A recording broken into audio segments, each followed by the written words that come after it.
Chapter 1. I want to become a notorious thief. On a splendid day, with the sun shining brightly and the sky devoid of clouds, a gentle breeze wafted through the air, providing a refreshing respite from the sweltering summer heat. Yet, Qin Wu found little joy in it, gazing despondently at the vast expanse of ocean before him. What on earth is this place? Why have I inexplicably found myself here? What misdeeds have I committed to deserve this? Is the heavens toying with me? Originally just a senior college student on the brink of embarking on an internship, preparing to navigate the trials of adulthood, he had never anticipated that after a night spent watching anime, he would awaken the next day in this bewildering location. Throughout the morning, he searched in vain for familiar surroundings, for the comforting embrace of his school and dormitory. Exhausted from his fruitless quest, he eventually discovered that he was merely on an island inhabited by over 300 households, all dressed in attire strikingly similar to his own, enveloped in a serene and tranquil atmosphere. Clearly, this place was situated within a bustling metropolis. Yet he remained utterly disoriented, unable to find his way back. Bending down, he picked up a small stone and, in frustration, hurled it into the depths of the sea. Splash! The stone plunged into the water, sending up a cascade of bright droplets. Why have I ended up here? What's even more bizarre is that I appear to have transformed into a mere child. Catching a glimpse of his youthful visage, resembling that of a 10-year-old boy, in the water's reflection, he felt a surge of anger. Boom, boom, boom. In the distance, a black dot began to materialize on the horizon, gradually drawing nearer. After a brief interval, the true form of the shadow became distinctly visible. It was a hovercraft, upon which sat two conspicuously bald men, accompanied by a blue-haired girl and a boy of similar age to himself. Initially indifferent, he was struck dumb as the figures approached, finally coming ashore. Sun Wukong, the bald-headed Krillin, and that old man with a giant turtle shell on his back, could it be Master Roshi? The blue-haired girl looked oddly familiar. She must be Lan Shi, the one who transforms upon sneezing. As the four of them disembarked and passed by Qin Wu, he caught sight of Sun Wukong's agile, lively tail, and it dawned upon him that he had indeed crossed into a fantastical realm. Good grief, is this the Dragon Ball world? This is. Stunned, he watched as the four figures greeted him amiably as they walked past. What on earth has transpired? How did I end up in this perilous world of high martial prowess? This realm is rife with villainous bosses and terrifying terrorists intent on annihilating the earth. Frieza, Cell, Majin Buu, these are all deranged psychopaths. How did I end up here? In the later stages of the Dragon Ball saga, the world is populated by beings capable of obliterating cities, planets, and even galaxies. The overwhelming pressure weighed heavily upon him. Damn, I want to go back. As he felt a wave of dizziness wash over him, a sudden, cold metallic voice echoed in his mind, sending chills down his spine. Welcome, host, to the Dragon Ball world. You have successfully encountered plot characters. The thieving talent system has been activated. Your familiarity with thieving skills is temporarily set to 0. The thieving talent system? What on earth? Qin Wu exclaimed in astonishment. The thieving talent system is an advanced AI from a future world 9,000 years ahead, designed to enhance human capabilities through infinite software, the system elaborated. Huh? From 9,000 years in the future? Qin Wu was taken aback, then incredulously asked, why was I chosen? Do I possess some hidden talent for thievery? Qin Wu felt utterly insulted by the implication. Could it be that I truly have such a talent? Thievery is hardly a noble profession. No. This is a random selection by the AI. It does not imply that the host possesses exceptional thieving talent. Qin Wu rolled his eyes in exasperation, asking, the AI can randomly select me from nearly 10,000 years in the future? Just how unlucky am I? Isn't that the case? To be chosen by that ridiculous AI and cast into the Dragon Ball world, what a stroke of bad luck. It must have been a moment when misfortune struck him, knocking his luck down to an abysmal low. The host should consider themselves fortunate, as this system allows you to endlessly steal the abilities of Dragon Ball characters, whether it be their lineage, cells, or skills. The system replied nonchalantly, really? I can even steal someone's lineage? Their abilities? Qin Wu's eyes widened in disbelief. Yes, as long as your proficiency is sufficient, you can steal the abilities of any target, provided they are a living being, the system coldly responded. Holy cow, that's incredible. It feels akin to playing an online game to level up skills. Qin Wu was awestruck by the system's power and began to feel exhilarated. Does this mean I could potentially become an extraordinarily powerful being? As time passed, he engaged further with the system, and once he grasped the details, his excitement lingered. After a while, he summoned his personal attribute panel and was reduced to tears upon seeing his current stats. Am I really this weak? Qin Wu. Potential, 8. Combat power 1. Skills none. Talent, thievery system included. These 4 simple attributes left him utterly speechless. The system had clarified that the pinnacle value for an ordinary person is 10 points. Aside from potential, his combat power was simply intolerable. I can't even muster the combat power of a 5th-rate fighter? Isn't this an insult? I demand a protest. However, protests were futile, as the system merely urged him to utilize its capabilities to enhance his strength, then fell silent.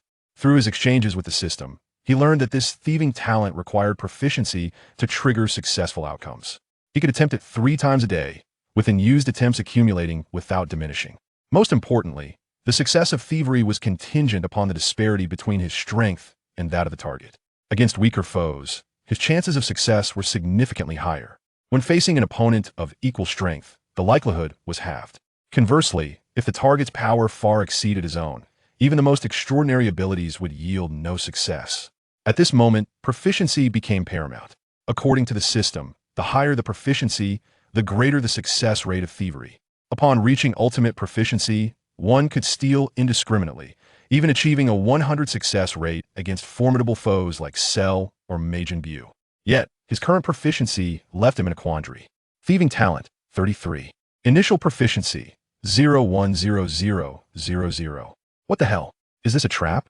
It requires 1,000 proficiency points to advance to intermediate. How long will that take? Damn it, forget it. He'll immediately seek out someone to train with. I'm determined to become the best Sun Wukong. Just you wait, I'm claiming that Saiyan lineage. Chapter 2. Training with Little Wukong. However, just as he stood up, ready to search for the now-vanished Sun Wukong and the others, the system unexpectedly chimed in again. The host must be aware that when attempting to steal from a target, failure incurs no penalty, but success will instantly diminish the target's perception of you, known as their affinity. Diminish affinity?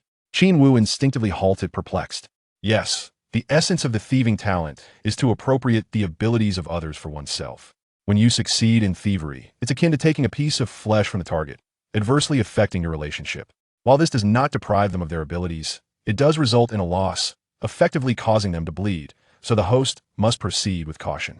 The system's explanation left Qin Wu exclaiming, "So, if I were to steal Sun Wukong's Saiyan lineage, would he instantly obliterate me?" Theoretically, yes, but this depends on the disparity in strength between you and the target. The greater the strength difference, the worse the target's perception of you will be post-theft. If the situation escalates to a point of no return, the consequences are as you can imagine. I see. Thankfully, I'm not aiming to steal from a colossal beast like Frieza, so I should be safe, Qin Wu reassured himself, patting his chest. However, the host must remain vigilant. The more times you successfully steal from a target, the worse their perception of you will become. The levels of perception are categorized as best friend, friendly, benevolent, neutral, indifferent, cautious, disgusted, hateful, hostile, enmity, no mercy. Thievery carries risks. The host must exercise caution. With that, the system concluded its explanation and vanished, leaving Qin Wu in deep contemplation. The stronger the opponent, the more perilous it becomes. At present, my combat strength stands at a mere 1, which is significantly inferior to that of Sun Wukong, though not to an insurmountable degree. It shouldn't be too dire, should it? It is quite possible that through my first act of theft, I might acquire the opponent's bloodline. This outcome likely won't escalate to a point of relentless animosity, will it? Despite Zue's commentary, he remained indecisive, pondering the unfortunate possibility of being ensnared in a perpetual conflict with the other party. Currently, Sun Wukong is training alongside Kyorin under the guidance of Master Roshi, and his capabilities are rather limited. Nonetheless, even in this state, he remains an extraordinary entity in comparison to myself. What does it matter? I shall seek them out and assess the situation as it unfolds. With this thought in mind, he commenced his search for the 4 individuals who had vanished. Before long, he stumbled upon a quaint cottage nestled in a grassy knoll, where Master Roshi was imparting wisdom to Sun Wukong and Kyorin, while Lanchi stood nearby, exhibiting a demeanor of obedient attentiveness. Lanchi herself possesses an aura of danger. Should she so much as sneeze, her combat prowess would surpass even that of Sun Wukong. As Qin Wu approached them, the detection device, gifted by the system, revealed that the 4 regarded him with a neutral disposition, neither benevolent nor hostile, merely perceiving him as an ordinary stranger. "Greetings. Might I inquire about the purpose of your presence here?" Qin Wu inquired, adopting a demeanor of harmless curiosity as he approached Sun Wukong and his companions. "We're preparing to train in martial arts." Hee. It was Sun Wukong who responded, his excitement palpable as he eagerly anticipated the forthcoming training, his innocence shining through, utterly unaware that Qin Wu had come with intentions directed towards him. In contrast, the aloof Kuririn paid Qin Wu no mind, despite his own eagerness for training, maintaining a facade of pride. Meanwhile, Master Roshi regarded Qin Wu with curiosity, asking in surprise, "You must be the child from this island, yes? Is there something you need?" Qin Wu nodded innocently, replying indeed. He then feigned enthusiasm, asking, "You're training in martial arts? May I join? I wish to practice as well." "Oh." Master Roshi paused, his initial instinct being to decline. However, upon meeting Qin Wu's expectant, untainted gaze, he found himself wavering. Sun Wukong, brimming with enthusiasm, exclaimed, "You want to train too? Then come along." Upon observing the device indicating that Sun Wukong's perception of him had shifted to a benevolent level, Qin Wu couldn't help but chuckle inwardly. It seems prudent to establish a favorable rapport with them. With this realization, his desire to integrate into their group intensified. "Grandfather, please let me join." He tugged at Master Rose's garment, employing a strategy of shameless persistence. "Will your parents consent? Training is arduous, and you may find it overwhelming." Master Roshi still sought to refuse, considering the implications of Qin Wu's parental situation. I'm an orphan. My parents passed away from illness several years ago, and I now rely on the charity of villagers to survive." As he recounted his solitary existence over the past years, painting a picture of profound misery, Lan Shi could not help but be moved to tears, urging Master Roshi to relent. "Grandfather, please agree to let him join. He's quite pitiable." Sun Wukong, curious yet unfazed by the situation, felt little concern, having also experienced the absence of parental figures, with his only companion, Grandpa Gohan, having passed away years prior. He had always managed to thrive on his own. Kuririn, however, empathized deeply, recalling his own experiences of mistreatment at the Shaolin Temple, and began to plead with Master Roshi as well. Ultimately, after being subjected to such persuasive arguments, Master Rose's heart softened, and after much deliberation, he reluctantly acquiesced. Yes, Qin Wu silently celebrated his triumph with a victorious gesture. Thus, under the guise of an orphan, Qin Wu commenced his participation in the rigorous training regimen alongside Master Roshi and his two disciples. On the first day, Master Roshi tasked them with locating 2 stones inscribed with characters, declaring that if any among them failed to find a stone, they would forfeit dinner that evening. That night, Qin Wu endured hunger as he watched the others feast, ultimately receiving a clandestine apple from the kind-hearted Lan Shi. He was deeply touched prior to his transformation. Lan Shi had exhibited remarkable kindness. Yet, he remained vigilant alongside Master Roshi and the others, wary of her potential sneezing. More agonizingly, Qin Wu was assigned to share a room with Lan Shi and Sun Wukong, leaving him restless throughout the night. In the dead of night, he attempted to employ his theft technique on the slumbering Sun Wukong 3 times in succession. Steal failed. Steal failed. As he prepared for a 3rd attempt, Sun Wukong unexpectedly turned over, startling Qin Wu, who feared that his failure might lead to repercussions. To his relief, Sun Wukong merely mumbled in his sleep and rolled back over. "Goodness, that nearly frightened me to death. I thought he was about to rise and thrash me." After observing Sun Wukong for a while longer and seeing no further reaction, he resolved to try again. Steal. Chapter 3, Bloodlines and Potential Acquired. Steal failed. The host has exhausted today's 3 attempts at theft. Please try again tomorrow. What a dismal turn of events. Qin Wu was utterly speechless. After 3 attempts at theft, he had gained nothing but a mere increase of 3 proficiency points. The system is truly disappointing. It seems even the success rate against Sun Wukong is abysmally low. Frustrated, he lay down, just as he intended to turn over and sleep, when a resonant ding-ding echoed from below, signaling the arrival of midnight. Has it struck 12? A new day has begun. He accessed the system to check his status panel, and indeed his theft attempts had reset to 3, allowing him to continue. Once more, I refuse to believe that my grand scheme will end in failure with Sun Wukong. Fueled by a spirit of persistence, Qin Wu once again focused on Sun Wukong, gazing at his peaceful, sleeping profile, pondering what might transpire should he succeed this time. Given the vast disparity in their strengths, a single blow could very well spell his demise. A twinge of anxiety washed over him, yet he was unwilling to let such a promising opportunity slip away. What does it matter? Life is but a fleeting moment. One cannot remain stagnant for eternity. Steal. Congratulations, host. Theft successful. You have acquired Sun Wukong's potential talent. His goodwill towards you has diminished to indifference. What on earth? How ruthless. He has been reduced to indifference. This is a direct drop in friendship level. If I were to succeed in stealing again, would it plunge us into a state of eternal conflict? If so, would he not simply unleash his wrath upon me? His heart raced with trepidation given his current frail state. The situation was precarious.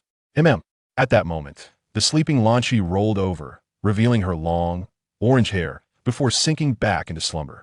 Oh no, Lanchi is transformed. What is happening? Qin Wu was taken aback, feeling a strong desire to find a place to hide. In this entire dwelling, Lanchi posed the greatest threat should she transform. She would become a formidable force, capable of wreaking havoc. In such a state, even those as resilient as Sun Wukong would struggle to withstand her, let alone someone as feeble as himself. At last, he managed to compose himself, feigning sleep as he lay there. After a while, he opened his eyes and, upon noticing that Lanchi remained motionless, he let out a sigh of relief and sat up. Goodness, fearing ghosts, he thought, as he resolved to continue with his thieving plans, if worst came to worst. He could simply perish. With this thought, he steeled himself and approached the edge of the bed, preparing to execute his plan against Sun Wukong. However, just then, he heard a noise at the door and hurriedly returned to his pretense of slumber. Just as he lay down, faint footsteps echoed. And Qin Wu cautiously opened his eyes to find the turtle sage staring intently at Lanchi's silhouette with a lecherous gaze. What on earth is this old pervert doing here? He suddenly recalled a scene in which the old man, during the first night of training Sun Wukong and himself, had behaved similarly, provoking Lanchi's wrath. He quickly turned over dramatically, rolling to the edge of the bed, alert to any movements, ready to leap off and hide at the first sign of trouble. Indeed, his movement did not startle the turtle sage, who remained fixated on Lanchi, his eyes unwilling to stray. It was at the moment he lifted the blanket that everything changed. Upon seeing Lanchi's vibrant orange hair, he was taken aback, and the noise he made roused her from her slumber. What are you doing here, you old coot? Lanchi exclaimed, drawing her submachine gun without hesitation, her expression radiating lethal intent. The atmosphere shifted to one of intense tension. Ah, Lanchi, please don't be alarmed. I merely came to check if you two were kicking off the covers. The turtle sage stammered, frantically waving his hands in a bid to explain. But Lanchi paid no heed, keeping her gun trained on him, her demeanor as frigid as ice. Faced with the ominous muzzle of the gun, the turtle sage found himself utterly helpless. At that moment, Sun Wukong awoke, still dazed, and greeted both the turtle sage and Lanchi cheerfully. Meanwhile, Qin Wu had already rolled off the bed and hidden himself away. Once transformed, Lanchi became an unapproachable force upon discovering Sun Wukong sleeping beside her. Feeling utterly violated, she screamed and unleashed a barrage of gunfire at him. Bang, bang, bang. After several shots, she ignited the innocent and oblivious Sun Wukong, who retaliated with a swift kick directed at Lanchi, showing no mercy whatsoever.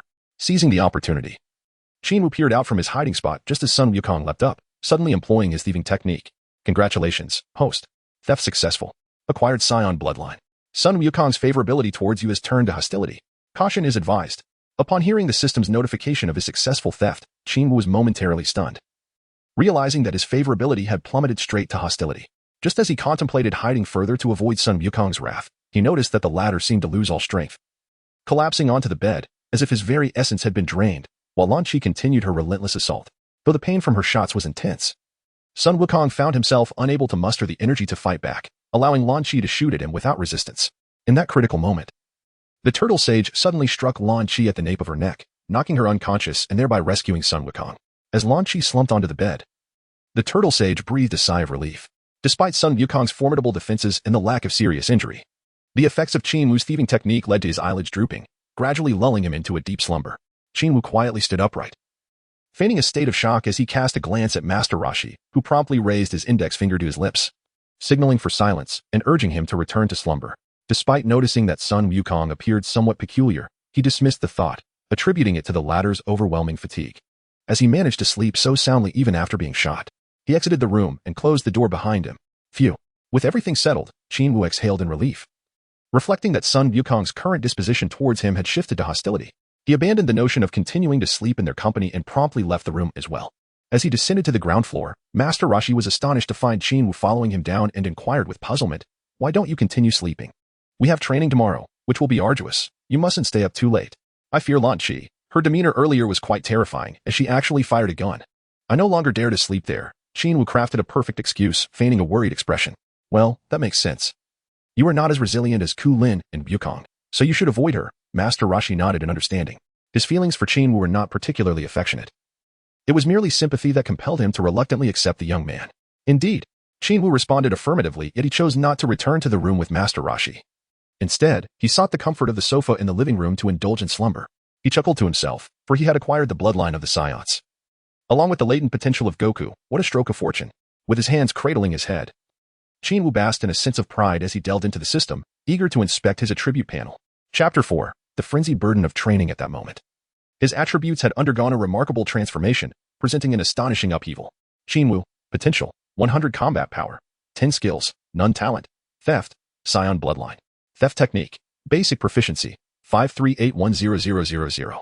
Not only has the potential reached an astonishing 100, but the combat power has also ascended from a state of utter weakness to a level equivalent to that of Son Goku at this moment. Moreover, the talent has notably included the Saiyan bloodline. How exhilarating! Qin Wu was filled with excitement, though he harbored a lingering concern about whether he might sprout a tail himself. Nonetheless, the enhancement of his strength was paramount. Acquiring Saiyan blood greatly augmented his chances of survival in this perilous world of martial prowess.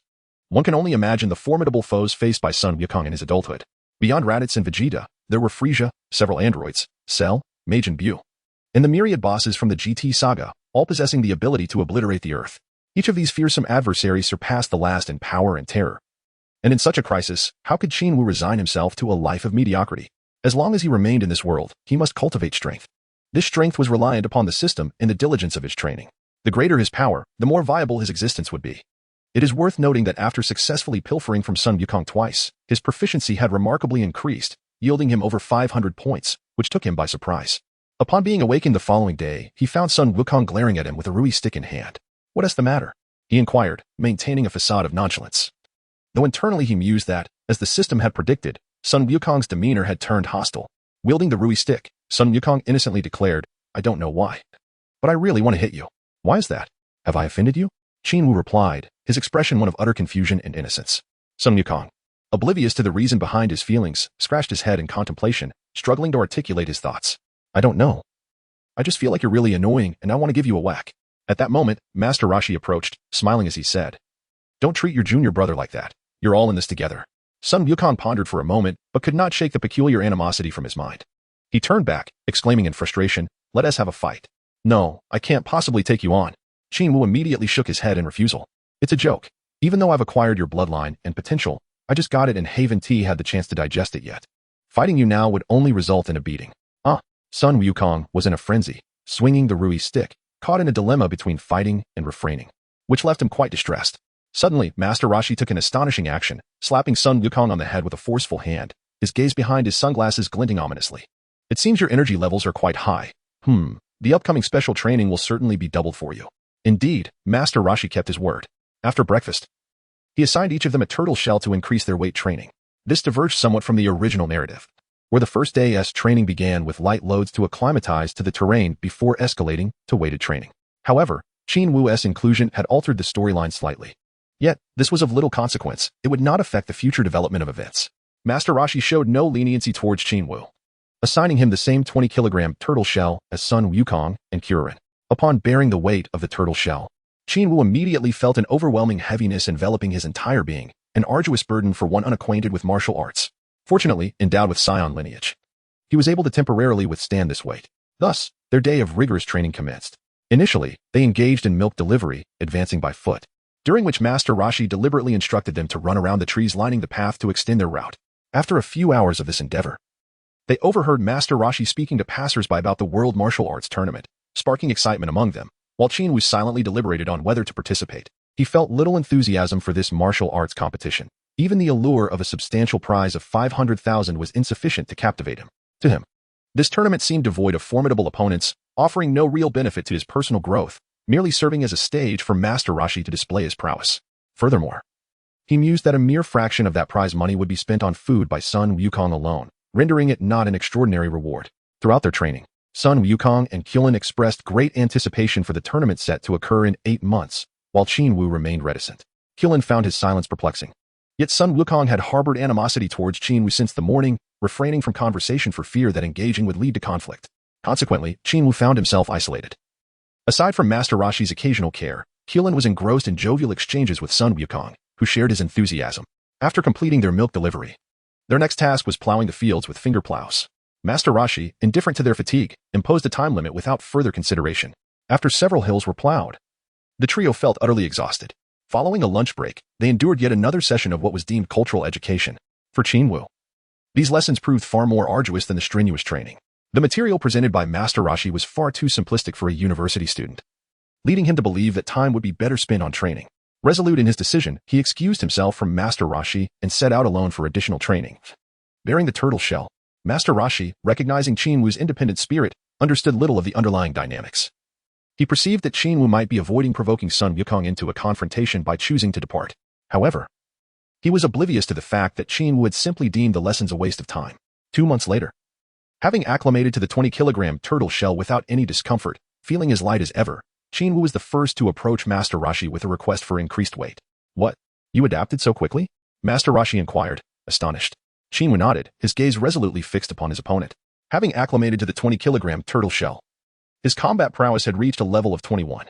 Yet, he still perceived himself as sluggish when faced with the terrifying adversaries boasting combat powers exceeding 1 billion. His strength felt akin to that of an ant. A profound sense of urgency compelled him to strive for greater strength. Moreover, he was acutely aware of the ever-watchful Sun Wukong, whose combat power surpassed his by 2 points. Engaging in a confrontation with him could very well result in Qin Wu's disadvantage. Chapter 5. Farewell. Embarking on a journey of self-improvement, the turtle sage refrained from further commentary, expressing admiration for his diligent disciple by presenting him with a 40-kilogram turtle shell. Initially, the turtle sage held little hope for Qin Wu, perceiving him as feeble and frail. In stark contrast to the robust physiques of Sun Wukong and Qilin, both of whom possessed solid martial foundations. However, from the very first day of training, Qin Wu's performance exceeded all expectations. Not only did he complete all the training alongside Sun Wukong, but he also outpaced Qilin by a considerable margin, demonstrating prowess that belied his seemingly insignificant background. His subsequent performances matched that of Sun Wukong, leaving the turtle sage in awe. The only vexation for the turtle sage was Qin Wu's persistent silence and reluctance to engage with others. Upon witnessing Qin Wu don the 40-kilogram turtle shell, Sun Wukong, unwilling to be outdone, also equipped himself with an equivalent weight, and the two commenced their training. Despite Qin Wu's attempts over the course of 2 months to mend their relationship, Sun Wukong remained singularly focused on eating and growing stronger, leaving Qin Wu at a loss. After 2 months, their relationship remained fraught with hostility. Ultimately, Qin Wu relinquished his efforts, for he had already secured the 2 most crucial aspects from Sun Wukong. The quality of their relationship had become inconsequential. In just 1 month, Qin Wu had fully adjusted to the 40-kilogram shell and once again sought to increase the weight. His combat power had soared to 58, while Sun Wukong stood at 52, leaving him 6 points behind. This might be attributed to the fusion of Saiyan and Earthling bloodlines, resulting in a significant enhancement of potential. Reflecting on the future of Gohan, a mixed-blood Saiyan, one could only imagine the vast potential he possessed from birth, far exceeding that of Sun Wukong. When such potential is harnessed through rigorous training, the resulting combat power becomes truly formidable. Thus, although unaware of Sun Wukong's potential, Qin Wu was certain that his own was relatively superior. This time, he opted for an 80-kilogram shell, which the turtle sage deemed the maximum burden appropriate for their age. Yet, after another month, Qin Wu requested another increase. This time, the weight surpassed that of the turtle sage's own shell, reaching an astonishing 120 kilograms. He changed his weight, and Sun Wukong followed suit. This rival was determined not to be outdone. Only Qilin, after donning the 40-kilogram shell, found himself unable to increase the weight any further. 120 kilograms indeed posed a tremendous burden for both Qin Wu and Sun Wukong. Even with their Saiyan heritage, they would require 3 months to adapt fully, achieving a state of ease and comfort.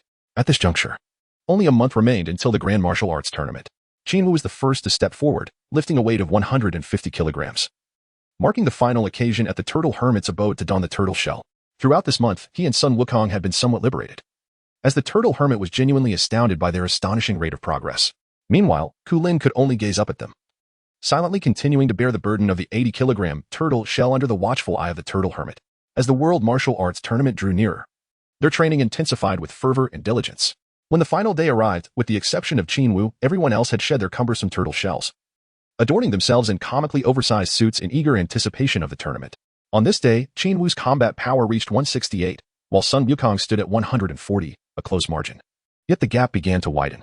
However, unlike Qin Wu, who possessed a system that granted him the ability to perceive combat power data, Sun Wukong remained unaware of the disparity between them.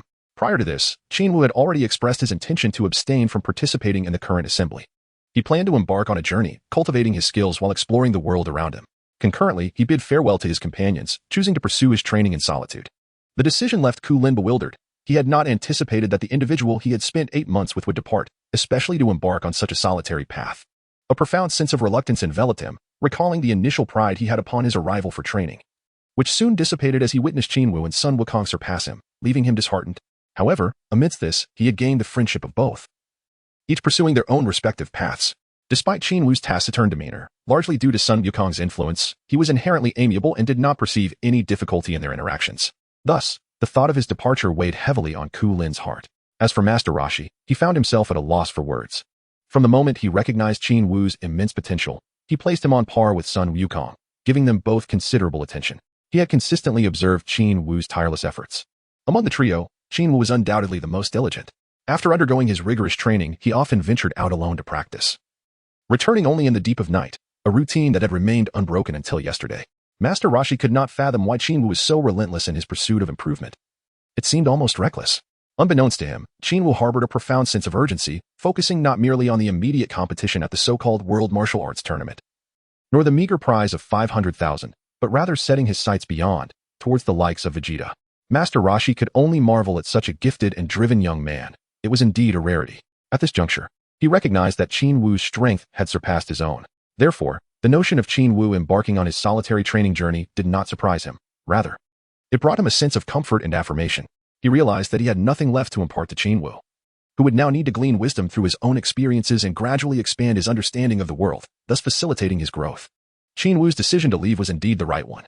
Hence, despite his reluctance, Master Roshi ultimately allowed him to depart. Lan Qi felt a deep sense of sorrow at Qin Wu's impending departure, yet could only offer silent blessings.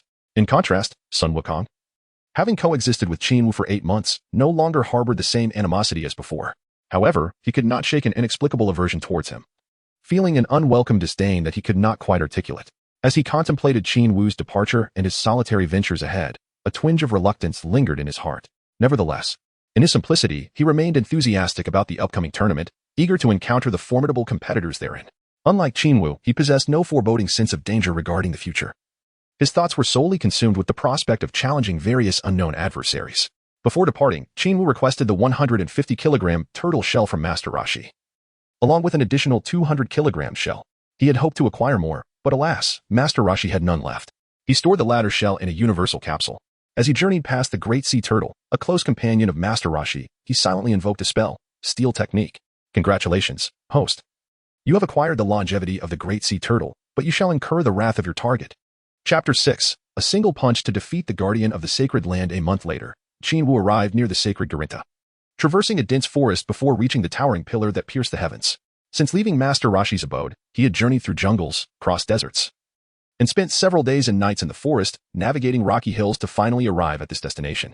The journey was arduous and exhausting as he bore the 150-kilogram turtle shell on his back at all times. Whether running, walking, eating, or sleeping, it never left him. Even when confronted by various beasts, dinosaurs, and flying pterosaurs, he fought while still shouldering the weight of the shell. This month was both grueling and fulfilling. Lacking any formal techniques, he relied solely on instinct in battle. Yet his remarkable intuition and extraordinary talent allowed him to sense the energy around him, leading to the development of the Turtle School's Kamehameha technique. Moreover, he enhanced it to be unleashed with a single hand, without the need for both. However, it seemed he had recently hit a plateau in his training. His combat prowess no longer surged as it had when he first began Master Roshi's rigorous training. Thus, he contemplated a prime location for further cultivation, the Garinta, where Sun Wukong had once consumed the super divine water. Sun Wukong must have visited this place, right? Looking up at the seemingly endless pillar, Qin Wu mused to himself. One day during this month, a sudden darkness enveloped the area without warning, and being nearby, he instinctively believed it to be Sun Wukong summoning the dragon to resurrect Upa's father. He wondered if his own butterfly effect had caused the expected changes in the narrative. Would Sun Wukong still be gravely injured by the assassin Tao Bai? Yet, the answer soon emerged. As he prepared to ascend, a towering and robust man suddenly appeared behind him. Who are you? What brings you to the sacred Garinta? The man inquired, his piercing gaze fixed on Qin Wu's silhouette, his voice deep and resonant. Beside him stood a smaller boy, who looked on with wide-eyed curiosity. Qin Wu turned around, revealing a smile. Are ordinary people not allowed to enter? No, the man replied with a stern expression. This place is off-limits to those with ulterior motives, as well as to the unremarkable. Oh? Qin Wu gazed in astonishment at the figure before him, who had seemingly traversed the 10 meters between them in an instant. Curiously, he inquired, what do you consider to be an ordinary person? How swift? The tall man was taken aback by Qin Wu's display, staring in disbelief as he exclaimed, Who on earth are you? Why should you care? Do you intend to prevent me from ascending? Qin Wu retorted with a cold snort, his piercing gaze locking onto the tall man, his delicate features shrouded in an air of frost. The tall man instinctively took several steps back, astonished that such a diminutive figure, scarcely reaching his knee, could exude such an overwhelming presence that rendered him breathless. However, duty compelled him to seek clarity. With this thought in mind, he forced himself to regain composure and asked, "What is your purpose in going up there? Is it any of your concern?" Qin Wu replied, a playful smile gracing his lips as he regarded the man. Why was this impetuous child speaking so defiantly? The man was drenched in cold sweat, feeling a headache brewing. The pressure emanating from Qin Wu was formidable, and he appeared anything but amicable. In comparison to the earlier encounter with Sun Wukong, he seemed more like a rebellious child, leaving the man somewhat at a loss. After a moment of contemplation, he insisted, "You cannot ascend. I must ascertain your intentions. It is my duty." "Oh, is that so? What if I insist on going up anyway?" Qin Wu inquired nonchalantly. "Then I shall prevent you," the man declared resolutely. Qin Wu let out a brief chuckle before suddenly launching a powerful punch toward his opponent's abdomen. With a resounding thud, the young boy exclaimed, "How swift and strong." The towering man had not anticipated such a rapid and forceful strike from Qin Wu. Before he could even react, he was sent flying several meters, spitting blood mid-air before crashing heavily to the ground. Seeing his father hurled away by a single blow, the child UPA was momentarily stunned. However, upon realizing it was his father, he gritted his teeth and charged toward Qin Wu, calling out in distress. "Haha!" Qin Wu exclaimed as UPA prepared to leap onto him. He swiftly intervened, enveloping UPA in his grasp, rendering the child unable to move after a futile struggle. "Do not fret. I am not a villain," he reassured, releasing the boy and casually approaching the pale-faced, bloodied man. With a cheerful demeanor, he inquired, "What do you think of my strength compared to Sun Wukong from the Qin Tower?" The man, who had intended to rise, was taken aback. "You are a friend of Sun Wukong?" "Indeed, I am his junior disciple. I have heard of his journey above, and I wish to try as well." Qin Wu replied earnestly. "No wonder your strength is so formidable," the man remarked, feeling relief wash over him upon realizing Qin Wu's connection to Sun Wukong. He attempted to stand but found his body utterly weakened, as if it had lost all structure. Observing his condition, Qin Wu stepped forward to assist him, effortlessly lifting the man with a single hand and setting him down gently to rest. The man was astounded by Qin Wu's immense strength, despite his own towering stature. He was hoisted with such ease. Thoughts of Sun Wukong crossed his mind, leading him to conclude that this individual before him might surpass even Wukong's prowess. Accepting Qin Wu's earlier punch as a mere misunderstanding, he smiled and said, "Both you and Sun Wukong are exceedingly powerful, far beyond measure." "Huh. Could you share the circumstances that transpired after Sun Wukong arrived here? Did Tao Bai perish?" Qin Wu inquired curiously. He was eager to discern whether the narrative had shifted, for prior to departing from the Kam house, Sun Wukong's combat prowess had already reached a remarkable level of 140, significantly surpassing his former self. He wondered how Wukong would fare against Tao Bai under these circumstances. Well, the man was uncertain, as he had been slain by Tao Bai, only to be resurrected by the dragon shortly thereafter when the battle had already concluded. Nevertheless, he recounted what he knew, much of which UPA had informed him. After sharing the details, Qin Wu wore a bittersweet smile, recognizing that the storyline had indeed altered, though it would not pose a significant issue moving forward. Even if it did, he was confident he could ensure that the necessary events still unfolded. Despite Sun Wukong's considerable increase in strength, his Na'vi disposition had led to his defeat by Tao Bai through cunning tactics, nearly costing him his life. This segment of the tale had diverged greatly. In the original narrative, Sun Wukong had been thoroughly overpowered by Tao Bai. Yet this time he managed to endure a prolonged struggle. The effects of his butterfly wings were evidently at play. Subsequently, Sun Wukong ascended the Qin Tower, underwent 2 days of rigorous training under the Cat People, and after further amplifying his strength, he eventually turned the tables on Tao Bai, returning the plot to its original trajectory. Regardless, let us proceed. With a deep breath, Qin Wu bid farewell to the guardian of this sacred place and began his ascent up the Qin Tower, bearing the weight of 150 kilograms upon his back. Chapter 7. Qin Wu vs. Cat People. The Cat Master of the Qin Tower was sprawled on his bed, deep in slumber, when suddenly his ears perked up, sensing an approaching presence. Who goes there? This aura bore some resemblance to Sun Wukong, yet was significantly more potent. Who could it be? He rose and approached the water tank, lifting the lid. Upon focusing his gaze, he spotted a youthful figure swiftly climbing upward. The speed exhibited far surpassed that of Sun Wukong during his initial visit. He stroked his beard thoughtfully, and in the next moment, his eyes widened in astonishment as he beheld the heavy burden upon the boy's back. To carry such weight, this young lad must possess immense strength and endurance. Even Sun Wukong, after drinking the ultra-holy water, lacked such capability. Who was this child? Without even seeing the boy's face, he was already struck by the numerous astonishing attributes he observed. After a brief interval, he felt the boy's energy intensifying, quickly reaching the base of the tower before entering its confines. After 4 arduous hours, Qin Wu, burdened with a tortoise shell, finally ascended the Galinta. Sitting on the edge of the tower, he gasped for breath, feeling utterly exhausted. Before he could take in his surroundings, a white cat suddenly appeared before him, leaning on a cane and regarding him with curiosity. "Greetings, gallant sage."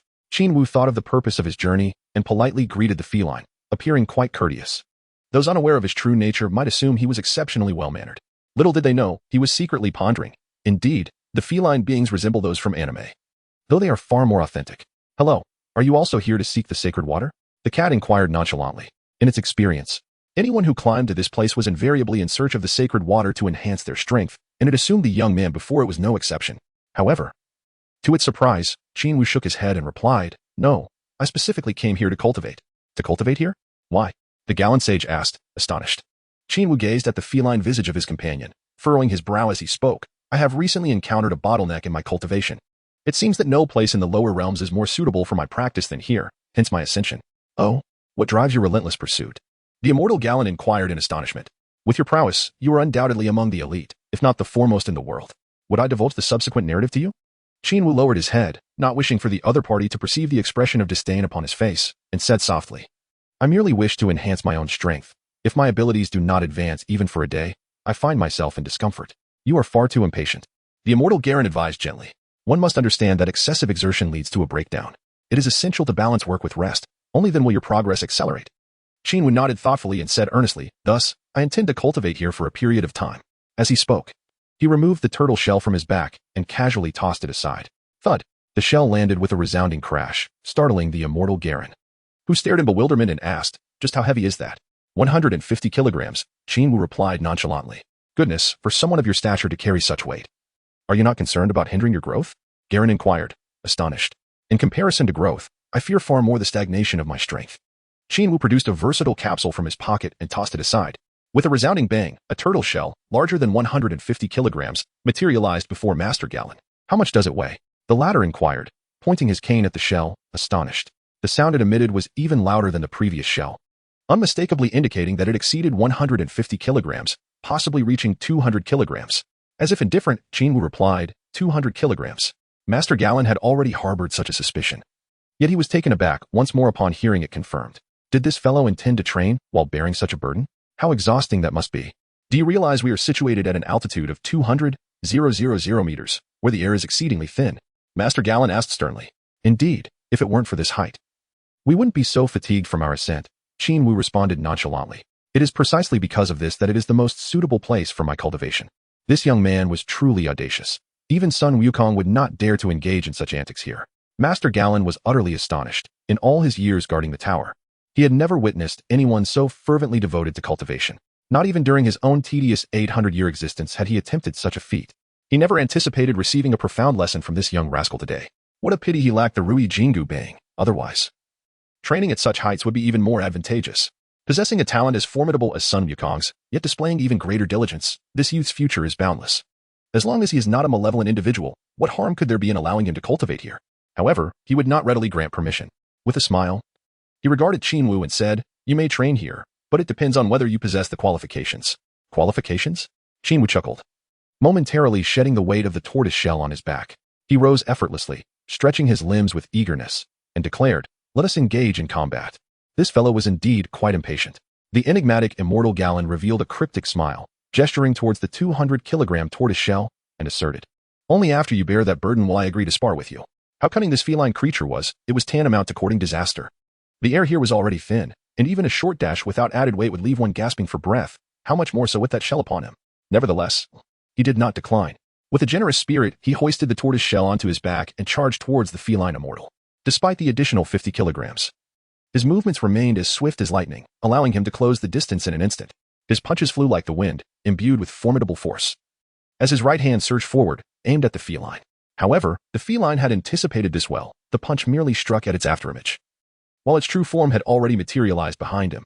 Qin Wu, unfazed by the empty air where his strike had landed, swiftly pivoted to deliver another punch. Yet again, he met only the phantom of his adversary, who had seemingly reappeared above him. Qin Wu swiftly scanned his surroundings, but upon failing to spot his opponent, he leaped into the air, delivering a powerful kick aimed at the sky. Yet, he found only emptiness, as the feline adversary had vanished once more. For a considerable time thereafter, Qin Wu unleashed a relentless barrage of attacks akin to a tempest, yet the elusive creature darted about with lightning speed, evading every strike. Observing the enigmatic smile that adorned his opponent's face throughout, Qin Wu came to a halt, panting heavily, and inwardly seethed. "Damn it. If only I could rid myself of this cumbersome shell, you would see what I am truly capable of." The feline, perceiving the animosity in his gaze, deduced his thoughts and chuckled. Do you feel it is unjust? Wish to shed that burden? Very well. Chapter 8. Cultivation atop the Galinta. This was your own suggestion. Qin Wu swiftly removed the tortoise shell, and with a resounding thud, cast it aside. This time, he felt considerably lighter. Qin Wu sprang lightly, feeling as if he were as light as a swallow, almost transcending to the ethereal realm, with a sensation akin to soaring into the skies. He had experienced this feeling numerous times before, but after shedding the burden of the 200-kilogram tortoise shell from his back, the sensation became even more profound. Without hesitation, he moved swiftly, launching an attack towards the feline creature. This time, his speed reached an extraordinary level, invisible to the naked eye. He was convinced that he would surely strike the seemingly feeble cat, yet to his astonishment, the creature deftly evaded his blow. His fist met only the empty air, leaving Qin Wu bewildered. Was this being truly so formidable? Having watched several anime, he had never perceived the cat as possessing exceptional strength, but now, in direct confrontation, he found himself unable to land a single hit. His scanner indicated that the cat's combat power was only slightly below 200, which paralleled his own. How could it be that he had not succeeded even once? Was his speed insufficient? Contemplating this, he lunged forward again, only to be dodged once more. With each successive attack narrowly missing the target, his confusion grew. He had been certain of landing a blow, yet he found himself continually thwarted. It was utterly perplexing. Exhausted from his relentless efforts, he finally ceased his assault. The air here was far too thin to effectively harness his strength. Observing his pause, the immortal Garen appeared before him with an air of leisure, remarking, "How do you fare? Even without weight, you cannot match my prowess, can you?" Qin Wu retorted. Why is that? He sensed there was a fundamental issue, yet he could not pinpoint it. Do you still not comprehend? Your attacks, though clean and decisive, rely solely on brute force, merely employing your eyes to seek me out. By the time your eyes perceive my presence, I have already sensed the trajectory of your attack. Do you understand? Garen's explanation left Qin Wu somewhat perplexed, as he struggled to grasp the full meaning. Noticing his dazed expression, Garen felt a twinge of frustration and clarified. You have yet to learn to use your energy to sense the existence of your target. Furthermore, you expend all your strength with each strike, leaving no room for finesse. Recklessly charging in. If your attack misses, your response is too slow, providing ample opportunity for counterattack. With this revelation, Qin Wu finally understood. It was clear that his overly aggressive approach often led him to miss his mark, hindering his ability to respond effectively. What should I do then? He inquired, determination illuminating his features. As a novice in martial arts, he recognized the importance of humility and the need to learn from his seniors. Sun Wukong had similarly progressed through the years, training under multiple masters to attain greatness. He realized that self-education alone would not suffice. Without guidance, he would merely emulate Vegeta, endlessly striving yet never catching up to Sun Wukong. Qin Wu exhibited such humility and eagerness to learn that the feline creature nodded in approval. This child is remarkable, brimming with potential and a solid foundation in his training. With just a bit of guidance, he is destined to become an extraordinary master of martial arts in the future. He silently resolved this in his mind, and, with a sudden shift from a smiling visage to one of utmost seriousness, declared, I am hungry.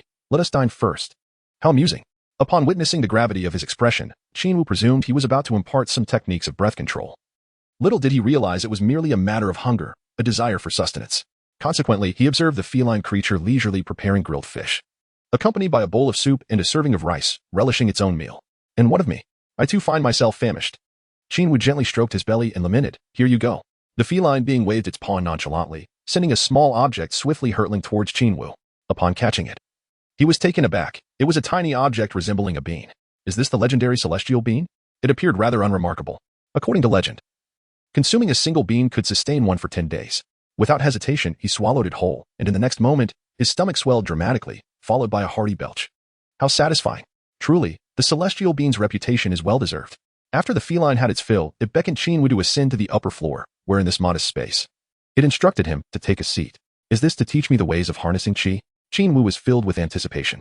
Since embarking on his cultivation journey, apart from training his physique with the turtle sage, he had not engaged with energy manipulation at all and had relied solely on his own exploration, leaving him at a loss. Now, with the renowned 800-year-old Master Galen offering guidance on energy usage, it felt like a remarkable opportunity. Leaning on his cane, Master Galen scrutinized him for a moment, then squinted and spoke. If you wish to grow stronger, mastering the use of energy is essential. Relying solely on brute strength is futile. Without knowing how to wield energy, you are like a heavily powered truck that cannot turn, ultimately leading to reckless destruction. How do I use energy? Qin Wu quickly inquired. Patience. Master Galen gestured for him to remain calm, pausing before continuing. First, you must relax, maintain a tranquil mind, and think of nothing. Focus on sensing the energy within your body, then attempt to control it. Slowly as he spoke, Master Galen began to demonstrate, and Qin Wu, eyes wide, attentively followed his instructions, delving deep within himself to perceive the energy residing there. Thus, one was willing to teach while the other was eager to learn. For 2 consecutive days, until Qin Wu adeptly controlled the energy within him, Master Galen allowed him to resume carrying the turtle shell for weight training. Despite Master Galen's often exasperated demeanor, he was exceptionally dedicated to teaching, supervising Qin Wu closely during his training. At an altitude of 200,000 meters. Though the air was thin, it was not cold. The temperature remained constant day and night. It took Qin Wu over a month to acclimatize to the sparse atmosphere. But his progress surged rapidly, evolving daily. After just over a month, his combat prowess had successfully surpassed the 200 mark. Once he broke through that bottleneck, his advancement accelerated exponentially, as if the numbers representing his strength were uncontrollably skyrocketing. However, a lingering regret was that Master Galen lacked the ability to regulate the weight of the turtle shell, which meant Qin Wu had to continue shouldering the 200-kilogram burden for an entire year. Nonetheless, his rate of improvement astonished Master Galen. After a full year, Qin Wu's strength was unrecognizable compared to when he first began. He had reached a level beyond Master Galen's comprehension. This kid is truly a monster. It's terrifying. Chapter 9. Borrowing the dragon radar from Bulma. Nevertheless, Qin Wu remained unsatisfied, feeling that his progress was still too slow. Continuing at this pace would likely lead to frustration. A year had passed, and the Dragon Balls should have been restored by now. It seemed prudent to enlist the help of the dragon. 2 days later, on a small island amid the vast ocean, the turtle sage was once again seated on the back of Krillin, tormenting him while reading a book and supervising Yamcha, who was diligently training alone. For a year, Krillin and Yamcha had been rigorously honing their skills under the turtle sage's tutelage, making rapid advancements. Yet, they remained unsatisfied, often reflecting on their absent comrade, Sun Wukong, whose strength loomed over them like a shadow. Since winning the championship at the World Martial Arts Tournament a year ago, Sun Wukong had set off to find the 4-star Dragon Ball from his grandfather, although they had seen him a few times afterward. Once he gathered the Dragon Balls and summoned Shenron, he vanished without a trace. However, they were aware that Sun Wukong was likely training alone. Thus they could not afford to slacken their efforts. Sun Wukong, how are you faring? Krillin mused, feeling a mix of nostalgia and anticipation, as his own strength surged. He yearned for a chance to compete with Sun Wukong, to see who was stronger. Of course, he suspected he might not win. But he harbored immense confidence in his own abilities. Focus on your training. Don't dawdle. The turtle sage exclaimed, startling Krillin out of his reverie with a sharp tap on his head. All right. Krillin replied, returning to his training. Just as he was about to resume his push-ups, a small black dot appeared in his peripheral vision, rapidly approaching. Who is coming? He wondered excitedly. Could it be Sun Wukong? He sprang to his feet, causing the unsuspecting turtle sage to tumble over. As the turtle sage regained his footing and prepared to scold him, he was taken aback to see a shadow growing larger. Someone was piloting an aircraft, slowly descending onto their island. Who could it be? He asked, puzzled. I don't know, but it's definitely not Wukong. Krillin frowned, pondering. If it were Sun Wukong, he would have arrived on his Nimbus cloud, thus the aircraft could not belong to him. Yamcha, who had been training diligently, was also drawn to the commotion. He approached the turtle sage and Krillin, gazing at the descending plane, and asked curiously, who is it? The two remained silent, fixated on the aircraft. The plane landed smoothly, and a figure emerged, approximately 1 meter tall, with a youthful face and long hair tied back. Upon seeing Krillin and the turtle sage, the individual smiled and greeted them. Hello, turtle sage, Krillin. Qin Wu? Recognizing the familiar youthful visage, they immediately concluded it was Qin Wu, who had been absent for over a year. Krillin excitedly rushed forward to embrace him, while the turtle sage beamed and nodded in acknowledgement, having recognized Qin Wu, albeit surprised at how much his hair had grown during their time apart. After Qin Wu embraced the two individuals, he turned towards Yamcha and inquired with curiosity, who is he? He is Yamcha, a fellow practitioner alongside me here, Krillin excitedly introduced. At that moment, Yamcha was curiously observing Qin Wu. Noticing his warm and friendly smile, he nodded and said, Hello, I am Yamcha. I am Qin Wu. Over a year ago, I trained under Master Roshi alongside Sun Wukong and Krillin. It's a pleasure to meet you. The two shook hands, after which Master Roshi led him inside. Inside the house, two young women were watching television, and Qin Wu immediately recognized them as Lanchi and Bulma. Upon seeing him, Lanchi appeared quite thrilled. After an affectionate embrace, she eagerly inquired about Qin Wu's recent experiences. Qin Wu chose to withhold details regarding his training in the Tower of Corinne, merely stating that he had been cultivating alone and, having thought of them, decided to return. After a brief conversation, Lanchi entered the kitchen to prepare a meal, while Bulma continued to observe Qin Wu with keen interest. Krillin, ever lively, took the initiative to introduce the two, facilitating their acquaintance before they all sat down to chat. As they conversed, Krillin could not help but boast about his impressive strength, proudly mentioning that he was currently training with a weight of 120 kilograms on his back. Qin Wu smiled and congratulated him. However, soon after, the expression on Ku Lin's face fell. It took me over a year to reach the progress you achieved more than a year ago, which is quite embarrassing. Qin Wu smiled gently, attempting to reassure him. It's all right. You will become stronger and soon catch up with us. Yamcha, somewhat perplexed, had never encountered Qin Wu before and was unaware of his capabilities. He discreetly inquired of Ku Lin, is he really that formidable? Of course. Ku Lin replied with a wry smile. Over a year ago, he was already training with a weight of 150 kilograms on his back, while I could barely manage 80 kilograms without exhausting myself. Wow, does that mean he is even more powerful than Sun Wukong?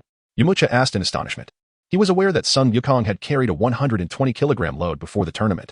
He was taken aback to learn that Qin Wu had already undergone such intense training. I don't know for certain, but it's quite possible, Ku Lin said, observing Qin Wu with a serious expression. At that moment, they had yet to reach the temple for their training, so they were unable to gauge Qin Wu's true strength. Really? Yamcha gazed at Qin Wu in disbelief, rendered speechless by his surprise at the presence of such an extraordinary individual beyond Sun Wukong. Meanwhile, after exchanging pleasantries with Master Roshi, Qin Wu began to engage in casual conversation with Bulma, subtly trying to establish a rapport. Once their relationship had warmed, Qin Wu candidly approached Bulma and asked, could I borrow your dragon radar? I need it urgently. You want to search for the Dragon Balls too? Bulma exclaimed, taken aback. Yes, due to certain circumstances, I require the assistance of the dragon, Qin Wu replied with a nod. Oh. Bulma glanced around before retrieving the radar from her pocket and generously handing it to him. Here you go. Just return it when you're finished. Thank you. I promise to treat you to a lavish meal sometime. Qin Wu expressed his heartfelt gratitude. All right. Bulma replied, her cheeks slightly flushed as she shyly returned his gaze. With the radar in hand, Qin Wu had accomplished his objective. After sharing a meal with Master Roshi and the others, he took his leave. However, as he exited, a giant turtle resting outside suddenly awoke, baring its teeth at him with a menacing glare. Haha. Qin Wu chuckled dismissively as he boarded his plane and departed. Now equipped with the radar, his task became straightforward. He merely needed to locate the other 6 Dragon Balls and then confront Sun Wukong. The Dragon Balls were scattered across the globe, separated by considerable distances, and even by plane, it would take him 4 to 5 days to gather them all. With his current strength, could anyone possibly outpace him in acquiring the Dragon Balls? Were it not for his inability to ride the Kinto-on, that remarkable mode of transportation, he would have already collected them all. Was it truly a reflection of my impure thoughts that the Kinto-on rejects me? He pondered, recalling the time Master Karen had offered him a ride on the Kinto-on, which he had been unable to board. After 2 more days, guided by the radar, he finally located Sun Wukong's training grounds. Sun Wukong, having run all day, sat in a clearing roasting meat, his eyes fixated hungrily on the sizzling food, drooling in anticipation. Just as he was about to indulge, a figure suddenly descended before him, wearing a knowing smile. It's you? Upon recognizing the newcomer, an inexplicable sense of loathing surged within him, and his expression turned cold, eyes gleaming with hostility. Indeed, it is I. It has been quite a while. Did you not miss me, Sun Wukong? Qin Wu remarked nonchalantly as he settled across from him. What do you want? Sun Wukong grunted, unfazed. Naturally. I wish to share in your feast. I am quite hungry. Qin Wu replied with a cheerful grin. Get lost. I won't share my food with you. Sun Wukong retorted, drawing his Rui Jingu Bang, ready to engage in a fight at a moment's notice. Haha, not only do I crave your roasted meat, but I also wish to borrow your 4-star Dragon Ball. Qin Wu declared, laughing heartily. Not a chance. Sun Wukong sprang to his feet, a fierce aura radiating from his youthful face. He might have lent it to someone else, but before him stood the individual he despised the most. And he was resolutely unwilling to part with the Dragon Ball, especially since it was a relic of his grandfather. Come on, we've spent 8 months together. Don't be so stingy. Qin Wu teased, seemingly unfazed by Sun Wukong's animosity. No means no. Sun Wukong maintained his firm refusal. Suddenly, Qin Wu's expression darkened as he rose abruptly, a cold smile gracing his lips. Since you refuse my goodwill, I have no choice but to take it by force. I've longed for an opportunity to engage in combat with you, and now, it seems, the moment has arrived. Come forth. Following the incident with the red satin ribbon and nearly a year of solitary cultivation, Sun Wukong's mind had matured significantly. Although his heart remained kind, his perspective had transformed. He was no longer the innocent boy, as pure as a mirror. It appeared as though he considered wielding the Rui Jingu Bang to be an act of bullying Qin Wu, so he cast it aside and assumed a fighting stance. His gaze fixed intently upon Qin Wu, unwavering. Qin Wu smiled, standing naturally with his hands at his sides, without making any exaggerated movements. Just when Sun Wukong thought he would not strike, Qin Wu suddenly vanished, only to reappear in front of him in an instant, launching a punch. So swift. Sun Wukong was secretly astonished and instinctively raised his hands to block. However, Qin Wu's blow was merely a feint. He withdrew his fist abruptly and, like lightning, delivered a kick aimed at Sun Wukong's abdomen. Sun Wukong quickly crossed his arms to defend himself, leveraging the force to leap high, landing behind his opponent. He charged forward, throwing a punch at him. Yet, Qin Wu, with his back turned, did not even glance back as he unexpectedly retaliated with a swift kick. Bang! Sun Wukong was taken aback that his opponent would counterattack without facing him. He could not evade in time and was struck in the abdomen. flying several meters before crashing against a tree trunk. As he fell to the ground, he clutched his stomach, exclaiming in pain, "That hurts." Yet, he was profoundly astonished by the force of Qin Wu's kick. Having landed a successful hit, Qin Wu did not press the advantage or pursue further. Instead, he turned around with a beaming smile and said, "So, Sun Wukong, what do you think of my strength?" Meanwhile, he smugly thought to himself, "Thanks to your lineage, my progress has been remarkably swift." Once Sun Wukong's pain subsided, he rose, a serious expression on his face as he remarked, "It's been a year, and your strength has grown tremendously." Despite his deep-seated animosity towards Qin Wu, he could not help but acknowledge the power behind that strike. Were it not for his robust defenses, he might very well have been rendered incapable of continuing the fight. Qin Wu looked at him with unwavering confidence and declared, "Of course, I have exerted far more effort than you. While you were wandering amidst the mountains and rivers, I have been tirelessly honing my skills." "I see. But I shall defeat you." Sun Wukong, too, possessed an extraordinary self-assurance. "Very well, let us continue." With that, Qin Wu surged forward with astonishing speed, so swift that Sun Wukong could scarcely perceive him. In an instant, he was struck in the abdomen by a powerful punch and sent flying once more. This time, Qin Wu exerted 50% of his strength, propelling Sun Wukong several dozen meters away, crashing through a line of towering trees before he finally fell to the ground in a heap. With a gasp, Sun Wukong felt his vision darken, spitting out a mouthful of blood as he lay on the ground. Yet, before he could rise, Qin Wu suddenly appeared at his side, delivering a fierce blow with an iron fist. The impact landed squarely on Sun Wukong's abdomen, creating a deep crater in the earth, causing him to involuntarily expel another stream of blood and teeter on the brink of unconsciousness. How formidable! How has he become so powerful? Sun Wukong stared in disbelief at the grinning Qin Wu, feeling an overwhelming pain throughout his body, rendering him utterly immobile. Qin Wu is undeniably formidable, with just 3 strikes. He has rendered his opponent to spit blood twice, leaving him utterly defenseless. How is it that within the span of merely 1 year, he has grown so powerful? What kind of training could have led to such remarkable strength? Sun Wukong gazed at Qin Wu in disbelief, utterly at a loss for words. Observing his opponent incapacitated, Qin Wu clapped his hands and said with a cheerful smile, "How does it feel? The pain is rather unpleasant, isn't it? We could have been good friends. Yet you chose to harbor animosity towards me. Why must it be this way?"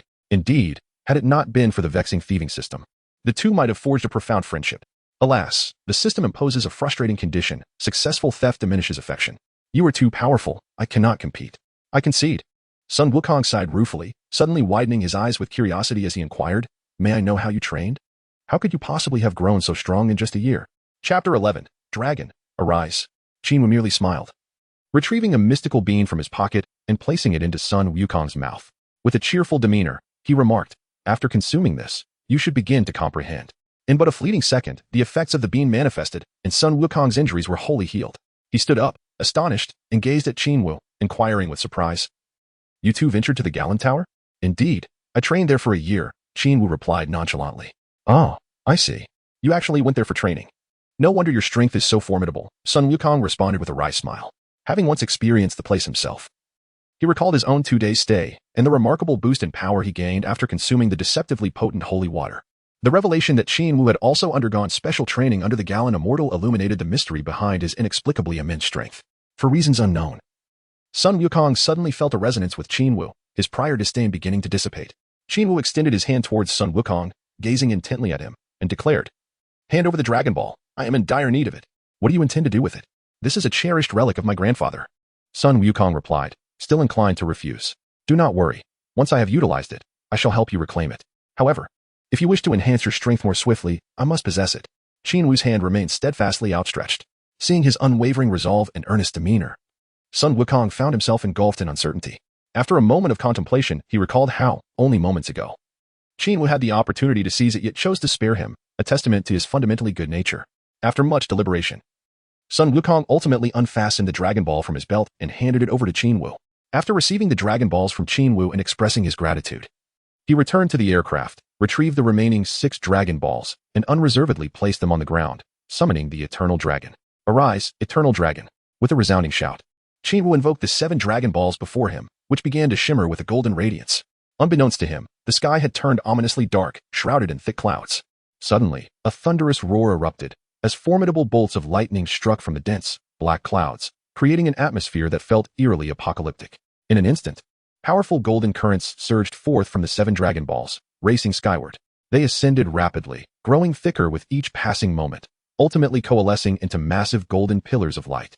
Moments later, the heavens brightened abruptly, the lightning vanished, and before Qin Wu and Sun Wukong hovered an enormous azure dragon, its formidable form poised in the air. Its colossal head suspended ominously with piercing red eyes fixated upon them. What a magnificent and imposing creature! Qin Wu marveled, captivated by the dragon's presence. Watching from a distance in anime had offered no real sense of scale, but in this moment, standing before such a colossal being, he felt a shiver run down his spine. The dragon, several dozen yards long and several meters wide, was a sight to behold. Though it was Sun Wukong's second encounter with the dragon, his emotions were still stirred. Now, you may voice your wish. The dragon's deep, resonant voice echoed, as if urging Qin Wu to regain his composure. My wish is quite simple, Qin Wu declared, his gaze unwavering as he addressed the dragon. I require 2 sets of training attire that can freely adjust gravity to my preference. They should be capable of changing shape, color, and style, resistant to damage, yet lightweight and easy to carry. The dragon scrutinized him for a moment before its booming voice reverberated once more. Your requests are numerous, yet they can be fulfilled.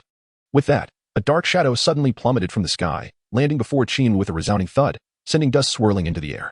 As Qin Wu fixed his gaze, he was taken aback to find 2 sets of black garments.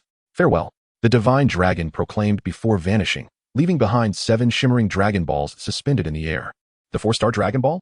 Before Sun Wukong could process this, Qin Wu leapt into the sky with lightning speed, retrieving a prepared sack from within his cloak and swiftly sweeping all 7 Dragon Balls into it. Only then did he gracefully descend. Seizing the moment before the Dragon Balls transformed into stone, he extracted the 4-star Dragon Ball and presented it to Sun Wukong. The latter, after receiving it, stared at him in bewilderment and inquired, "What are you doing? Why have you collected all the Dragon Balls?" Qin Wu replied nonchalantly, "Because I shall need them again next year, and I cannot be bothered to seek them out anew." His demeanor conveyed a sense of casualness, as if he were merely engaged in a trivial task, leaving Sun Wukong astonished in response.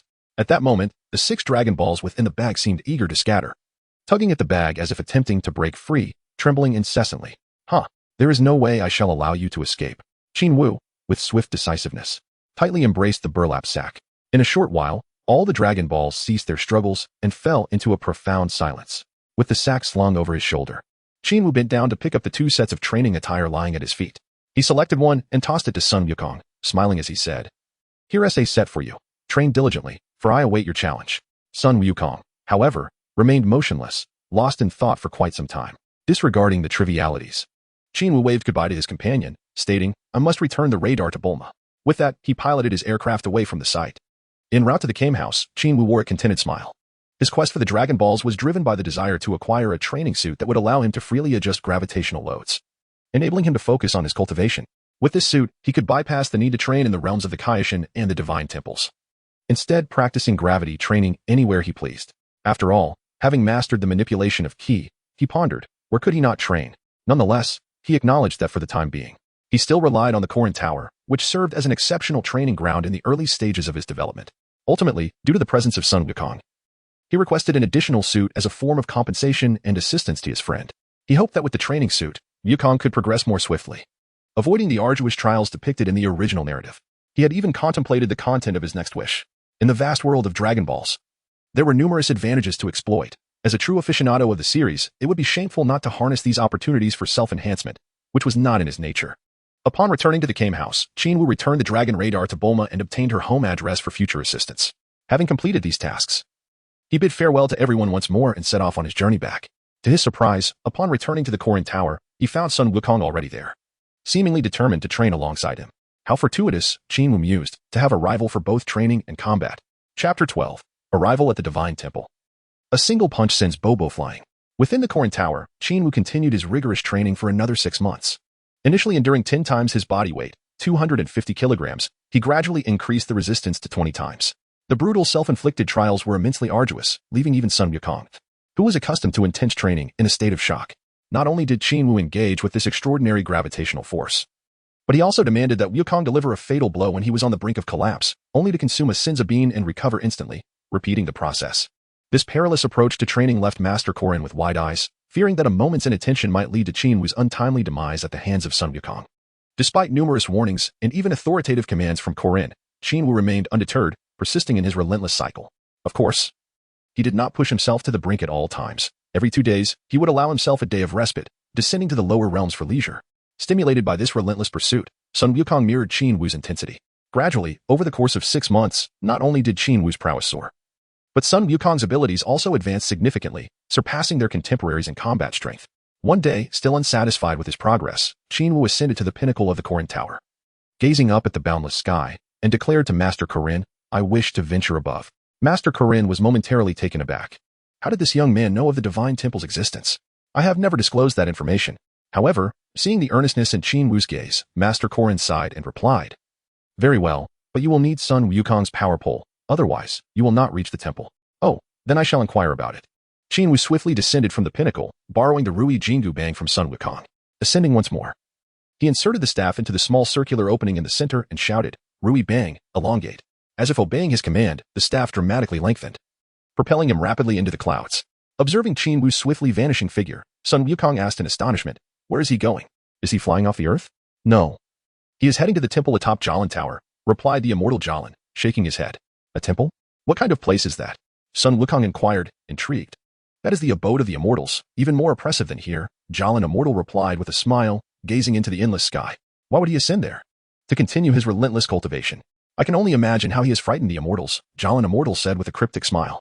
"That fellow actually got a head start." "How infuriating," Sun Wukong exclaimed with resentment. For the past 6 months, he had trained alongside Qin Wu. Although their relationship had not improved significantly, they remained in a state of rivalry, engaging in daily contests. Regrettably, he was always the one to lose. The manner in which Qin Wu surged ahead, step by step, instilled a sense of despair within him. Observing the pained expression on Sun Wukong's face, the immortal Garen spoke earnestly, "To this day, I remain perplexed as to why he harbors such an intense sense of urgency. Witnessing his relentless cultivation, one might think the very annihilation of the earth looms imminently, which fills me with trepidation. While you may still be contemplating how to catch up to him, he might have already shifted his focus to a much more distant future. This represents the most significant disparity between you at present. The gap in strength is not daunting, for it can indeed be bridged. However, the chasm in vision and realms of understanding is far more challenging to traverse. Press on, Sun Wukong. You must strive to reach him, for the journey ahead is still long." After imparting these words, Garen sighed heavily and descended with a grave countenance, leaving Sun Wukong alone above, pondering the profound implications of his words. As Qin Wu soared through the skies atop the Rui stick, propelled upwards with unrelenting speed, he gazed down at the vast expanse below, overwhelmed by exhilaration. Here, at an altitude of hundreds of thousands of meters, devoid of any points of leverage aside from the slender Rui stick, a misstep would undoubtedly lead to a catastrophic descent. He ascended for over 2 hours, until a small black dot gradually materialized in the celestial realm above. Evidently, that was the temple, he mused inwardly.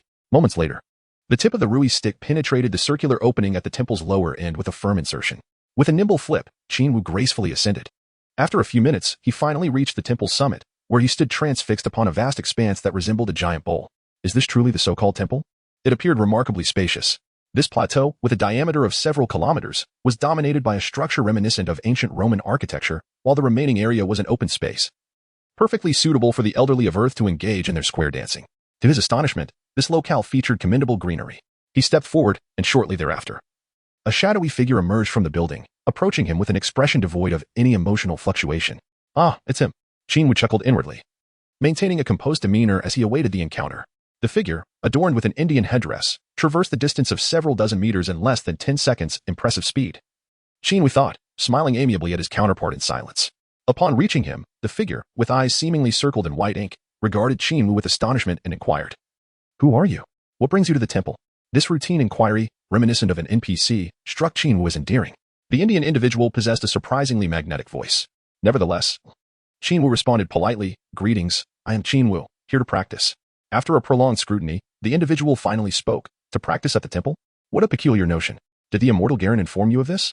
Qin Wu nodded, a warm smile gracing his face, and said, "Indeed, is that acceptable?" "It is. But I must assess your abilities first. Should you fail to meet the standards, you will have to return." He replied calmly.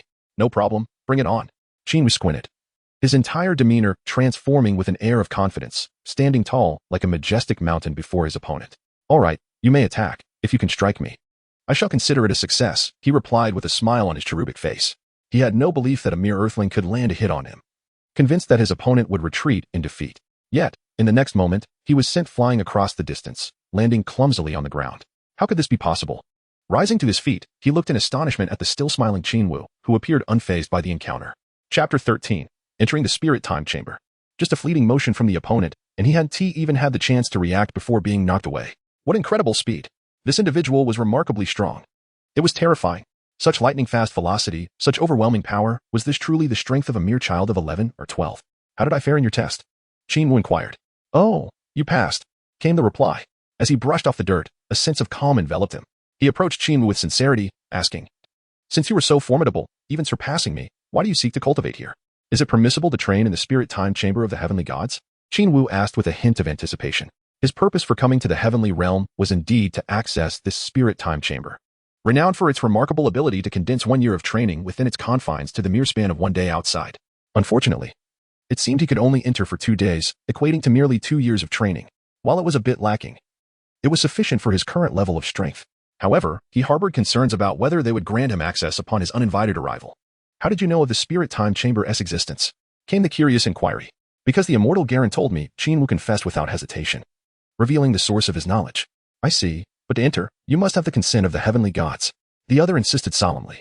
At that moment, an elderly figure resembling Piccolo appeared, adorned in a garment emblazoned with a circle inscribed with the words Heavenly God. His green skin marked by age, he emerged, gazing at Qin Wu with astonishment.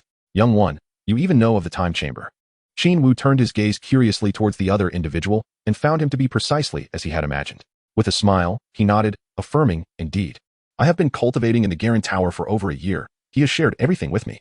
Yet, he secretly pondered, although the cat people possess limited combat prowess, they are masters of chi cultivation, perhaps slightly inferior to the two divine beings, but not by much. Having trained under the latter for such an extended period, he worried he might suffer a fate akin to that of Sun Wukong in the original tale, being utterly trounced.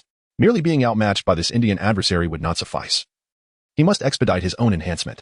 Thus, he thought regretfully of Master Garen, acknowledging that betraying him was a necessity.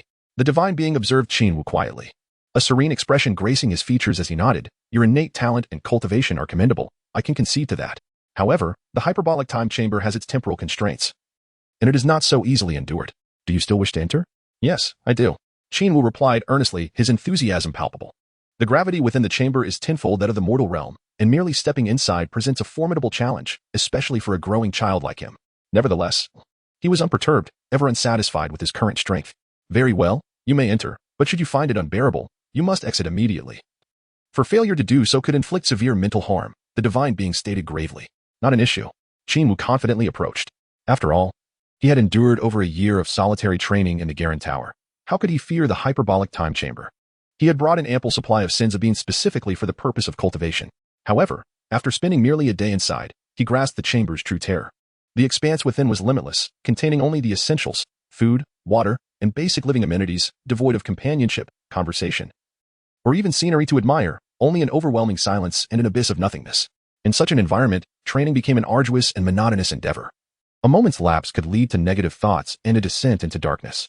Yet, he persevered, resolutely sitting in meditation, focusing on mastering the control of his chi while acclimating to the gravity.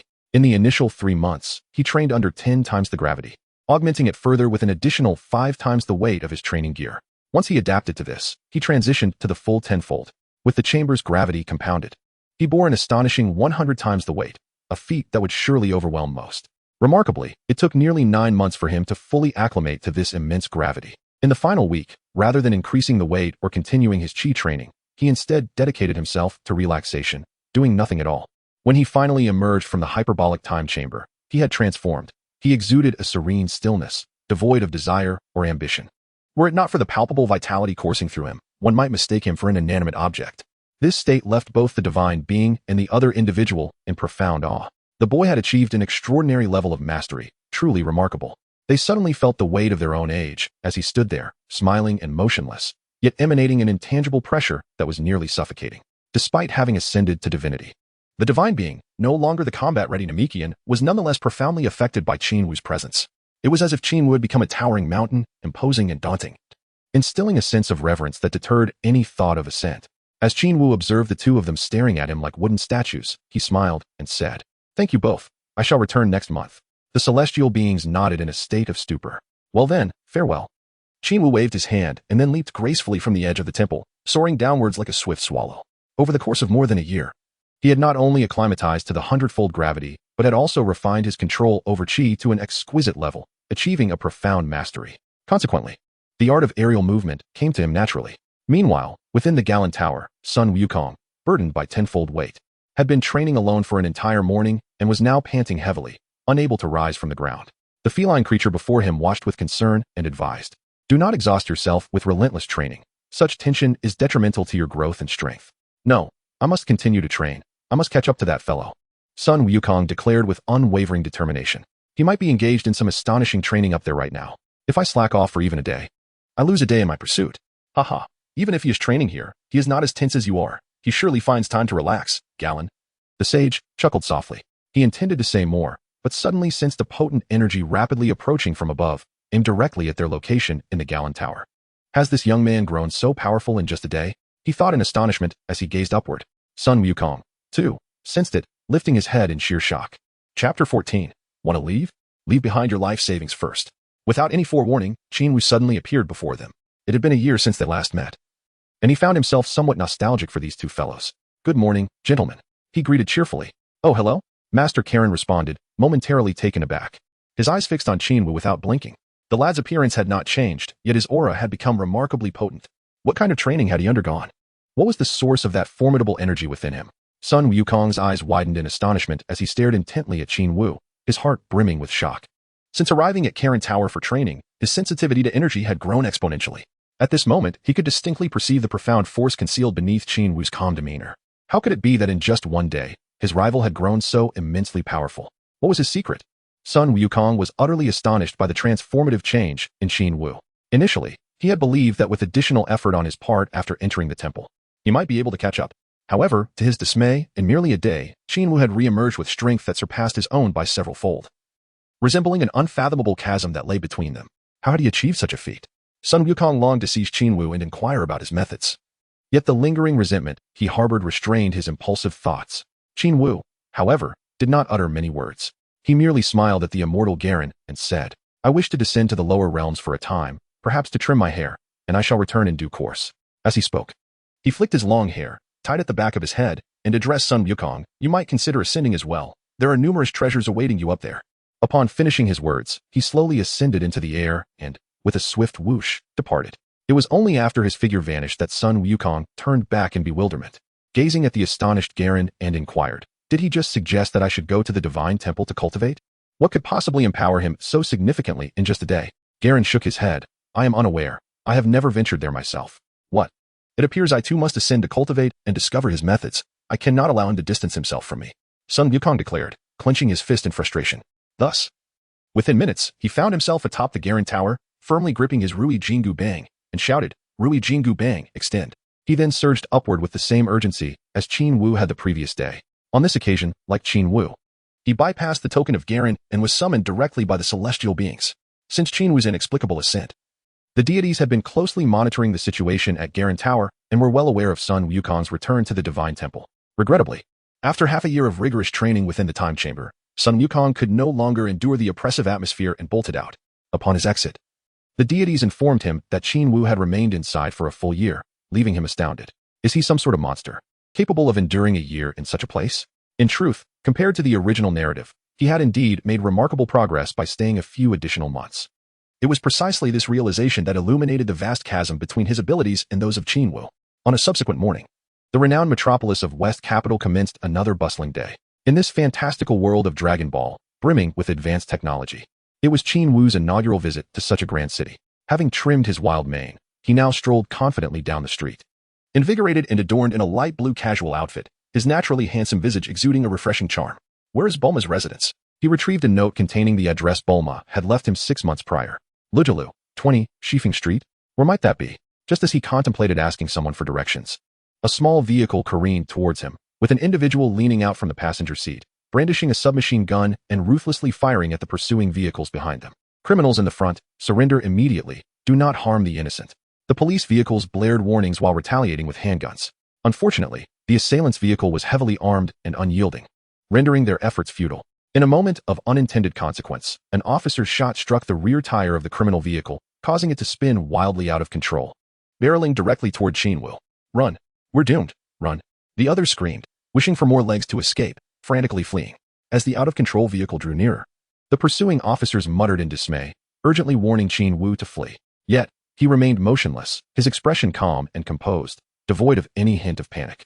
In an instant, the criminal vehicle collided with him, creating a deafening explosion that echoed through the air. It's over. That child has been killed, murmured those who had witnessed the event, their faces pallid with fear. However, In the next heartbeat, they were astounded to see the vehicle inexplicably come to a standstill, devoid of sound. Then, the entire car was lifted high, revealing a short yet muscular figure beneath. Impossible. How could he lift the car? They gasped, incredulous. Is this child a monster? The spectacle was beyond belief. How could he possess such strength? All were left dumbfounded, including the 4 criminals inside the vehicle, staring in shock at the youth who appeared scarcely 12 years old, standing at a height of barely 4 feet. How could such a diminutive frame harbor such extraordinary power? It was utterly unfathomable. Yet, an even more astonishing scene unfolded as Qin Wu, having raised the vehicle with one hand, smirked and effortlessly shook it, eliciting terrified cries from the 4 inside, pleading for him to cease and to release them, while the passenger in the front raised his weapon to fire. With a swift motion of his left hand, Qin Wu unleashed a beam of golden light that struck the forehead of the assailant, causing him to collapse instantaneously. The bullets that had struck him fell away as if they had collided with a steel plate. The remaining 3 bandits, gripped by terror, frantically attempted to open the car doors to escape. However, Qin Wu was not inclined to grant them such an opportunity. In the blink of an eye, he appeared atop a nearby skyscraper, elevating the bandit vehicle high above and coldly remarked, "If you wish to escape, it is simple. Offer me your lives in exchange for money." Upon realizing they were suspended hundreds of meters in the air, the 3 men were utterly panicked, clutching one another in fear of an accidental fall. They gazed at Qin Wu's smiling countenance as if confronting a demon, cold sweat cascading down their brows, their bodies trembling uncontrollably. Chapter 15. A request to Bulma for a gravity chamber and no problem. "We have plenty of money here. Take it all, just spare our lives," stammered the bearded middle-aged leader, his voice quaking. "Where's the money?" Qin Wu demanded, his gaze piercing as he shook the vehicle, nearly coercing the trio into revealing its location. The 3 men, paralyzed with fear, were too frightened to move. The leader shouted in a panic, "It's in the trunk. It's all there." "Oh, is that so?" Qin Wu then maneuvered the car to the edge of the platform and set it down. With a collective sigh of relief, the 3 bandits watched as the vehicle landed safely. Cautiously, they approached Qin Wu, opening the car doors and stepping out. At this moment, they no longer dared to act rashly, for they had witnessed the terror Qin Wu could unleash upon their fallen comrade. Trembling, they cautiously opened the trunk, retrieving 8 small burlap sacks and placing them before Qin Wu, sycophantically declaring, "It's all here. Please take it." "Hee, it seems there is quite a bit." Qin Wu deftly lifted all the small sacks with his foot and then tossed out a universal capsule, causing a compact single-seat aircraft to materialize instantly. After loading everything inside, he turned around, gazing at the 3 bandits with an enigmatic smile. "Master, might you allow us to depart?" inquired the leader, a middle-aged man, his expression brimming with anticipation. Qin Wu nodded, signaling for them to leave. "Thank you, esteemed one. Thank you." Upon hearing that he would truly let them go, the 3 bandits hurriedly made their escape. However, just as they attempted to open the stairway door to descend, 3 beams of golden light suddenly emerged from behind, piercing through their hearts in an instant. As they collapsed lifelessly to the ground, Qin Wu smiled faintly, remarking that the money they had offered was merely compensation for his emotional distress, insufficient to purchase their lives. With that, he swiftly launched another attack, conjuring a massive, blazing orb of light in the palm of his hand, which he propelled forward with great speed. The orb promptly engulfed the 3 men, resulting in a thunderous explosion that obliterated the entire stairwell and released a colossal mushroom cloud, sending shockwaves radiating outward. Once the dust settled, the remains of the 3 bandits had completely vanished, leaving not a trace behind. Having resolved the matter, Qin Wu transformed the airplane back into a capsule, stowing it away in his pocket before vanishing from sight. The recent explosion had captured the attention of everyone below, who rushed upstairs to investigate, only to be astounded to find the floor vacant save for a single vehicle. With a gleeful demeanor, Bulma emerged from her father's capsule company, feeling quite at ease as she headed toward her car in the parking lot. At that moment, a young man blocked her path, halting her progress. "You." Bulma paused, staring in astonishment at the newcomer. Upon closer inspection, she recognized Qin Wu, whom she had only met once before. "Qin Wu, what are you doing here?" Half a year prior, she had seen him with long hair, but now, with his hair cut short, she initially failed to recognize him. "I came to find you. I have a favor to ask," Qin Wu replied with a smile. What do you need my help with?" Bulma asked, her surprise evident. "Should we discuss it here?" Qin Wu glanced around at the bustling surroundings. "Oh. Let us go to my house then," she suggested, walking towards her car, opening the door, and inviting Qin Wu to join her. On their way home, Bulma wore a beaming smile as she cheerfully said, "Welcome to my home. Hiki, I want you to stay long. Once you finish what you need to do, I'll take my leave and return to my training," Qin Wu replied nonchalantly. Upon hearing that he intended to train, Bulma immediately expressed her dissatisfaction, complaining, "You all are like this, always thinking about training. It's so annoying, just like Yamcha." Qin Wu remained silent, his laughter resonating softly. Once you immerse yourselves in cultivation, you become oblivious to the passage of time and the feelings of those around you. What purpose does such relentless practice serve? In the end, you will undoubtedly end up like that old, lecherous turtle sage, living in solitude until the end of your days. Bulma continued to voice her grievances, unleashing her pent-up frustrations towards Yamcha all at once. Qin Wu remained silent, shaking his head inwardly. Women, in their simplicity, often become engrossed in matters of affection, oblivious to the impending crises that may lie ahead. While they yearn for companionship during shopping excursions, they seem indifferent to the plight of humanity, or even to the feelings of others. Whether it be Bulma or the future wife of Sun Wukong, Chi-Chi, they are both short-sighted individuals. He has always held a certain disdain for such foolish women, preferring to keep his distance. Had it not been for a specific matter requiring her assistance, he would never have visited. Upon arriving at Bulma's residence and stepping into an opulent villa, her incessant chatter finally ceased, as she warmly greeted Qin Wu. Sitting in the center of the courtyard, he observed Bulma's youthful mother tending to her flowers with a leisurely grace, while Qin Wu sipped his juice in silence. "Do tell.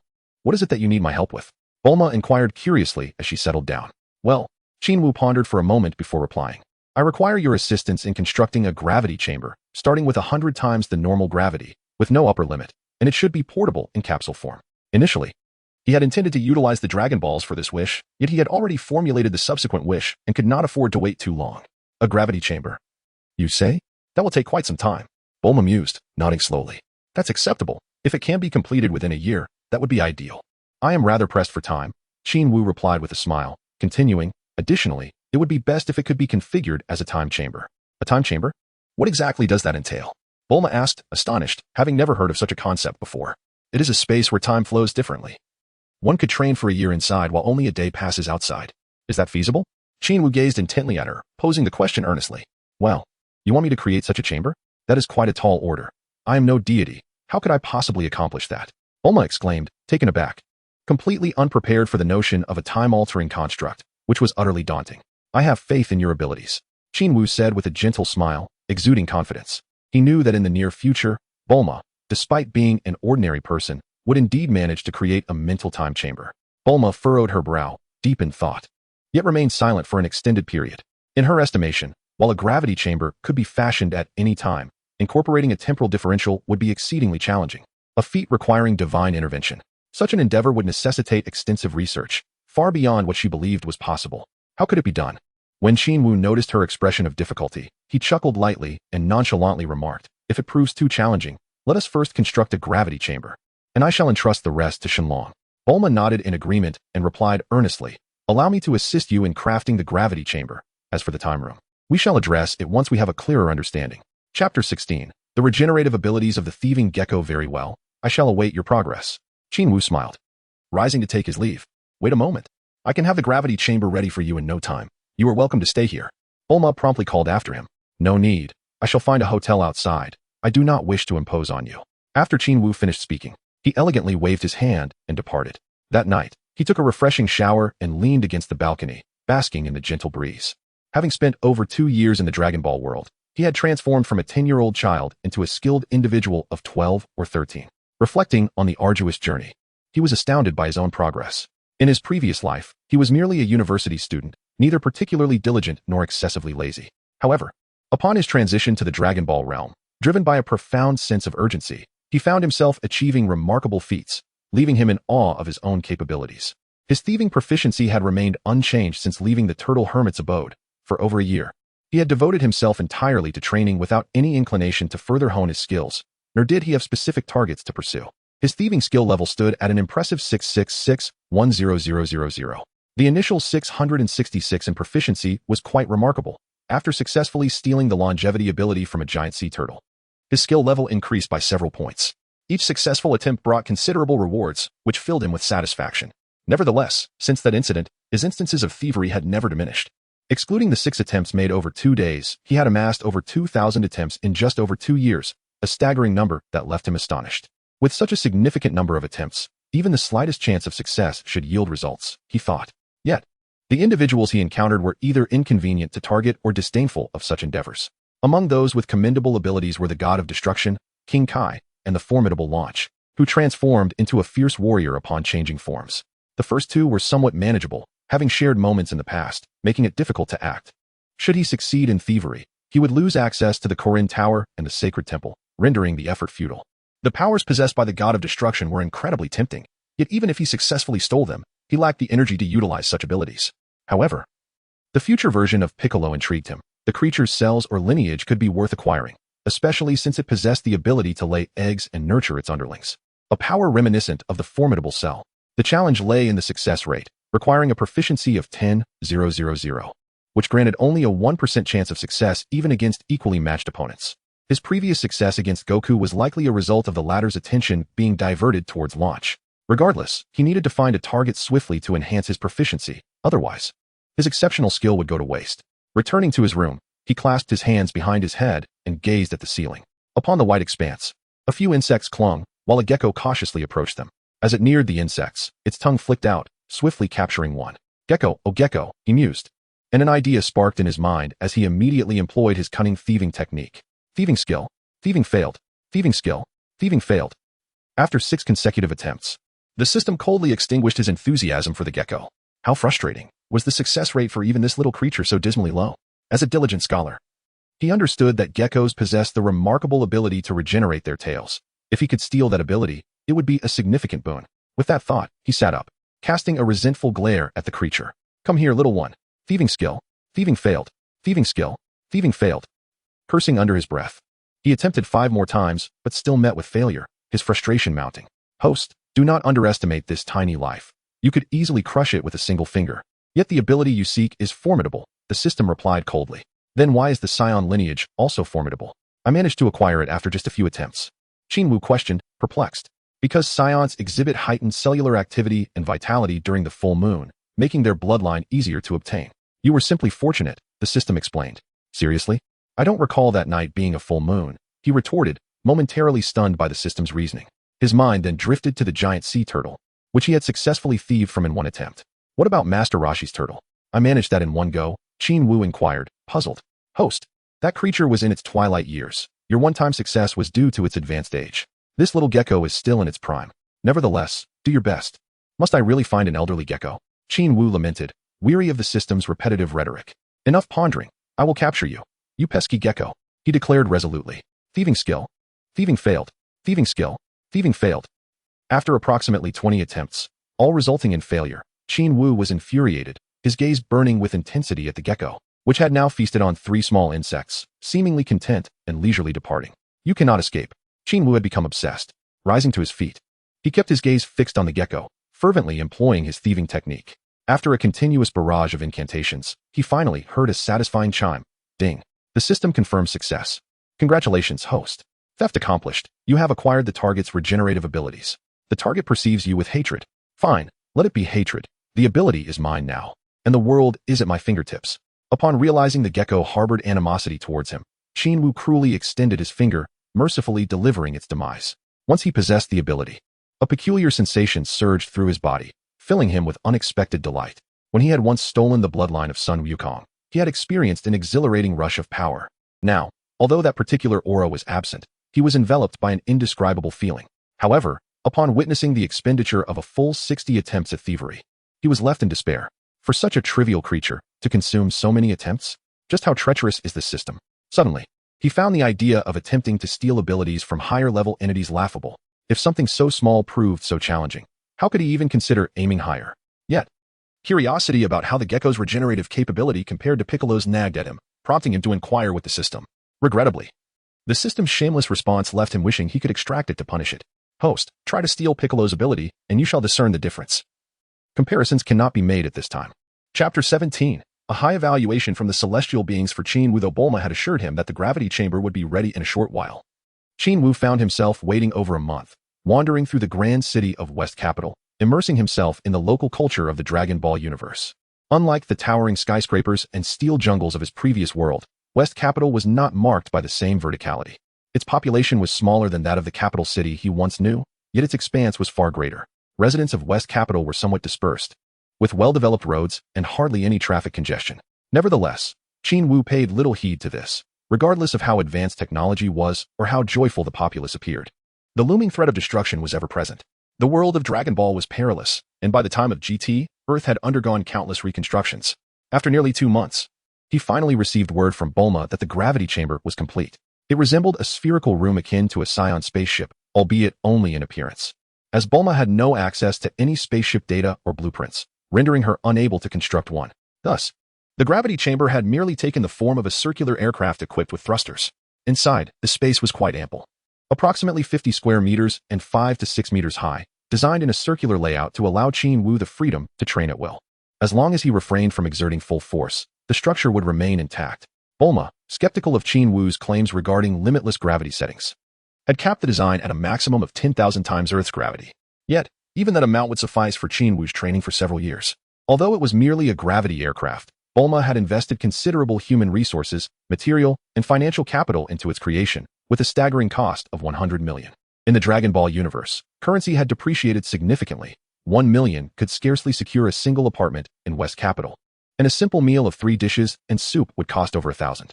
Certainly, this was the case in West Capital. In smaller towns or villages, expenses were far less. Despite Bulma considering him a friend, Qin Wu handed her a bag filled with money, an inconsequential sum to him, as it was all acquired through theft. Counting the bills, Bulma exclaimed in astonishment, "This is far too much. You have 500 million here, exceeding both labor and material costs." "Not an issue," Qin Wu replied grandly. "You may require my assistance frequently in the future. Consider this in advance on your compensation." "Very well. Should you need anything, do not hesitate to ask. I shall offer my services free of charge." Bulma responded, her generosity matching her character. "Agreed. Then farewell." Qin Wu settled into the cockpit of the gravity aircraft, waving goodbye to her. After being away for 2 months, far longer than anticipated, he returned to the Tower of Korin, only to find that Sun Wukong had long since departed, leaving behind a bored feline yawning and gazing around. When Qin Wu appeared, he cast a fleeting glance and inquired, "Shall you continue your cultivation?" "Indeed." Qin Wu nodded. "You truly are relentless. Once you depart, I shall be left with even more ennui," sighed the immortal Galen. He then produced a prepared pouch of celestial beans and handed it to him, remarking, "Since your arrival, my celestial beans have been depleting at an alarming rate, and my cultivation efforts cannot keep pace." "Hee. Thank you, immortal Galen." Qin Wu waved farewell to the feline beings of the Meow planet. This time, he relied solely on his mastery of the void technique, ascending effortlessly into the sky. Upon reaching the temple, Bobo, an Indian fellow, had been waiting for quite some time. Upon seeing Qin Wu, he greeted him cheerfully. "Has Sun Wukong entered?" Qin Wu inquired without wasting words after exchanging pleasantries. "Yes, he went in a while ago but couldn't resist the urge to come back out. When I heard you had been in for a year, he mustered the courage to go back in," Bobo replied with a grin, concealing his teeth. "Then I shall wait. When he emerges, I will enter," Qin Wu declared, settling into a cross-legged position, closing his eyes to commence his cultivation. Bobo found the atmosphere dull. Being cooped up in the temple all day was stifling, and the deity was a taciturn sort, often left to his own devices, leaving Bobo to wander idly outside. Moreover, without the deity's orders, he could not descend to the mortal realm for entertainment. After all, it was a rare occasion for 2 humans to visit the temple.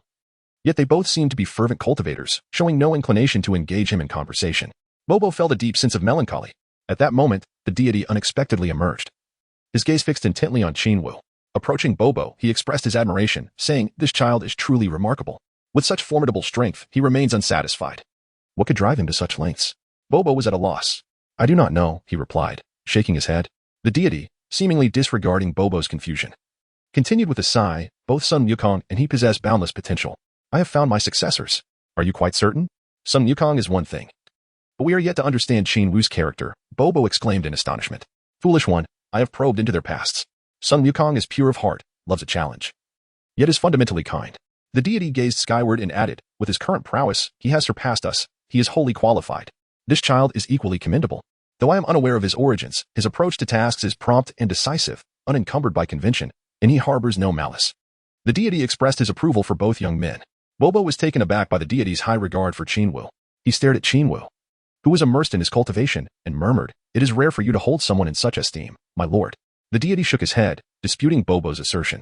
"No. There are countless individuals in the mortal realm with similar traits and virtues. However," he sighed once more, "they lack the innate talent and strength of these 2. As they conversed, Sun Wukong emerged, appearing somewhat disheveled and weary, almost hunched over, panting as he exited. "I made progress this time. I stayed in for an extra 2 hours. The deity smiled warmly upon seeing him. "It was dreadfully boring. I thought I might go mad in there." Sun Wukong admitted sheepishly, scratching the back of his head with a grin. "Your heart is restless. It seems you still fall short compared to Qin Wu." The deity replied earnestly, his gaze shifting to Qin Wu. "Oh, he has returned." Sun Wukong exclaimed in surprise as he finally noticed Qin Wu. "I've been back for a while, just waiting for you to come out," Bobo chuckled. At that moment, Qin Wu suddenly opened his eyes, glanced at Sun Wukong, nodded, and greeted the deity before entering the spirit time room. Look, he is still tireless in his pursuits. The deity remarked playfully, observing Qin Wu's vanishing figure. He is quite the anomaly, Sun Wukong remarked, sticking out his tongue. Chapter 18. The Divine Dragon advises against greed re-entering the spirit time room. Qin Wu adjusted the gravity of his training attire to tenfold, enhancing the room's inherent tenfold gravity, resulting in a staggering hundredfold weight. Now a young adolescent. His growth accompanied an increase in weight, at his height of 1. For meters, he weighed 35 kilograms. Hundredfold gravity equated to nearly 200 kilograms, an unfathomable challenge for a youth. While he previously acclimated to the hundredfold gravity in a static state, this time, he engaged in dynamic training, performing push-ups, sit-ups, martial arts, and running. Within mere moments, he found himself breathless and exhausted. Indeed, static training was no longer within his current capabilities. Realizing this, he reluctantly adjusted the gravity of his training attire to 5-fold.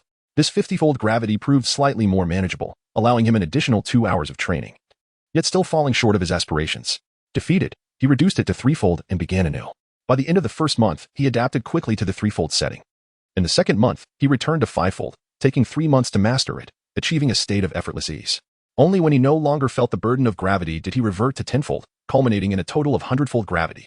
After a year had passed, as he emerged from the spirit time room, he exuded a tranquil and harmonious aura, each movement devoid of any discernible energy. Had it not been for the daylight illuminating his departure, the deity, Sun Wukong, and Bobo might have believed the door opened of its own accord. Huff. Qin Wu stepped into the vastness of the temple, inhaling deeply the fresh air from the outside.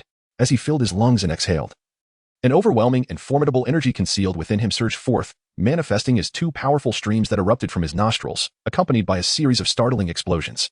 This phenomenon was the result of a potent collision between the energy he expelled and that of the external environment. The deity's eyes widened in astonishment as he beheld Qin Wu, unable to regain his composure. Could it be that this child had cultivated to such a remarkable degree? The sheer power generated by his exhalation was truly astonishing. What incredible strength must lie within him? Qin Wu stood silently ahead, exuding an aura that made the celestial beings feel as if they were confronted by a colossal beast poised to pounce upon them at any moment. Instilling a terrifying sense of pressure, it was not only him. Even the Indian companion by his side and the Na'vi and innocent Sun Wukong sensed the formidable energy emanating from Qin Wu. All of them were drenched in sweat, staring blankly at the youth before them.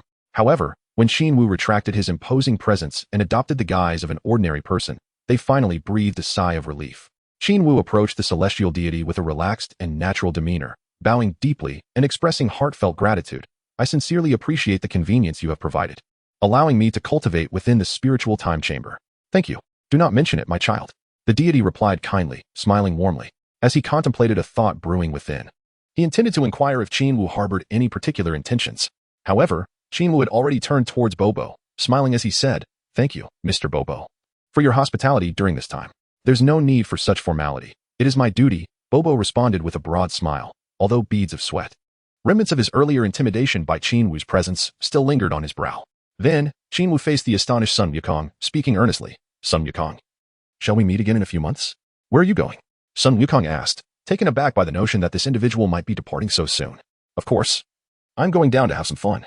For the time being, I shall refrain from such intense cultivation and take a break," Qin Wu replied nonchalantly. "Are you truly leaving?" The deity's heart tightened at the prospect of his departure, and he quickly called out to him. Yet, Qin Wu merely offered a gentle smile and said, "Thank you, celestial deity." With that, he suddenly leaped into the air and soared towards the lower realms. Qin Wu had long since vanished, prompting the celestial being to withdraw his gaze, offering a wry smile as he remarked, "This child never allows others a moment's respite in his endeavors.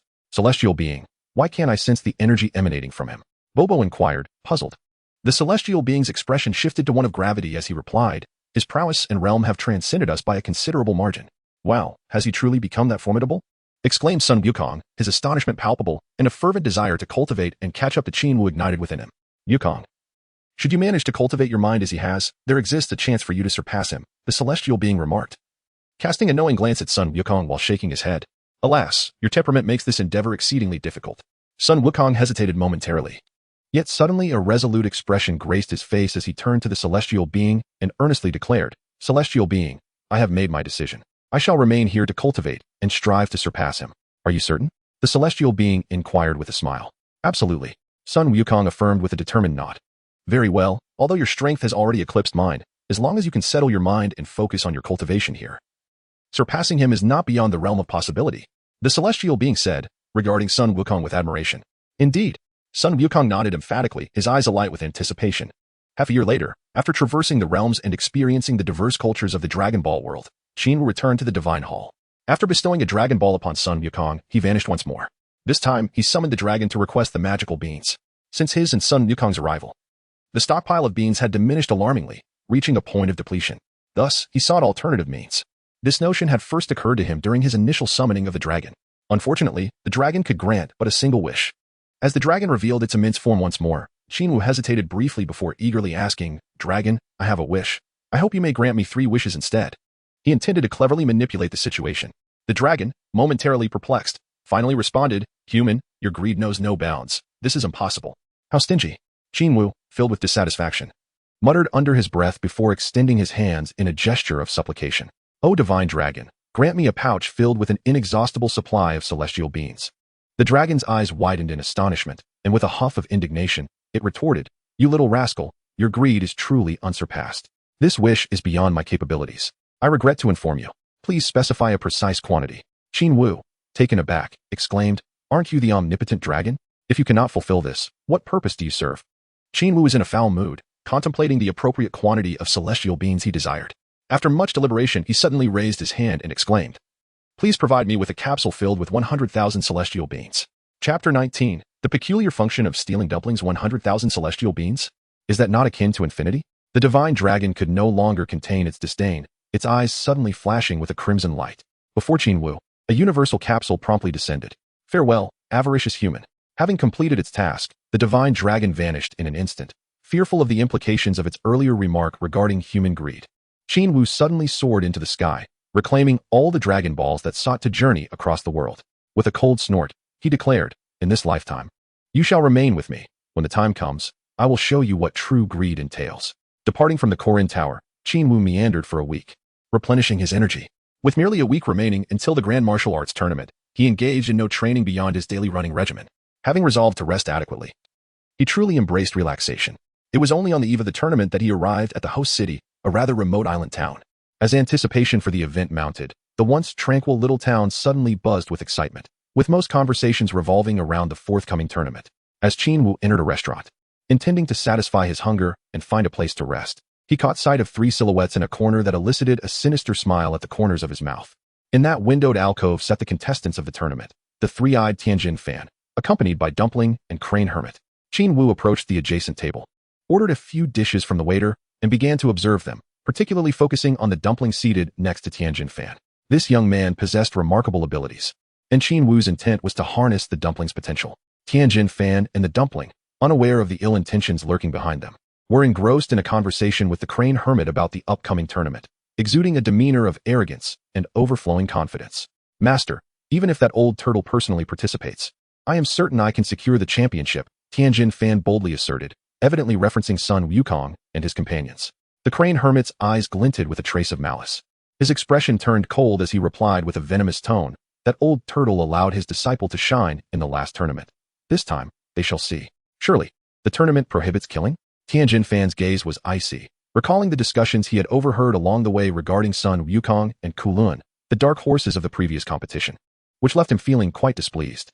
"Try not to kill anyone, otherwise, disqualification is inevitable. Our goal is merely to demonstrate that the Crane School is superior to the Turtle School," the Crane Hermit said with a sinister smile.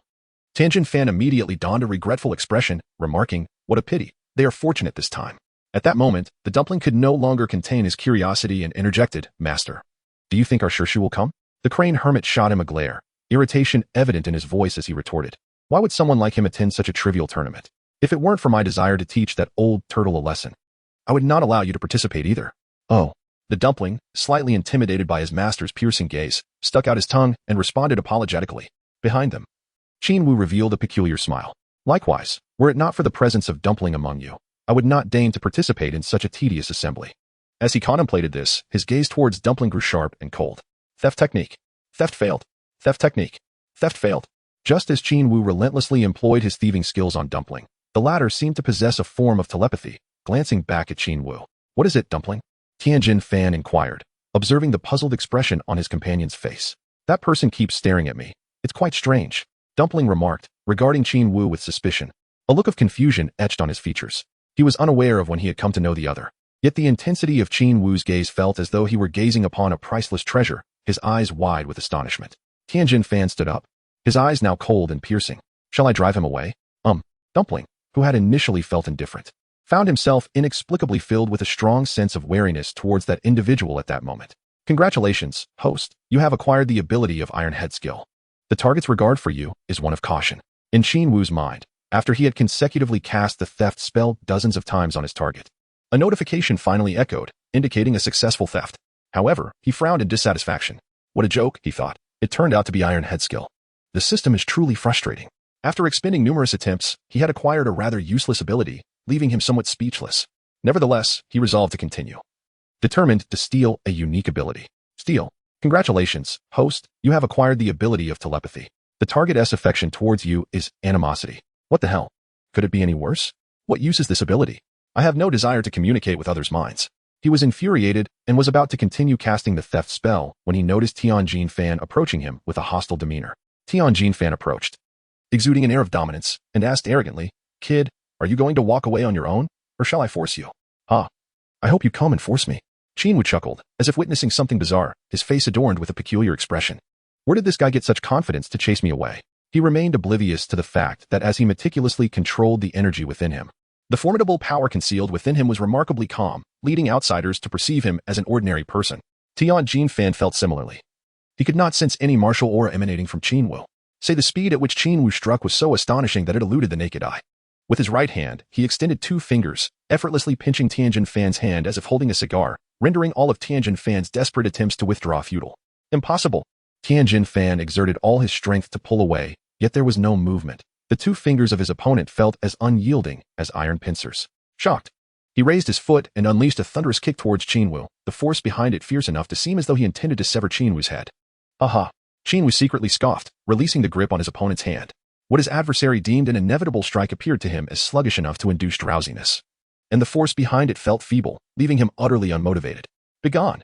With a thunderous roar, Qin Wu unleashed the immense energy concealed within him, creating a shockwave that reverberated throughout the entire restaurant, shattering every pane of glass in its wake.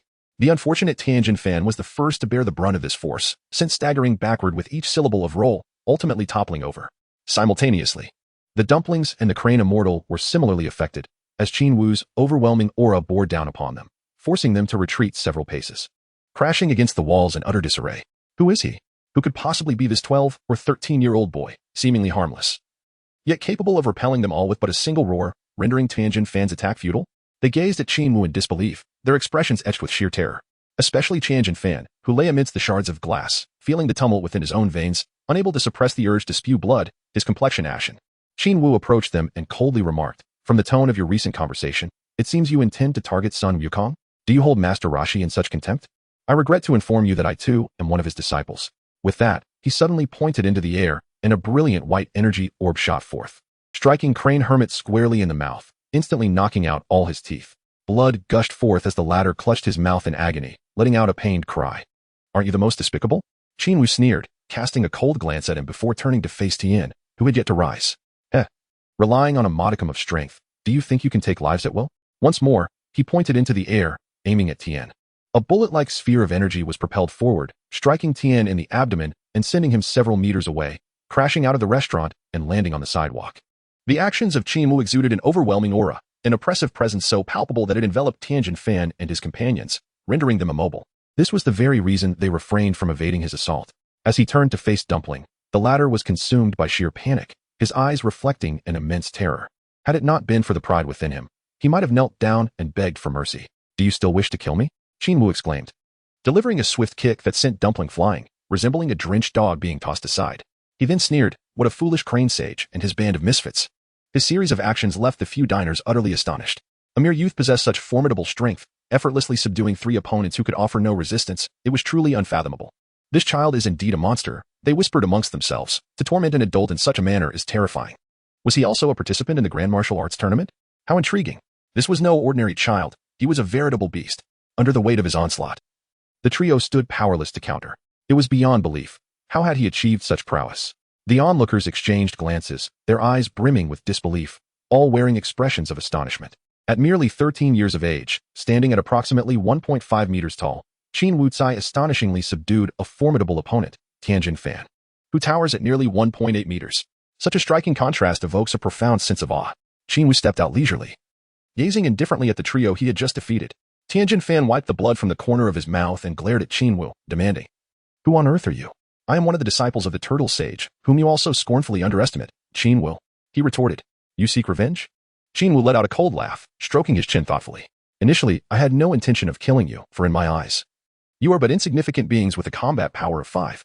However, for the sake of precaution, to prevent any future retribution, I have resolved to end your lives." Upon hearing this, the trio was struck with disbelief, realizing that they had yet to participate in a single match of the world's foremost martial arts tournament. Only to meet their end here tonight, a bitter pill to swallow. Master Crane's face contorted with fear as he fell to his knees before Qin Wu. Though Qin Wu had merely demonstrated a fraction of his strength, the overwhelming aura radiating from him spoke volumes of his terrifying power.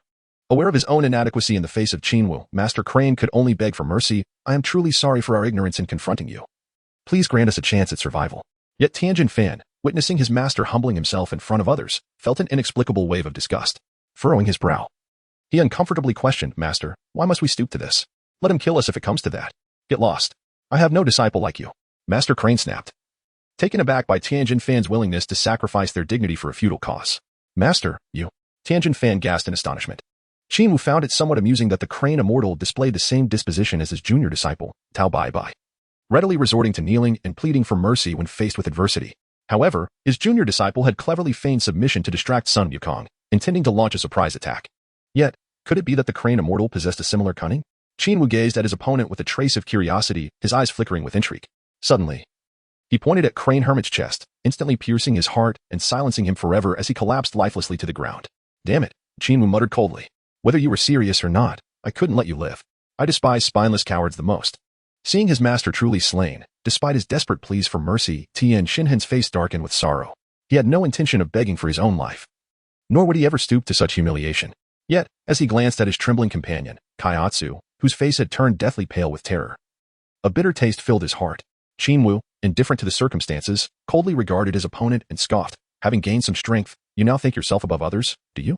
Witnessing your master perish before your very eyes, and yet you still regard human life with such disdain?"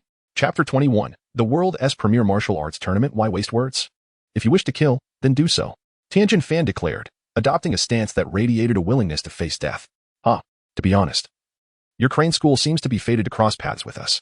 Your master Tao Bai was slain by Sun Wukong, and now I have taken your master's life. Do you two wish to join them? Qin Wu looked down upon Tianjin Fan and Jiaozi, his eyes filled with derision. If he were to slay Tianjin Fan and Jiaozi now, it would indeed be a tragic fate for the Crane School. He had no desire to end their lives, preferring to leave them for Sun Wukong at the tournament, allowing them to grasp the despair of facing a vastly more powerful adversary than the Sun Wukong of the previous generation. Their hopes of confronting him were merely a delusion. However, upon witnessing their hostile glares directed at him, he resolved not to show mercy, even if they could never surpass him. He could not allow a tiger to return to the mountains. With this thought, he unleashed 2 beams of icy light, piercing the foreheads of Tianjin Fan and Jiaozi. Even Jiaozi's diamond-hard skull could not withstand the assault, and he instantly breathed his last. With the 3 now lifeless in the street, Qin Wu felt a pang of regret. They had intended to attend the tournament, where Sun Wukong might have transformed their perspectives, yet they had not even registered before meeting their demise at his hands. Was this not rather unbecoming? Having stolen Jiaozi's abilities only to extinguish his life was hardly noble. Well, it's done now. What more can be said? He mused, observing their grim fate. Let me send you off properly. No need for a burial. With a casual gesture, he caused the bodies of Tianjin Fan and his companions to explode, a cloud of dust enveloping the scene as he vanished, leaving a multitude of stunned spectators in his wake. The World's Premier Martial Arts Tournament commenced nonetheless, a triannual gathering for martial artists. Despite the champion's prize not being particularly lavish, the title itself was a coveted goal, with participants valuing fame and fortune above all. Achieving renown at the tournament would surely attract wealth in abundance. As noon approached, Master Rashi had arrived at the vicinity of the venue with Kuririn and Yamcha. After registering, they stood at the entrance, awaiting Sun Wukong's arrival. Knowing Wukong's love for challenges, he was certain the martial arts tournament would attract him. Kuririn, visibly anxious, had waited a long time without sighting Wukong. Why has he arrived yet? He lamented. Calm down, we still have 2 hours until registration closes. Master Rashi replied with a serene smile. At that moment, Bulma emerged from a taxi, causing Master Rashi's eyes to gleam with interest as he fixated on her figure, his face flushing with excitement. Bang! Feeling the weight of his gaze, Bulma swiftly elbowed him. Furious, you lecherous old man, 3 years have passed, and you still haven't changed. Yamcha and Kuririn could only smile wryly, feeling embarrassed to be associated with Rashi's lecherous nature. Oolong also descended from the vehicle, his large ears drooping in discontent as he glared at Master Roshi, accusing him of being disrespectful. 3 years have passed, and you haven't changed a bit. Shut it. Wulong, speak respectfully. Master Roshi shot back, irritated. Is Wukong still not here? Wulong inquired, scanning the surroundings. Not yet, but he should arrive soon. Yamcha responded just as a gust of wind swept through, halting before them. Upon closer inspection, it was Sun Wukong. You finally made it, Yamcha exclaimed, joyfully punching Wukong in the chest. Kiririn, equally thrilled, embraced Wukong, exclaiming, We've been waiting for you. Wukong sheepishly scratched his head, grinning, sorry for being late. Master Roshi nodded, patting Wukong on the shoulder, signaling him to register quickly. Don't miss the deadline. Right. Wukong beamed and made his way to register. This guy seems to have grown stronger. He is also taller. Kiririn thought, astonished by Wukong's presence. He sensed a formidable aura emanating from him, subtle yet powerful. Almost undetectable without careful attention. What a remarkable transformation, Yamcha remarked, watching Wukong return after registering. Indeed, I wonder how he has trained over the past 3 years. His energy feels vastly superior to 3 years ago, Master Roshi agreed gravely. I thought after 3 years of hard training, I would catch up to him. But the gap has only widened, Kiririn lamented, feeling frustrated. From the moment he arrived until he returned from registration, Wukong maintained a calm demeanor, radiating confidence. Master Roshi and the others sensed an air of tranquility from him, as if he were above worldly concerns. When Wukong rejoined them, Yamcha could not help but ask, Wukong, where have you been training these past 3 years? How did you become so much stronger? His question echoed the curiosity of the others, who, aside from Bulma, gazed at Wukong with intrigue. I trained in the Divine Temple, receiving guidance from the celestial beings. Wukong replied, scratching his head with a hint of embarrassment. Divine Temple? Celestial beings? The others stared at him, wide-eyed in disbelief. Yes, but training there was rather dull. Wukong chuckled, oblivious to the astonishment his words elicited. After a moment of silence, Master Roshi exclaimed, no wonder your strength is incomparable to before. If that is true, you've truly been given a rare opportunity. Kiririn and Yamcha exchanged bewildered glances, pondering the nature of this divine temple. Why has your strength increased so rapidly, Wukong? Wukong's playful expression suddenly shifted to one of concern. What I experienced was nothing compared to another individual who is truly terrifying. I chased him for 2 years without catching up, and he only grew stronger. Who? They asked, astonished. Look, he is coming, Wukong said, raising his head slightly. His sharp gaze fixed on the approaching figure of a young man. Chapter 22. The unaware of their mortality Qin Wu, clad in light attire, approached the gathered crowd and cheerfully greeted them. Hello everyone, greetings to you, Master Turtle Hermit. Aside from Sun Wukong, all present were taken aback by the sight of this young man, who had grown to over 5 meters tall during their 3-year separation. Bulma, having previously assisted Qin Wu, was the only one aside from Sun Wukong who had seen him recently, though even for her, it had been over a year. Upon seeing him now, his previously youthful and delicate face had matured into a handsome visage. The age difference perhaps dulled Bulma's perception. As a 19-year-old girl observing a 13-year-old boy slightly shorter than herself felt little impact. Nonetheless, for a boy of 13, standing at 5 meters made him the tallest among all except Yamcha and Bulma. Even Sun Wukong, at 15, measured merely a little over 3 meters. Yet, height alone does not determine strength. After all, in the future world, Android 17 was only 7 meters yet managed to overpower Trunks and other Dragon Ball warriors with ease.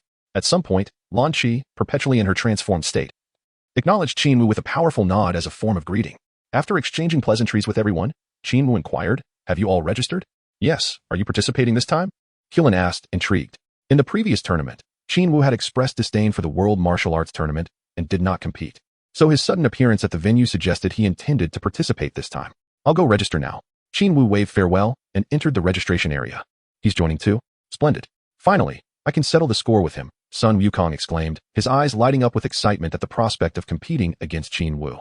This revelation left Kiririn, Yamcha, and the others astonished, prompting them to ask, is he really that strong? They had always believed Sun Wukong, as the champion of the last tournament, was the greatest contender this time. However, witnessing their formidable champion express such eagerness to battle Qin Wu shocked them. His previous remarks had not been mere jest. It appeared that Qin Wu was indeed formidable. With their astonishment lingering, they awaited the commencement of the tournament. This edition of the tournament was marked by Sun Wukong's unexpected rise as a dark horse, ultimately clinching the championship. Consequently, there was much anticipation for this year's event, with hopes for more surprising contenders. Over 100 participants entered the tournament, most of whom had competed in 2 or 3 previous editions. Those who vividly remembered Sun Wukong's prowess from last year expressed their dismay at the sight of him casually warming up, lamenting their own fortunes. Are they back again? What a waste of our time. Indeed, that creature named Sun Wukong had such strength in the last tournament. I wonder how he fares now. Curse it. They are here again. Had I known, I wouldn't have come. They seemed brimming with confidence. Was this to be yet another event devoid of suspense? Enough talk. Let's prepare swiftly. Qin Wu and his companions have garnered considerable attention due to the presence of Sun Wukong, the Turtle Sage. Having been defeated by Sun Wukong in the previous finals, harbors no intentions of continuing to compete this time. Instead, he expresses a keen interest in both Sun Wukong and Qin Wu, who is purported to be significantly stronger than himself. With over 100 participants, the draw for the competition begins, and Qin Wu draws number 88, a fortuitous number that conveniently allows him to avoid facing familiar opponents. The preliminary rounds are held indoors, featuring a total of 4 stages divided into the upper and lower halves of the first and second sections. Qin Wu found himself placed in the second half of the bracket, facing an extraordinarily large red-haired man as his first opponent. Qin Wu had a vague recollection of this individual, as he appeared to be the adversary of Ku Lin in the original storyline. It was astonishing how his arrival had triggered a butterfly effect. The red-haired giant strode onto the martial arts stage with a series of thunderous steps, each footfall resonating loudly, leaving many spectators in awe. Upon stepping onto the platform and noticing that his opponent was merely a little imp, barely reaching his knees, the red-haired man immediately displayed a look of disdain. "Ah, what a surprise, a mere child. This will be far too easy," he scoffed. Indeed, had the referee not called for the match to begin, Qin Wu could have easily dispatched his opponent with a single kick. He stood silently, ignoring the contemptuous gaze directed at him. "What's the matter, little one? Too frightened to speak? Hurry back to your milk." Haha. The red-haired man continued to boast, completely dismissing Qin Wu. The onlookers shared a similar sentiment. Qin Wu was not clad in the traditional turtle school training attire, leading them to perceive him merely as a novice, and thus, they held little expectation for him. On the contrary, they viewed his opponent favorably, believing that he had drawn an advantageous lot for this first match. How could that little brat possibly be a challenge? This is a mismatch. It's utterly boring. However, figures like Sun Wukong, Ku Lin, and Yamcha harbored great anticipation for Qin Wu. "Let us begin. We shall witness your true prowess." Until now, aside from Sun Wukong, Qin Wu had never showcased his abilities to anyone, hence their heightened expectations. With a resounding clang of the gong, the match in this half of the bracket commenced. "Little brat, it's not too late to concede now. Don't wait until you're left with no chance to even shed a tear." The red-haired man continued his arrogant taunts. Unaware of your impending doom, Qin Wu merely raised his hand slightly, a fierce aura flickering at his fingertips. In an instant, he launched his attack without affording the red-haired man any opportunity to react, striking him squarely on the forehead. The previously jovial and self-assured expression of the red-haired man instantly froze, his eyes filled with disbelief as he was sent sprawling backward. With a resounding crash, he fell heavily to the ground, tumbling out of the ring, scattering his composure like marbles. How could this be? He had been defeated in a single blow. Such formidable strength. Was that pure energy? It was astonishingly potent. That poor fellow truly was unfortunate, encountering a creature akin to Sun Wukong. Amidst the chorus of astonished gasps from the crowd, the referee proclaimed Qin Wu the victor, while the red-haired man had already succumbed to unconsciousness. As Qin Wu stepped off the stage, Ku Lin and Yamcha expressed their delight, congratulating him one after another, exclaiming, "Indeed, Qin Wu, you are truly impressive. This tournament has become far more captivating." With the absence of Tian Jinfan and Jiao Zi's ostentatious antics, the atmosphere had significantly improved. Chapter 23. A single strike to defeat Ku Lin. The audience, witnessing Qin Wu's inaugural competition and subsequent victory, felt no suspense but still offered their congratulations. Qin Wu remained remarkably composed, not perceiving his achievement as extraordinary, responding to everyone with a gentle smile. Before Sun Wukong took the stage, their eyes met, filled with anticipation as he said, "Qin Wu, I look forward to seeing you in the finals." "Absolutely, I await your arrival," Qin Wu replied with a tranquil smile. Shortly thereafter, Sun Wukong also secured his first victory, followed by Ku Lin and Yamcha, who, despite facing opponents significantly larger and stronger, dispatched them with a single strike. It seemed as though fate relished the spectacle, funneling all the formidable contenders into Qin Wu's path. In the second match, he faced the renowned Gappa Wang, a dark-skinned figure with curly hair. Having watched Qin Wu's first match, he approached the bout with a grave expression, refraining from making any bold proclamations. However, Qin Wu, uninterested in engaging in verbal sparring, swiftly appeared before him, and, with a flick of his finger, sent Gappa Wang flying from the ring, rendering him utterly defenseless. Remarkable! Even the two-time champion, Gappa Wang, was no match for a single strike, gasped the audience in astonishment, their eyes wide with disbelief. Next came the third match, where Qin Wu encountered another so-called formidable opponent, Nam Wu, the individual who had previously knocked Sun Wukong unconscious with his cross-punch.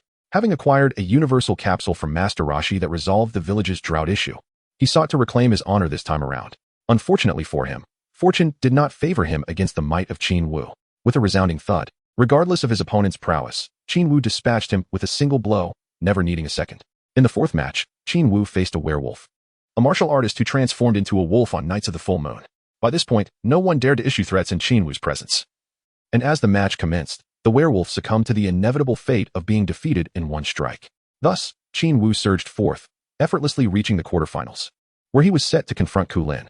Upon realizing that his quarterfinal opponent was Qin Wu, Ku Lin's expression fell, and he stared blankly at him, lamenting, "My fate is truly tragic. Haha, Ku Lin, don't worry, I shall not let you down." Qin Wu chuckled heartily, patting his shoulder in a gesture of symbolic consolation. "Because you won't let me down, I am worried. What terrible luck to face you." Ku Lin replied with a wry smile.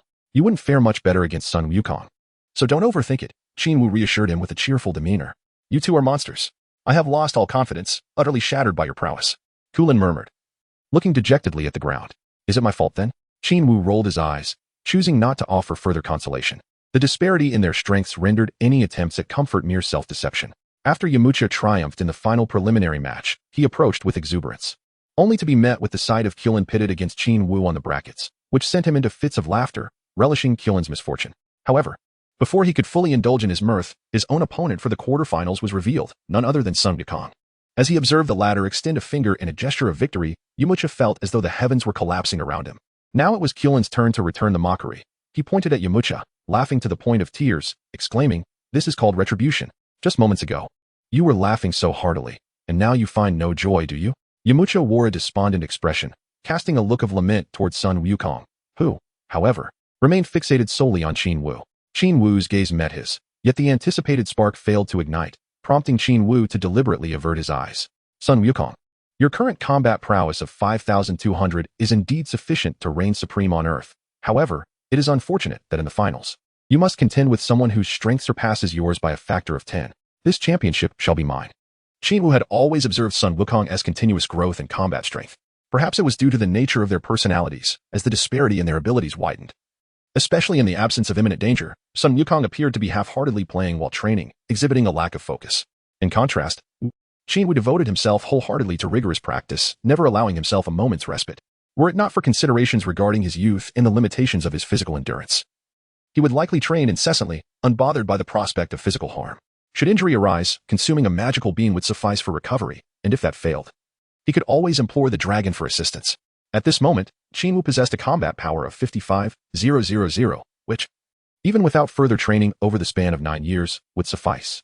Yet, an overwhelming sense of crisis lingered within him. His power, while formidable, still rendered him akin to an ant in the presence of the universe's tyrant, Frieza. A mere transformation from Frieza could obliterate him in an instant. As the saying goes, those who do not foresee future troubles will inevitably face immediate concerns. Qin Wu's gaze remained fixed on the 9 years ahead, with Frieza's oppressive presence looming over him, stifling his breath. He had no desire to learn techniques that could double his combat power, as such skills would impose excessive strain on his body, leading to potential harm. Instead, he yearned to naturally elevate his power to attain the perfect realm he envisioned. Consequently, he had refrained from consuming any of the divine waters known to unlock latent potential. The first match of the top 8 commenced, with Qin Wu's opponent, Ku Lin, taking the stage, visibly on the verge of tears. "Please, don't be like that. I can just make the match end quickly," Qin Wu remarked cheerfully, observing Ku Lin's woeful expression. "Oh, wouldn't that make me even more upset?" Ku Lin replied, his face a picture of despair. He doubted his endurance would last long. With a clang, the gong sounded, and the renowned host with his striking yellow hair and sunglasses made his entrance. He had always been the commentator for significant matches, rarely appearing in preliminary rounds unless a particularly noteworthy contestant, like Qin Wu or Sun Wukong, was involved. "Ladies and gentlemen, the match has begun. We are witnessing a battle within the Turtle School," the host exclaimed, brimming with excitement. "Will our competitor Ku Lin emerge victorious, or will the newcomer Qin Wu, participating in the tournament for the first time, seize the victory?" His animated gestures and expressive voice captivated the audience, drawing them into the spectacle. However, just as he began his commentary, Qin Wu suddenly vanished from sight, reappearing before Ku Lin in the next instant. With a mere flick of his right hand, Ku Lin was sent flying out of the ring before he could even react. "Oh my, what have we just witnessed? Qin Wu has secured victory in such an unbelievable manner." With this revelation, the audience erupted in astonishment. The anticipated evenly matched contest had not materialized, as last year's top 4 competitor Ku Lin was defeated in a single move by Qin Wu. It was utterly shocking.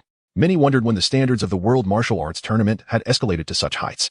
The excitement was abundant, yet the spectacle fell short of expectations. Qin Wu effortlessly defeated Ku Lin with a single move, completely failing to witness the anticipated scene, leaving them deeply dissatisfied. Qin Wu effortlessly made his way into the top four. Upon descending the stage, he comforted the tearful Ku Lin. "Why are you feeling this way?" he inquired gently. "It's utterly humiliating. I simply couldn't withstand a single move," Ku Lin lamented, casting a sorrowful glance at him. Qin Wu smiled, gently patting Ku Lin's shoulder. He spoke with a profound implication. "Do not be disheartened. Yamcha will soon follow in your footsteps. You are not alone." Ku Lin, feeling dejected, trudged back to the audience, joining Master Roshi, Bulma, and the others. They all embraced him with regret, offering continuous words of comfort. Yet Oolong's attempts at consolation only deepened Ku Lin's despondency. "Do not rush, Ku Lin. You have encountered a formidable opponent. Strive diligently in your training, and you shall surpass them." Yet, Ku Lin thought to himself, knowing full well that he faced a monster. How could he ever hope to overcome? Is such a feat attainable by mere mortals? He perceived a sense of despair in Qin Wu's nonchalant demeanor.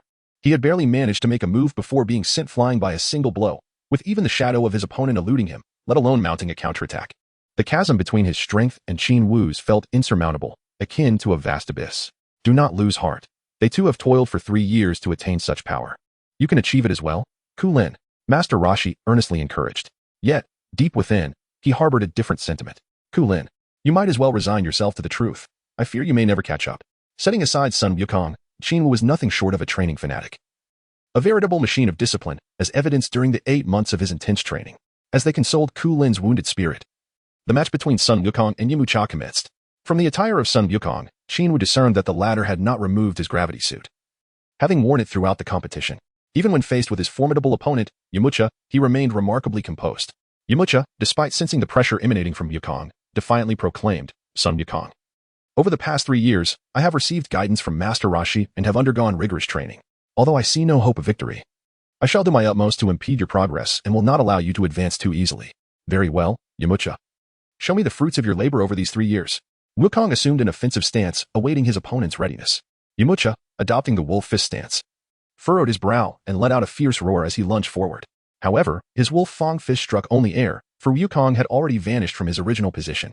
Did he anticipate this? Yamcha's heart raced as he frantically searched for Wukong's figure, yet it seemed as if he had evaporated, leaving the arena eerily empty. What is happening? The contestant Sun Wukong has disappeared. Where could he be? In the sky? No, where could he possibly be? The host seized the microphone and began his fervent commentary. The audience looked around, bewildered, glancing at the arena and then upwards, unable to locate Wukong. Only Qin Wu perceived the intense fluctuations in the air. Sensing that Wukong was moving with astonishing speed, darting around Yamcha at near supersonic velocity. With his superior abilities, Qin Wu caught a glimpse of Wukong's form. But with Yamcha's combat power barely at 200, he could not hope to match the speed of Wukong's 5,000 plus. Suddenly, Wukong materialized behind him, delivering a swift chop to Yamcha's neck, instantly knocking him unconscious. Oh, Sun Wukong has suddenly appeared behind Yamcha, and with a single strike, he has rendered Yamcha unconscious. The match concluded, and Wukong advanced. It was only after Wukong's decisive victory over Yamcha that the referee finally spotted him, gasping in astonishment. The crowd erupted, all eyes wide as they beheld Wukong effortlessly defeat Yamcha, lifting his opponent's body off the arena and placing it beside Master Roshi. He then turned to Qin Wu, brimming with anticipation, and declared, "Qin Wu, I can hardly wait to face you." "Very well, let us proceed." Qin Wu replied with a calm smile, unfazed. With both Qin Wu and Sun Wukong having triumphed over their respective opponents, they became mere spectators as the other 2 pairs of contestants battled fiercely, evenly matched, until a victor finally emerged. Following this, the semifinals commenced, with Wukong and Qin Wu set to clash against the remaining 2 competitors, with only the victors advancing to the finals.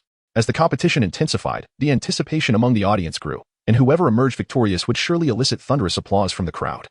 Qilin had shed his earlier despondency and joined in the cheers for Wukong and Qin Wu. Yamcha had been revived by Master Roshi, and upon awakening, he could only smile ruefully. He never expected to be eliminated so swiftly, much like Qilin, unable to even launch an attack. "You two are far too powerful for us. Now, let us simply enjoy your duel," Master Roshi sighed, offering comfort to his 2 disciples. "There is nothing more to be done. Give it your all, Wukong. Give it your all, Qin Wu." Yamcha had come to terms with his fate, turning to rally support for the 2 contenders now facing off in the arena. As the moment of truth approached, the referee, wearing sunglasses, entered in exhilarating commentary mode. "Ladies and gentlemen, what you are witnessing is the finals of the 22nd World Martial Arts Tournament. Contestants Sun Wukong and Qin Wu have risen above hundreds of opponents to reach this point. Their strength is unparalleled, having bulldozed their way through to the finals, with no adversary able to withstand their might. Are they simply too strong? Or are their opponents too weak? Regardless, their confrontation promises to be an exceptionally fierce and spectacular battle." And so, the match commenced. Wukong and Qin Wu bowed respectfully to each other, engaging in polite pre-fight dialogue. What were they saying? Oh, it appeared they were both equally determined. With Wukong expressing his excitement at facing the most formidable opponent he had ever encountered, Qin Wu. Chapter 25, Qin Wu versus Sun Wukong as the host and referee called out. The crowd erupted in fervor, chanting Qin Wu.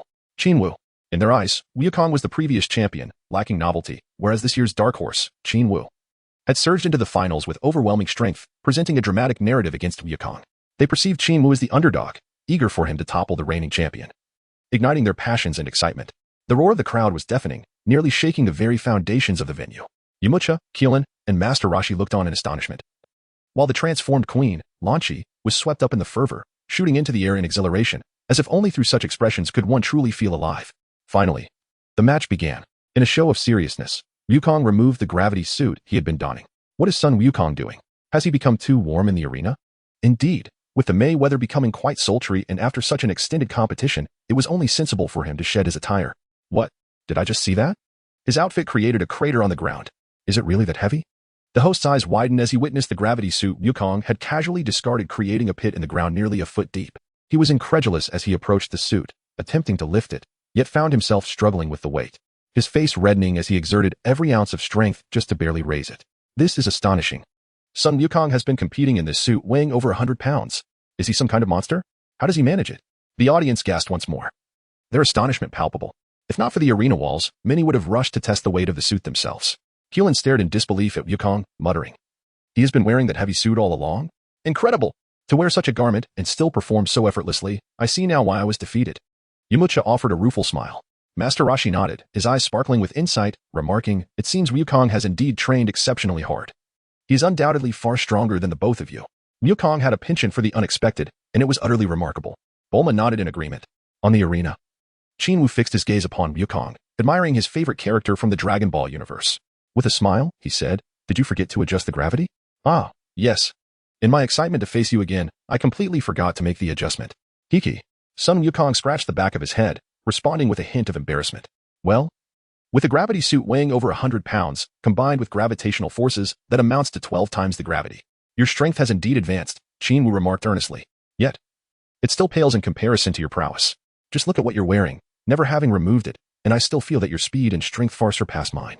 Sun Wukong waved his arm, loosening his muscles and preparing for the bout, his expression a blend of excitement and intense anticipation. It has been a long time since we engaged in a truly exhilarating battle. Huh, the last time, you were thoroughly bested for the Dragon Balls. Are you seeking revenge now? Qin Wu thought to himself, though he maintained an outwardly calm demeanor as he replied, enough with the chatter, let us begin. All right. Sun Wukong nodded in agreement, his previously relaxed gaze suddenly sharpening into a fierce glare. In an instant, his figure vanished without a trace, only to reappear before Qin Wu, launching a powerful punch toward his opponent's abdomen. Bang! Qin Wu effortlessly blocked his attack with a raised knee, then executed a sudden backflip, creating distance between himself and Sun Wukong. As the match commenced, Sun Wukong launched the first strike. However, he was quickly thwarted by Qin Wu, whose expression remained remarkably composed. The host, ever diligent, raised his voice to narrate the unfolding drama as soon as the battle began. Yet, as he spoke, Sun Wukong charged forward once more, unleashing a flurry of punches and kicks at Qin Wu, his speed so extraordinary that the spectators could only perceive afterimages. At that moment, the audience held their breath, their focus unwaveringly fixed on the two combatants in the arena. Bang! Bang! Bang! Sun Wukong's offense was relentless. Within a minute, he unleashed over 100 strikes, each one targeting Qin Wu with the ferocity of a tempest. Nevertheless, Qin Wu maintained his calm demeanor, his hands moving like phantoms, effortlessly neutralizing each of Sun Wukong's attacks. Although one was on offense and the other on defense, the scene was intensely captivating, yet the audience found it impossible to track the movements of the two fighters. Their speed was simply astonishing, transitioning from the stage to midair and back again, appearing and vanishing in the blink of an eye, only to re-emerge at unpredictable locations. The rapidity of their exchanges left spectators breathless, often only hearing the whoosh of air slicing past, while their figures remained unseen. Krillin and Yamcha, sweating profusely, exchanged astonished glances, both displaying expressions of sheer disbelief. This is unbelievably fast. My eyes cannot keep up. They marveled. Is this their true power? Incredible! Yamcha, we are far behind them. At that moment, Lan Shi suddenly exclaimed, quiet. Focus on the match. Instantly, she redirected their attention back to the spectacle. Sun Wukong's assault continued unabated, resembling a ferocious tiger relentlessly attacking Qin Wu. Yet, throughout it all, Qin Wu maintained a seemingly nonchalant expression, which began to frustrate Sun Wukong. Kamehameha! Sun Wukong shouted as he closed in, unleashing a powerful energy wave toward Qin Wu. However, the latter simply leapt back lightly and with a casual wave of his hand dissipated Sun Wukong's energy attack with a luminous orb. Boom. The two energy waves collided, producing a thunderous explosion that reverberated throughout the venue, creating a mushroom cloud in the air. At this juncture, Sun Wukong abandoned his pursuit and gracefully landed on the stage, while Qin Wu descended simultaneously. The two stood facing each other, both exuding an air of relaxed confidence. Wow, that was absolutely spectacular. Although I couldn't see much. That explosion was undoubtedly a fierce clash in this intense competition. Chapter 26, a dominant victory over Sun Wukong in the first round of their contest. Sun Wukong and Qin Wu appeared evenly matched. As the fighters stood still, the host exuberantly commented, his passion ignited regardless of the accuracy of his words. What an exhilarating experience. Battling with you is the most pleasurable encounter of my life. Truly exhilarating. Sun Wukong clenched his fists, his expression one of sheer enjoyment. I am on the defensive while you launch your fierce assaults. Naturally, it is exhilarating. Qin Wu rolled his eyes at him. Sun Wukong observed his pained expression and, with a wry smile, replied, I am aware that you possess many hidden strengths, but I am unafraid. I am eager for battle. Then let it commence, this time. I shall not hold back, Qin Wu said with a beaming smile. I await your challenge, for I certainly do not wish for you to go easy on me. Sun Wukong's demeanor shifted, and he spoke with a piercing intensity. The mere mention of restraint pricked at him. Well then, here I come. As soon as Qin Wu's voice fell, his figure suddenly vanished, reappearing before Sun Wukong in a flash, his right fist imbued with a fierce gust of wind, striking directly towards Sun Wukong. How astonishingly swift, this fellow's speed was truly beyond belief. In an instant, he materialized right before Sun Wukong, causing a jolt of alarm within him as he instinctively raised both hands to defend. However, the force behind Qin Wu's punch exceeded his wildest imagination. That thunderous blow sent him soaring into the air, hurtling far into the distance. Simultaneously, this very punch caused Sun Wukong's blood to surge uncontrollably, rendering him unable to maintain his composure as he drifted further away. Qin Wu swiftly vanished once more, only to reappear midair before him in an instant, delivering a fierce strike that sent him hurtling back. Yet this was far from over. As Sun Wukong spiraled uncontrollably through the air above the stage, Qin Wu materialized again, his fists descending like thunder upon Wukong's abdomen with devastating force. Thud. Sun Wukong coughed up a mouthful of blood, his body curling like a shrimp before plummeting toward the stage. Boom. The impact was deafening. The sheer power behind Qin Wu's blow cratered the stage several meters deep, burying Wukong beneath the rubble. Well, contestant Qin Wu has counterattacked. In just a few strikes, he has driven Sun Wukong straight into the stage. His strength is absolutely staggering. The commentator gasped, his sunglasses nearly slipping off in shock. He hastily adjusted them before resuming his rapid-fire commentary. Now, Sun Wukong has been buried in the wreckage. Has he lost? Or is he dead? If he is dead, by the rules, Qin Wu would be disqualified. All eyes fixed on the mound of debris where Wukong lay. The crater left by Qin Wu spanned nearly 5 meters. Such destructive force left the audience wondering just how much damage Wukong had sustained. Is Sun Wukong all right? Krillin fretted, his voice laced with anxiety. He'll be fine. At their level, they can endure blows like this, Master Roshi reassured, though his own concern was evident.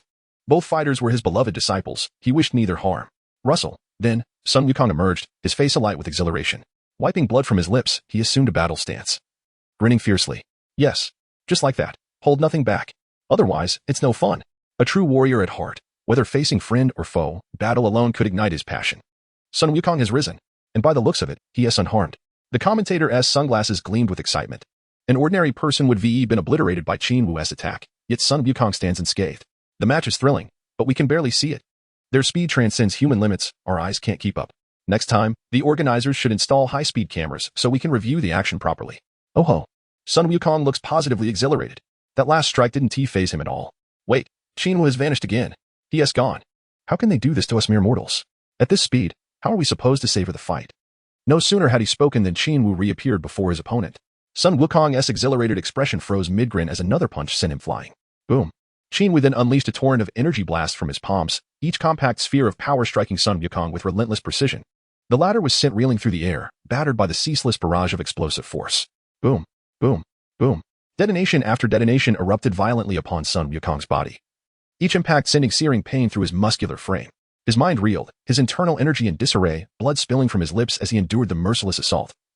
Utterly defenseless against the onslaught, the spectators watched in stunned horror as Qin Wu's relentless attacks manifested as streaks of radiant orbs, each the size of a baseball, relentlessly pursuing Sun Wukong. Their expressions twisted in shock as explosions wreathed his body like cascading fireworks. Then, in an instant, Qin Wu vanished once more. Bang! Reappearing directly above Sun Wukong, he descended like a meteor, fists clenched together in a devastating hammer strike. Sun Wukong, already bereft of control, plummeted earthward. Kaboom! A thunderous shockwave erupted, sending violent gusts surging across hundreds of meters, a magnificent mushroom cloud spiraling into the sky. Sun Wukong was buried deep within a crater 10 meters wide, motionless. Oh, Sun Wukong has been blasted out of the arena by contestant Qin Wu. He now lies on the outer road, his condition unknown. The announcer, ever prescient, had already taken to the skies in his hovercraft. Witnessing the moment Qin Wu sent Sun Wukong crashing down. Gripping his microphone, he exclaimed in exhilaration. The crowd erupted into chaos, rising to their feet in a frenzy. Yet, the distance rendered Qin Wu and Sun Wukong mere specks, leaving them uncertain of the details. But one consensus prevailed: Sun Wukong had been defeated, hurled beyond the arena's bounds. If he still lived, Qin Wu would be crowned champion. And so, in that very moment, the stadium erupted in deafening cheers. Qin Wu, Qin Wu, Qin Wu.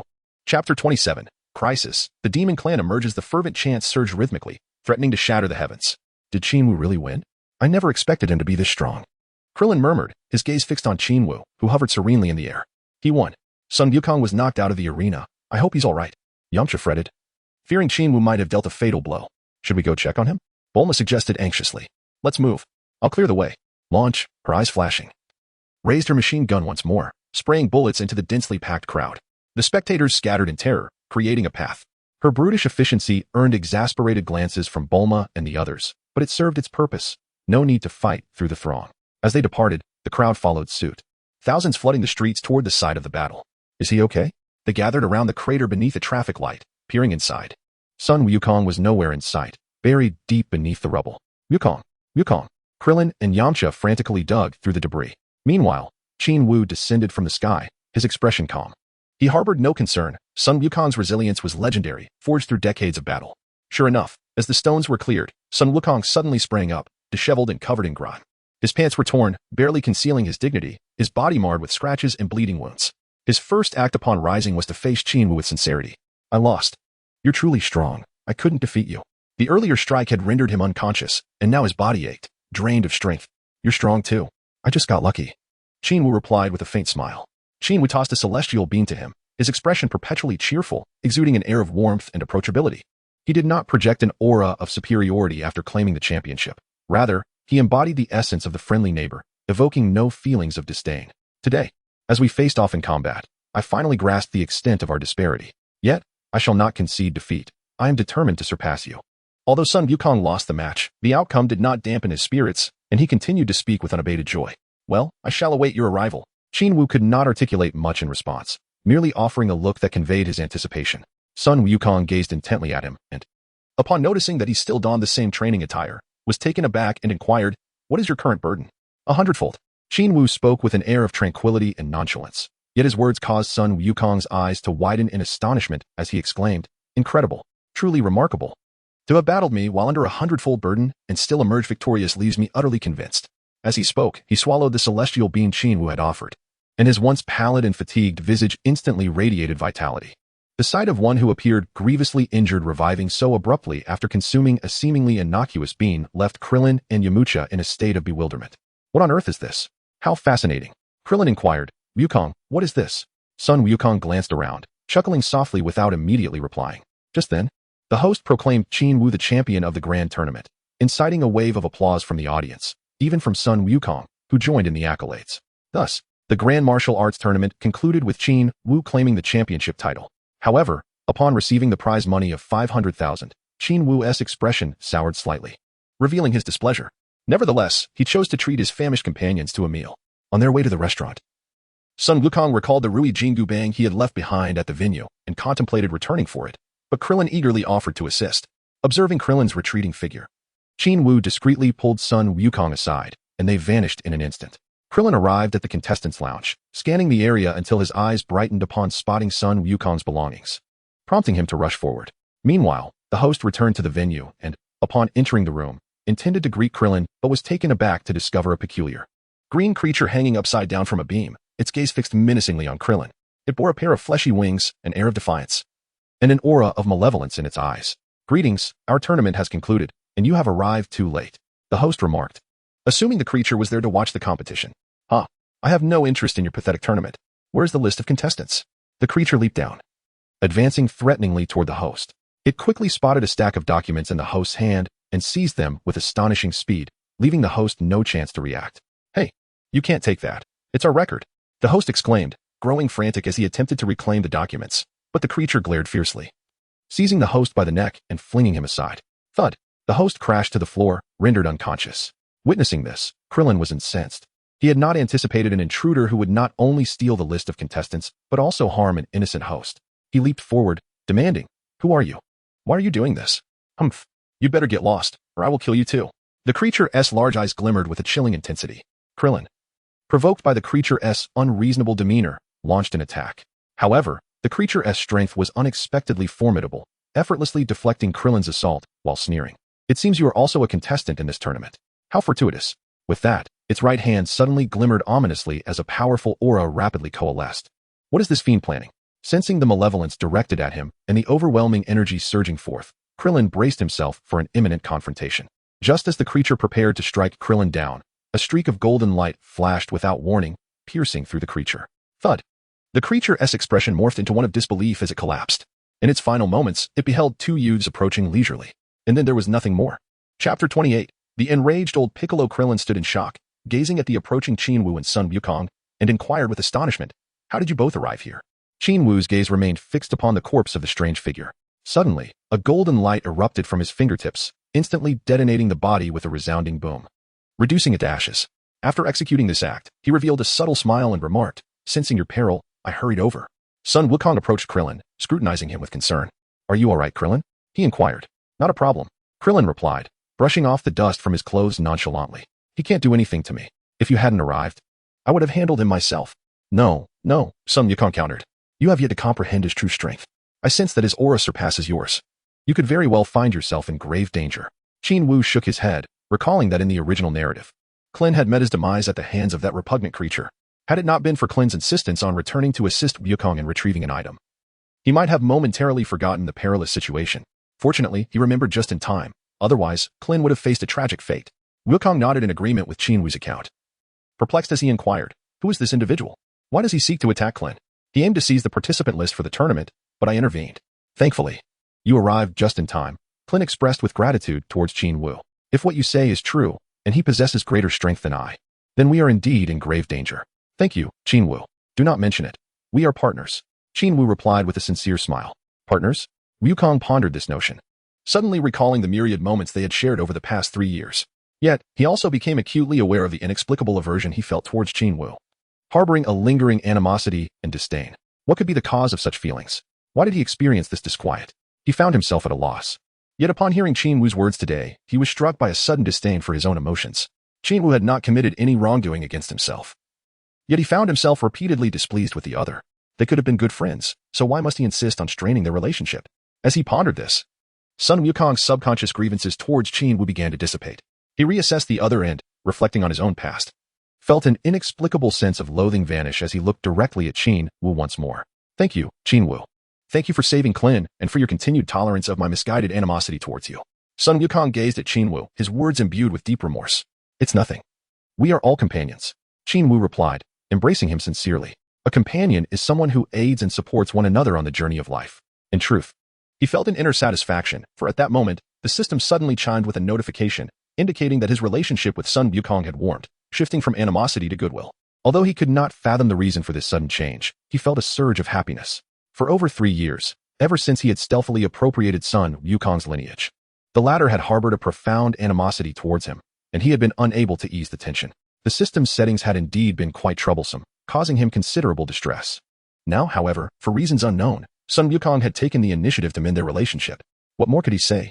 Previously, "I couldn't quite understand why I felt such intense disdain for you. I would have gladly wished to end your existence," Sun Wukong admitted, nodding with a wry smile. "I, too, am uncertain about the origins of those sentiments. Yet, it seems they have dissipated now. Thank you for your understanding. Enough of this chatter. Do you not sense that there are 2 more presences nearby that share the same aura as this fellow?" Qin Wu waved his hand dismissively before inquiring. Sun Wukong nodded, furrowing his brow. "Indeed, not far from here, there lingers a presence, malevolent and repugnant. Let us investigate." Suddenly, Qin Wu broke into a smile and vanished from sight. After a brief exchange with Krillin, Sun Wukong also disappeared. At that moment, in the skies approximately 100 kilometers away from the venue of the world's foremost martial arts tournament, a small to medium-sized aircraft was gliding gracefully into the distance. Inside the cockpit, a figure sat in the central seat, his skin a vibrant shade of green, resembling a deity from a temple. This individual was none other than the formidable King Piccolo. He sat there silently, his large eyes fixated ahead, utterly motionless. Yet, despite his stillness, a palpable aura of immense pressure permeated the entire cockpit, causing the three diminutive figures nearby to gaze at him with palpable anxiety. Having released such a terrifying being from the depths of an abyss, they were taken aback by his grotesque appearance and towering stature, coupled with a powerful malevolent energy that made their very presence feel uncomfortable. Nevertheless, they felt a sense of indebtedness for having set him free. With this thought in mind, the Fried Rice King, as he was dubbed, given the multitude of names attributed to this blue-skinned character, anxiously inquired, "Might I request half of the territory should you conquer the world?" His ambition was clear, as the aura emanating from Piccolo suggested that global domination was well within reach. Piccolo's eyes widened with intensity as he regarded the Fried Rice King and his companions, his silence sharp and menacing, his gaze piercing like a blade. The trio trembled in response, overwhelmed by his intimidating presence, feeling as though they might be devoured whole. In a state of panic, the Fried Rice King hastily lowered his demands, a third then, perhaps a quarter. As he cast hopeful glances at the elder Piccolo, he received no response. The latter remained fixated ahead. "Your Excellency, Your Excellency," the Fried Rice King called out, assuming Piccolo was contemplating his request. Just then, Piccolo felt a sharp pang in his heart, akin to being stabbed, causing him to clutch his chest, drenched in sweat, yet filled with suspicion. Who has slain my child?" His eyes scanned the surroundings, radiating fury, the intensity of his gaze seemingly capable of igniting flames. That prior sensation was unmistakable. Someone had dispatched his child, who was searching for the tournament's roster. What astonished him further was the realization that such a powerful adversary existed. Contemplating the possibility that the assailant might be a formidable martial artist, his anger surged as he directed his gaze towards the rice cooker at his feet. A tempest of wrath brewing within him. Who could it be? At that moment, two youthful figures appeared before the transparent glass of the cockpit, their eyes locked onto him. Chapter 29, The Sudden Demise of Piccolo. Piccolo sprang to his feet, displaying none of the frailty he had just exhibited. "Who are they?" he pondered. His voice lost behind the glass, naturally directed at the Fried Rice King and his companions. Before any response could be given, the petite Qian Wu pointed at Sun Wukong and exclaimed, "It's that long-tailed fellow, Fried Rice King. What should we do now?" The Fried Rice King shot her a glare and glanced at Piccolo, whispering urgently, "What are you panicking for? Isn't he here?" Oh. Qian Wu exhaled with relief. Despite his reassurances, the Fried Rice King felt a pang of anxiety. They had endured considerable hardship at the hands of Sun Wukong. The one instance that had nearly aligned with his grand ambitions had been thwarted by this very figure. Otherwise, he would have long since claimed the throne of world dominion. The sight of Sun Wukong's visage ignited his frustration. Despite his trepidation, he seethed, "Your Excellency, that brat possesses a Dragon Ball." "A Dragon Ball? You mean those orbs that summon the dragon?" Piccolo inquired, intrigued. He recalled the three companions mentioning that gathering all 7 Dragon Balls would summon a dragon capable of granting any wish. His interest in the Dragon Balls was palpable, however. He was infuriated that they had shared this knowledge without providing him even one. "Indeed, Your Excellency, that kid has a 4-star Dragon Ball," the Fried Rice King said, tinged with a hint of encouragement. He envisioned seizing Piccolo's favor to eliminate Sun Wukong, thus alleviating his own grievances. Though he speculated about the Dragon Ball's existence on Sun Wukong, it was a mere guess. Presently, the dragon had just been summoned by Qin Wu, and the Dragon Balls were still in their stone forms, undetectable by radar. Nevertheless, this assertion successfully piqued Piccolo's interest, his expression turning icy, his eyes glinting with frost. He extended a finger, unleashing a shard of cold light that shattered the glass, aimed directly at Sun Wukong. However, Sun Wukong merely waved his hand, effortlessly deflecting the attack. "What?" Piccolo gasped in surprise, astonished that his assault had been so easily neutralized. Seizing the opportunity created by the broken glass, Sun Wukong and Qin Wu stepped into the cockpit, with Sun Wukong staring directly at Piccolo, undeterred by his towering form or the overwhelming aura that enveloped him. "Are you aligned with the one who attacked Krillin?" Piccolo had yet to respond when Qin Wu interjected, his tone laced with incredulity. "What kind of Na'vi question is that?" Piccolo, unfazed, dismissed their presence, clearly underestimating them and their potential threat. He snorted disdainfully, "So? It is you who have slain my child?" It was evident he had incriminated himself. Just as Sun Wukong was about to speak, Qin Wu continued, "What do you intend to do with the tournament roster?" He understood Piccolo's intentions, hoping to enlighten Sun Wukong about the malevolence lurking behind this figure. Although it might seem unnecessary, as a friend, he felt it vital to offer a cautionary note.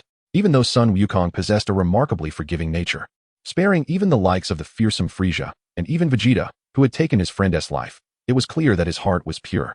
A cold smirk crept across Piccolo's lips as he disregarded Qin Wu entirely, his demeanor radiating arrogance. "I shall eradicate all of you so-called martial artists. Only then will my heart find peace. And what will you achieve by exterminating us?" Qin Wu retorted, his expression icy, a murderous intent palpable. "Who then can impede my quest for world domination? I shall transform the entire world into a living hell," Piccolo declared, laughing maniacally. His brazen demeanor was so outrageous that even the innocent Sun Wukong found it intolerable, frowning at him in disapproval. Piccolo, in his arrogance, paid no heed to Qin Wu and Sun Wukong, turning his gaze towards Sun Wukong and demanding, "Hand over the Dragon Ball, and perhaps I shall spare your life." Sun Wukong shook his head defiantly, unabashedly stating, "I cannot give it to you. The Dragon Ball is not with me, but with him." He pointed at Qin Wu, leaving the latter speechless. Must you be so foolish? He thought. Even if Piccolo posed no threat, one should never divulge such information so readily. Thus, they witnessed Piccolo extending his hand towards Qin Wu, commanding, "Boy, hand over the Dragon Ball." Qin Wu inwardly scoffed at Sun Wukong, then smiled slightly and provocatively remarked, "You desire the Dragon Balls? On what grounds? Merely because I possess the capability to end your life at this very moment." Old Piccolo's eyes widened as his palm transformed into a blade. Without uttering a word, he lunged directly at Qin Wu. "Aha, what a fool." Suddenly, Qin Wu erupted in a hearty laugh, then seized his opponent's hand, forcefully pulling it downward. With a thunderous crash, he sent Old Bick plummeting through the deck of the aircraft. In an instant, he vanished and reappeared behind the falling Old Bick, delivering a powerful kick to his back, causing the unfortunate soul to spew blood mid-air as he continued to plummet. A resounding boom echoed beneath the stoic Qin Wu's feet, as a massive crater was created, shattering the surrounding trees within a radius of several dozen meters. Yet, this was not the end. He pointed into the air once more, unleashing a beam of energy that pierced through Old Bick's chest. Having accomplished this, he soared back to the aircraft. At this moment, the vessel, severely damaged, swayed precariously, on the verge of crashing down. Meanwhile, the trio of fried rice clung to one another, trembling in fear. They had witnessed Qin Wu's overwhelming dominance over Old Bick, and now, seeing him return, their hearts raced with terror. Sun Wukong had intended to rush forward to their rescue, but upon seeing Qin Wu's return, he hesitated, pondering whether he had killed him. Uncertain, Qin Wu shook his head, indicating his ignorance. His gaze swept across the room and landed on a trembling figure at the spot where Old Bick had just been seated, a creature resembling a vulture. Without uttering a word, he pointed and pierced through the adversary, ending their life instantly. In the brief span of a minute, he had dispatched 2 individuals, even eliminating Old Bick, whom he had previously regarded as a formidable ally. The trio of fried rice was utterly paralyzed with fear, too terrified to even glance in his direction, beads of cold sweat cascading down their brows. Qin Wu gazed at them with a calm demeanor, remaining silent. Sun Wukong, observing his expression, furrowed his brow and inquired, "Do you intend to slay them as well?" Qin Wu nodded slightly, as if imparting a lesson, and said, "These 3 inept beings will only bring you greater troubles in the future. Eliminating them will ensure no future calamities."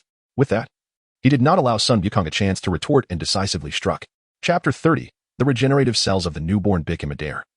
Gazing at the explosive spectacle of the flying machine resembling fireworks, Qin Wu and Sun Wukong exchanged silent glances. Sun Wukong felt that Qin Wu's bloodlust was excessive, which troubled him. Although he understood the rationale behind eliminating foes entirely to prevent future threats, his inherently kind nature left him feeling disheartened. Noticing the somber expression on his face, Qin Wu chuckled and fixed his gaze on Sun Wukong, articulating each word with precision. "I know you perceive me as cruel, but remember, these individuals may not pose a threat to you. What about those around you? Your companions, Bulma, Launch, Oolong, even Krillin and Yamcha. What if they were to be killed by these very people? What would you do then? Feel guilt? Regret? But would it be too late by then? Isn't there the dragon to resurrect them?" Sun Wukong couldn't help but counter. "The dragon? It can only bring someone back once. If they are slain again by these individuals, what will you do? Will you not resent your own mercy today?" Qin Wu, gazing at him with a seriousness that belied his youth, continued, "Kindness is commendable, but it must be discerning. Take that green-skinned creature, for instance. If you do not eliminate him, he will not only survive but will also ensnare your friends, inflicting harm upon them. When that time comes, will you choose to end your own life, or watch them perish? Isn't that yet to happen?" Sun Wukong was beginning to grasp the gravity of the situation, though his heart still ached. "Foolishness. When it happens, it will be too late. Do you understand?" Qin Wu smiled faintly, choosing not to elaborate further, and gestured for Sun Wukong to depart with him. However, after 10 minutes, he turned back, only to find Sun Wukong had vanished. Closing his eyes, he sensed the lingering energy around him and smiled, before abruptly disappearing from midair. "I cannot accept this. I refuse to accept this." Old Bick, though not yet fully deceased, lay on his back, staring blankly at the sky. Earlier, in a desperate bid to continue his lineage, he had expelled an egg, imparting a portion of his consciousness to it. That egg had transformed his already frail existence into one teetering on the brink of death. With a pallid complexion and vacant eyes, just as he prepared to close his eyes and await the approach of death, Qin Wu approached with a grave demeanor. "This boy, he is the one who has reduced me, newly liberated, to this state. Child, you must avenge me in the future." As if experiencing a fleeting moment of clarity, he glared at Qin Wu, his mind racing with confusion about how one so young could possess such overwhelming power, yet time was no longer on his side. Boom. Qin Wu fiercely unleashed a shockwave, instantly liberating him and guiding him into the abyss. After reducing old Bic to ashes, he flickered and, in less than 10 seconds, reappeared in a nearby forest where amidst a cluster of grass stood a white, spherical egg the size of a human head. Is this the egg of the newly reborn Bic? As Qin Wu scrutinized the situation, he seized the opportunity while the creature inside was on the verge of hatching to execute his long-planned thievery technique. Theft failed. As customary, he extravagantly squandered the attempts of his thievery until the 60th endeavor was cast aside, at which point the system's notification resonated. Congratulations, host. You have acquired the psychic ability of the Namekian non-combatants, with the target harboring feelings of aversion towards you. What on earth? Psychic probing?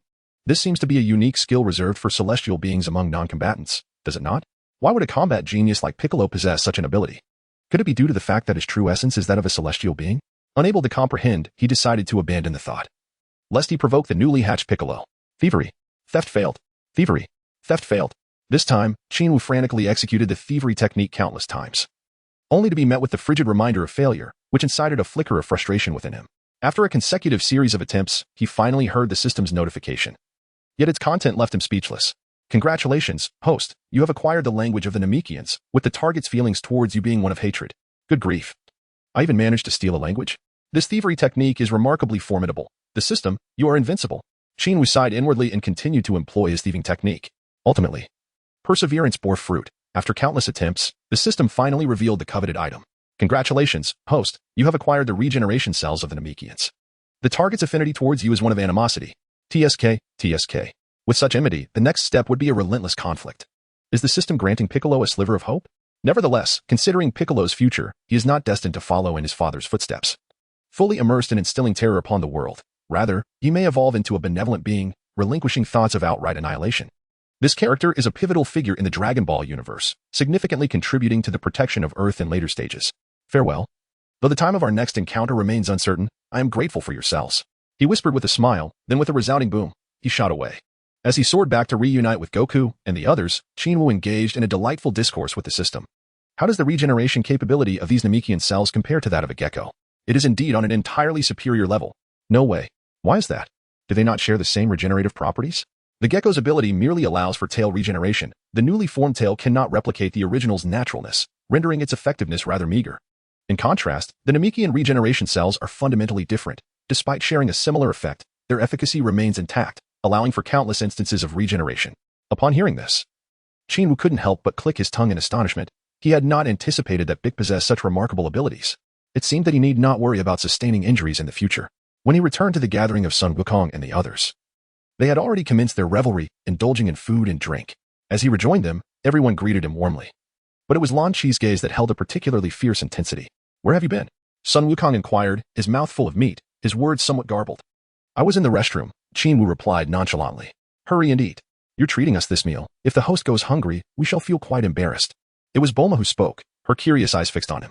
She found it hard to believe that this usually reticent individual possessed the strength to defeat Sun Wukong, a notion that had never crossed her mind until now. Qin Wu merely smiled, then devoted himself to his meal. Once everyone had eaten their fill and dispersed, Sun Wukong suddenly invited Krillin and Yamcha to join him in training at the temple. The latter two were perplexed.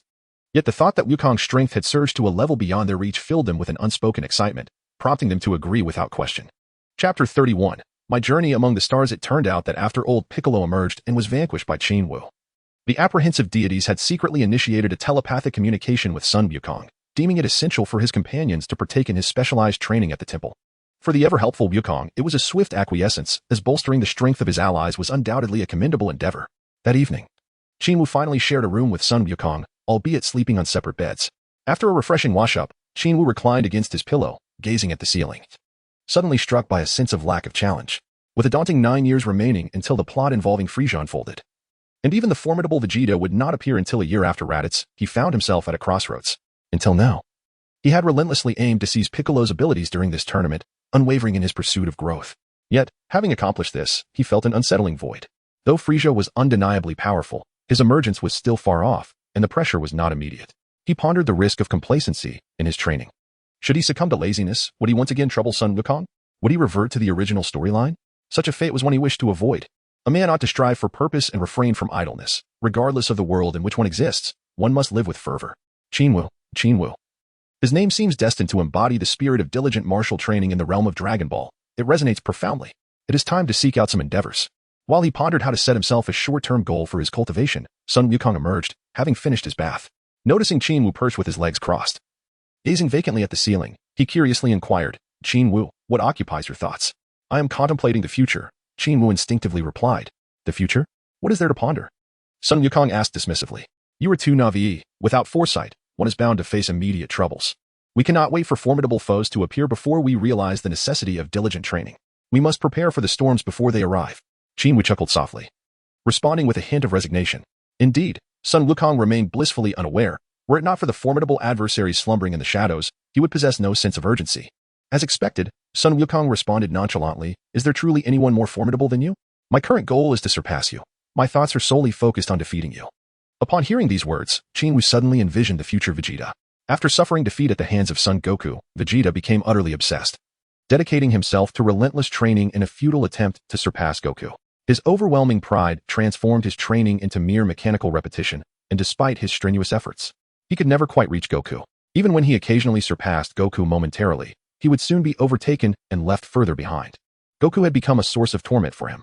Vegeta's fervent training was solely focused on surpassing Goku, leaving him disinterested in all else. This obsession deprived him of the enriching journey of self-discovery that Goku experienced as he explored and trained simultaneously. Goku's playful spirit and innate talent for adventure greatly expanded his horizons. In the course of pursuing these endeavors, Goku encountered setbacks and challenges. Reflecting on his experiences and engaging in targeted training, which elevated his mastery far beyond that of the mechanically driven Vegeta. Vegeta's ludicrous pride shattered upon realizing the futility of catching up to Goku, leading him to willingly succumb to the control of the sorcerer Babidi, merely to engage in a fierce battle with Goku. Although his formidable pride later prevented him from being completely subjugated, his life remained profoundly tragic. However, it seemed that Goku was now on a path to becoming like Vegeta, obsessively striving to surpass himself through training. Was this a favorable development or not? Qin Wu sighed.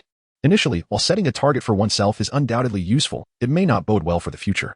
With this thought, he abruptly sat up, facing the other with a significant expression, and said, "I now believe that Earth has no rivals. I intend to venture forth." Venture forth? To where? Another country? Son Goku asked, bewildered. In his understanding, there was no means to leave Earth, his perspective still confined to the planet. It was only after the arrival of his brother Raditz that he truly comprehended the possibilities beyond. Qin Wu chuckled at his naive inquiry, shaking his head as he replied, "No."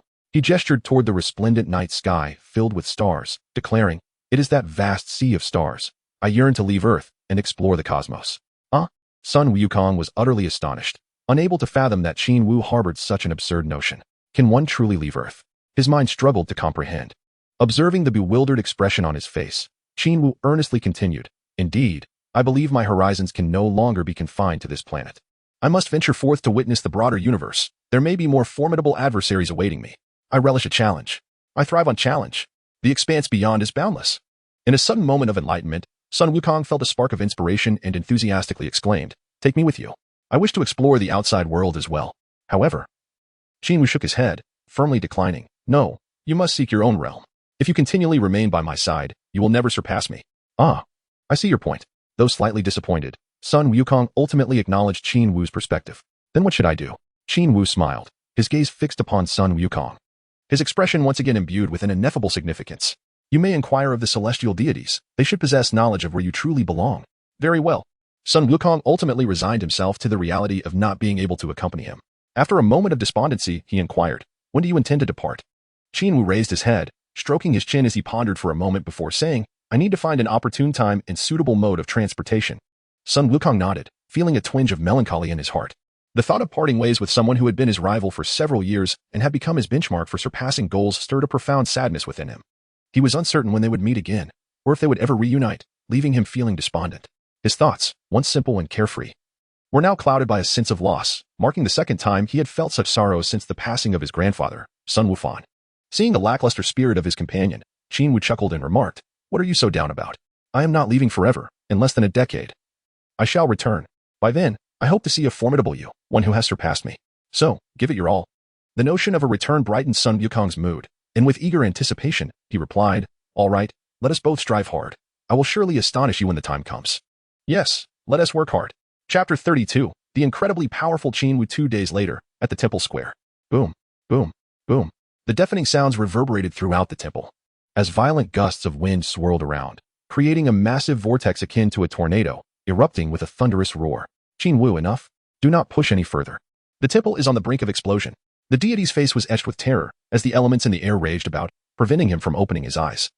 While his divine robes threatened to be swept away, the Indian Saiyan clung desperately to a coconut tree, resembling a black flag flapping in the wind, suspended in midair. Qin, Yamcha, and Sun Wukong cowered within the grand hall of the temple, their eyes wide with fear as they gazed at Qin Wu in the center of the square. Even at the pinnacle of the temple, the face of the Garen sage resembled that of a frightened feline, his fur standing on end due to the overwhelming currents. Is this the might of Qin Wu? How can it be so immense?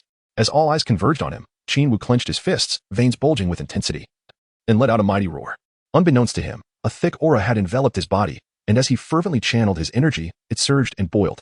The friction between the golden aura and the air generated a powerful vortex above their heads, and under the immense pressure, the entire temple was filled with a tempestuous energy. Suddenly, Qin Wu's voice cracked as he ceased his roar, and the air around him erupted with a resounding blast, shaking the entire temple. A visible wave of energy surged outward, reverberating through the structure and causing it to creak ominously. Once the tumult subsided and tranquility returned to the temple, the onlookers beheld Qin Wu, resembling a god of war, cloaked in a faint, colorless glow. His hair billowed in the wind, his demeanor was stern, and his eyes radiated a fierce aura that inspired awe. Is it over now? Impressive. Sun Wukong wiped the sweat from his brow, utterly amazed. Is this fellow a monster? Just by channeling his energy for us to feel, he has ascended to this level. It's truly terrifying. Qin stared blankly at Qin Wu, filled with an overwhelming sense of shock.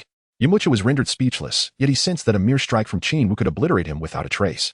The deity finally mustered the courage to approach, scrutinizing Qin Wu closely.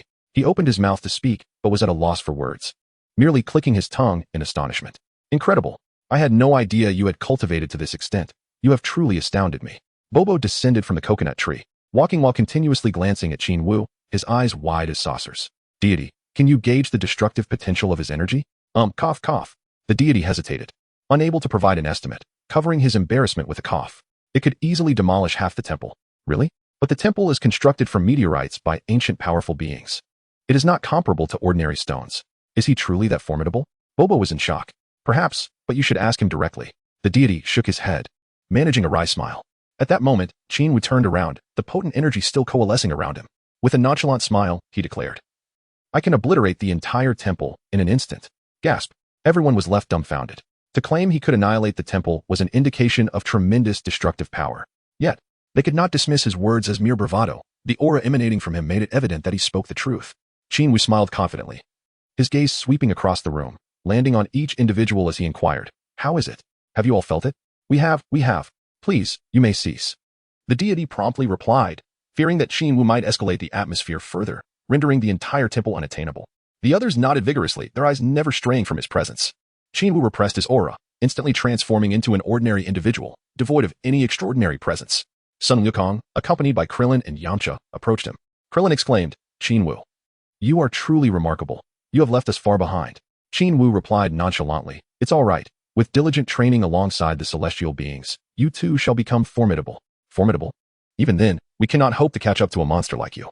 Krillin and Yamcha secretly shook their heads, chuckling wryly. In just over 3 years, Qin Wu had astonishingly evolved from an ordinary child into this formidable entity. A transformation that left them disheartened as they contemplated starting their own journey in the temple to catch up with him and Sun Wukong. The disparity between them was evident. After a period of earnest effort, they had hoped to close the gap, only to discover that these two had ascended to an entirely different realm, their strengths multiplying exponentially. The prospect of catching up seemed utterly unattainable. Sun Wukong had yet to fully recover from the shock, his gaze fixated on Qin Wu. The moment Qin Wu shed his gravity suit, an overwhelming sense of pressure emanated from him, leaving Sun Wukong astounded. It was clear that Qin Wu had far surpassed him, relegating him to a distant corner of obscurity. Qin Wu, I shall undoubtedly catch up with you. Just wait for me. At that moment, a surge of fervent desire to grow stronger flooded his heart, and the flames of ambition blazed intensely within him. I will surpass you, indeed. Amidst the accolades showered upon him, Qin Wu felt a wave of bashfulness wash over him, smiling as he said, Is that enough? I'm quite hungry now. Very well. Let us proceed inside for a meal. The celestial being wiped the sweat from his brow, his face alight with a smile as he led the group into the inner sanctum of the temple. Initially, he had harbored concerns regarding the malevolent doppelganger that had emerged, fearing it might once again threaten the safety of the world. This prompted Qin Wu, upon arriving at the temple, to release the pent-up energy within him. He had previously sensed the formidable strength of his adversary, which far surpassed that of Sun Wukong. He merely wished to see his full potential unleashed. curious to witness the extent of that power and whether it could suppress the sinister doppelganger. However, having observed the situation, he felt entirely at ease and was immensely pleased with Qin Wu. Under Bobo's generous hospitality, everyone enjoyed a hearty meal, rubbing their bellies and displaying expressions of satisfaction. The cuisine prepared by Bobo was unlike anything from the lower realms. It was entirely vegetarian and remarkably subtle in flavor. Yet, such simple fare whetted their appetites, and they feasted with great delight. After a brief respite, Qin Wu suddenly pulled the celestial being aside and inquired through a mental exchange, "Celestial one, you are not from Earth, are you? May I inquire where your spaceship is currently located?" Chapter 33. The celestial being's spaceship. The celestial being's mouth fell agape as he stared at him, bewildered. How did he know? Did someone reveal it? Yet, maintaining a facade of composure, he nodded and replied, "Yes, that is correct. But what do you intend to do?" Qin Wu gazed at the celestial being and then looked into the distance, speaking softly, "I sense that my cultivation has encountered a bottleneck. I wish to depart from Earth and venture into that vast expanse of stars." His expression, tinged with concern, left the celestial being utterly astonished. In this contemporary realm, it is difficult to fathom that beyond Earth lies an even broader universe. How does this child possess such knowledge? Who is he, truly? After a moment of stunned silence, the celestial being regained composure and lowered his head in contemplation, stating, "Though I am uncertain how you have come to know these matters, are you truly resolved to leave?" "Indeed, I am certain," Qin Wu replied passionately. "There is nothing left on Earth that challenges me. I must seek the broader cosmos." "Do you know of my past?" the celestial being inquired, furrowing his brow. "In my childhood, I suffered a blow to the head, resulting in many forgotten memories. If you truly intend to board that spacecraft, I cannot predict where it may lead. I am well aware of your past. Your homeland is none other than planet Namek, is it not? That spacecraft must possess coordinates to return to Namek, making it quite manageable," Qin Wu assured him. However, despite this knowledge, he refrained from revealing too much. He smiled and said, "Regardless of where I go, it matters little to me. What I seek is challenge, to encounter formidable opponents." "Oh," the celestial being regarded him, perplexed. What crisis compels this child to pursue relentless cultivation? Such an unending quest for improvement is truly daunting. After a moment's reflection, the celestial being fixed his gaze upon Qin Wu and said, "You know, the demon king you previously defeated, Piccolo, is but a dark manifestation of my essence." "Ah? I was unaware." Qin Wu feigned surprise, though inwardly he scoffed dismissively, pondering, "Of course, I know of this. Could Piccolo ever be my rival? Sun Wukong could vanquish him effortlessly. Even in the absence of Sun Wukong, after 3 years of training in the Divine Temple, Krillin and Yamcha would likely be capable of contending with him." It is worth noting that Krillin and Yamcha had arrived at the Divine Temple a full 3 years ahead of schedule. Despite the potential difficulties that could arise from such rapid elevation, he firmly believed that the celestial being would assist them in overcoming any obstacles. As anticipated, the celestial being continued to express concerns regarding the new Piccolo, fearing that he might pose a threat to the world. He worried that after the mightiest Qin Wu departed, no one would be available to suppress the foe. He could also surmise that Sun Wukong would not remain in the temple, but would journey elsewhere in search of new challenges, much like Qin Wu. Once these two left, Earth would be in peril, and he himself could not conveniently intervene. "Fear not. Just inform Wukong in advance and ask him to keep an eye out. If any issues arise, you can contact him. Do you not celestial beings possess the means for long-distance communication? It is quite convenient, and Sun Wukong will surely arrive in time," Qin Wu remarked nonchalantly. In truth, he had a good understanding of where Sun Wukong would train next, most likely the realm of King Kai. At this moment, with a battle power exceeding 5,000, it would take only a brief time for Sun Wukong to traverse Snake Way, ensuring he could arrive promptly.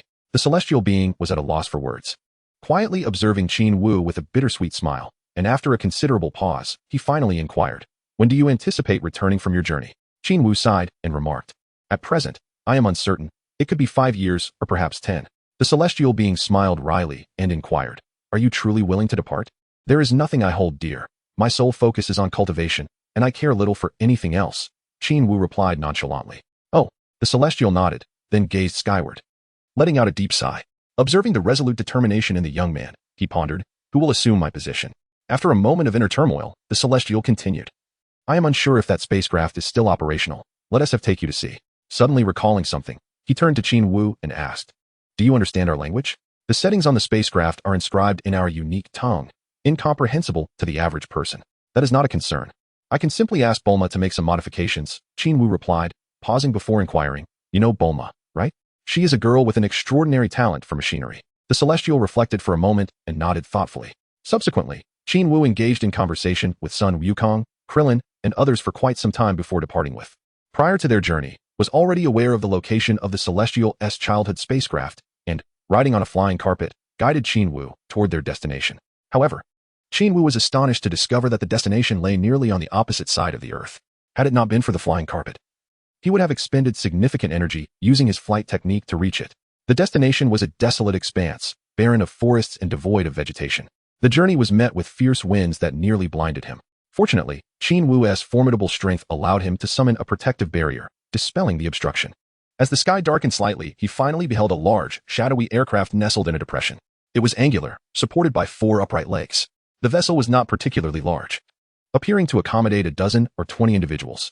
He approached the craft, and with a simple incantation from a circular passageway suddenly opened in the hull, with a circular staircase gently descending to the ground.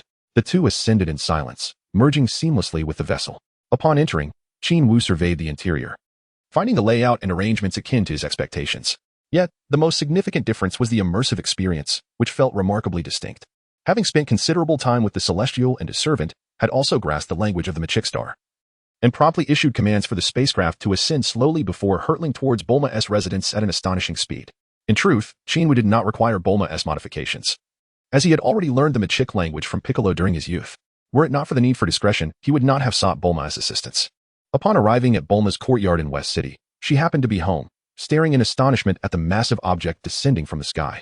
What is this? She wondered, observing the rusted exterior of the spacecraft with curiosity. As the vessel landed and Qin Wu, accompanied by, appeared before her, she pointed incredulously at and exclaimed, "Who is this dark figure?" Chapter 34. To grow stronger is to protect better. Greetings. I am the servant of the celestial being. In response to Bulma's rather disrespectful inquiry, displayed no discomfort and cheerfully introduced himself. "Oh, hello?" Bulma replied, her curiosity piqued. "A servant of the celestial? Does he even have servants? Why not choose someone more presentable? How could the celestial endure the company of such a shadowy figure?" Despite her internal musings, Bulma maintained her composure and warmly invited them inside. Once they were seated, she smiled at Qin Wu and curiously asked, "What brings you here this time? With such a grand vehicle, there must be something you need assistance with?" Qin Wu smiled. Finding Bulma remarkably perceptive, she could intuit his intentions without him having to articulate them explicitly. He chuckled softly and remarked, "That large object is, in fact, a spacecraft capable of traversing outer space." "What? A spacecraft?" Bulma exclaimed in astonishment, pointing at the dilapidated vessel outside. "It appears to be in ruins, quite ancient. Is it truly a spacecraft? Does Earth possess such technology?" "Indeed, it belongs to the gods, a machine from centuries past. However, its command protocols are in their language, which is why I require your assistance to modify it, and I would also like to transform its interior into a gravity chamber," Qin Wu explained with a smile. "You intend to train inside it as well? What about that gravity chamber?" Bulma expressed her surprise, feeling that Qin Wu's obsession with training surpassed even Yamcha's. She had long harbored grievances against Yamcha for his incessant focus on training, which had led her to contemplate their relationship's end. Little did she know that this man before her was even more fervent. "Yes, if I do not train for a single day, I feel utterly restless," Qin Wu replied with a calm smile. "I truly cannot comprehend your mindset. Doesn't training all day become monotonous?" Bulma asked, exasperated. "You do not understand. A man must grow stronger. Only by becoming powerful can he adequately protect the women around him, can he not?" Qin Wu cast a sidelong glance at her, playfully raising his eyebrows, which caused Bulma to flush with embarrassment. At that moment, Qin Wu was no longer short, standing at approximately 1.50 meters, just slightly shorter than her. Coupled with his delicate features and a subtle air of confident maturity, he made her heart race. This fellow truly exuded maturity, appearing far more grown-up than Yamcha, and seemed to possess a sense of charm, unlike Yamcha, who merely flaunted his looks like a wooden mannequin. As this thought crossed her mind, she suddenly regained her composure and inwardly scolded herself. What was she thinking? Qin Wu was still so young. How could she entertain such thoughts about him? Bulma's mind raced as she observed her surroundings, seemingly uninterested in the conversation they were having. Qin Wu gazed calmly at the young woman before him, who appeared to be in her early 20s, a gentle smile gracing his lips, yet he offered no encouragement. However, for reasons unbeknownst to her, Bulma felt as though his penetrating gaze had unveiled the depths of her soul, causing her cheeks to flush with heat and embarrassment. After a prolonged moment of hesitation, she finally diverted the conversation, replying, "However, as you mentioned, the language system aboard this spacecraft is the creation of the divine. I have no knowledge of how to modify it." Qin Wu smiled as he pointed to himself, aware that having spent considerable time with the celestial beings, he had acquired the necessary skills. He thought that when the time came, he could request to stay for a while to assist with coding and translation. At that moment, he finally spoke, nodding with a friendly demeanor, "Indeed, the celestial being has instructed me to remain here to lend you my assistance." Bulma nodded in response, "I see. That is acceptable. However, it may take some time, so you must be patient." "No problem. I shall reside here until your modifications are complete," Qin Wu replied with great ease. "Excellent." Bulma's cheeks flushed slightly, and she nodded quietly.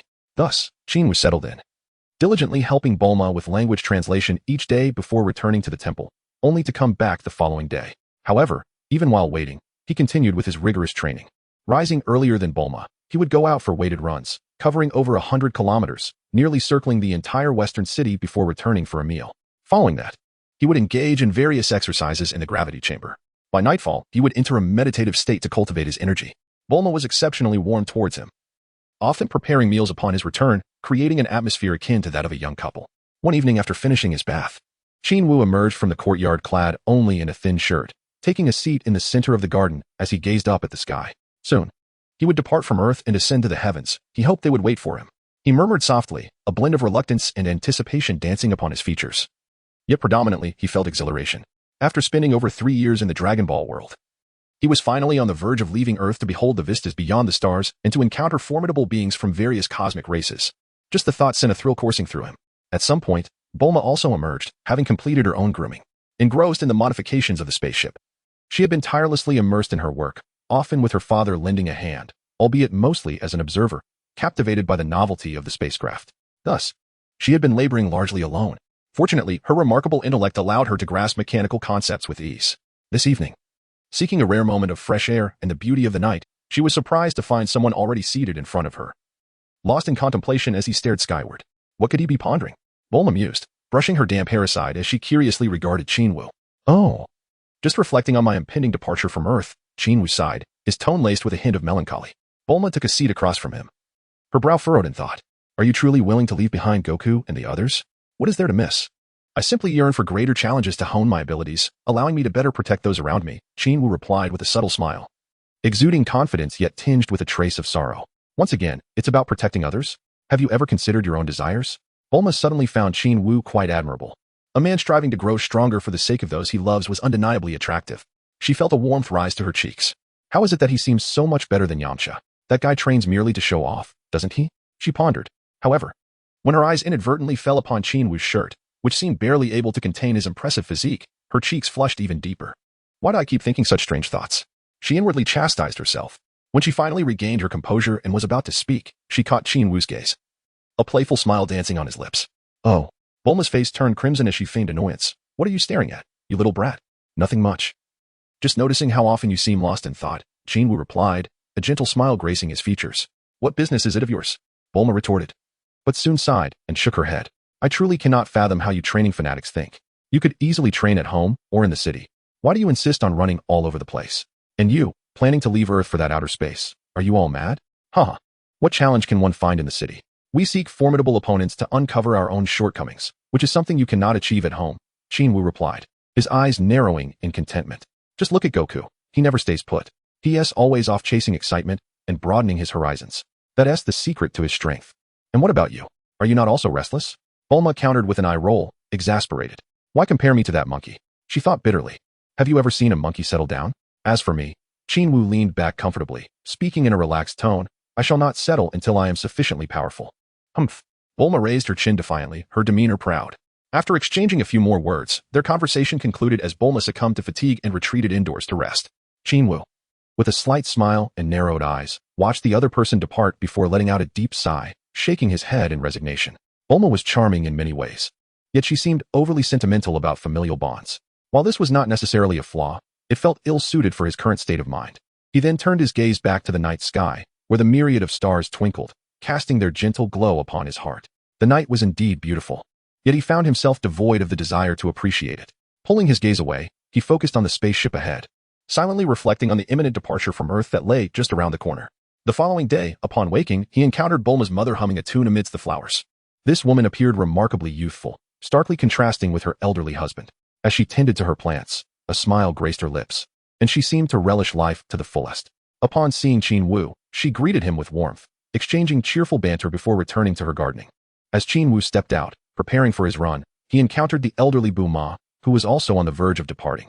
A brief nod exchanged, and the old man drove away.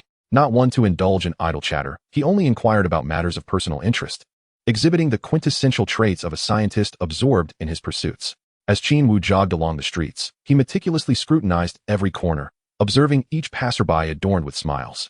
From their expressions, it seemed that everyone was content with their current circumstances, a stark contrast to the hurried individuals he had encountered in his previous life. The Dragon Ball world was a realm imbued with fantastical hues. While not every soul thrived in perfect harmony, the strife was considerably less. The inhabitants led self-sufficient lives, untroubled by the uncertainty of their next meal. Of course, this was merely the surface. The depths of hidden truths were beyond Qin Wu's concern. Despite the burdensome weight of 100-fold gravity, the routine run of over 100 kilometers felt effortless to him.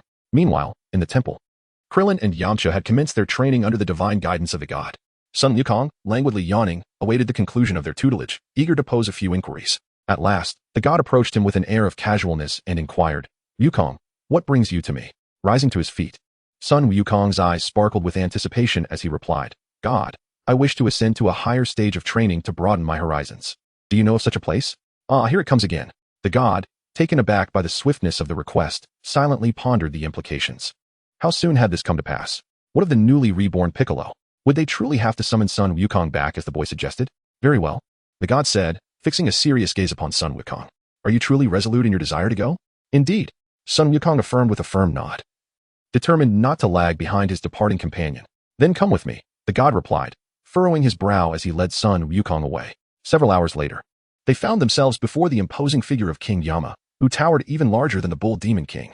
The god appeared somewhat apprehensive in the presence of this formidable entity and timidly asked, "King Yama, this child wishes to train under the King of Worlds. May he pass?" "Oh, the King of Worlds, you say? He is rather occupied," King Yama responded in a deep, resonant voice. "Occupied?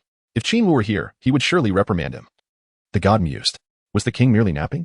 Yet, the reluctance in King Yama's tone was unmistakable. "Is he truly busy? I spoke with him just recently." "And he granted his consent," the god stammered. As a mere deity from Earth, he recognized the dishonesty but dared not confront it. "That rotund fellow agreed?" King Yama's expression turned awkward, and after clearing his throat, he said, "If he is indeed available to receive you, then you may proceed. However, let it be known that I am quite busy, and there will be no transportation provided for your journey. I shall not trouble you." "It is only this child who will go," the god replied meekly. Sun Wukong, intrigued by King Yama's immense stature, marveled silently. The prospect of traversing to the King of Worlds for training invigorated him. Without further ado, Sun Wukong was led by a diminutive spirit to the entrance of a narrow path, cautioned not to fall, lest he be lost forever. Nodding in understanding, Sun Wukong gazed curiously around, noting that apart from this serpentine pathway, only wisps of yellow clouds adorned the surroundings. Once the spirit departed, he leapt forward, swiftly navigating the serpentine trail. "Qin Wu, wait for me. I shall surely surpass you." As the Celestial returned to the temple, Krillin and Yamcha gazed at him in a daze. "Where is Sun Wukong?" They departed together, yet only the Celestial returned, naturally piquing their curiosity. "He has gone to train at the Kaishin's place," the Celestial replied with a serious tone. "The Kaishin?" Krillin and Yamcha exclaimed in astonishment. "Sun Wukong has once again distanced himself from the group, seeking higher realms for his training? How is it that he, like Qin Wu, cannot remain settled? Why not cultivate here? One seeks the Kaishin, while the other ventures into outer space. It's utterly infuriating." Chapter 36. Gazing at the stars, cultivating the inner organs. A week later, Qin Wu's mode of transport was finally modified.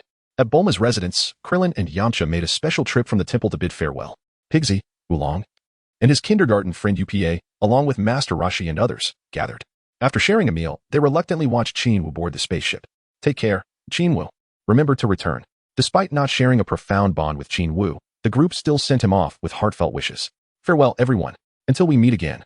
Qin Wu waved his hand to the crowd, his gaze sweeping over everyone. When it landed on the little creature, Upu, he suddenly paused as if struck by a thought, his eyes sparkling with realization. Theft technique. Theft failed. Theft technique. Theft failed. It was not until the circular door of the spacecraft slowly began to rise, nearing closure, that Qin Wu cast the theft technique over 100 times, finally hearing a melodious notification from the system. "Congratulations, host. You have acquired the ability to transform at will, with the target's affinity towards you being indifferent." "Oh, splendid." At the moment when Qin Wu secured the door, he excitedly waved his fist. The ability to transform is indeed a marvelous gift. The unsightly spacecraft slowly ascended, and Upu's once warm smile abruptly froze, turning into an expression of indifference as he leisurely returned to his quarters. Once the spacecraft had vanished into the distance, the others dispersed, with Krillin and Yamcha exchanging glances and simultaneously exclaiming, "Another one has left." Master Roshi shifted his gaze from Bulma and earnestly encouraged them, saying, "Keep up the good work. The path of martial arts is boundless, and you must strive to grow stronger." "Yes, master." Krillin and Yamcha echoed in unison, inciting a roll of Bulma's eyes in annoyance. "Get lost, all of you." The spacecraft moved swiftly, soon appearing beyond the Earth's atmosphere. Gazing out through the transparent dome, Qin Wu marveled at the vastness of outer space. Regardless of his past life or the present moment, it was his first time in this realm, overlooking the Earth while simultaneously gazing into the unknown expanse. It was a mesmerizing enigma. He observed the serene yet enigmatic cosmic void and felt a profound sense of awe. Once in space, the spacecraft darted forward like a shooting star. Despite knowing that their destination was surely Namek, he felt an exhilarating thrill. After several hours of flight, feeling as though he had not yet fully absorbed the wonders of outer space, Qin Wu stood up, approached the refrigerator, opened it, and retrieved a drink. As he sipped, he continued to admire the beauty of the cosmos. Inside the spacecraft, the cabin was remarkably stable and serene, devoid of any sensation of motion. After enjoying his drink, he returned to his seat, reclining comfortably while keeping his gaze fixed on the stars. As he watched, an idea suddenly struck him. He moved to an empty space, sat down, and began to meditate, focusing intently on the tranquil cosmos. In this meditative state, he envisioned his mind as a vast ocean of stars, boundless and filled with twinkling lights. As he embraced this tranquility, his mind became clear, and his entire being entered a state of stillness. With even his breathing becoming deep and slow, the immense energy within him began to surge uncontrollably, washing through his internal organs with full force. After each wave, the vast energy gradually healed any lingering damage, becoming more concentrated. Yet, just as the repair was completed, another wave surged forth with even greater intensity, relentlessly washing over him. After this onslaught subsided, a thicker, more substantial energy returned to heal once more. Wash, strengthen, wash, strengthen. This was the first time Qin Wu had instinctively enhanced his internal organs through the imagery of the starry sky. It bore the semblance of employing a celestial diagram to execute a specific technique. However, Qin Wu lacked any formal techniques or incantations. Instead, he was merely comprehending the celestial map, which triggered the vast internal energy within him to undergo differentiation, resulting in a unique internal conflict, one of destruction and one of restoration. Such scenes had never unfolded before. Previously, whether engaging in dynamic training or static meditation, his first instinct was to use energy to fortify his physical form, honing his body into an impenetrable fortress. Wasn't that the way of Sun Wukong and Vegeta? Yet perhaps due to his previous life where he had read numerous martial arts novels or watched martial arts dramas, an epiphany struck him. He could utilize the celestial map to gain insights into something profound. This notion was entirely spontaneous, a mere experiment. For he had cultivated his energy for many years, and it was indeed quite profound. Yet, by some twist of fate, he managed to unlock something within himself, allowing his internal energy to operate autonomously. The starry sky, this boundless, profound expanse, much like a human body. Regardless of whether it is a small planet like Earth or an immense universe, it remains a complete whole. Upon realizing that he could perceive his body as a unified entity, he sought to enhance his entire being rather than merely his physical form. This time, he would cultivate his internal organs, striving for holistic improvement. As he grasped this concept, he became increasingly tranquil, his breathing elongated to the point where it was nearly inaudible. A month later, on Namek, underneath a massive, oddly shaped structure, several young individuals were diligently training under the guidance of a tall, mature warrior. All bore green skin and two antennae, resembling youthful versions of Piccolo. They were indeed Namekians. As an adult combat-type Namekian, Maza was tasked by the elder to instruct the youths in their training. He was a stern teacher, deeply committed to his role, particularly attentive to those with exceptional talent. Among the youths, he placed significant emphasis on a small boy named Naru, whose innate potential was remarkable even among thousands of combatants. Under Maza's rigorous guidance over the years, Nara had shown impressive growth, exuding the demeanor of a seasoned warrior. Observing the diligence of the young ones, Maza nodded with satisfaction. At that moment, the elder summoned him for a meeting. Entering the peculiar structure, he ascended the stairs and respectfully approached the elder, who sat with his eyes half closed, seemingly in slumber. Maza, I sense something approaching us. Go investigate who it is and what their purpose may be. Something is coming to our realm. Maza pondered, but he promptly obeyed the command. As he stepped outside, he stood beside the youths and looked up at the sky, noticing a small black dot gradually enlarging from afar. Clearly, it was a spacecraft. As the vessel drew closer, it finally caught the attention of the training youths, who gazed at it with curiosity. The strong rush of wind filled their ears, and upon closer inspection, they were astonished to find that the spacecraft appeared quite dilapidated, with numerous visible damages and even some sections peeling away. Such an ancient vessel must have a history spanning several centuries. Who could be aboard? The youths speculated among themselves. Maz's expression grew serious and solemn. The arrival of an unidentified entity on their planet. Would it be a blessing or a curse? What intentions did they harbor? As a race that cherished peace and unity, the Namekians were in a delicate phase of reconstruction and could not withstand any disruption. If ill-intentioned individuals were to arrive, their situation would become even more precarious. The spacecraft finally descended gently, its hatch opened, and a figure emerged. Upon closer examination, the youths realized the being was entirely unlike their own race. An alien? How peculiar they looked. The youths marveled at the figure, noting the short black hair and a face and skin entirely different from their own, igniting their curiosity. These children, still in the throes of reconstruction, had not encountered advanced technology, unlike the elder, who had come from a previous civilization. Now they exist in a state reminiscent of primitive tribes. The individuals appear relatively youthful, however, it is impossible to discern each other's true ages. And it is equally plausible that adulthood manifests in a similar guise. In any case, everything feels remarkably novel. One of them is none other than Qin Wu, who has just arrived at this location. He disembarked from his spacecraft, marveling at the unfamiliar terrain, which is lush and verdant, the air quite pleasant. Upon encountering several beings resembling deities, he broke into a friendly smile and soared toward them. In the blink of an eye, he traversed the several hundred meters that separated them.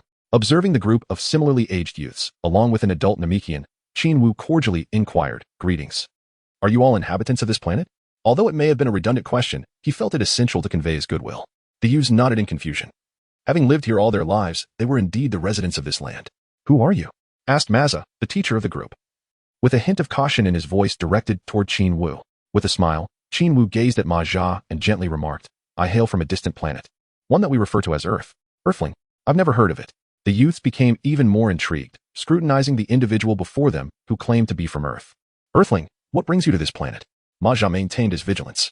As the teacher of the youths and also one of the close bodyguards of the Grand Elder, it was imperative for him to ascertain the intentions of this newcomer. 800 combat power. Quite impressive indeed. Qin Wu, observing the combat prowess of Maja through a concealed detector, felt a slight astonishment within. He then cast his gaze around, discovering that there were indeed several formidable individuals hidden nearby. However, none surpassed the strength of the one before him.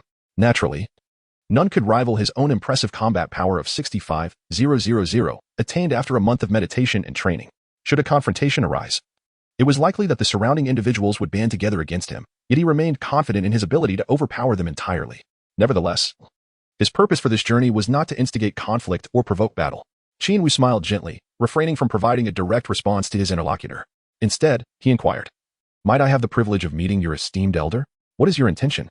The other party, surprisingly aware of the elder's existence, felt a surge of apprehension, heightening his vigilance. "Rest assured, I harbor no intentions of hostility or destruction towards your abode." Qin Wu reassured him with a calming expression, gesturing towards the peculiar, rounded structure nearby. "Is it within that edifice? Until you clarify your purpose, I shall not divulge any information." Maja's brow furrowed deeply as he swiftly moved in front of the building, positioning himself defensively. Isn't this a confession in itself? Upon observing the actions of the other party, Qin Wu could not help but chuckle inwardly. Nevertheless, he maintained a composed demeanor as he explained, "I truly harbor no malice.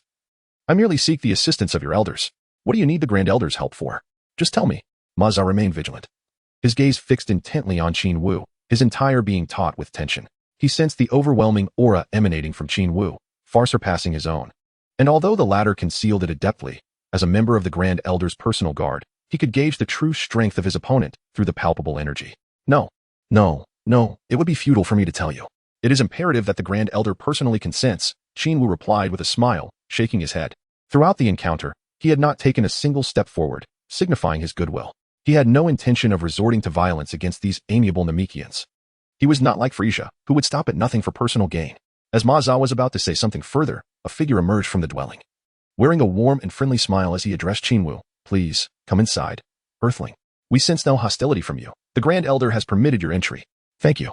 Qin Wu sighed in relief, feeling somewhat exasperated by the persistent scrutiny of the formidable individual before him. He followed the person who had emerged, entering the house. From behind, he detected that this individual's combat power was merely in the hundreds, even inferior to that of the youth outside. He appeared somewhat portly and short, leading Qin Wu to speculate, perhaps this is a member of the intellectual caste of Namekians. He recalled the classifications among the Namekian race, aside from the warrior type. There were also the intellectual and medical types, among others. The individual who had initially obstructed him was of the warrior type, while in the future, Dandy, who would become the next Supreme Kai, belonged to the medical type. However, in order to aid the Earthlings, the Grand Elder had bestowed upon him intellectual capabilities, granting him the power of creation and the ability to bestow life. Qin Wu followed the short and stout Namekian up to the second floor, where he finally laid eyes on the remarkably corpulent Grand Elder. This imposing figure appeared even more decrepit than the celestial beings, with a considerable girth. Sitting quietly in a grand chair, his expression exuded an aura of tranquility and serenity, and Qin Wu could sense a profound affinity emanating from him. "Greetings, Grand Elder. I am a human from Earth," Qin Wu politely introduced himself. "Ah, a human from Earth." The Grand Elder slightly opened his eyes, scrutinizing him closely, and inquired, "Pray tell, What brings you to this place? Chapter 38. Come forth, Barunga. Is it necessary to articulate my intentions immediately? Might that be too direct? Qin Wu pondered for a moment, but refrained from responding immediately. Instead, he brought up the topic of celestial beings. Grand Elder, you bear a striking resemblance to the deities of our planet. Oh, is that so? The Grand Elder gazed at him with astonishment. Indeed. He possesses a warm and approachable demeanor, unmistakably a person of great kindness. Qin Wu offered a compliment without hesitation, facilitating his ulterior motive. Is that so? The Grand Elder's curiosity deepened as he smiled and inquired, could you describe his appearance in more detail? He sensed something but still sought confirmation of his suspicions. Qin Wu began to vividly describe the appearance of the celestial beings and their extraordinary abilities. With each word, the eyes of the Grand Elder sparkled brighter. And when Qin Wu finally concluded, the Grand Elder chuckled and nodded in understanding. I see. That is a child of Kadas. Sent away hundreds of years ago when the planet Mike was on the brink of destruction due to technological pollution. Is that so? I have never heard him mention it. Qin Wu feigned surprise. He's already hundreds of years old. How astonishing. Haha, Earthling, our race possesses a longevity that makes living for several centuries quite commonplace. The Grand Elder replied with a warm smile, then gazed out the window at the ship hovering in the distance, nodding thoughtfully. So, there are children of our race on your Earth. No wonder your spacecraft appears so familiar. Indeed, it is borrowed from our celestial beings, Qin Wu smiled. Well, the Grand Elder regarded him with a friendly look and, maintaining his congenial demeanor, inquired, let us not linger on trivialities. Earthling, what brings you here? Oh. Shall I be direct then? Qin Wu lowered his head in contemplation for a moment, then resolutely decided to speak candidly. I would like to borrow your Dragon Balls. Indeed. Has our Balinga been leaked? The Grand Elder's face tightened slightly, revealing a hint of concern. Qin Wu, with a comforting demeanor, smiled and said, Elder, there is no need for concern. I am the only one privy to this matter. The Elder suddenly turned his gaze towards Qin Wu, his expression laden with difficulty. As he sighed heavily and spoke, Earthling, are you aware of the immense suffering our people have endured? We have faced countless adversities, teetering on the brink of annihilation. The creation of Balunga was intended to bestow upon Namekian the courage and hope to persevere. It symbolizes our future. His countenance was grave, and his brow bore the weight of hardship and sorrow. Nevertheless, he possessed formidable power, rendering him vulnerable to the prying eyes of outsiders, which could lead to our total destruction. Thus, I have endeavored to remain hidden, to provide my people with a glimmer of hope and a foundation for survival. Alas, it seems that news of it has still spread, and calamity is sure to follow. The Elder fixed his gaze upon Qin Wu, his brow furrowing deeper. Earthling, what do you suggest I do? Qin Wu found himself at a loss for words. The principle of having a jewel brings misfortune is universally understood. Most individuals prefer to keep their wealth concealed to avoid calamity. In the original narrative, planet Namek met its tragic fate due to the presence of Dragon Balls, attracting the nefarious attention of Frieza, leading to its utter annihilation, with the planet ultimately reduced to cosmic dust. However, this fate is inescapable. No matter how well one conceals their treasures, there will inevitably come a time when secrets are revealed. Throughout the cosmos, ambition is in abundant supply. What am I to do? Return empty-handed? Qin Wu asked, a hint of frustration in his voice. From the moment he boarded the divine ship, he envisioned acquiring conveniences through the formidable Brolin, even surpassing Earth's Shinran. Yet now, the Grand Elder seemed reluctant to lend him the Dragon Balls, fearing for the safety of his kin, which left him in a predicament. Surely, he couldn't resort to Frieza's brutal tactics of forceful plunder? Suddenly, the Grand Elder chuckled warmly and said, Earthling, are you unaware of my concerns? I can sense the immense power within you. He paused, as if seeking affirmation, then inquired. If I were to agree to lend you the Dragon Balls, would you assist us? How can I be of assistance to you? Qin Wu replied, puzzled. Are you implying that you fear annihilation and require my aid for rescue? Indeed, the Grand Elder seemed to have read his thoughts, nodding as he said, when we find ourselves in need of your help, I hope you will not refuse. That is within my capabilities, I promise you. Qin Wu responded resolutely. Thank you, Earthling. You possess a heart full of compassion and kindness, the Grand Elder expressed with genuine delight. Enough of this idle chatter. Qin Wu discreetly curled his lip. Yet his countenance remained adorned with a radiant smile as he declared, assisting others is my greatest forte, esteemed Elder. You need not worry. Such a good child, he continued. This way, my kin shall have the hope of continuation. The Elder nodded in satisfaction. Qin Wu smiled softly, pondering to himself. If the intention was purely to extend a helping hand, rather than to play the role of a caretaker, there would be no issue whatsoever. Eliminating Frieza and his band of terrorists would likely alleviate the calamity faced by the Namekian significantly. Moreover, as long as his strength was formidable enough, vanquishing this group of ambitious individuals would be a trivial task, one he could effortlessly undertake. After all, this was the homeland of the gods. While others might refrain from assistance, he felt compelled to help in this instance. Subsequently, with the Elder's approval, he set off with the Elder, who possessed a one-star Dragon Ball, towards the other tribes, with Mazza leading the way. Under the Elder's deliberate arrangement, the Namekians were divided into 7 major tribes. each comprising approximately 10,000 inhabitants. The 7 Dragon Balls were securely guarded by the elders of these tribes. Thanks to the pass granted by the elder, each tribe welcomed him warmly, readily presenting the Dragon Balls without hesitation. Once the 7 Dragon Balls, each larger than his own head, were gathered, he stood beside the spaceship and began to summon the eternal dragon. Arise, Purunga. Purunga, the name of the Namekian dragon, surpassed the Earth-esque dragon in many respects.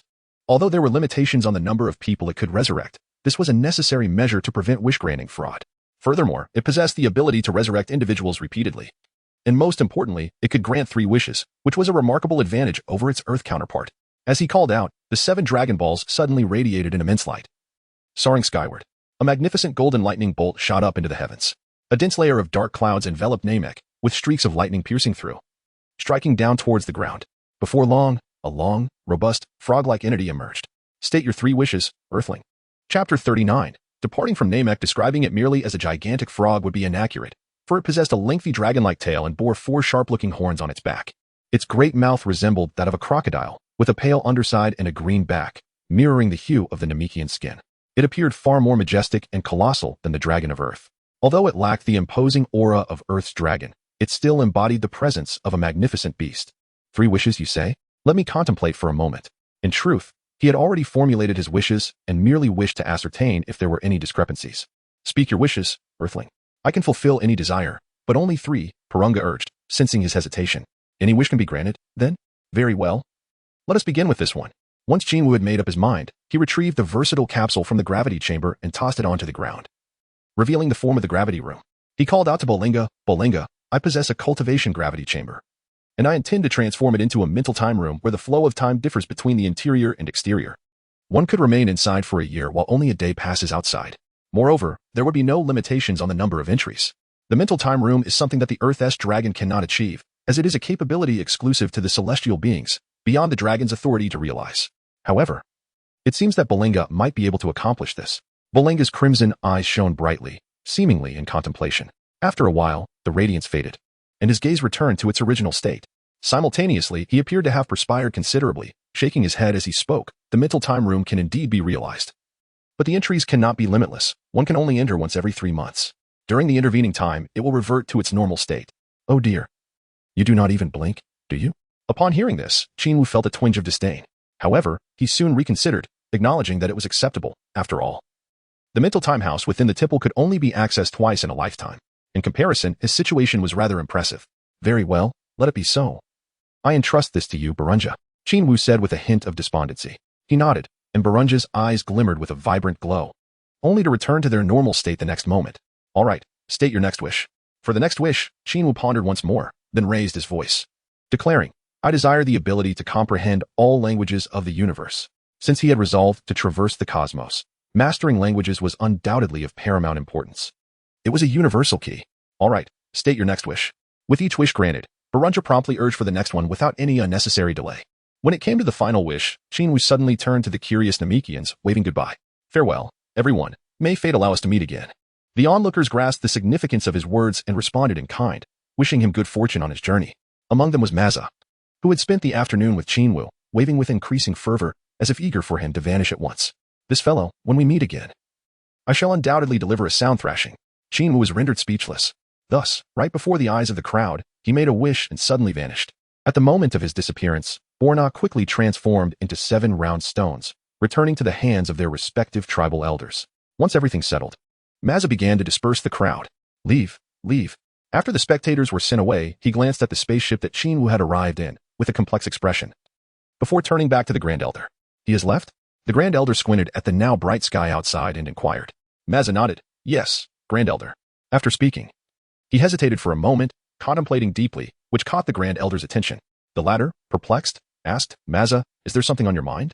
Maza looked up at the Grand Elder, furrowing his brow. Grand Elder, is it truly wise to allow this Earthling to make a wish with Borna? Could he possibly leak information? Might it endanger our people? Foolish child, do you think I cannot discern the character of that boy? Having lived for centuries, I can perceive a person's nature and whether their thoughts are pure, the Grand Elder replied with a smile. He was not worried that Qin Wu would divulge their secrets. Despite knowing him for only a short time, he could already detect certain qualities in him, a testament to the Grand Elder's extensive experience. Moreover, he was confident in Qin Wu's character based on the motives behind his wishes. Immortality? Qin Wu did not wish for that. World domination? He did not wish for that either. He even refrained from asking for immediate enhancement of his powers. He only wished for conveniences that would aid his cultivation and exploration. And even his final wish was merely to teleport himself. Could one deem such a child to have a flawed character? Certainly not. The Grand Elder suddenly felt that entrusting the salvation of their tribe to this individual was a shrewd decision. However, for Maza, who was solely focused on the Grand Elder's safety and the training of the children, it was a difficult concept to grasp. But Grand Elder, if he were to be captured by an ambitious individual, there would still be a risk of leaks. It is never entirely secure, Maza expressed with a furrowed brow. Persistently anxious. Maza, you must have faith in him. Our Mechstar tribe must always trust our friends and not make judgments based solely on conjecture. The Grand Elder's gaze turned fierce as he spoke. I see great potential in that boy. He belongs to a race endowed with extraordinary combat talents that are unmatched in the current universe. Their strength and terror are beyond our imagination. As he spoke, he recalled a time long ago when a formidable genius from that race had instilled fear across countless cosmic beings. Such a race would not be easily controlled or humiliated. Yet, the children remained unaware of this, and he chose not to elaborate further. Oh, Maza nodded in acknowledgement and pointed at the spaceship outside, asking, what shall we do with this? Destroy it? No. I wish to keep it for your future journeys, to broaden your horizons. The Grand Elder replied with a smile. Let the children go. We must remain here to ensure your safety. Maza smiled in return. Indeed. You must strive to guide them well, particularly Neru. He possesses commendable talent and should be allowed to venture forth, the Grand Elder concurred, nodding. Actually, there is little left for me to teach Neru. I believe the sooner he departs, the better, Maza remarked, observing Neru diligently training below. The Grand Elder squinted lazily and said, then do as you see fit. Yes, Grand Elder. Chapter 40, Power Level of 5,000 on an Unnamed Planet. Amidst a landscape dotted with rolling hills and grasslands, two outsiders appeared. Clad in combat gear, they wore tight purple protective suits, with soft armor covering their upper bodies, and elongated shoulder pads as they flew rapidly to scout the area. Each wore a device over their eyes, used to assess the strength of unknown enemies and other unknown factors. The pair, one tall and one short, were both slender, with brown skin dotted with bumps. Their flying speed was not particularly fast, approximately 100 kilometers per hour, as they sought to leave no area unchecked, no enemy undiscovered. One of the taller individuals, exuding confidence, addressed his companion. Frieza, Lord Nez is about to arrive on this planet. If we do not quickly ascertain whether this region is safe for landing, we will be torn apart. The shorter one, named Cardos, furrowed his brow, feeling a surge of anxiety. Lord Nez is preparing to achieve something significant to gain Lord Kara's favor and join the guard. It will undoubtedly be stringent. What should we do? Others have completed much of their scouting while we remain at a loss. Damn it, we've tracked for so long only to let that scoundrel escape. If we do not find that trash soon, we will be doomed once Lord Nez arrives. Frieza lamented, his complexion pale and cold sweat beading on his brow. How can a mere scoundrel with a power level of a few thousand escape so quickly? Where could he be hiding? He must be in this area. We must search thoroughly. Damn that trash, where could he be? The two continued to search the surroundings, leaving no crag, pit, or water surface unchecked. Meanwhile, a native with a rooster-like tuft of hair, clad in tattered blue garments, trembled in fear within a cave. His attire was filthy and in tatters, his expression a mix of anxiety and hatred. Who are they? Why have they appeared on this land? Their strength is overwhelming. What should I do? Recalling the bloodbath that had occurred half an hour earlier, when villagers lay slain across the ground, he was filled with terror. Those two were like gods of death, merciless and cold. The villagers' resistance was nothing more than fodder for their blades, and everyone in the village, young and old, had been slaughtered without a flicker of emotion from their attackers. Why did this happen? Tears streamed down his face, filled with sorrow and rage. Suddenly, a shadow appeared at the cave entrance, gazing at him with a chilling grin. What is fated cannot be avoided, the native thought, his eyes igniting with fury as he gritted his teeth and charged at the shadow. I will fight you. However, what awaited him was a brilliant white beam that pierced through him instantly. Trash is trash. How dare you resist? The shadow belonged to Cardos, who, after dispatching the native, flashed a victory sign to Frieza above. Let us move, Cardos. We have more areas to scout. Frieza urged loudly. To him, the slain native, with a power level of just 5,000, was hardly worthy of pride for their own strength, which was around 20,000. Cardos flew to Frieza's side, his mood elated, as though he had accomplished a monumental task, suggesting, let us split up for the search. It will expedite our efforts, as Lord Nez is arriving shortly. Yes, that sounds good. Frieza's expression grew grave as he left in silence. Although they tormented the rooster-headed beings as one would crush ants in the presence of Lord Nez, their efforts were utterly insignificant. Lord Nez was the mightiest warrior on their planet, with a combat power exceeding 100,000, rendering him unparalleled. For these high-ranking warriors, failure to perform well would not only displease Lord Nez but also incur the wrath of his superior, Lord Kula. The latter was an even more terrifying entity, possessing an additional transformation beyond the ruthless Frieza, whose power levels were beyond the comprehension of these lower-class warriors. It was entirely possible that not only Lord Nez could be implicated, but their own home planet could be reduced to ashes overnight, just like planet Vegeta. Faced with such fear, they had no choice but to proceed with caution. Upon seeing the verbose Frieza finally depart, Kato's mood lightened considerably. He soared away from the area, heading in another direction. Frieza was simply too loquacious, incessantly chattering in his ear. Kato's was well aware of Lord Nez's terrifying nature. However, having finally been given the opportunity to undertake a mission, how could he refrain from a thrilling hunt? I must slay the insects. I must slay the insects. A cruel and bloodthirsty smile adorned his face as he scanned the surroundings with his detector.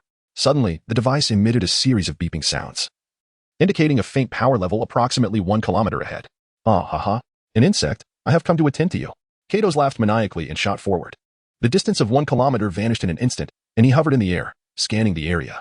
Below lay a vast expanse of hilly grassland, with the hills being so diminutive that they offered no concealment. He quickly spotted a figure standing atop a mound, gazing in his direction. He chuckled to himself, surprised that the insect did not flee. Kato's accelerated towards the figure. Upon closer inspection, he realized it was a being with fine black hair, clad in a white training outfit, appearing distinctly unlike the indigenous inhabitants of this region. Although not particularly tall, the intensity of his gaze was striking, prompting Kato's to involuntarily shiver. How could a creature with a mere power level of 5 possess such a terrifying glare?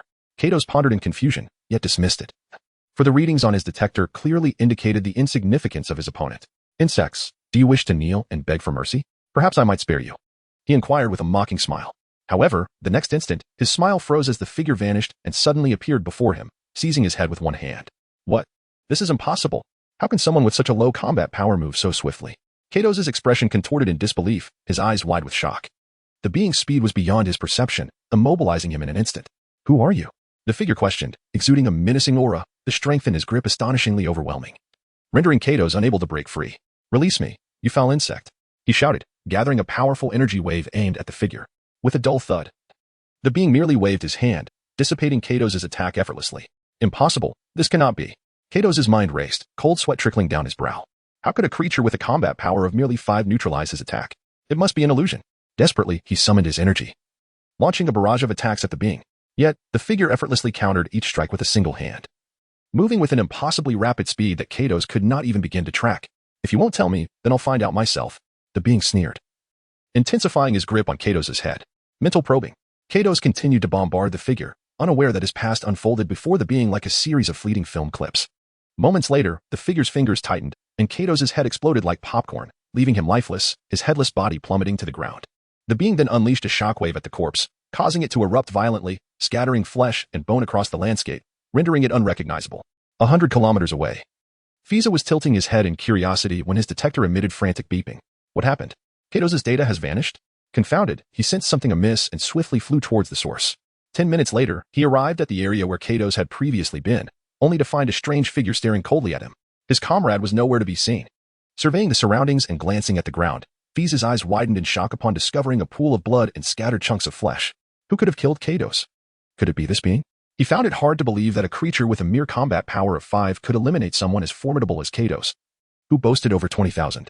Though they were not part of Lord Nez's personal guard, they were leaders among the vanguard. How could such a being defeat them? Who are you? Frieza demanded, his gaze fixated on the stranger as he silently gathered a sphere of light in his hand. Frieza? The being replied with a bemused smile. How do you know my name? Frieza exclaimed, astonished that the figure possessed knowledge of his identity while he had no recollection of the being at all. The figure chuckled coldly, you do not need to know who I am. With that, he vanished from sight, only to reappear less than half a meter away from Frieza. Such incredible speed. Frieza was internally stunned, his eyes wide with disbelief. He could not even perceive the being's movement. Who was this person? Bang. The answer came in the form of a powerful punch to his abdomen, sending him careening backward like a severed kite. What? This cannot be. How could his combat power suddenly surge so dramatically? Struck by the blow, he coughed up a mouthful of purple blood, but before he could register the pain, his detector blared with alarming urgency, revealing that the being's combat power had skyrocketed to over 20,000, matching his own. It hurts. His insides churned painfully, and his abdomen throbbed with fiery agony. Enraged, Frieza regained his composure and charged at the being. I will kill you. He unleashed a flurry of energy spheres, hurling them at the figure. Each sphere struck their target, resulting in a cacophony of explosions. Die. How dare you defy me? Frieza thought he could relish the sight of the being battered by his relentless assault, a triumphant smile forming on his face. He felt vindicated. How humiliating to be struck by an insect. However, that smile quickly faded as clouds of smoke cleared to reveal the being unscathed, not a single hair out of place. How? This is impossible. Frieza was struck with disbelief. He had originally thought that after unleashing his full barrage of attacks, even a being with a combat power of 30,000 could not possibly remain unscathed. How much less so for this repugnant insect, whose power had merely surged momentarily before reverting to its former state. Surely, it should have been obliterated, reduced to nothing. Yet, the creature stood before him, utterly unharmed. What manner of being was this? How could such an anomaly exist in this place? Contemplating these questions, he boldly renewed his assault, this time closing the distance to the bizarre figure and unleashing his most formidable might, launching an array of colossal orbs of light aimed squarely at his opponent. Just as it seemed all his strikes would connect, the creature inexplicably vanished, completely eluding his grasp, leaving his attacks to detonate harmlessly in the air. Had it fled? Amidst the cacophony of his repeated explosions, Frieza scanned his surroundings in confusion. Where had it gone? After a thorough inspection, he found no trace of the creature. Yet, when he inadvertently glanced upward, he was met with a terrifying sight. The creature had appeared several meters above him, gazing down with an amused expression. Die. The creature uttered coldly, extending a single hand. A powerful beam of golden light shot forth, striking him squarely in the head. Boom. The golden light erupted like fireworks, instantly shattering his skull into a million pieces. Following this, the creature directed another attack at the falling corpse, which detonated in a violent explosion. Who, then, was truly the weakling?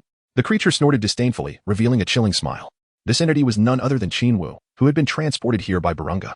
To his astonishment, upon his arrival, he encountered these two adversaries, providing him with a long-awaited opportunity to stretch his limbs.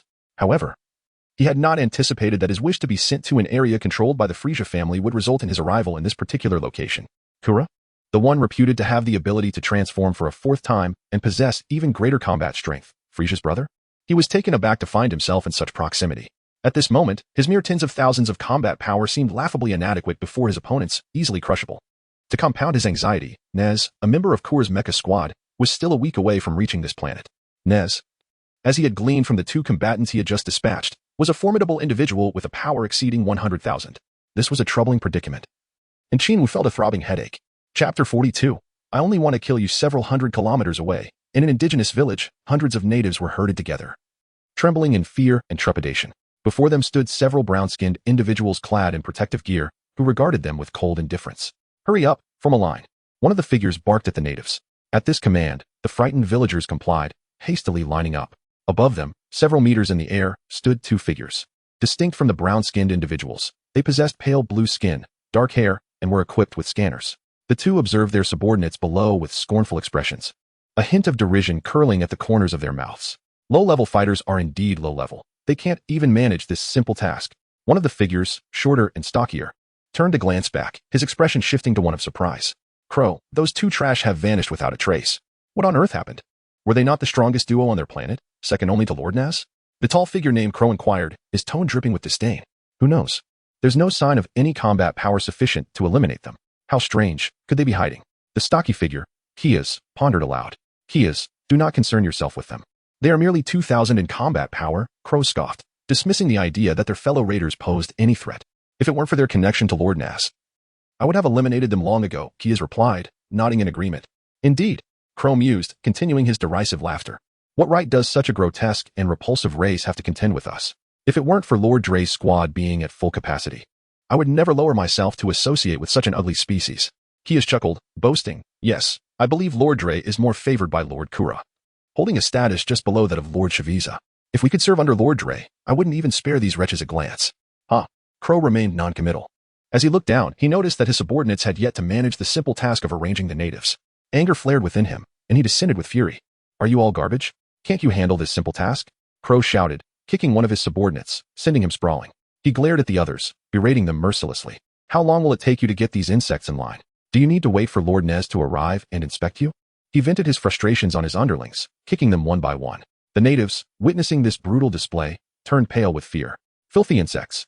Crow's gaze fell on an elderly native, weary and trembling, and he executed him with a swift strike, leaving a gruesome scene in his wake. Trash. All of you are trash. He continued his relentless assault, dispatching several more natives in quick succession. The remaining villagers quaked in terror, unable to maintain their formation. After eliminating several more, Crow revealed a sadistic grin, his eyes glinting ominously as he addressed the remaining hundreds of natives. Once you are all assembled, I shall treat you to a grand display of fireworks. Originally, he could have slain each of them individually, but he relished the cruel pleasure of gathering them together for a grand explosion, savoring the chaotic carnage. At that moment, Kias approached him, glancing over his shoulder. Just now, A weakling with a combat power of only a few dozen has flown over from the vicinity of Cardos and his companion, seemingly intent on rescuing these worthless insects. Let him come. I desire even more participants. The entire planet's insects would be welcome. Crow laughed heartily. They were indeed referring to Qin Wu. After Qin Wu eliminated Cardos and Frieza, he discovered that this planet was home to numerous individuals of remarkable combat prowess, each far surpassing the capabilities of the indigenous population. Among these natives, the highest combat strength barely approached 10,000. The readings from the scanner revealed that the indigenous people were being ruthlessly slaughtered one by the minions of Kara. This group was truly merciless, exhibiting an utter lack of hesitation in their acts of violence. Qin Wu cast a sweeping glance around, selecting the nearest foreigner with considerable combat prowess to approach. Due to the nature of his flight technique, he was unable to completely conceal his aura, revealing a significant combat power value. Nevertheless, even with this limited display, his flying speed remained remarkably swift. Under the guidance of his subordinate, Crow looked intently in the direction of Qin Wu's approach. Upon finally seeing him, he was taken aback to discover that the newcomer was strikingly different from the indigenous people, appearing rather unfamiliar, yet possessing a rather pathetic combat power. Is he here to court death? With such meager strength, wouldn't it be wiser to hide? Why come forth to meet his demise at my hands? A cruel, bloodthirsty smile spread across Crow's face as he stood still, awaiting Qin Wu's arrival. In the blink of an eye, Qin Wu had reached their vicinity. His gaze piercing, he glanced at the pitiful indigenous people, then turned to the menacing figures before him, remaining silent. Come here, you worm. Crow beckoned Qin Wu with a crooked finger, already concocting various torturous fates for him, feeling a surge of delight.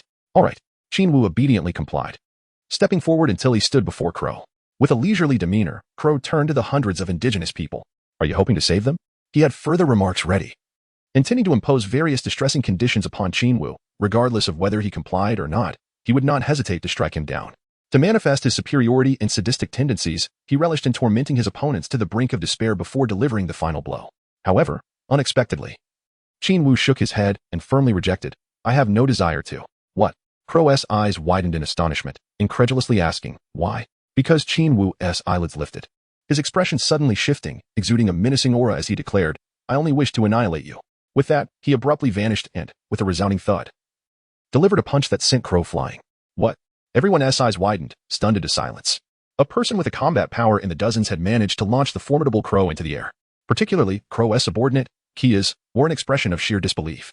He was acutely aware of Crow's combat value, which stood at 35,000, 5,000 points higher than his own.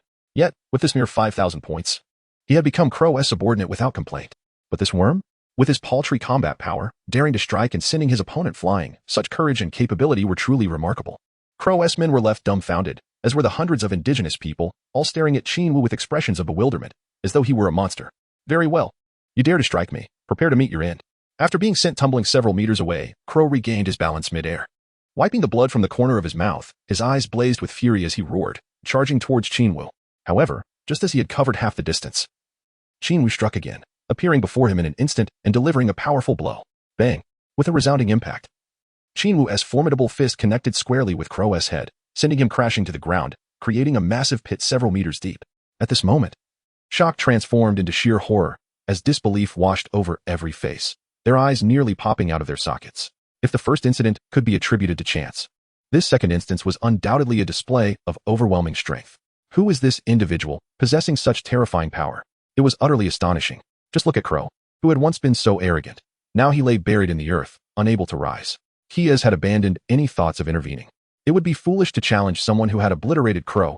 He would merely be adding to the tally of defeated foes. Qin Wu stood coldly in midair, gazing intently at those around him, casting not even a glance at Crow's life or death. His demeanor resembled that of a formidable war god, instilling an unspoken chill deep within the hearts of onlookers. Crow finally rose, having been sent flying twice. The fury within him had reached a boiling point. A tremendous aura erupted from his body, creating a shallow crater several meters wide in the earth beneath him. You wretched insect, I shall obliterate you, he roared, launching himself upward with a fervent intensity, summoning countless missiles that rained down upon Qin Wu, vowing not to relent until his adversary lay shattered. However, every strike met with futility as Qin Wu's figure vanished from sight.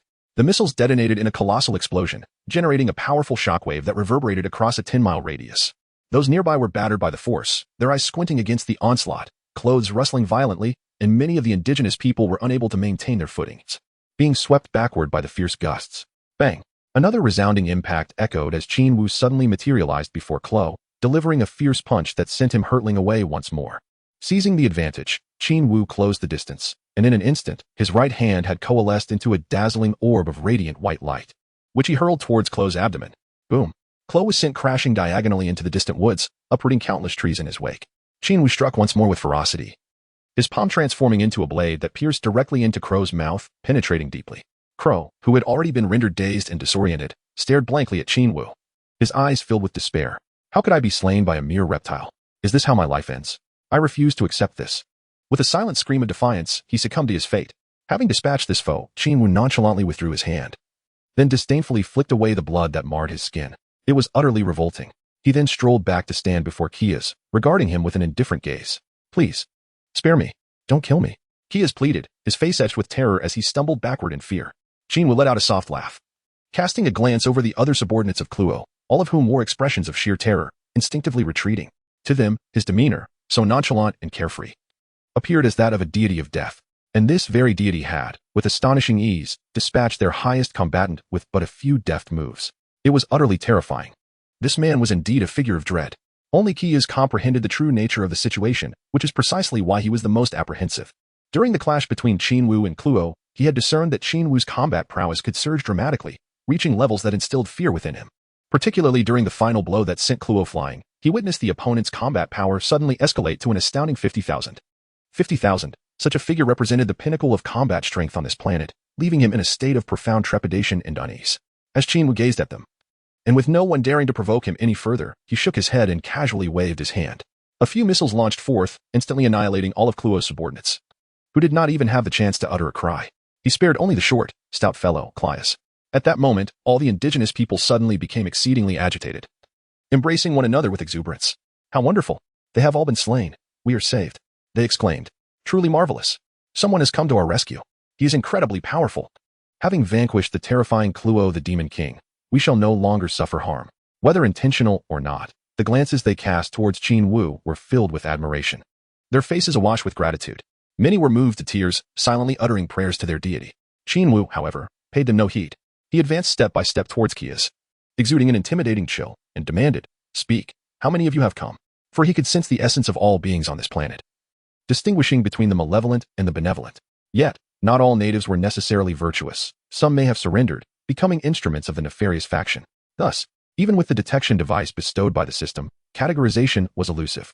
The system was miserly, truly a source of vexation, providing him with a detector akin to those wielded by Kara's subordinates, save for the absence of an upper limit on the combat power readings. Unlike those instruments, which would detonate upon encountering a power exceeding their set threshold, his could merely observe without such constraints. There are a total of 55, all of whom have arrived during this period. Kias confessed, retreating in terror. 55, you say? Qin Wu nodded, his gaze piercing as he fixed it upon Kias. You now face two choices. Follow me without harboring any treacherous thoughts, or meet your demise. Was there truly a choice? In a state of extreme panic, Kias fervently agreed. I will follow you, just spare my life. Very well, Qin Wu replied, satisfaction evident in his nod. As long as you accompany me and abandon any notions of betrayal, I shall not take your life. His decision to spare Kias was calculated. Having just arrived at the base within the territory controlled by the Frieza family, he found himself in hostile territory. He possessed no knowledge of Kara, nor of the factions or planets under his dominion. Thus, enlisting a guide became paramount.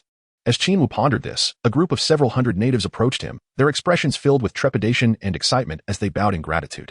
Thank you, brave hero, for coming to our aid. We are immensely grateful. Qin Wu turned back, astonished. How have I become a hero? He mused. If you were to know that my true intention was merely to infiltrate Kara's ranks, I wonder how you would react. Dismissively waving his hand, he urged them to depart. He was not in a position to engage with them warmly, lest his own path become even more arduous. Qin Wu gestured for Kias to depart alongside him, to which the latter nodded in trepidation. In an instant, they propelled themselves into the vast expanse of the sky. The remaining indigenous people knelt in reverence, murmuring incantations before cautiously making their exit. Suspended in the air, Kias felt an overwhelming sense of anxiety and unease. Although his companion assured him of his temporary safety, he could not shake the fear that a change of mood might lead to a sudden reversal of fortune. Having spent considerable time within the ranks of the Kara Legion, he had witnessed countless tyrannical superiors, each more ruthless and unpredictable than the last. The individual before him possessed strength far surpassing that of Kara, yet Kias remained uncertain about his temperament. As he observed Qin Wu soaring ahead with an unclear destination, Kias timidly inquired, "My lord, where are we headed?" Qin Wu's response was laced with nonchalance. Where? You ask me? How would I know? I am but a newcomer. After a moment of feigned contemplation, Kias directed his gaze towards the stout, blue-skinned figure and asked, What is your name? Kias, my lord. He replied swiftly, his eyes fixed on Qin Wu. His heart racing with apprehension. He feared that a name deemed unpleasing might provoke hostility. However, he misjudged the situation. Qin Wu merely sought a means of address. Kias, I wish to join your ranks. Could you enlighten me on the necessary procedures? Qin Wu regarded him with a gentle smile. Ah, to join us? That would be splendid. Upon hearing that his counterpart desired to integrate into their ranks rather than adopt an adversarial stance, Kias felt a wave of relief wash over him. He had been deeply concerned that the individual might remain hostile towards Lord Kara, and it was evident that he was no match for Kara's prowess. Not to mention, even the impending arrival of Lord Naz would pose an insurmountable challenge. Qin Wu is merely a figure with a battle power of 50,000, and engaging in combat with Natsu would yield a predictable outcome. Following him would undoubtedly lead to a dire fate. However, with the current proposition of joining the Kula Legion, he no longer fears for his life, regardless of the opposing side. As long as he is not in direct conflict with them, he can avoid the treachery that would otherwise seal his doom. Reflecting on this, Chaos continued, My lord, the Kula Legion is a meritocratic organization. As long as one does not pose a threat to Lord Kula's authority, one is generally safe. Is that so? Qin Wu mused, lowering his head in contemplation. For now, he must find a way to infiltrate their ranks. Otherwise, he would unwittingly find himself opposing Kula, and without Kula's intervention, that wretched Natsu could easily take his life.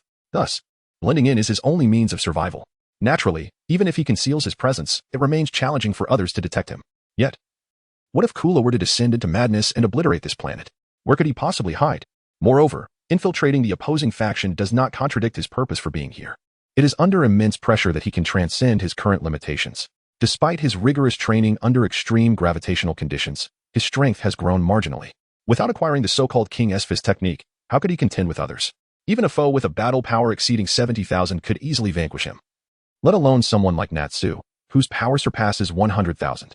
In this moment of reflection, an epiphany struck him, and he conceived a brilliant strategy to infiltrate the Kula Legion.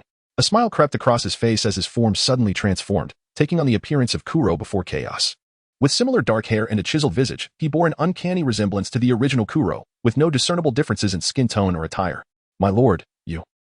Chaos exclaimed in astonishment, utterly taken aback by the unexpected display of such transformative ability from the individual before him. Qin Wu, transformed into Keilu, chuckled softly and earnestly said to him, From now on, please address me as, what was that fellow's name again? Qin Wu was utterly oblivious to the name of Klo, as it had not been revealed within the consciousness of Cardos prior. Just as he contemplated requesting the other party to address him as Klo, the realization struck him. His name is Klo, my lord. Kai's responded, momentarily taken aback. Oh. Qin Wu nodded, fixing his gaze upon him once more. From now on, please refer to me as Klo, do you understand? You must never disclose my true identity in front of others. Understood. Kai's promptly nodded in compliance. It was no jest. The other possessed the ability to transform and conceal his true strength, employing methods that rendered him untraceable. Should he betray this individual, he could easily find himself ensnared by those variabilities. The thought of the other transforming into anyone's likeness made Kai's ponder whether he would even be able to recognize him. If others pursued him, they would be rendered helpless. The sheer terror of it all was overwhelming. This individual was unfathomably unpredictable. Just imagine, if he were to betray him, the latter could escape at will. Once he transformed, no one would know his identity. What was even more frightening was his formidable strength, which rendered one defenseless. Betraying him would only lead to one's own demise. As Caius contemplated this, a shiver involuntarily coursed through him. Qin Wu was thoroughly pleased with the transformation he had undergone, relishing the respect and fear emanating from those around him.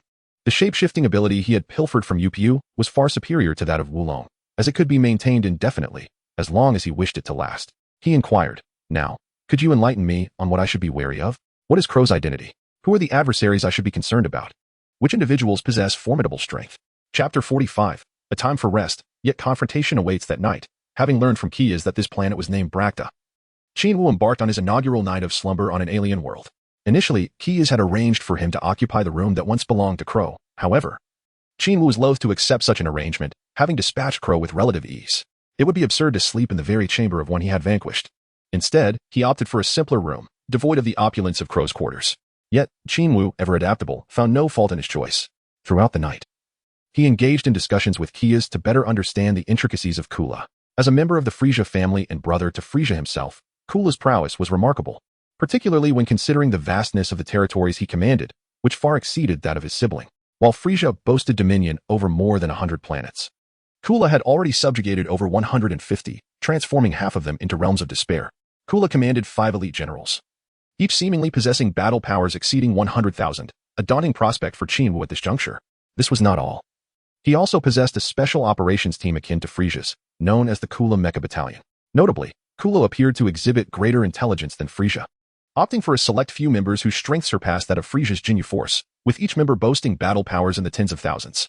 The strongest among the Jinyu force, Captain Jinyu, barely reached a power level of 120,000, rendering him inferior to any member of Kula's Mecha Battalion.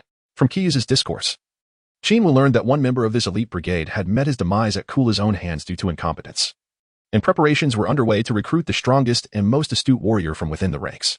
The Kula Mecha Special Operations Team symbolized prestige, representing those privileged enough to accompany Kula on his campaigns, standing at his side in battle. For the vast army comprising millions, this entailed a position of honor, wielding authority over countless others.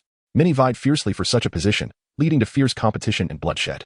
Among these contenders was Nas, who was determined to showcase his worth to be summoned into the ranks. However, Qin Wu's purpose for arriving was not to enlist in this chaotic battalion. He was singularly focused on utterly obliterating the Frieza family, viewing this endeavor merely as a means to cultivate formidable adversaries for himself. As the night deepened, he gestured for Kias to depart and reclined upon his bed, lost in contemplation. The might of Kula and his legions was formidable, akin to a Frieza army magnified.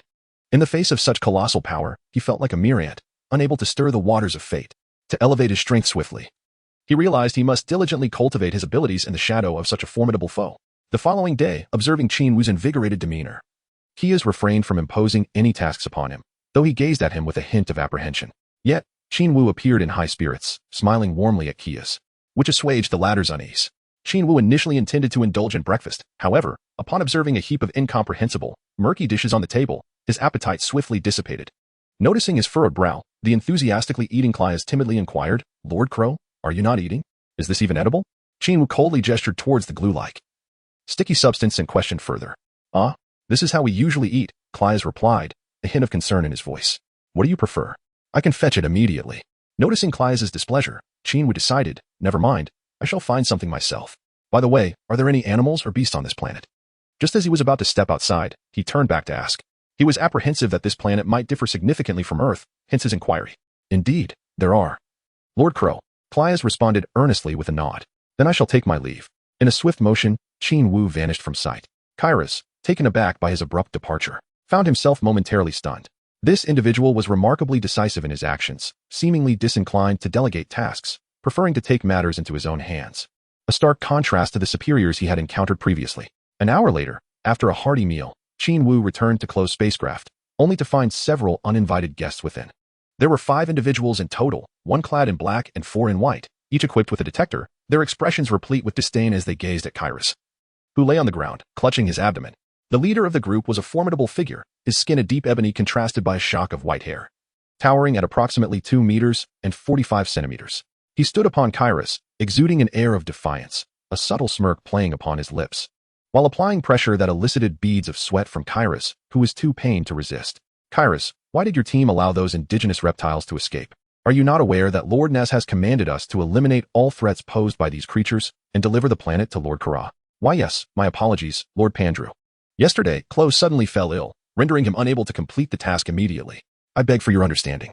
The sweat streaming down Kairos' face intensified, indicating that the pain had escalated to an unbearable level. Yet, despite his predicament, he maintained his loyalty, refraining from betrayal. He appeared to possess a commendable sense of fidelity. Qin Wu quietly observed them from behind. He noted that the burly figure possessed impressive combat prowess, with the data fluctuating between 45,000 and 46,000. No wonder Kreyas dared not resist. His combat power was merely 30,000. Such a disparity of over 10,000 would naturally impose a certain level of suppression, not to mention the fact that it was significantly more than that. The 4 individuals accompanying him also boasted combat powers around 20,000, resembling an elite squad. It was no surprise they were so arrogant.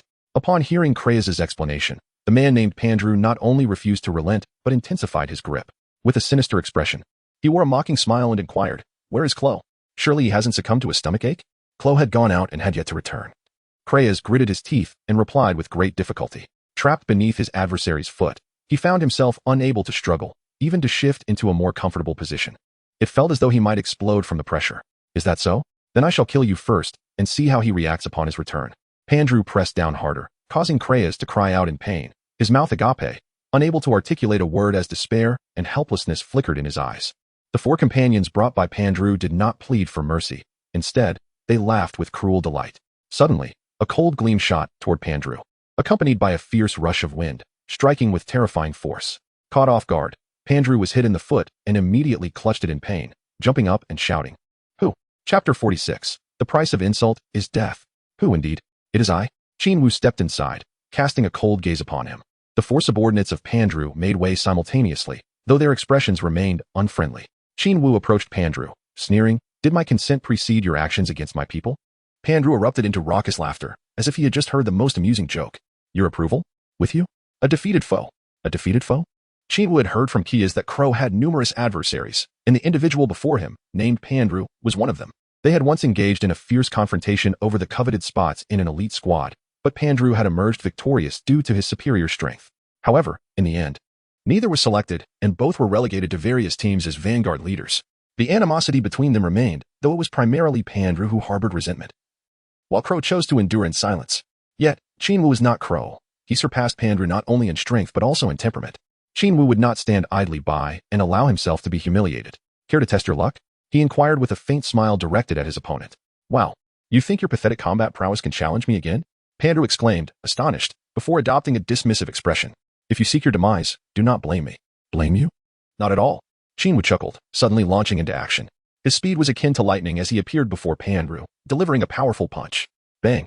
To Qin Wu's surprise, his opponent reacted with remarkable swiftness, seemingly anticipating the sudden attack, and raised his leg to block. However, Qin Wu abruptly halted his momentum, pivoting to deliver a sweeping kick that struck with tremendous force and blinding speed, landing squarely on Pandru's neck. Pandru had not expected such velocity, and he was unable to counter the second strike, resulting in him being knocked to the ground with a resounding thud, landing in a most ungraceful manner. The onlookers gaped in disbelief, their eyes wide as if witnessing an illusion, rubbing them vigorously to ensure clarity. Only Kias, who recognized the prowess of Qin Wu, managed to smile as he observed the unfolding spectacle.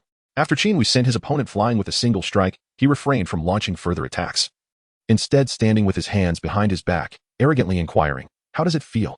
Is it delightful?" Pandru rose to his feet, glaring at him with fury, and retorted, "I was careless. Otherwise, how could you have landed a hit on me? Is that so? Then come again." With a derisive snicker, Qin Wu steadily approached his opponent, then suddenly lunged forward, unleashing a shockwave that traced a brilliant white line, striking towards his adversary. Thud. Pandru raised his hand to shield his chest, successfully blocking the onslaught. Just as he intended to lift his gaze and utter a dismissive remark, "It's nothing remarkable," Qin Wu's next strike arrived with ferocity. Bam! His fist landed squarely on his opponent's face, the tremendous force nearly contorting it as Pandru was sent hurtling towards the entrance, crashing heavily against the spaceship's wall before collapsing to the ground. Could it be? This guy is so formidable? The eyes of Pandru's four subordinates widened in astonishment, their mouths agape in disbelief. Yet one managed to react swiftly, rushing to assist their fallen leader.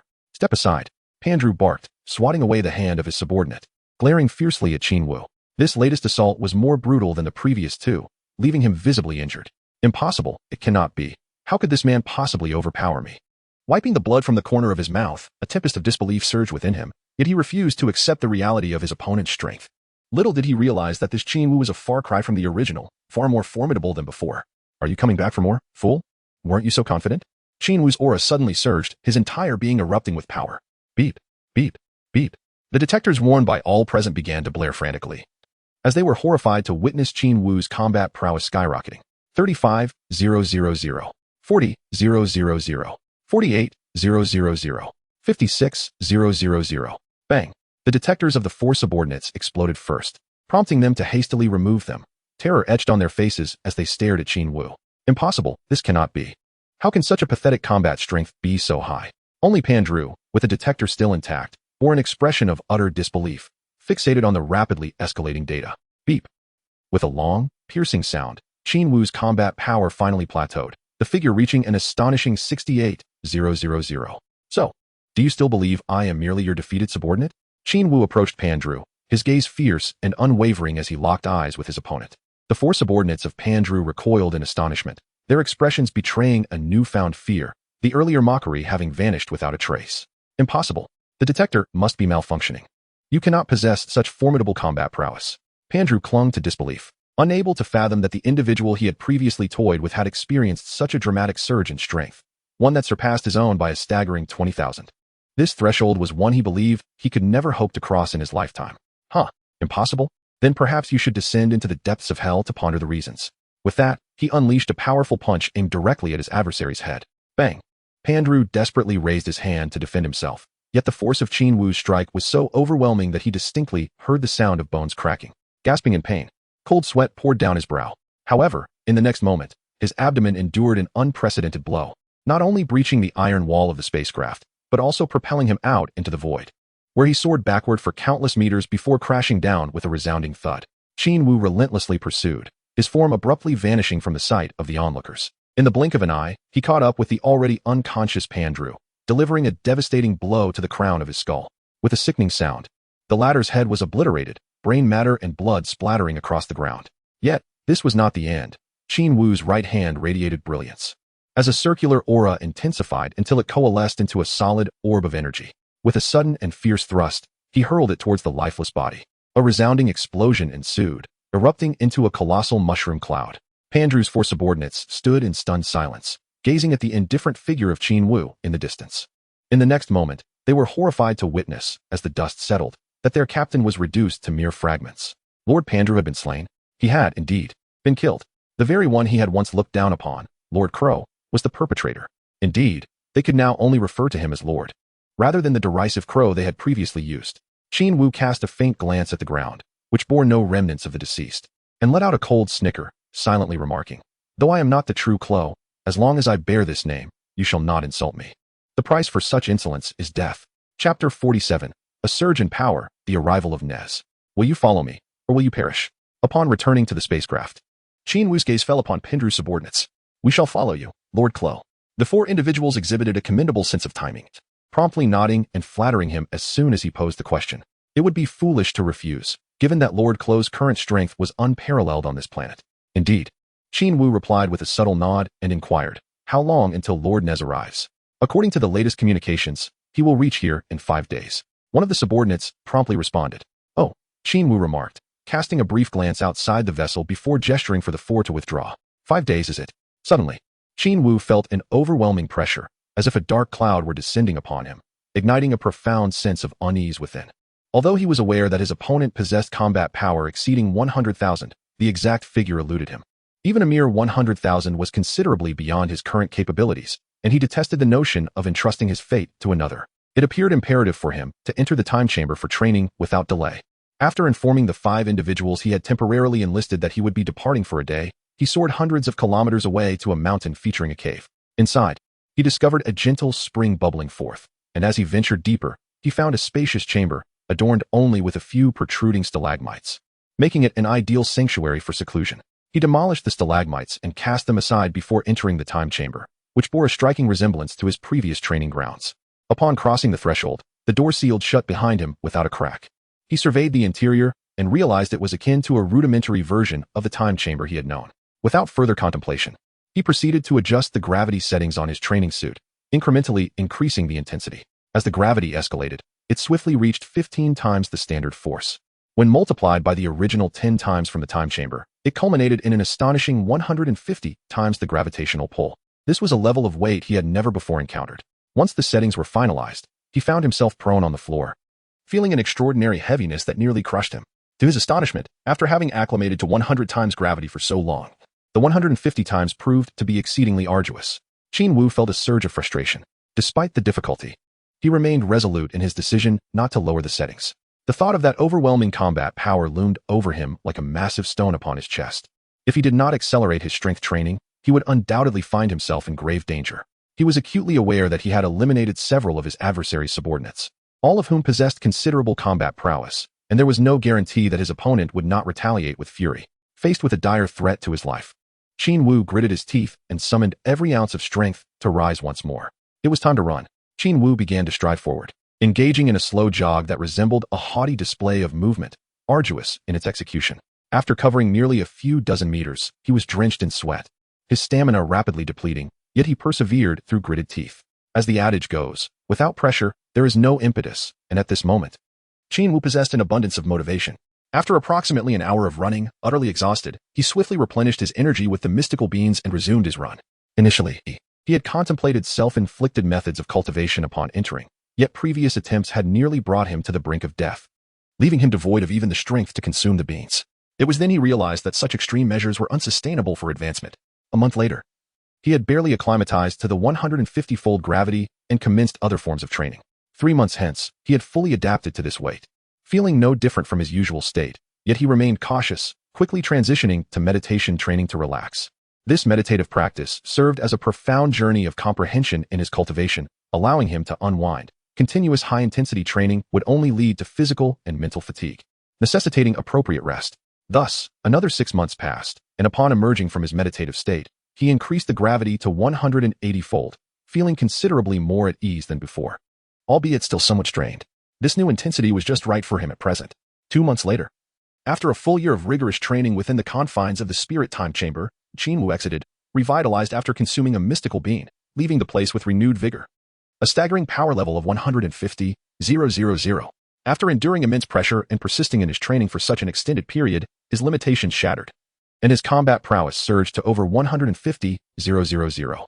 Whether this was sufficient to face his adversaries remained uncertain as he pondered on his return journey to the spaceship, relishing the fresh air of the outside world after a year of confinement. Upon his return to the ship, the 5 subordinates he had temporarily recruited stared at him in bewilderment, their minds racing with confusion. Lord Crow appeared transformed. They could not quite pinpoint the change, yet sensed a subtle shift in his aura. Was it increased confidence? Or perhaps a more composed demeanor? After much contemplation, they found themselves at a loss for words to articulate their observations. Qin Wu remained silent, a faint smile perpetually gracing his lips. My Lord Crow, what shall we do now? What actions are required of us? He has inquired cautiously from the side. Ever since Qin Wu avenged the humiliation he endured, he had undergone a discernible transformation in his mindset, seemingly placing greater trust in Qin Wu. After Qin Wu found a place to sit, he gazed at the 5 individuals. Do the indigenous people of this planet possess any special abilities? He inquired. The 5 shook their heads, indicating their ignorance. He lowered his head in contemplation for a moment before addressing them. You may carry on with your tasks. I wish to be alone for a while. Understood. The group replied, leaving with a hint of confusion. Prior to exiting the mental time chamber, he had deliberately suppressed his combat power to just over 60,000, wishing to conceal the sudden surge in his abilities from these individuals. Should they discover this, he could only imagine the chaos that might ensue. With only 4 days remaining until Nez's arrival, he felt confident that his current combat strength would be sufficient to engage the opponent, even if he were unable to prevail. Retreat was still an option. Moreover, given a relatively equal footing in strength, eliminating the adversary would not pose a significant challenge for him. He spent those 4 days aboard the spaceship, lost in thought and resting, without any inclination to venture outside. Although Qi has found his behavior peculiar, he dared not inquire further. Finally, after 4 days passed, a colossal spaceship descended from the sky, landing steadily. A figure with a scorpion-like head and brown skin emerged from the vessel. Nez had arrived. A flicker of concern passed through Qin Wu's mind as he directed the detector towards the opposing individual. Chapter 48. The Indigenous Target, Precognitive Ability, 169,000. How astonishingly high. Quan Wu was taken aback, as he initially believed that even if he could not surpass his opponent, he would at least match them. To his dismay, the adversary's capabilities exceeded his by nearly 20,000. In scenarios where combat power is closely matched or equivalent, victory hinges on willpower, endurance, and various subtleties. However, such a significant disparity creates an unavoidable pressure. Regardless of speed or strength, the opponent could inflict considerable discomfort. Once again, the weight of expectation bore down on Wu. He could only enter the mental time chamber again in 3 months, leaving him to rely on his usual training to bridge the gap. Yet, under the watchful eyes of so many advanced detectors, finding a space to hone his skills would prove exceedingly challenging. Must he endure until the 3 months have elapsed? Qin Wu furrowed his brow, unwilling to let his fate rest in the hands of others. At this moment, in anticipation of Nez's arrival, the entire Kula Legion on the planet had assembled, encircling the area and clearing a path for the esteemed Nez. However, what Qin Wu did not expect was that as Nez descended, his detector emitted a strong alert, followed by a series of imposing numbers. 107. Who could this be? A combat power of 185,000, even surpassing Nez. Wasn't it said that Nez was the only one? Why was there another formidable individual? When the owner of this staggering power emerged from the spacecraft, Qin Wu was momentarily taken aback. Dre? What was he doing here?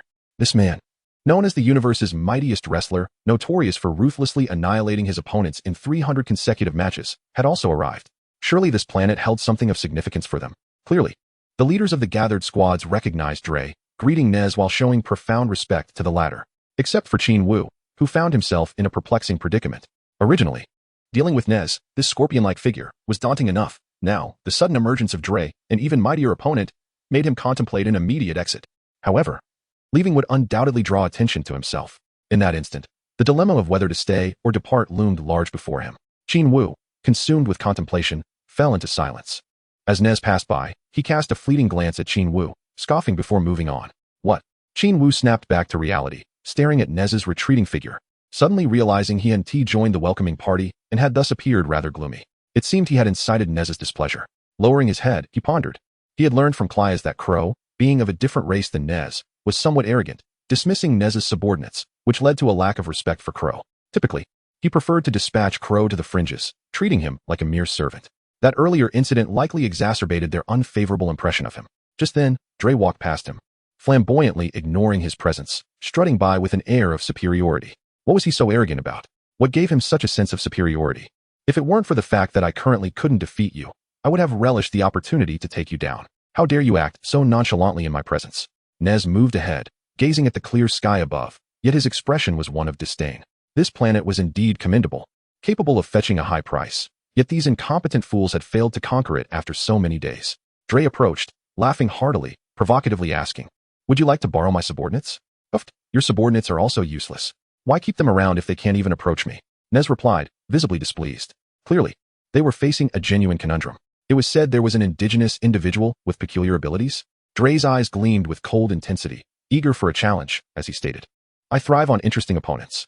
Let us go and see how formidable that creature with a mere 30,000 combat power truly is." With that, the two leapt into the air, shooting off at remarkable speed. As they departed, everyone else followed suit, a dark mass soaring toward their destination. Who were they speaking of?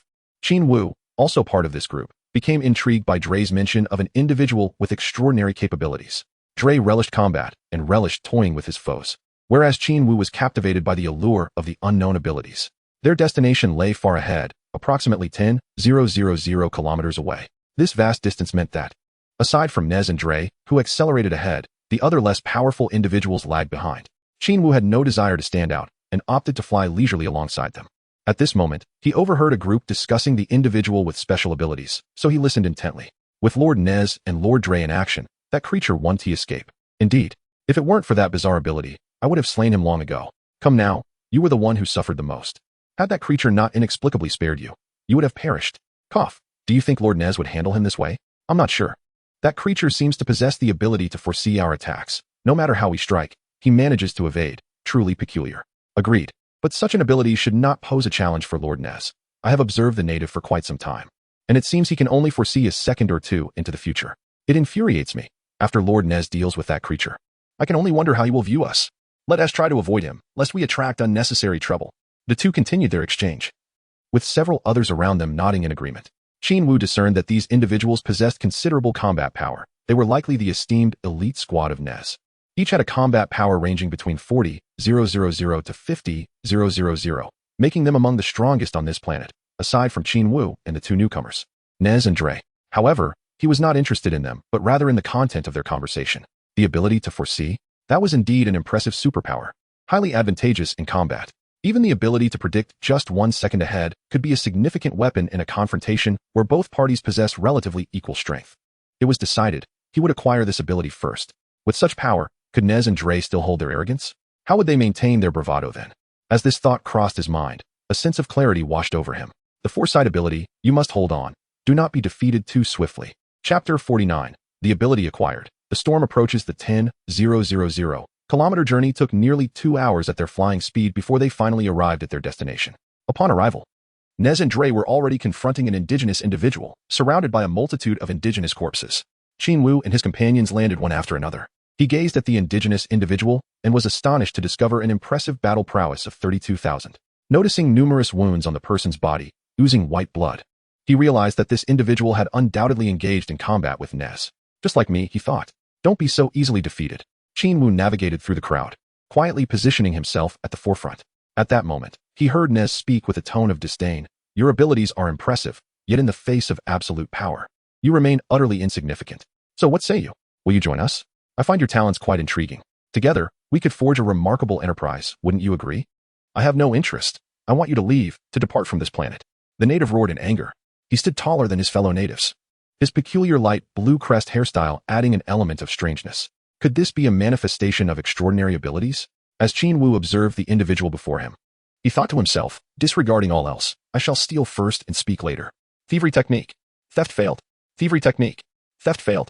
While he fervently attempted his thieving art, Nez displayed evident impatience, charging directly at the native. Startled, Qin Wu nearly shouted for him to halt, yet he restrained himself, his heart racing as he watched the two engage in a fierce aerial battle. The native possessed merely over 30,000 in combat power, but against Nez, who boasted over 100,000, he had to incessantly utilize his super abilities to narrowly evade much of the onslaught, sustaining a number of severe blows nonetheless. While executing his skills, Wu silently observed. He discerned that the native possessed precognitive abilities, likely able to foresee events 2 seconds ahead. However, the overwhelming disparity in their strengths rendered this ability ineffective. Whether in speed or attack, he was frequently struck. Nez's astonishing velocity had already compensated for the native's 2-second foresight. To enhance his chances of success, he even detached himself from the group, stealthily maneuvering to stand behind Dre, who was spectating from the sidelines. The aerial clash raged on, with Nez unleashing wave after wave of attacks upon the native, who struggled to evade with great difficulty. To avoid the chaos, Dre retreated a few steps, inadvertently stepping on Qin Wu's foot. Enraged, he shoved Qin Wu aside, abruptly interrupting his thievery attempts. Get out of the way. Faced with such brutishness, Qin Wu seethed inwardly but quietly withdrew to the side.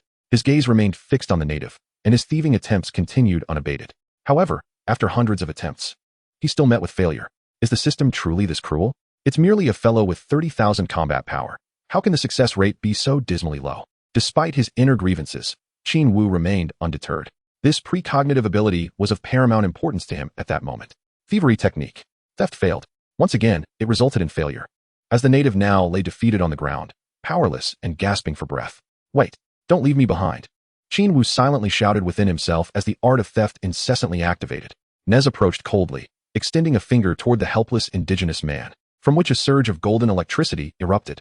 Die, wretch. Nez scoffed, unleashing the electric current that swiftly struck the native. Congratulations, host. You have acquired the superpower of precognition for 1 second. The target's affection towards you is now at a disdainful level. After countless attempts at the theft, Wu finally heard the system's success notification. Damn, this is exhausting. Wu sighed in relief. He had never engaged in such a nerve-wracking theft before, this time. He even worried that the target might die too soon, lest he lose the opportunity for his enjoyment. However, unbeknownst to him, whether it was luck or some other reason, the moment he successfully stole, the indigenous man was also slain by Nez. The timing was impeccable. After dispatching the target, Nez let out a cold grunt and spat on the corpse. What a waste of my time. Dre, let us go? He called out to Dre and swiftly ascended into the sky to return. Requesting flowers, Dre mocked, following Nez into the air. Once they departed, the others exchanged incredulous glances. They had not anticipated that a native who had given them such trouble would be dealt with so easily by Nez. Shocked, they shared their thoughts before all soaring away. Wu gazed at the scene of destruction, feeling a twinge of pride mixed with sorrow. Without absolute combat strength for protection, one cannot safeguard their home. How tragic indeed. With such thoughts, Qin Wu summoned Kias, and they departed together. Upon returning to the spaceship, they found themselves once again among the only two remaining. Qin Wu felt utterly speechless. The minions of Pandru surrendered swiftly and betrayed just as quickly. Once Nez arrived, no one bothered with him except Kias. The latter exhibited considerable loyalty, evidently having recognized Qin Wu's potential. For the subsequent days, Nez dispatched individuals to eliminate all indigenous people, declaring that the task must be completed swiftly within the week in preparation for delivery to Kara. Many understood his intentions. Currently, Kara's mech combat team was under strength, and Nez naturally wished to make a good impression to gain entry into the team and earn greater glory. Meanwhile, Qin Wu and Kias seemed to have been forgotten. Receiving no directives from Nez, Qin Wu relished the leisure, continuing his cultivation within that cavern. For reasons unknown, after his last entry into the time chamber, spurred by the formidable combat prowess of Nez and Dre, his strength had been surging in recent days. Each time he exited the gravity chamber, his abilities would rapidly ascend. Feeling this phenomenon, he secretly rejoiced. It validated the adage, without pressure, there is no drive. And without drive, one's power remains stagnant. He began to sense an ominous sign. Their isolation in recent days was surely the result of someone whispering to Nez, provoking him to treat them coldly or even prepare to take action against them. Indeed, once all the indigenous people on this planet had been dealt with, someone came to summon him. Lord Nez requests your presence. Is that so? Qin Wu wore a silent, cold smile. Chapter 50. Facing the formidable Nez with composure. Qin Wu and Kias were escorted onto Nez's spaceship, and as they ventured inside, they were struck by its vastness. From the outside, it appeared to be merely 500 or 600 square meters, yet upon entering, they discovered it housed a spacious training arena capable of accommodating 1,000 troops. They were guided through several doors before finally reaching the cockpit. Nez stood with his back to them, gazing out of the panoramic window. In the center of the room sat Dre, observing them with a cold demeanor. Kias trembled visibly, barely able to stand. He was acutely aware of the formidable personalities within the cockpit and feared that their entrance would not bode well. In contrast, Qin Wu maintained an air of calmness, standing composed. Nez turned to face them, his piercing gaze filled with murderous intent, and inquired, "I heard it was you who killed Cardos and Frieza? What nonsense is this? I did kill them, but it was certainly not Klo or Kias. What does he intend to do? Frame them for the murder and then eliminate them?" Qin Wu pondered, bewildered. "No, it's impossible. We did not kill them, Lord Nez. They are innocent." Kias exclaimed, panic evident as he waved his hands in desperation, beads of cold sweat forming on his brow. Nez's eyes gleamed dangerously as he pressed. "Are you truly innocent?" "Absolutely not. We are innocent," Kias stammered, overtaken by fear as he grasped the implications of Nez's intentions, recognizing it as a pretext for murder. It was a tactic to eliminate rivals under the guise of justice, leaving no room for reproach. Yet, for someone of Nez's caliber, did he truly require such elaborate schemes? Qin Wu merely smiled, observing the unfolding drama as if it were a farce. "Did you kill them?" Nez directed his gaze toward Qin Wu, locking eyes with him. "I did," Qin Wu admitted boldly, unconcerned about the repercussions. "Yes, I did. What of it?" His unabashed confession left Kias aghast, his eyes widening in disbelief. He had desperately tried to conceal the truth, only to have Qin Wu openly acknowledge it, which made him feel as if his life was slipping away. Nez would undoubtedly unleash his wrath upon him. Upon arriving on this planet and learning of the demise of his two companions, Nez was filled with rage. They were the last of his kin, as the rest had been exterminated by Kara. Having surrendered with these two to survive, vengeance was out of reach. Yet he remained resolute in protecting their lives. If not for the lackluster combat abilities of the local inhabitants, he would not have attempted to send them here to earn merit. Yet, unexpectedly, he had not gained any achievements but had jeopardized their lives instead. Nez was consumed by grief and fury. He had dispatched individuals to investigate for 2 days, discovering only a weakling who could explosively unleash a combat power of tens of thousands. This individual had been in the vicinity of Cardos and Frieza. Although this weakling eluded capture, he was informed that Klo possessed the ability to instantaneously amplify his combat power from over 30,000 to a staggering 68,000. Thus, he deduced that the murderer of Cardos and Frieza must be Klo. Initially, Nez had merely intended to test the waters, even if Klo denied it. He would have found a way to frame them for the killings and eliminate them. However, he was taken aback by Klo's forthright confession, leaving him astonished. "Is it truly you who committed the act?" he inquired, his rage seething beneath the surface, yet he restrained himself, asking coldly. "Yes, it was all me," Qin Wu retorted with a scoff, and as Nez glared at him, Klo's visage abruptly vanished, revealing Qin Wu's youthful human form. "What's this? This fellow possesses a peculiar transformation ability." Nez marveled, taken aback by the sudden shift in appearance. Dre, standing behind, approached curiously, scrutinizing Qin Wu with a mixture of astonishment and admiration. "What kind of transformation ability is this? Why has Tia's combat power increased?" In his mind, those with transformation abilities typically experienced a dramatic surge in strength, akin to Kara. Yet this human merely shifted from one visage to another without any change in power. Kias, in a state of panic, retreated to the doorway, desperate to escape the impending doom. However, Nez seemed to sense his intentions, and his hand shimmered with blinding golden light, crackling like electricity. With a swift motion, he unleashed the golden energy towards Kias, who was immediately engulfed, his body charred black as he collapsed to the ground. Qin Wu gazed intently at Kias, who lay motionless on the ground, his fate uncertain, a surge of indignation igniting within him. Although their time together had been brief and he was uncertain of Kias' genuine allegiance, he had merely been utilizing him. Nevertheless, Kias' 2 acts of protection had marked him as a rare subordinate. In that moment, however, Nez had struck down Kias in his presence, making it impossible for Qin Wu to remain calm. It was a slap in the face. His eyes instantly radiated a fierce, murderous intent, his countenance turning as frigid as ice. Silently adjusting the gravity of his training attire to 0, he vanished from sight. What astonishing speed! After attacking Kias, Nez turned to find Qin Wu had suddenly disappeared, leaving him utterly astonished as he could not discern the other's whereabouts. Dre shared his astonishment. He had anticipated that Qin Wu would follow in Kias' footsteps, yet he was taken aback as Qin Wu launched an attack first, moving with such swiftness that they could barely track him with their eyes. Suddenly, Dre pointed behind Nez, exclaiming, "Nez, behind you." Nez turned in shock but found no one there. Where did he go? He escaped again. Dre's expression turned grave as he scanned the surroundings with vigilance. In the next moment, his eyes widened as he stared in Nez's direction, mouth agape, ready to give a warning, but Qin Wu had already struck. With a resounding thud, his fist collided with Nez's abdomen, sending the latter hurtling towards the spaceship's scenic window, breaking through and soaring into the open air.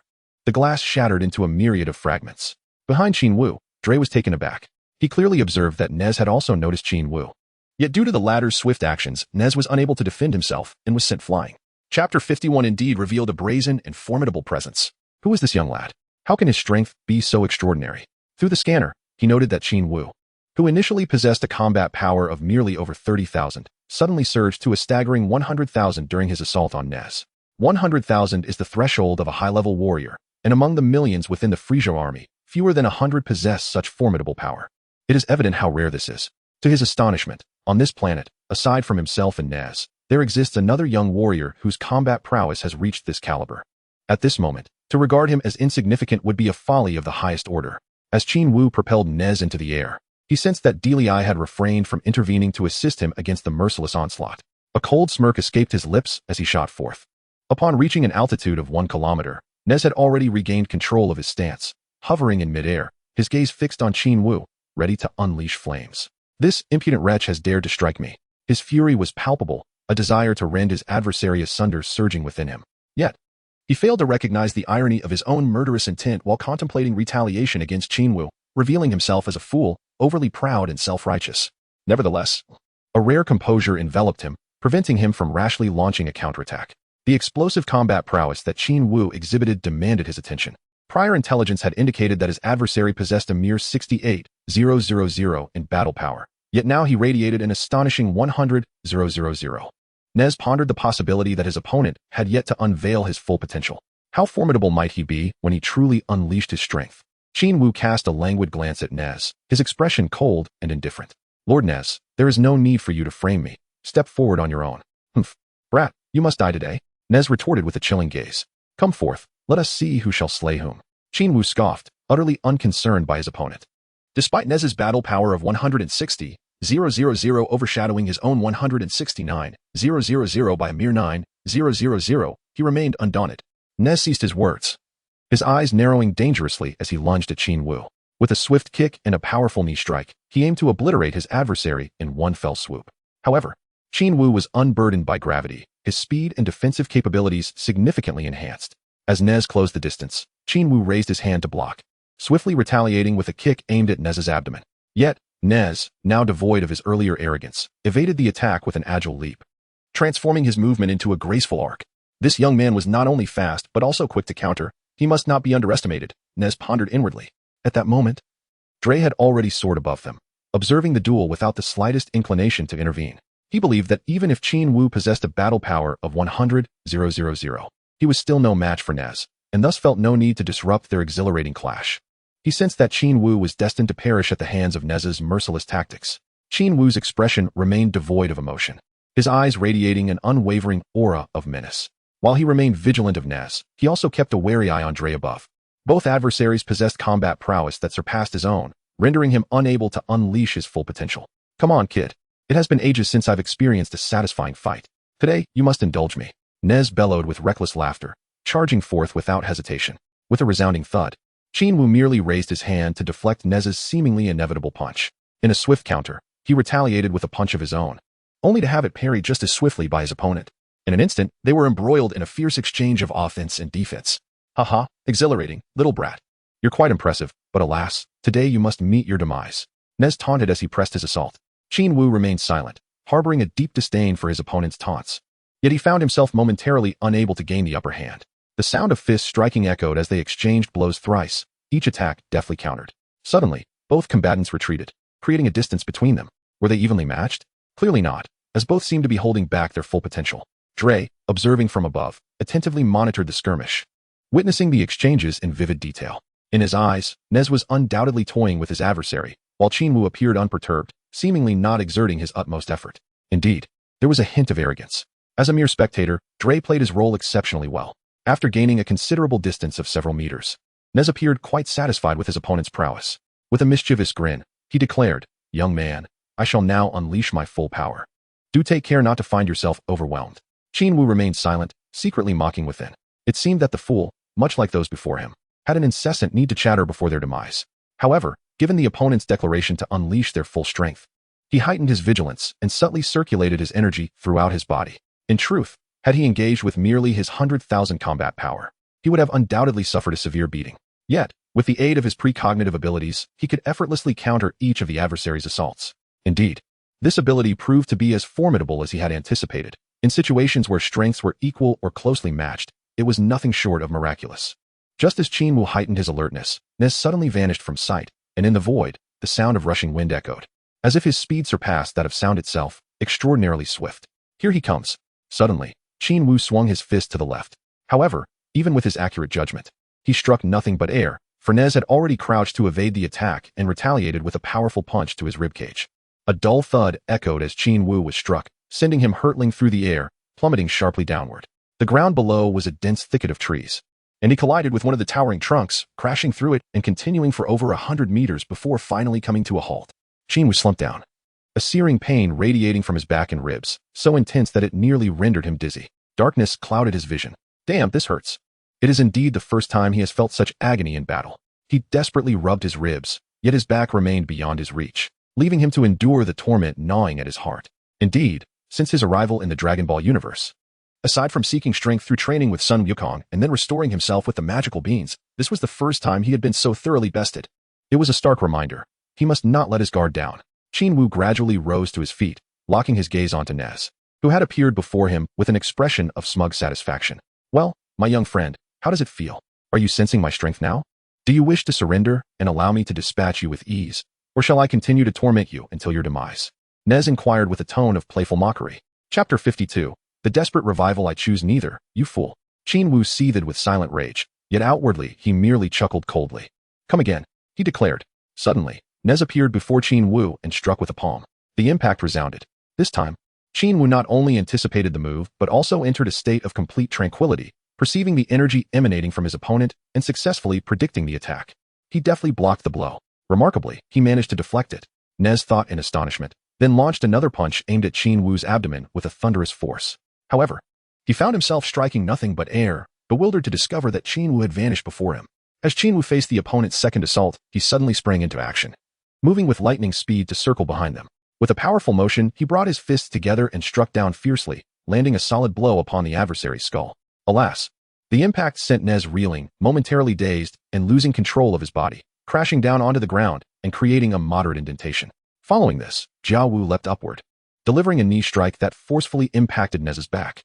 Nez let out a cry, instantly sinking deeper into the pit he had created, simultaneously spitting out a mouthful of black blood. After executing this strike, Jia Wu retreated to his original position, fully aware that such an attack would not be fatal. Indeed, while the collision was painful, the resilient Nez managed to rise again, his eyes ablaze with fury. You have done well to cause me such pain. And now? Qin Wu inquired with a mocking scoff. I shall kill you, Nez bellowed, charging fiercely at Qin Wu, his wrath evident in every movement. Each attack accompanied by a fierce gust of wind. With a resounding crash, Jia Wu blocked the initial strike, yet was immediately sent flying by a powerful kick aimed at his chest. Nez, relentless in his pursuit, surged forward with lightning speed, executing a whip-like kick that drove Qin Wu into the earth, creating a deeper crater. But the onslaught did not cease there. Nez pressed on, his eyes wide with determination as he exerted all his strength, forcefully kneeling onto Qin Wu's back. A tremendous sound echoed as Qin Wu was driven more than a meter into the ground.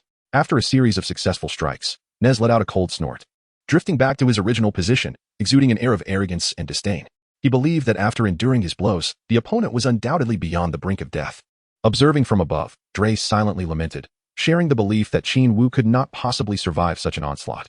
Regrettably, he thought, I too would relish a chance to engage. With that thought, he began his descent, but just a few meters down, his eyes widened in disbelief, his expression one of incredulity. What? He is still alive?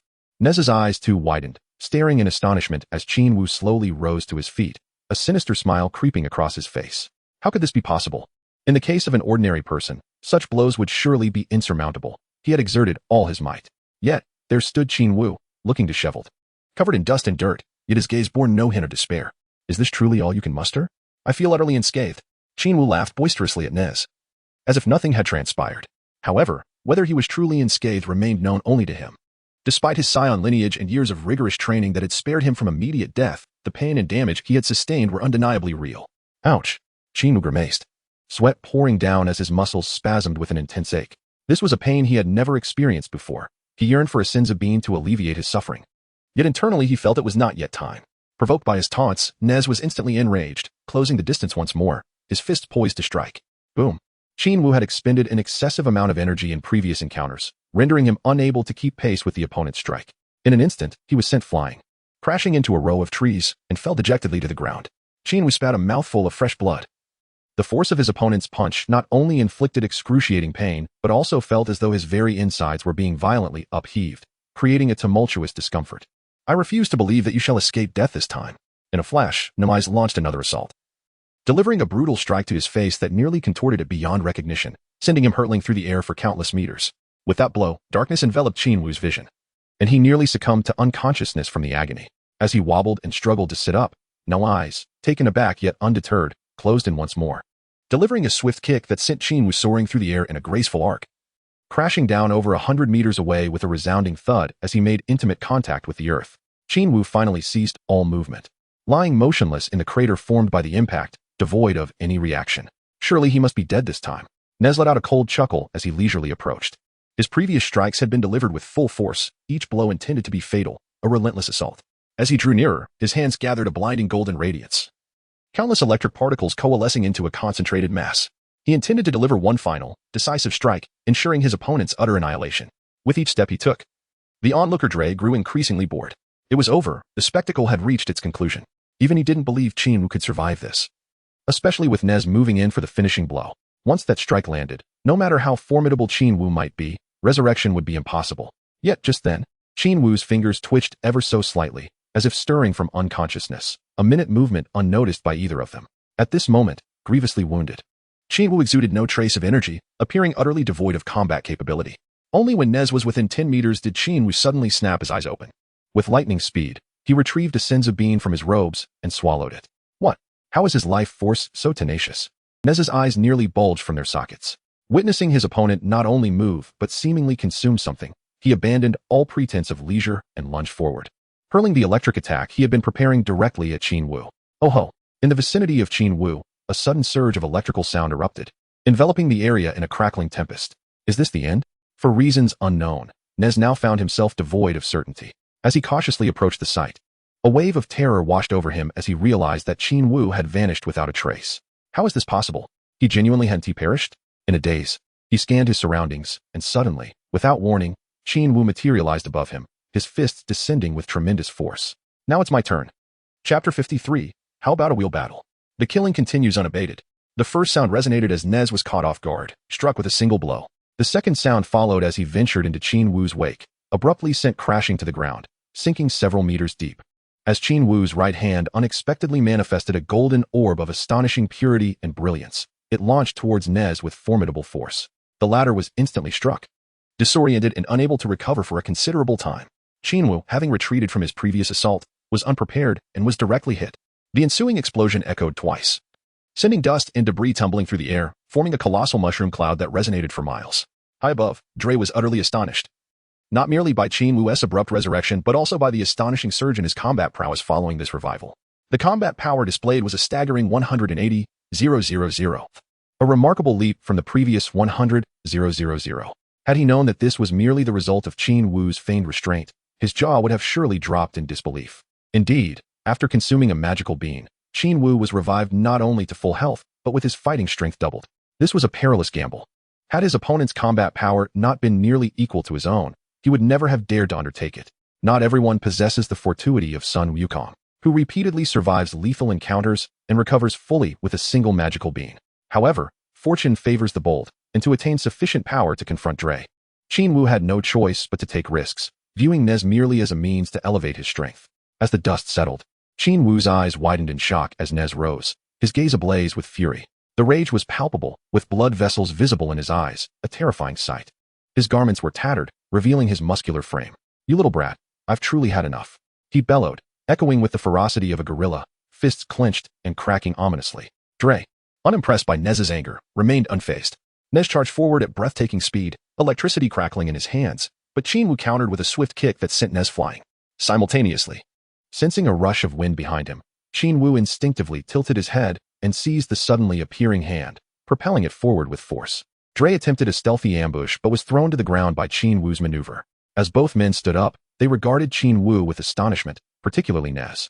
who was taken aback that his full-force strike had been effortlessly deflected, leading to a counterattack against Dre. Dre, equipped with a helmet-like device and a nearby detector, observed Qin Wu's combat power remaining steadfast at 180,000. "This is impossible," he exclaimed, incredulous that someone with similar combat strength could react so swiftly. "I attacked with unparalleled speed, yet I was countered. Allow me." He called to Nez, eager to confront Qin Wu himself. He yearned for a battle with someone of equal might. "Be cautious. This fellow has an unusual edge," Nez warned. Having experienced a lengthy battle with Qin Wu only to see him revived to full strength, reminiscent of consuming a mythical fruit that enhanced his ferocity, Qin Wu, standing confidently, awaited their exchange, assured in his capabilities. His risk-taking had yielded results, and he felt invigorated, confident in facing the duo. As long as he did not encounter opponents like Kara or Frieza, he felt assured of his prowess.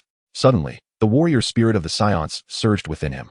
"Oh!" Dre roared, swinging a colossal fist towards Qin Wu's face. Sensing the oncoming wind, Qin Wu narrowed his eyes and evaded, using Dre's immense mass to execute a powerful spin before flinging him away. Dazed and disoriented, Dre lost control of his trajectory, crashing to the ground. Nez stood in disbelief, astonished by the sight of Dre, whose combat power exceeded his own by 20,000, being so ruthlessly subdued by Qin Wu. Was this young man a monster? His strength had escalated beyond comprehension. With the detector destroyed, Nez could no longer gauge Qin Wu's true power. After a series of relentless assaults, Dre remained unable to resist, leaving Nez stunned. At that moment, glancing at the still dumbfounded Nez's hand shot forward, nails sharp as blades, aiming for Dre's neck. With a swift motion, he pierced through, severing the head cleanly from the body, which rolled away lifelessly. Upon witnessing this, Nez was overtaken by panic. He never expected Qin Wu to strike with such lethal intent, claiming the life of Dre, whose combat power exceeded 180,000. A monster, Nez thought. Attempting to flee, Qin Wu approached him leisurely, a playful smile gracing his face. "Don't come any closer." Nez, terrified, waved his hands helplessly. "Humph. Weren't you quite arrogant before? How is it that you now find yourself in such a state of fear?" Qin Wu gazed at him with a condescending look, his steps unyielding as he continued to advance slowly. Chapter 54. Boom. Boom. Boom. "To eliminate both of you, and to avoid being besieged. I nearly brought about my own demise at your hands. How infuriating. And now you choose to surrender?" Qin Wu approached and delivered a kick that sent his opponent tumbling to the ground in a most humiliating manner. To his surprise, he exerted little force. Yet the other party, in a state of panic, failed to defend himself, and the seemingly gentle blow indeed struck true. Qin Wu shook his head, finding the other party's lack of spirit rather tedious. He approached and contemptuously placed his foot upon them, coldly inquiring, "Is it not exhilarating to wield the power of life and death? To possess strength that surpasses others, to dictate the fates of lives? Is it not exhilarating? Not exhilarating. Not exhilarating. I was wrong." Nez, pinned beneath his foot, dared not struggle and replied in a subdued tone. The expression on his face had entirely lost the earlier bravado characteristic of a general who commands life and death. "Is that so?" Qin Wu lifted his foot and aimed a fierce stomp, intending to crush the opponent's skull in an instant. However, he struck nothing but air, for in that fleeting moment, Nez had withdrawn his head into his body like a turtle retreating into its shell, evading the assault. Unbeknownst to Qin Wu, Nez's hands had gathered a golden electricity, and with a resonant crash, it enveloped his entire being. "Ha! A successful strike." Nez suddenly sprang up, laughing triumphantly. "You shall perish." This technique, the death current, was lethal to all but the most formidable foes, those who were vastly superior, akin to the terrifying Master Kara. For anyone else, it meant certain death. This move was designed to obliterate the structural integrity of the human body, electrocuting the internal cells to the point of instant annihilation, akin to a million volts striking in unison. With Qin Wu's level of power, being struck was undoubtedly fatal, or so he believed. With unrestrained arrogance and a swagger that starkly contrasted his earlier disheveled demeanor, Nez exuded the exuberance of a serf who had risen to defiance, reveling in his newfound power. Under the ominous embrace of lethal electric light, Qin Wu found himself convulsing uncontrollably, as if he had lost all mastery over his own body, on the brink of annihilation. At that moment, the entirety of the Kara Legion had rushed to the scene, the ground teeming with individuals, each wearing expressions of incredulity. They were astonished to find that Nez had completely subdued Qin Wu, who appeared to be on the verge of death. Yet, what left them most bewildered was the grotesque state of Dre, who had evidently met a gruesome demise. What could have transpired? Those who arrived later wore expressions of utter confusion. Qin Wu, engulfed in the deadly electric light, bore a pitiful countenance. Entirely at odds with the image of someone who had just slain Dre, it was as if he was merely a victim of the arrogant and derisive Nez. However, it seemed implausible that Nez and Dre would engage in infighting, suggesting that Qin Wu must have resorted to some underhanded means to achieve his success.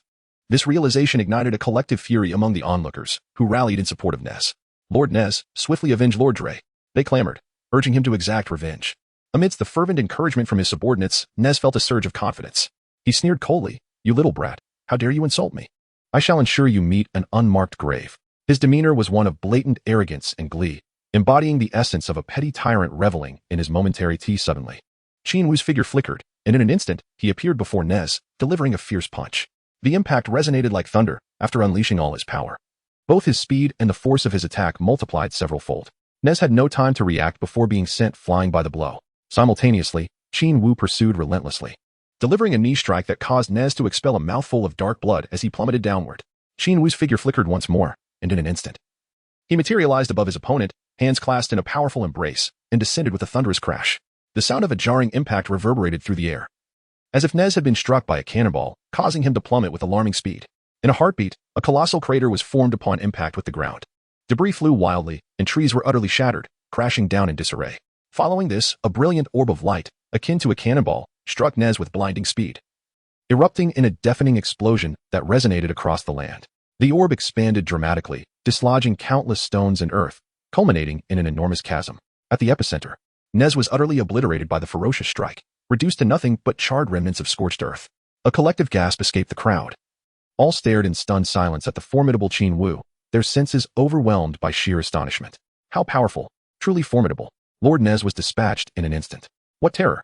This man is utterly fearsome. Lord Nez was rendered helpless, defeated in a heartbeat. Chapter 55 concludes, as the shadow of Kara looms ominously. The sheer might of this individual is beyond comprehension. The expressions of all present were marked by sheer terror. Qin Wu turned around, his gaze sharp and penetrating, sweeping over them with an overwhelming aura that compelled them to retreat step by step. Terrifying, indeed it was.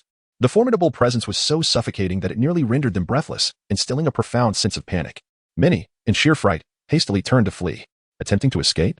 Qin Wu's 5 fingers danced in unison, unleashing a barrage of luminous beams that surged forth with astonishing speed, swiftly overtaking their targets. Each beam pierced through the chest, causing them to plummet to the ground, lifeless and devoid of breath.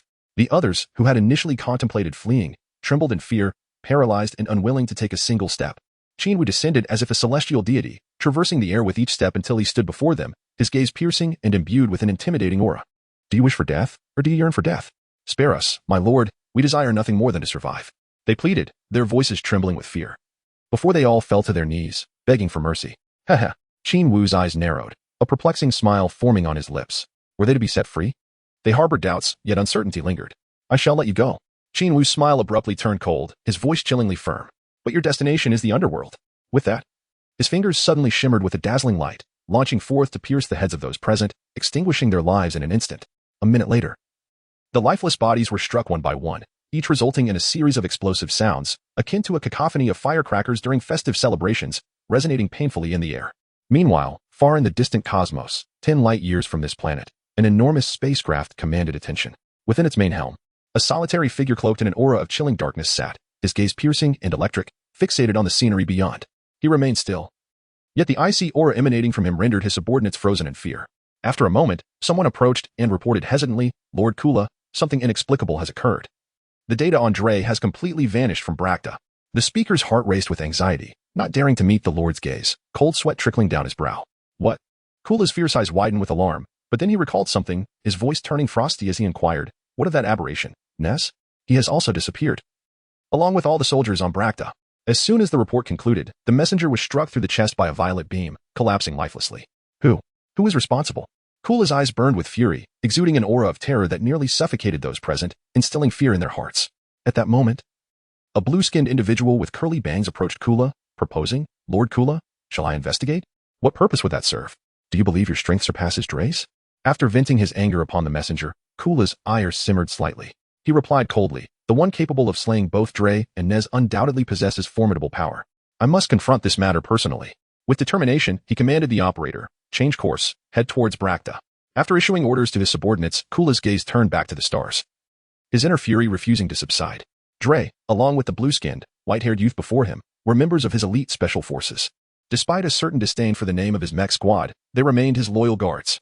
Nez, a prospective recruit, was already slated for enlistment in a few days. Yet now both had met a tragic end. How could he not feel rage? This was a blatant affront, a provocation of the highest order. Thus, the colossal ship altered its trajectory, hurtling towards the planet Bracta at full speed. After Qin Wu exterminated everyone, he returned to the spaceship, gazing into the desolate void. Feeling a pang of sorrow in his heart, the planet lay utterly lifeless. Not only had the natives perished completely, but Kula's several soldiers had also been annihilated, along with their superiors, Nez and Dre, whom he had also slain.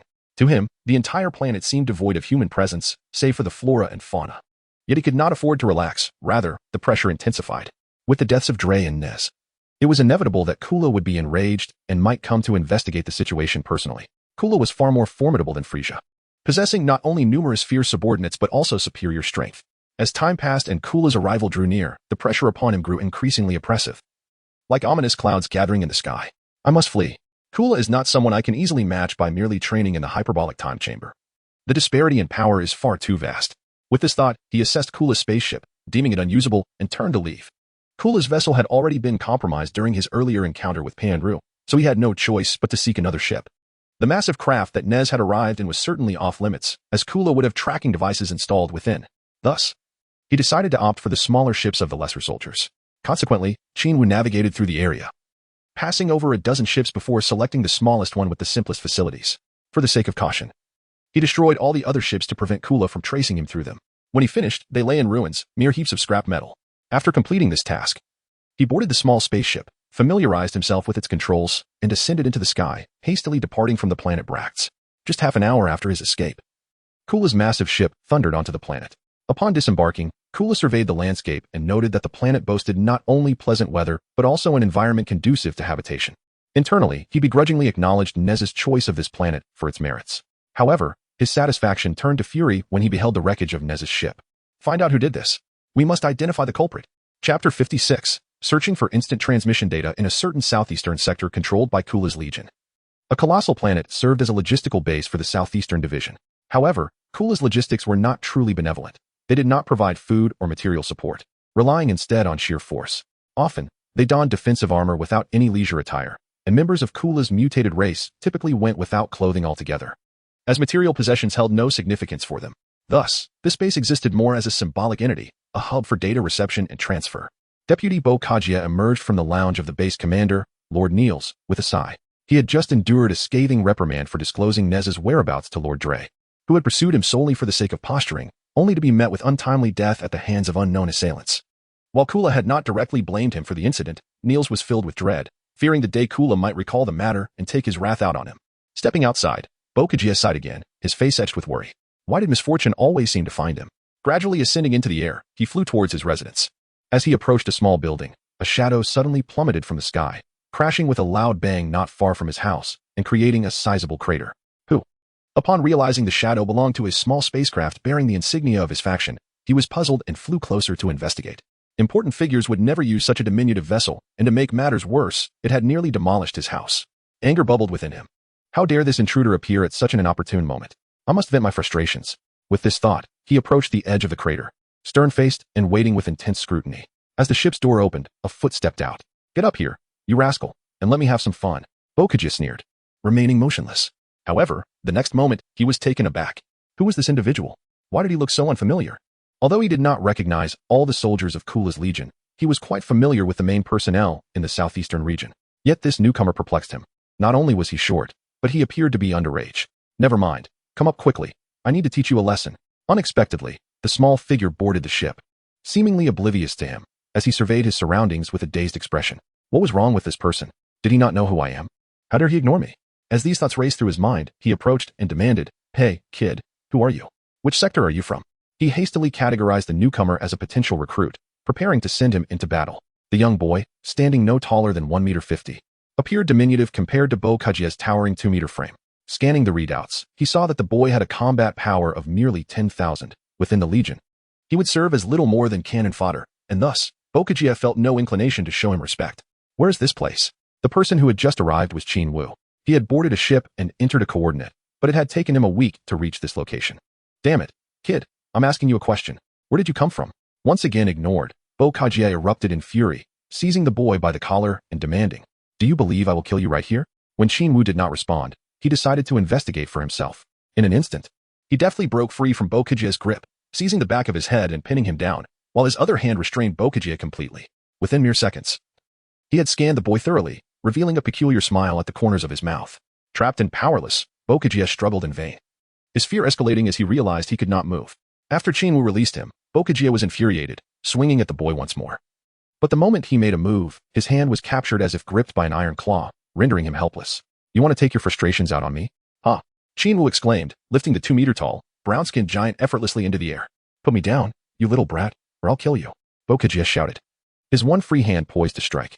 Just then, he heard a sickening sound. His chest erupted in agony as he looked down to see the boy's left hand glowing ominously. Having pierced through his chest, he widened his eyes in sheer terror, his expression filled with panic as he struggled futilely. Another sickening sound followed. His body was cleaved in two. Regardless of the members of your Kara Legion, they all exhibit a certain disposition. After executing this act, Jiawu wore a cold smirk, and with a flick of his right hand, unleashed a shockwave that instantaneously reduced his opponent to mere fragments. Then, he transformed, astonishingly taking on the guise of the deceased.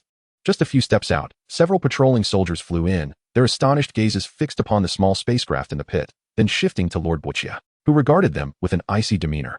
They inquired, "My lord, what has transpired?" They had been patrolling nearby and noticed Qin Wu's appearance, but upon seeing Bokujie, they refrained from approaching. With a combat power of 10,000 against 40,000, what was there to fear? However, within 2 minutes, the sound of an explosion echoed, prompting them to approach for safety's sake. Upon confirming Bokujie was unharmed, they quietly exhaled in relief. It's nothing. The newcomer simply provoked me, and I dealt with him. Qin Wu casually explained, adhering to Bokujie's nonchalant nature. My lord, if there is nothing else, we shall take our leave. Hearing that the young intruder had merely collided with Bokujie and was subsequently killed, the soldiers felt a shiver run down their spines and hastily departed. As Qin Wu observed their departing figures, a wry smile crept across his face. It appeared that the hierarchy within the Frieza family was rather rigid, once power was attained. Few dared to question it. Next, I must seek clues regarding the art of instant transmission. What was the name of that planet again? Yardrat?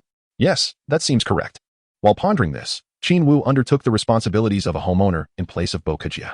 Chapter 57. The destruction of Cooler S logistics base. Bokujie's dwelling was not only small in size but also his bedroom felt akin to a mere nutrient pod. Barely sufficient for a single person to lie down comfortably.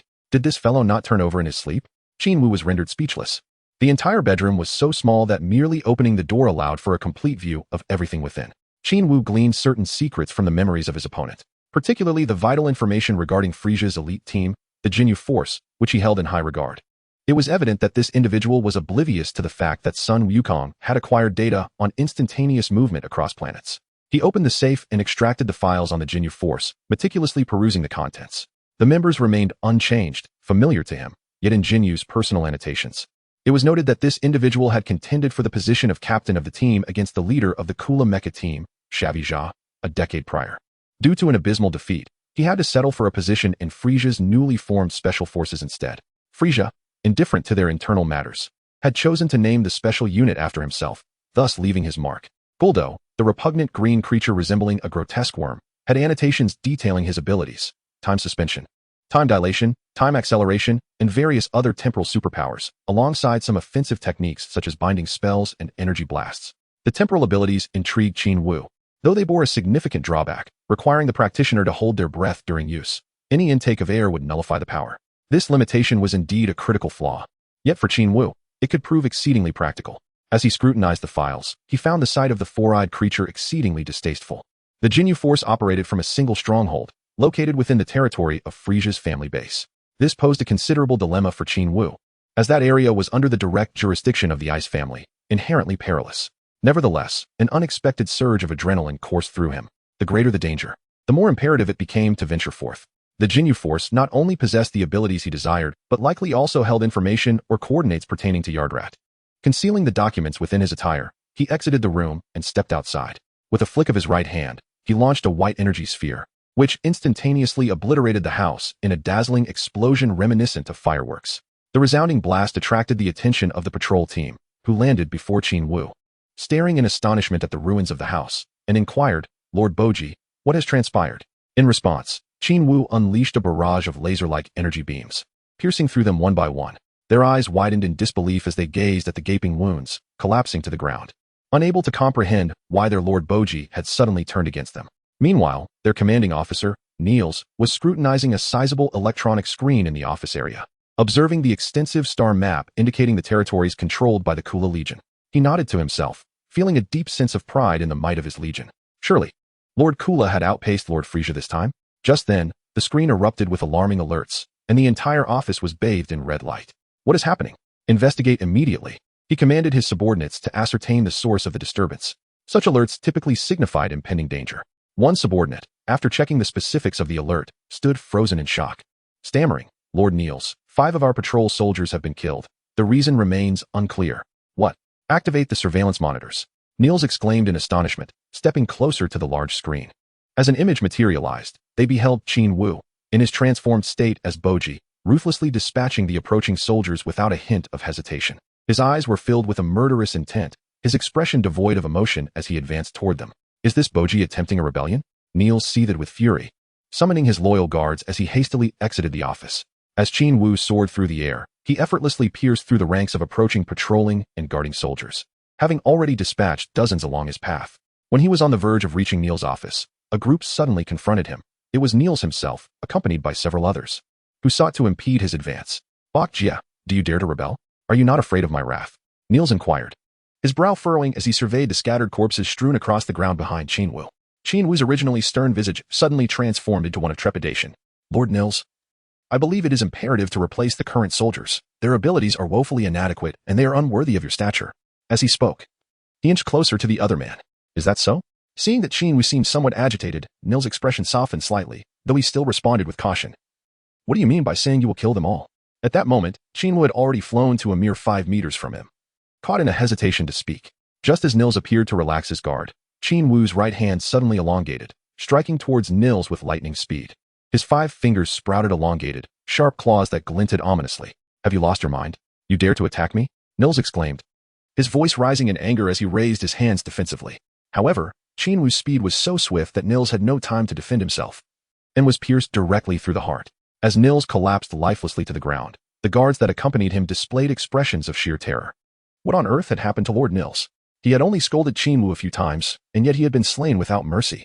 Although they were filled with these questions, the guards quickly regained their composure and lunged towards Qin Wu. Yet, with their combat prowess barely exceeding 20,000, they were no match for him. With a mere leap, Qin Wu evaded their encirclement, launching a flurry of energy beams towards them. Bang! Bang! 3 of them were caught off guard and fell dead, while the remaining 3 fled in panic. Yet, no matter how swiftly they ran, they could not outrun Qin Wu's beams, and one by one, they succumbed to their fate. As he dispatched the last of them, Qin Wu smirked inwardly. "Hurrah! Not only have I stolen your information, but I shall also wreak havoc upon you, driving you to despair." 10 minutes later, as the entirety of the base lay in ruins, Qin Wu departed from the planet. Chapter 58. Gilder of the Kinet Force. After Qin Wu's departure, Kula, upon receiving the news, hurried back. Upon witnessing the base reduced to ruins, his fury erupted, leading him to slay 2 of his subordinates before he could regain his composure. The others around him trembled in fear, making every effort to distance themselves from his wrath. "Find him. Pursue him relentlessly. He must be located." Kula's gaze was thick with the aura of death. The realms controlled by the Frieza Force and the Kula Force were considerably distant from each other, separated by nearly dozens of light years, serving as a buffer zone to prevent any potential conflict between the 2 factions. A month passed as he traversed through space, having temporarily exchanged his vessel for a larger ship from the warehouse, which now offered ample internal space for his training. Both the Kula Force and the Frieza Force were consistently guarded by 2 powerful sovereigns, whose strength far surpassed his own. Entering the gravity chamber, he adjusted the gravity to its maximum capacity and began the arduous process of acclimatization. The gravity level of 20,010 was particularly challenging, with each increment of 50 proving to be a significant hurdle. It took him 2 weeks to finally adapt. It is noteworthy that he had previously acclimated to a gravity level of 18,010, illustrating that such adjustments are not trivial matters. Following the completion of his adaptation, he shifted his focus to enhancing his abilities, primarily honing his precognition, an extraordinary power to foresee the next moment, while integrating the perception of ki. Only by mastering this foresight could he diminish the likelihood of being struck. Boom! Qin Wu unleashed a shockwave into the air, attempting to manipulate its trajectory, and astonishingly succeeded. The shockwave curved dramatically before striking him, sending him hurtling away. After colliding intimately with the wall, he desperately rubbed the aching parts of his body. In his moment of distraction, consumed by controlling the shockwave, he had forgotten to evade the impact. Fortunately, he had not unleashed the full force of the shockwave. Qin Wu silently acknowledged his luck. It appeared he had yet to master the art of dual focus, to control the shockwave's path while simultaneously being aware of incoming attacks and predicting them required undivided concentration. How could he achieve this? Practicing alone, without any cooperation, rendered his efforts futile. Lacking unpredictability and surprise, his own attacks and trajectories were all too familiar to him. Such solitary training bore little fruit. After some contemplation, he decided to seek a partner for collaboration. Henceforth, he could only engage in fundamental training, utilizing all the skills he had recently acquired, such as telekinesis to manipulate objects and the ability to foresee the next second. Regarding the latter, he had long wished to explore the intricacies of temporal control, but had yet to find clarity. However, now he had the target, Gildo's temporal superpower. If he could merge their abilities in training, he might unearth some valuable insights. A month swiftly passed, and after a period of recuperation, Qin Wu, with renewed vigor, gazed down through the glass dome of the spaceship, spotting a small blue planet, roughly the size of the moon, resembling a miniature Earth. Was this the base of the Qin Force?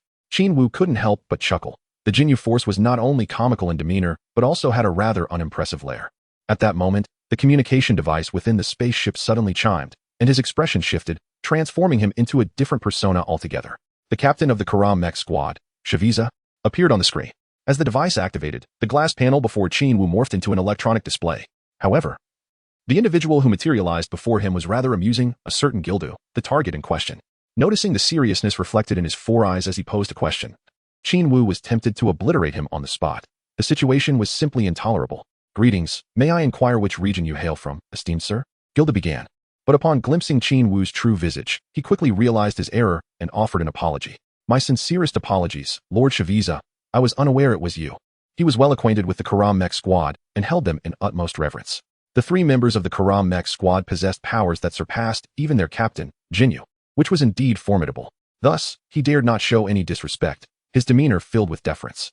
"Do not be so formal. I merely came to retrieve a few items," Qin Wu remarked nonchalantly. "What does my lord wish to collect?" Gildo inquired cautiously. Qin Wu furrowed his brow, adopting an air of solemn authority as he remarked, "Let us speak of it later." "Very well. I await your esteemed presence," Gildo replied respectfully. The screen momentarily darkened before reverting to its original state. This left him somewhat contemplative.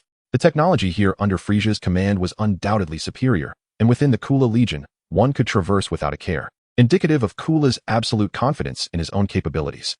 Or perhaps it was a mere lack of surveillance technology. Upon his arrival above this planet, he was detected almost immediately, which spoke volumes about the inadequacy of Kula's logistical defenses. The spacecraft swiftly touched down safely on the ground, where Gildo, accompanied by a dozen others, awaited with utmost reverence. As Hao Wu emerged, he was warmly welcomed inside and treated with great hospitality. After indulging himself to satisfaction, he leaned back, a contented smile gracing his face as he observed the others who dared not meet his gaze, and inquired, "To which division do you belong under Lord Frieza's command?"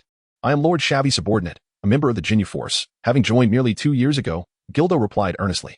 "Oh, and where is Captain Qin Wu?" Qin Wu pressed further. "The captain and the others are on a mission. I await their summons," Gildo answered, though a hint of embarrassment colored his expression. In truth, he had been left behind due to the disdain of his comrades. However, Hao Wu's eyes sparkled with intrigue. Qin Yu's absence made matters considerably easier. It was well known that Qin Yu was the most cunning and resourceful member of the Qin Force. If he were present, he might discern the discrepancies in Hao Wu's demeanor. After all, Hao Wu was not well acquainted with Xavier's habits, making imitation challenging, and Qin Yu's presence could potentially expose him. Rising with a grave expression, Hao Wu inquired, "Since your captain is unavailable, might I borrow your team's itinerary?" His intent was to prompt the others, aside from Gildo, to vacate the premises. As anticipated, the astute individuals promptly took their leave. Chapter 59, Knock You Out, Then Steal. Once the others had departed, Gildo regarded Qin Wu with confusion. "Our team's itinerary? Why would you need that?" He found it perplexing why a mere captain of the Kula Mecha Legion would desire the Qin Force's schedule. "Come closer. I have information that must remain confidential." Qin Wu beckoned him with an air of mystery. "What could possibly be of interest to me?" Gildo felt a flicker of excitement, trusting in Qin Wu's words as he approached. As he drew near, Qin Wu discreetly leaned in, feigning seriousness as he whispered, "Our Mecha Legion is expanding this year, adding 4 to 5 members. Lord Kula has taken an interest in someone from your Qin Force." As he spoke of someone, his eyebrows danced with implication, wearing an expression that suggested hidden motives. "Really? Lord Shavy?" Gildo's heart raced with joy, and he immediately countered with enthusiasm. Rumors had circulated that, despite Lord Frieza's favor with the Koldian king, Kula had always been said to overshadow Frieza in strength. Recent whispers suggested that Kula's stature had risen considerably, placing him on equal footing with Frieza, and his influence was steadily ascending. People are drawn to heights, while water seeks its level. Upon hearing that Kula's elite Mecha Legion was expanding, Gildo sensed a keen interest directed towards him, igniting a spark of hope that he might be recruited. Qin Wu nodded slightly, a secretive smirk playing on his lips. "Indeed, you will be engaged in such childish games in the underworld." He approached Giorgio from behind, who was in a state of excitement. continually clenching his fists, urging himself on, utterly oblivious to his presence. Alas! Suddenly, Qin Wu struck with a swift hand chop, rendering his opponent unconscious. He then propped the individual up, placing one hand on their head to perform a mental probe. Within a mere second or two, he gleaned 1,002 details about their past. Subsequently, he maneuvered behind them, casting his theft technique upon the unsuspecting target. The first attempt yielded failure. The second attempt met the same fate. With each subsequent endeavor, he persisted, until the 101st attempt, when the system suddenly chimed with a notification. Congratulations, host. Your proficiency in the theft technique has advanced to intermediate level, with a success rate of 1E for any target. Though he had yet to successfully steal anything, the news of his skill improvement filled him with exuberance. His previous success rate had been dismally low, even against a feeble gecko, which was utterly disgraceful. Now, with intermediate proficiency, his success rate had significantly increased. He resumed his attempts. Theft technique. Failure. Then, theft technique. Congratulations, host. Theft successful. You have acquired the acupoint sealing technique, and the target's affinity towards you is now indifferent. However, the outcome of his second successful attempt left him speechless. What was this acupoint sealing technique? He sought a superpower over time, not this trivial skill. In a world where planets could be obliterated at any moment, the acupoint sealing technique was of little value. Undeterred, he pressed on. Theft technique. Failure. After numerous attempts, he finally received another success notification. Congratulations, host. Theft successful. You have obtained the binding technique, and the target's affinity towards you is now hostile. Qin Wu found himself in a state of disarray. The binding technique? What could it possibly be for? Was it intended for abduction? After a moment of bewilderment, he realized he must act quickly while his adversary remained unconscious to successfully pilfer. Thus, he initiated his thievery once more, recklessly executing the skill time and again, ignoring even the notifications of success that emerged. Thievery technique. Thievery failed. Thievery technique. Thievery failed. Thievery technique. Success. Thievery technique. Success. As he feverishly attempted the skill 500 times, he noted that the total attempts were dwindling to less than 800, prompting him to cease and tally his gains. Dual palm cannon, Qin Wu mused, staring at the ability with a sense of exasperation. After laboriously executing countless thievery attempts, this is what I receive. System, could you possibly be any more deceitful? Beyond these abilities, he discovered a remote telekinesis skill, reminiscent of the ability to manipulate objects from a distance. Time acceleration, he pondered. Now this is promising, and he nodded in mild satisfaction. This time acceleration could enable the target's attacks to suddenly quicken, creating a disparity in timing that allows for evasion. Of course, it could also be reversed, hastening his own attacks against the target. It was, indeed, a rather practical ability. Next came time dilation and time stasis. Upon successfully acquiring these two skills, Qin Wu sighed in relief. It seemed that after leveling up his proficiency, he had struck gold, obtaining so many abilities in one go. He had nearly emptied his opponent's repository of powers. If his thievery succeeded, the adversary would undoubtedly be left incapacitated. He imagined the grotesque figure would be utterly helpless. As he observed the last few successful thefts, the target's affinity toward him reached a state of relentless hostility. With a chuckle, Qin Wu remarked, 3 instances of relentless hostility in a row. What a delightful irony. Thankfully, you are still unconscious. Otherwise, what a fierce struggle we would have on our hands. Nevertheless, he was relieved not to have stolen the opponent's lineage, which he found utterly detestable. After acquiring the primary abilities of his target, he abruptly lunged at the head of Gildo, severing his neck with the ease of slicing through a watermelon, subsequently obliterating his skull. Transforming into Gildo's lichens, the valiant warrior Qin annihilated each soldier that approached him, their bodies bursting like fireworks, scattering fragments of flesh across the ground. He strode forward with an air of arrogance, continuing his relentless slaughter, dispatching both the formidable and the feeble alike, none lasting even a single round under his might. The surveillance systems and detectors of the entire planet captured his combat prowess and visage in real time. As he fled in his original spacecraft, chaos erupted among the upper echelons of the Frieza force. Why would Frieza attack our base? What are his intentions? Is it a ploy from Lord Cooler? Hurry. Inform Lord Frieza that Frieza has assaulted our base. Where are the members of the Ginyu force? Why is not a single one present? They're on a mission. Having ventured to a planet known to harbor high combat capabilities, quickly, we must relay this to Lord Frieza. Hold on. We must ascertain Frieza's motivations, whether this is a scheme from Lord Cooler or his own agenda. Indeed, it is imperative to uncover the truth. The high-ranking officials, upon receiving the transmission from the Ginyu Force's station base, beheld the ravaged planet engulfed in flames, where all station soldiers had been slaughtered.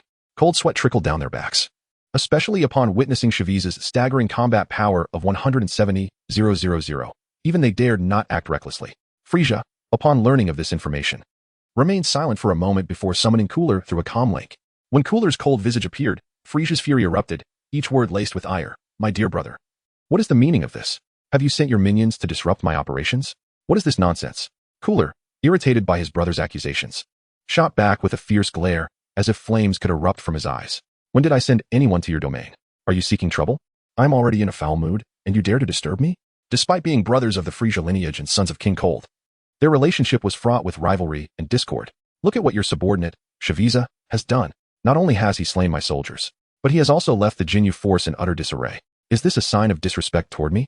Frieza commanded his subordinates to transmit the footage. His gaze icy and a frost enveloping his countenance, the two sharp protrusions on the back of his head gleaming ominously. His tail whipped against the floor, creating a frigid atmosphere within the spacecraft, as an aura of terror permeated the air, causing his subordinates to tremble in apprehension. As Cooler observed the transmitted footage, his eyes widened in disbelief, the questions compounding within him. What was happening? Wasn't Frieza supposed to be in the 029-star region? How did he end up there? What was he plotting? Coincidentally, Frieza had been on a mission for over 2 weeks, effectively eliminating any alibi. One could only call it Qin's fortuitous timing. Otherwise, his ruse would have been uncovered. Nevertheless, Cooler promptly initiated a communication with Frieza. As the latter's image materialized, he was seen within a spacecraft's cockpit. Lord Cooler. Frieza greeted with immediate reverence. Cooler, forgoing pleasantries, transmitted the footage with a stern demeanor. Despite the strained relationship with his brother Frieza, Cooler had no intention of engaging in direct conflict. Not only would their father disapprove, but the entire Frieza family would not permit it. Of course, the family consisted solely of the three of them. After viewing the footage, Frieza was left astounded, momentarily at a loss for words. What are you doing? Do you wish for me to clash with Frieza? Cooler's gaze was sharp, his tone icy, as if he would tear Frieza apart should he acquiesce. Wait, Lord Cooler. I am currently at. Frieza, drenched in cold sweat, hurriedly reported his coordinates. Upon confirming the location, Cooler's astonishment only deepened. What was transpiring? Who was impersonating Frieza? His demeanor grew increasingly frigid, the air thick with menace. Boy, should I catch you, your demise will be excruciating. Meanwhile, the imposter had already boarded a spacecraft en route to Yadarat Star, situated several hundred light-years beyond Frieza's control, equally distanced from Cooler's military domain. The journey would require nearly half a year. Half a year? Just enough time to enter the Room of Spirit in time twice. Qin Wu's expression was remarkably pleasing. During his interactions with the Frieza family's legion, driven by the terrifying pressure of close proximity, his strength surged rapidly, shattering barriers one after another. Should he enter the time chamber once more, his combat prowess would undoubtedly reach unfathomable heights. Thus, over the past extraordinary 6 months, he observed the stars at night and engaged in a state of static meditation devoid of self. This time, he not only entered the state of egolessness but also practiced the skills he had acquired through stealth, or rehearsed scenarios involving Frieza and Cooler. Each time he emerged from this state, he would awaken drenched in sweat. No matter how fiercely he fought, he could never best Frieza, let alone the even stronger Cooler. These two figures loomed over him like insurmountable mountains, casting a heavy shadow upon his aspirations. Cultivation. Qin Wu once again entered a state of intense cultivation. For over a month, he had engaged in meditation while remaining completely still, achieving a state of effortless existence. In this profound stillness, his body seemed to lose all breath, merging seamlessly with the spacecraft's cabin, as if he were one with the tranquil expanse of outer space outside the window.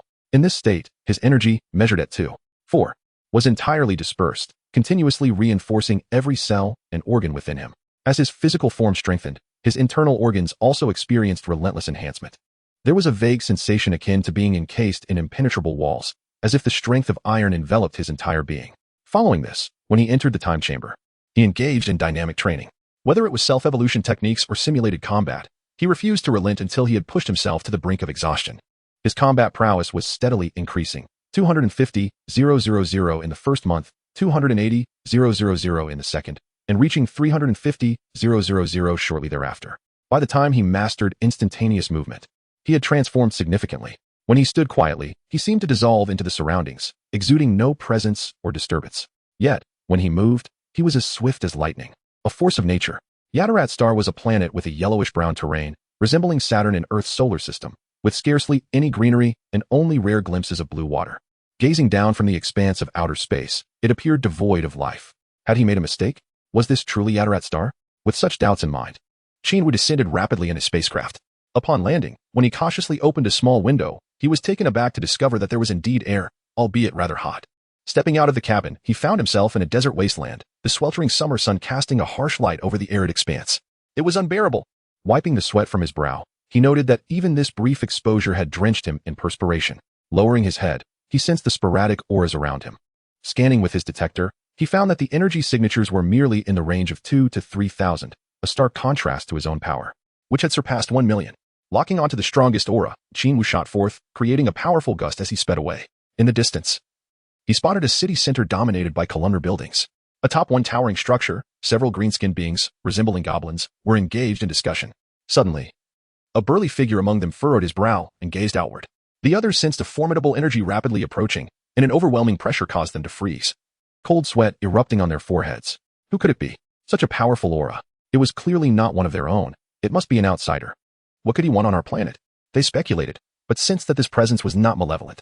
My king, you should take cover. We need to investigate, suggested one of the goblins, urging the slightly smaller, more rotund figure wearing a golden headdress toward a hidden chamber. The others, with fingers raised in a gesture of concealment, vanished without a trace. As Qin Wu soared through the air, the distance to his target diminished swiftly. Suddenly, he felt several powerful auras vanish, leaving him puzzled. Moments later, several figures emerged before him. Observing the goblin-like beings, Qin Wu halted, intrigued by their appearance. Was this instantaneous movement? Impressive. Over 1,000 kilometers traversed in an instant. Remarkable. His interest in the ability deepened. As these beings appeared, a larger group soon followed, armed with weapons and displaying wary expressions. They appeared to be a military force, clad in a peculiar uniform, their eyes sharp and vigilant. Among them, the leader approached one of the earlier arrivals, inquiring, Dandanja, this individual radiates immense power. We may not stand a chance. Should we summon reinforcements? Do not. He does not seem malevolent. We must ascertain his intentions first, replied Dandanja, the tallest among them. He approached Qin Wu, studying him intently, and asked, Outsider, what brings you here? Rather than respond, Qin Wu tilted his head, asking, Was your sudden appearance a result of instantaneous movement?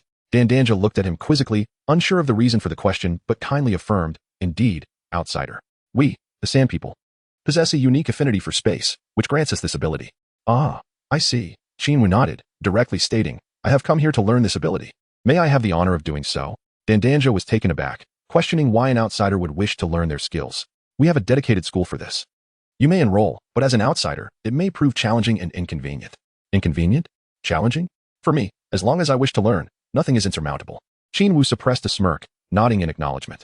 He wondered what other unique abilities these beings possessed beyond instantaneous movement.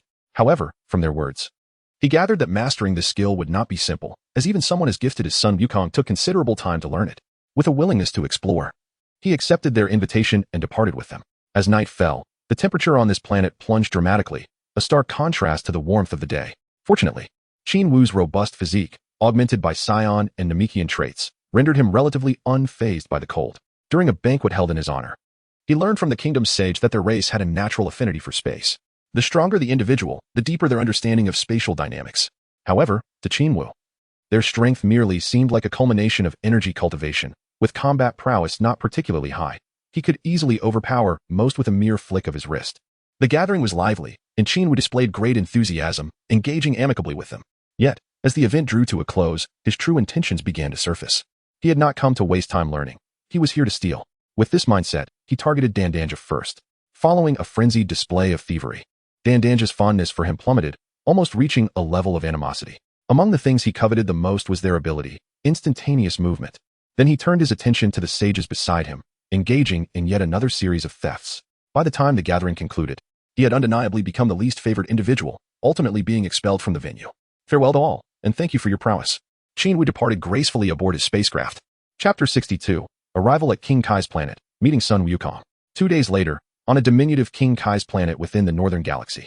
On this verdant little orb, Sun Wukong had been training alongside King Kai for nearly a year, progressing from an initial 30 times the force of gravity to an astonishing 80 times. Leaving King Kai utterly astonished by his relentless dedication to his training. Qin Wu, I am determined to surpass you. While cultivating, he mastered the King Kai's teachings of the Kaioken and Spirit Bomb. To acquire these techniques, he devoted a considerable amount of time.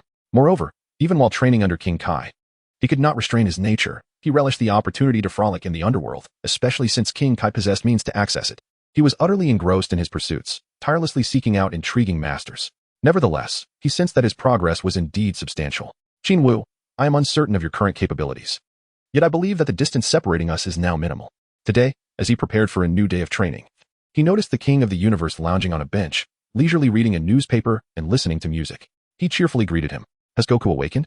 The king inquired without turning, his gaze fixated on the newspaper, emitting a sound of mild exasperation. as if the intrigue of the news outweighed the observation of Goku's daily training. Indeed, Goku replied, stretching joyfully, his limbs moving quickly as he twisted his torso, producing crisp cracking sounds from his body. At that moment, the king's unique pet, the gorilla Barbarous, was engaged in play with another creature, Gregly. After Goku completed his warm-up, he turned to the plump king with an expression of anticipation. Today, I intend to train under a gravity of 100 times. 100 times? Is that not an excessive burden? The king exclaimed, turning to gaze at him in astonishment. Not at all. I have already adapted to 80 times. If I do not increase the intensity, I will undoubtedly fall behind that fellow, Goku stated with a serious demeanor.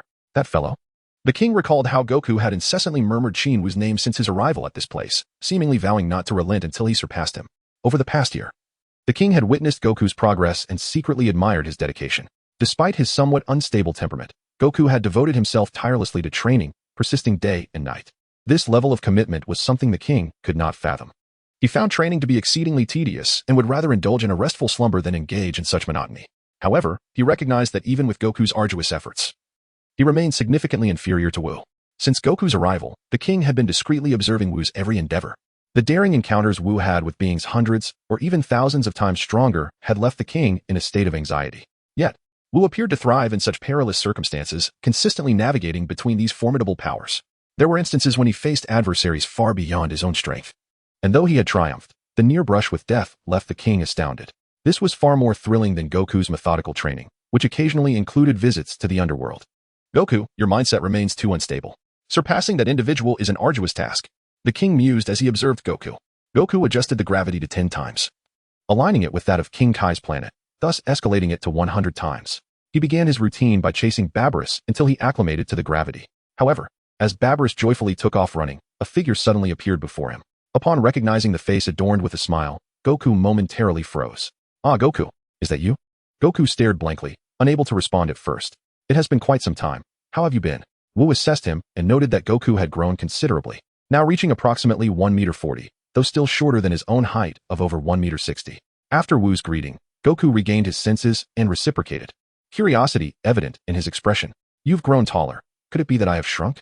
Without hesitation, he embraced Qin Wu, his spirits soaring. This fellow's thoughts are rather erratic. Wu found himself somewhat speechless as he allowed Goku to hug him, his gaze drifting towards the king who stood a short distance away, observing them with a dazed expression. The king, with his stout and rotund form, pale blue skin, and 2 antenna-like protrusions atop his head, donned a pair of small sunglasses and was clad in his signature black attire. He resembled the king Wu had come to know perfectly. King Wu approached the sovereign's domain, ensuring to be courteous. Ah, hello. The king stepped forward, astonished as he gazed at Wu, curiosity evident in his voice. Do you know me? Ahem. Wu felt a bit awkward, ruminating for a moment before offering a vague excuse. I learned about you from the gods of our earth. In truth, the gods had never disclosed such information to him, but this was the only explanation he could muster. Goku released Wu, taking a step back to observe him intently before solemnly stating, I sense a formidable power emanating from you. You have grown stronger. Haha. Qin Wu erupted into a hearty laugh. Goku, give up on chasing me. My strength surpasses your imagination. The initially composed and serious figure transformed into one of exuberance, causing the king to nearly topple over, his eyes wide in disbelief, his sunglasses nearly slipping off. Is this the individual I have been observing all along? Yet Goku remained unfazed, his focus locked onto Qin Wu. After a prolonged silence, he shook his head in awe. You are astonishing. It seems I cannot catch up. I concur, ha? Qin Wu laughed for a moment before adopting a serious tone. However, you are not lacking. Since your arrival here, you have grown tenfold. At this point, Goku possessed a combat power of 50,000, comparable to his strength before venturing to Namek. Chapter 63. The astonishing speed that captivated Goku and the king, however. Having spent 3 consecutive sessions in the hyperbolic time chamber, it was only natural for the gap between them to widen, as Qin Wu had the advantage of 3 fewer years. Nevertheless, Goku's growth in both training and mental fortitude had been remarkable. This individual had previously unlocked his potential by consuming the super divine water atop the Tower of Kirin, an endeavor that nearly cost him his life due to its toxicity. Wu had always been wary of such potential-enhancing substances, deeming them too precarious. A less stable individual might not survive the experience. Thus, he refrained from employing such methods to amplify his power, even during his time on Namek, when he did not request the Elder to unlock his potential. Instead, Qin Wu focused solely on enhancing his strength through diligent training, deeming it unnecessary to rely excessively on such enhancement techniques. Goku's combat power of over 50,000 was indeed a noteworthy achievement. Seeing Wu lost in thought, Goku curiously asked, Where have you been recently? I have heard nothing from you. Me? Wu paused before responding. I was merely on a brief sojourn in outer space, taking some time to relax. Upon uttering this, he shot a meaningful glance at the king beside him. He knew the king must have kept an eye on him. Goku, lacking guile, would surely have made his name known to the king. Indeed, as Wu's gaze met the king's, a faint, knowing smile emerged on the latter's face. After reminiscing with Goku, Qin Wu engaged in conversation with the king to foster their acquaintance. Just as Goku prepared to delve into his training, he suddenly had an idea and pointed to Babyrus, asking Qin Wu, why don't you try catching it? It's always a hassle for me when I adjust the gravity. Catching it. Qin Wu cast a glance at the gorilla that gazed at him with curiosity and hesitantly remarked, with my current prowess, what purpose would there be in capturing it? Beneath his words lay a hint of disdain for such a method of cultivation. However, Babuffins perceived this as a slight, glaring at Qin Wu with indignation. His expression decidedly displeased as he waved his arms animatedly before him. Sun Wukong, taken aback, inquired, do you find capturing it uninteresting? The king of the realm, maintaining an impassive demeanor, regarded Qin Wu with a peculiar smile gracing his lips. Wukong, are you merely seeking discomfort for yourself? He did not find the endeavor tedious, rather. He believed it unnecessary, as his strength had transcended the gravitational confines of this minuscule planet. Yet, he refrained from articulating this, merely observing Qin Wu with a placid gaze. Upon witnessing the ostentatious display of bravado from the orangutan, Qin Wu could not suppress a chuckle and inquired, are you truly challenging me to catch you? Are you certain? Babyrus nodded earnestly, baring his teeth in a menacing grin, as if to declare, you have provoked my ire. I shall flee with all my might. And you will not be able to catch me. Just wait and see. Very well, I shall give it a try. Qin Wu responded, stretching his limbs in preparation for the chase. At that moment, Sun Wukong noticed the set of training attire Qin Wu was wearing. Though it had been altered to a more casual style, he recognized it immediately, as he donned a similar outfit every day. Curiously, he asked, what is the gravitational multiplier you are currently training under? 300. Qin Wu replied calmly, as if it were of little consequence. However, Sun Wukong stared at him wide-eyed. And even the Realm King, who had been observing Qin Wu closely, was so astonished that his sunglasses fell off without him noticing. 300 times? You have actually reached that level? Sun Wukong asked in a daze. Yes, indeed. Qin Wu nodded. During his second visit to the hyperbolic time chamber, he had been training under 300 times the normal gravity aboard the spacecraft. For an entire year, he had endured this immense gravity. While he could have engaged in even more rigorous training, he chose to forego that option. Haste makes waste. The current version of himself could no longer rely solely on increased gravity to enhance his strength. Although it still bore some effect, it was no longer as pronounced. He needed to rest and simultaneously engage in some mental cultivation. Only by elevating his state of mind could his strength naturally ascend. Merely mechanical training would leave him forever gazing up at Sun Wukong, much like Vegeta. You are truly impressive. I concede. It seems I will never catch up to you. Sun Wukong said earnestly. Qin Wu, however, responded ambiguously, take your time. I have reached a bottleneck, and you have an opportunity to catch up with me. Is that so? That seems quite challenging, Sun Wukong replied with a wry smile. Qin Wu chuckled lightly, choosing not to elaborate further. He then turned his gaze towards Babyrus, who had been waiting impatiently ahead, and inquired with a smile, are you ready to proceed? Ho ho. Babyrus nodded, displaying an eagerness to sprint. Then let us begin. Qin Wu's expression sharpened, and he fixed Babyrus with a piercing gaze. Ho ho. Babyrus immediately took off, his speed astonishing as he darted to the other side of Planet King, disappearing from sight in an instant. The planet was exceedingly small, with a mere diameter of 200 meters. Thus, a slight increase in speed allowed one to traverse it in just a few minutes. Sun Wukong felt a thrill of anticipation. He was eager to witness Qin Wu's speed under 300 times the gravitational force. 300 times meant that on this planet, the gravity was equivalent to 30 times that of Earth. The King of the Universe shared similar expectations, curious to see how Qin Wu would measure up against Sun Wukong. Just as they both focused their eager gazes on Qin Wu, he leisurely prepared himself, wasting several precious seconds. By that time, Babyrus had long vanished from their sight. As Sun Wukong and the King of the Universe were certain that they could not catch up, suddenly, with a thunderous roar, Qin Wu shot forth. In the blink of an eye, he reappeared before them, cradling Babyrus in his arms. Huh! Sun Wukong and the King of the Universe gasped in shock, their expressions frozen as they beheld the scene before them, unable to articulate their astonishment at the sight of the enormous gorilla in Qin Wu's embrace. The great gorilla nestled in Qin Wu's arms gazed at him with an expression of innocent bewilderment, seemingly unable to comprehend the astonishing speed displayed by this human before it. Remarkably, it had already sprinted to the opposite side of the planet, while Qin Wu had only just begun his pursuit. A difference of several hundred meters as if he had nearly circled the globe. Yet, he effortlessly closed the gap and lifted it into his embrace, leaving its fur still flowing in the breeze. Chapter 64. The journey of inner cultivation back to Earth after showcasing his speed before Sun Wukong and the King of the Realm. Qin Wu bid them farewell and soared back to Earth by the Serpent Path. The serpentine route was long and winding. In the original tale, after being defeated, Sun Wukong had taken half a year to traverse this path to reach King Kai's planet. However, Qin Wu accomplished the journey in merely half an hour. Arriving at the Hall of Yama, his flight was entirely supersonic, accompanied by a resounding rush of wind that stirred the surrounding yellow clouds as he soared past, as if they were eager to break free from their confines. As he passed the Hall of Yama, King Yama stared at him in astonishment. But Qin Wu merely flashed him a charming smile before gracefully departing, presenting the king with a view of his back. Who was this extraordinary individual? King Yama pondered in awe, watching the retreating figure. Upon leaving the Hall of Yama, Qin Wu instantly teleported back to Earth, arriving at the Turtle Hermit's abode. With no disciples present at the Turtle House, and Krillin and Yamcha engrossed in their training, Lan Chi found little reason to remain, resulting in a considerable lull in activity. The Turtle Hermit spent his days basking in the sun by the seaside, perusing dubious literature. When he finally laid eyes on Qin Wu, the Turtle Hermit was momentarily taken aback, failing to recognize his former pupil at first. In less than a year's absence, Qin Wu had undergone remarkable transformation. Qin Wu? Why have you returned so soon? The Turtle Hermit stared in disbelief at his once beloved disciple. Qin Wu stepped forward, bowed respectfully, and earnestly said, "Once you've had your fill of play, do return. Now that I am here to see you, I shall remain for the time being, dedicating myself to self-cultivation on Earth. It is indeed preferable to stay, for there is little of value beyond. Earth is our true foundation." The Turtle Hermit nodded in agreement, secretly elated. Since the departure of several disciples, he had been languid and bored. Thus, the return of even one brought him great joy. As Qin Wu reminisced with the turtle sage, the old tortoise sat nearby, baring its teeth with a fierce gaze. However, he remained oblivious, engrossed in conversation. That evening, he caught a magnificent fish and shared it with the turtle sage, enjoying a moment of delightful camaraderie. In this serene atmosphere, the turtle sage gazed at him affectionately, as one would regard a beloved child.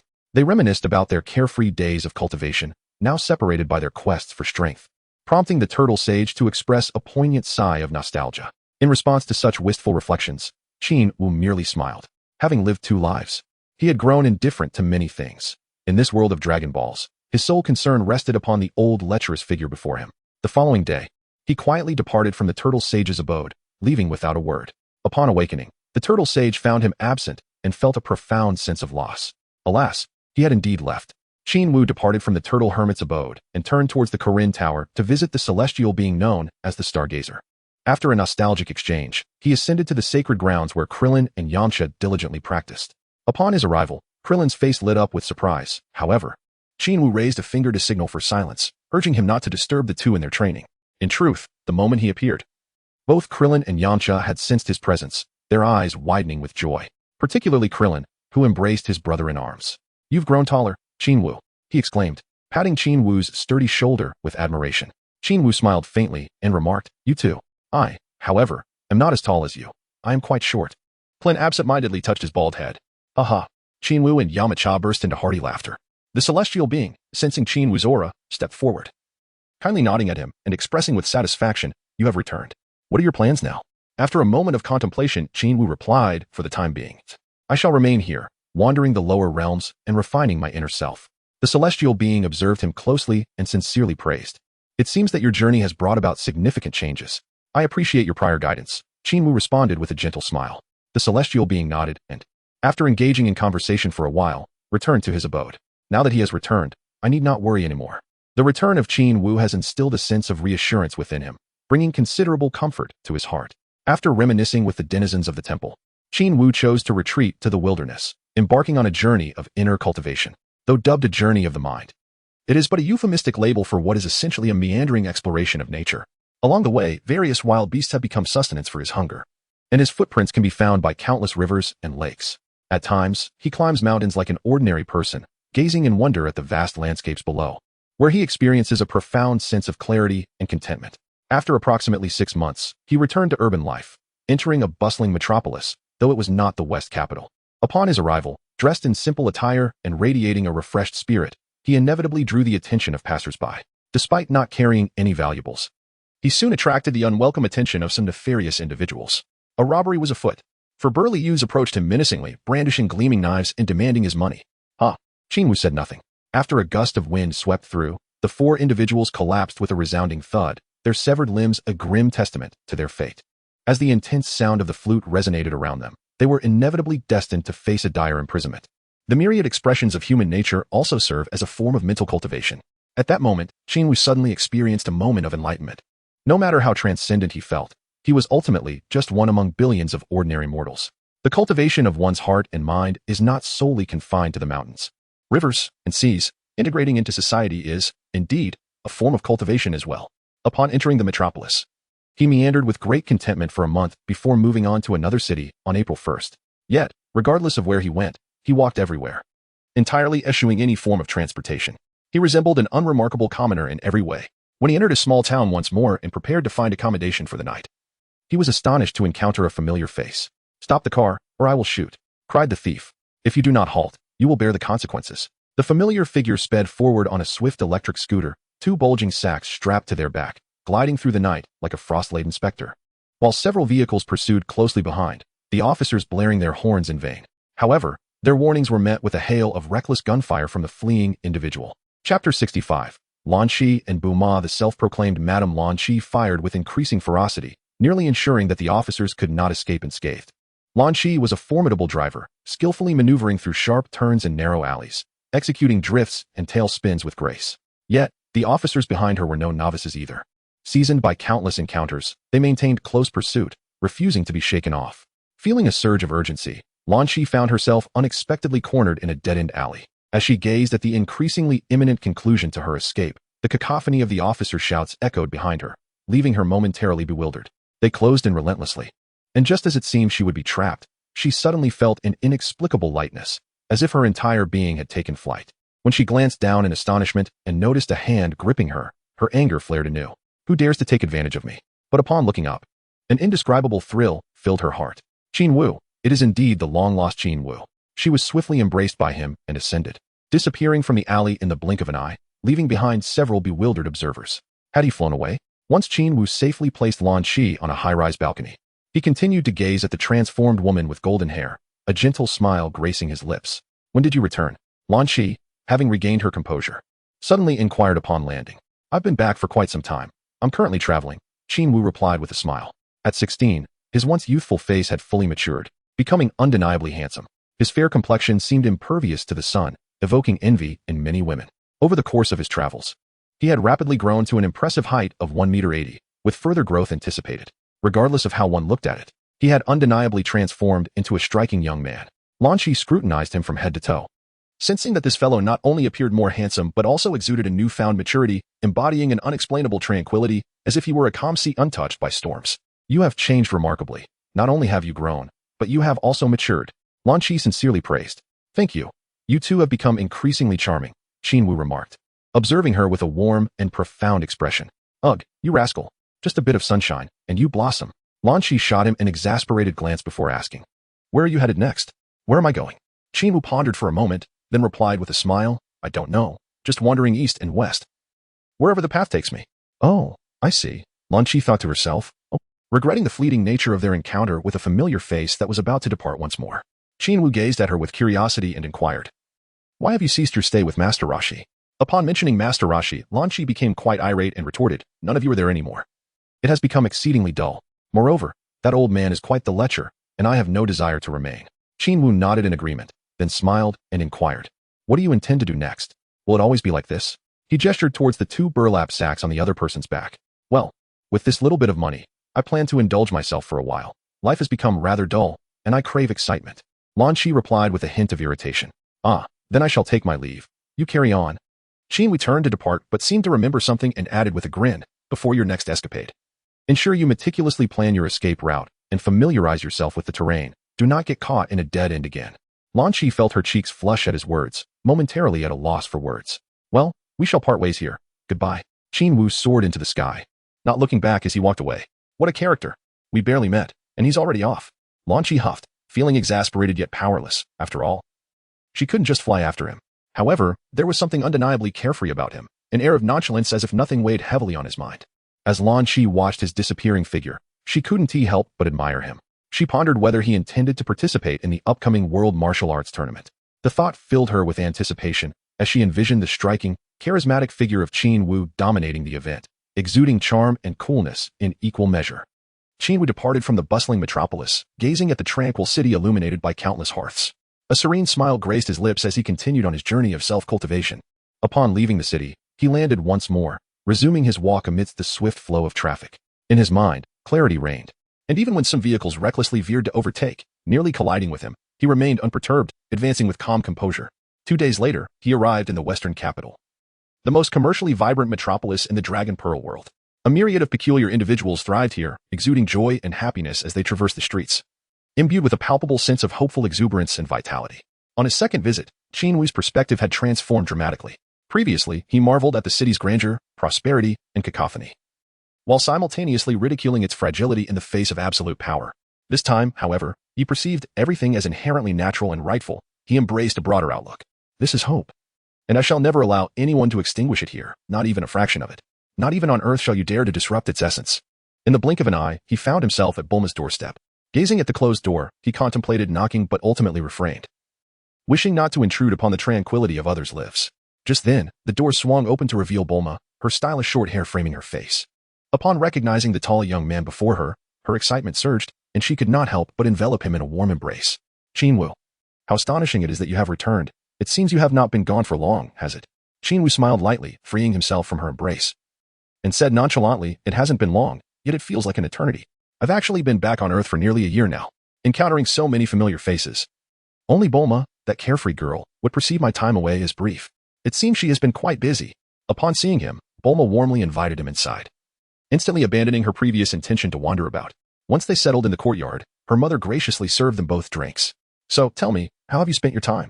Bulma inquired, her curiosity piqued by his so-called journey of cultivation in outer space. Chapter 66. The martial arts tournament commences anew. How have I been? It wouldn't make much sense to tell you.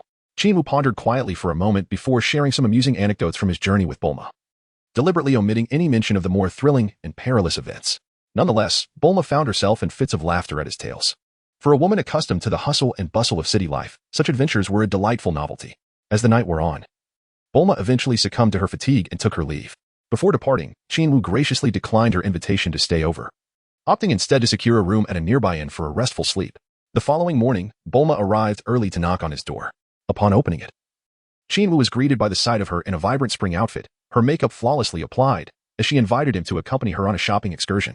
While she presented it as an invitation, it was clear she intended to enlist him as her unpaid assistant. As they traversed several shopping malls, Qin Wu found himself laden with all the purchases Bulma made. In her good humor, she even treated him to a few items, evoking the appearance of a sugar daddy indulging a younger companion. Following behind her, Qin Wu felt exasperated. Shopping was not an activity he relished, and in a fit of annoyance, he summoned a vehicle to assist with carrying her myriad purchases. After an entire day of shopping, he too acquired a number of items, relishing a taste of ordinary life he had long been deprived of. After forcibly compensating her for his share of expenses, he departed once more. This time, he procured a versatile adhesive, intending to establish a more permanent residence in the wilderness. After 2 days of searching, he finally discovered a serene little island and set up camp. To his astonishment, he found that this island lay not far from the turtle hermit's abode. This was fortuitous. He could occasionally return to visit the old man. Thus commenced his tranquil life of cultivation on the island. During the day, he would fish and occasionally hunt for wild game to prepare his meals. By night, he would gaze at the stars, entering a meditative state conducive to his training. Whenever the cool-down period of the time chamber concluded, he would immerse himself in rigorous practice. Balancing dynamic and static cultivation, he enjoyed a solitary and leisurely existence, enveloped in profound contentment. His physical form had grown remarkably robust, akin to a fortified fortress. Each day, his internal organs received the nurturing warmth of qi, undergoing continual enhancement. Concurrently, his consciousness expanded. After a year of travel and training, he had witnessed breathtaking landscapes and the myriad facets of life in bustling metropolises. His inner realm transformed into an expansive, tranquil sea, undisturbed by turbulence. Externally, he appeared unassuming, devoid of desires, having reached a state of serene detachment. Meanwhile, in the remote wilderness, a young Namekian warrior named Nibik was diligently honing his skills, suspended in midair as he meditated before a majestic waterfall. The energy within him was formidable, wild yet serene, akin to a slumbering lion, exuding an aura of fierce strength. Although Nibik was unaware of Qin Wu and Sun Wukong by name, he frequently recalled their images, which had been transmitted to him, and he trained with a clenched jaw, fueled by thoughts of vengeance. He vowed to avenge his father, plotting the demise of his foes. Unlike his father, who radiated an aura of malevolence and harbored delusions of conquering Earth and plunging it into chaos, Nibik was less consumed by such dark ambitions. Yet, he had inherited a fragment of his father's obsession, and had it not been for his burning desire for revenge, he might have already succumbed to a state of rage, unleashing devastation upon the world. He had no clear understanding of the true strength possessed by Qin Wu and Sun Wukong. Only that they were exceedingly powerful, capable of snuffing out his father's life before he could even react. This overwhelming strength instilled both dread and motivation within him. Each day, he lived in the shadow of unrelenting vengeance, particularly fixated on Qin Wu. For reasons unknown to him, his animosity towards Qin Wu was the most intense. Whenever Qin Wu's image flickered in his mind, he felt an overwhelming urge to obliterate it. As for Sun Wukong, he considered him merely a secondary target. Exterminating these so-called martial artists would herald his return as a great demon, casting darkness over the world. Simultaneously, on King Kai's planet, Sun Wukong had refined his training regimen to an extraordinary intensity, pushing himself to the limits of his capabilities. The sounds of his vigorous training echoed.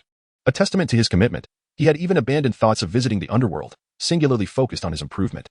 The transformation of Qin Wu has imposed an immense pressure upon him, so overwhelming that he finds himself wholly focused on surpassing his opponents through dedicated practice. In the Divine Temple, Krillin and Yamcha have exerted themselves even more diligently in their training than before Qin Wu's return to Earth.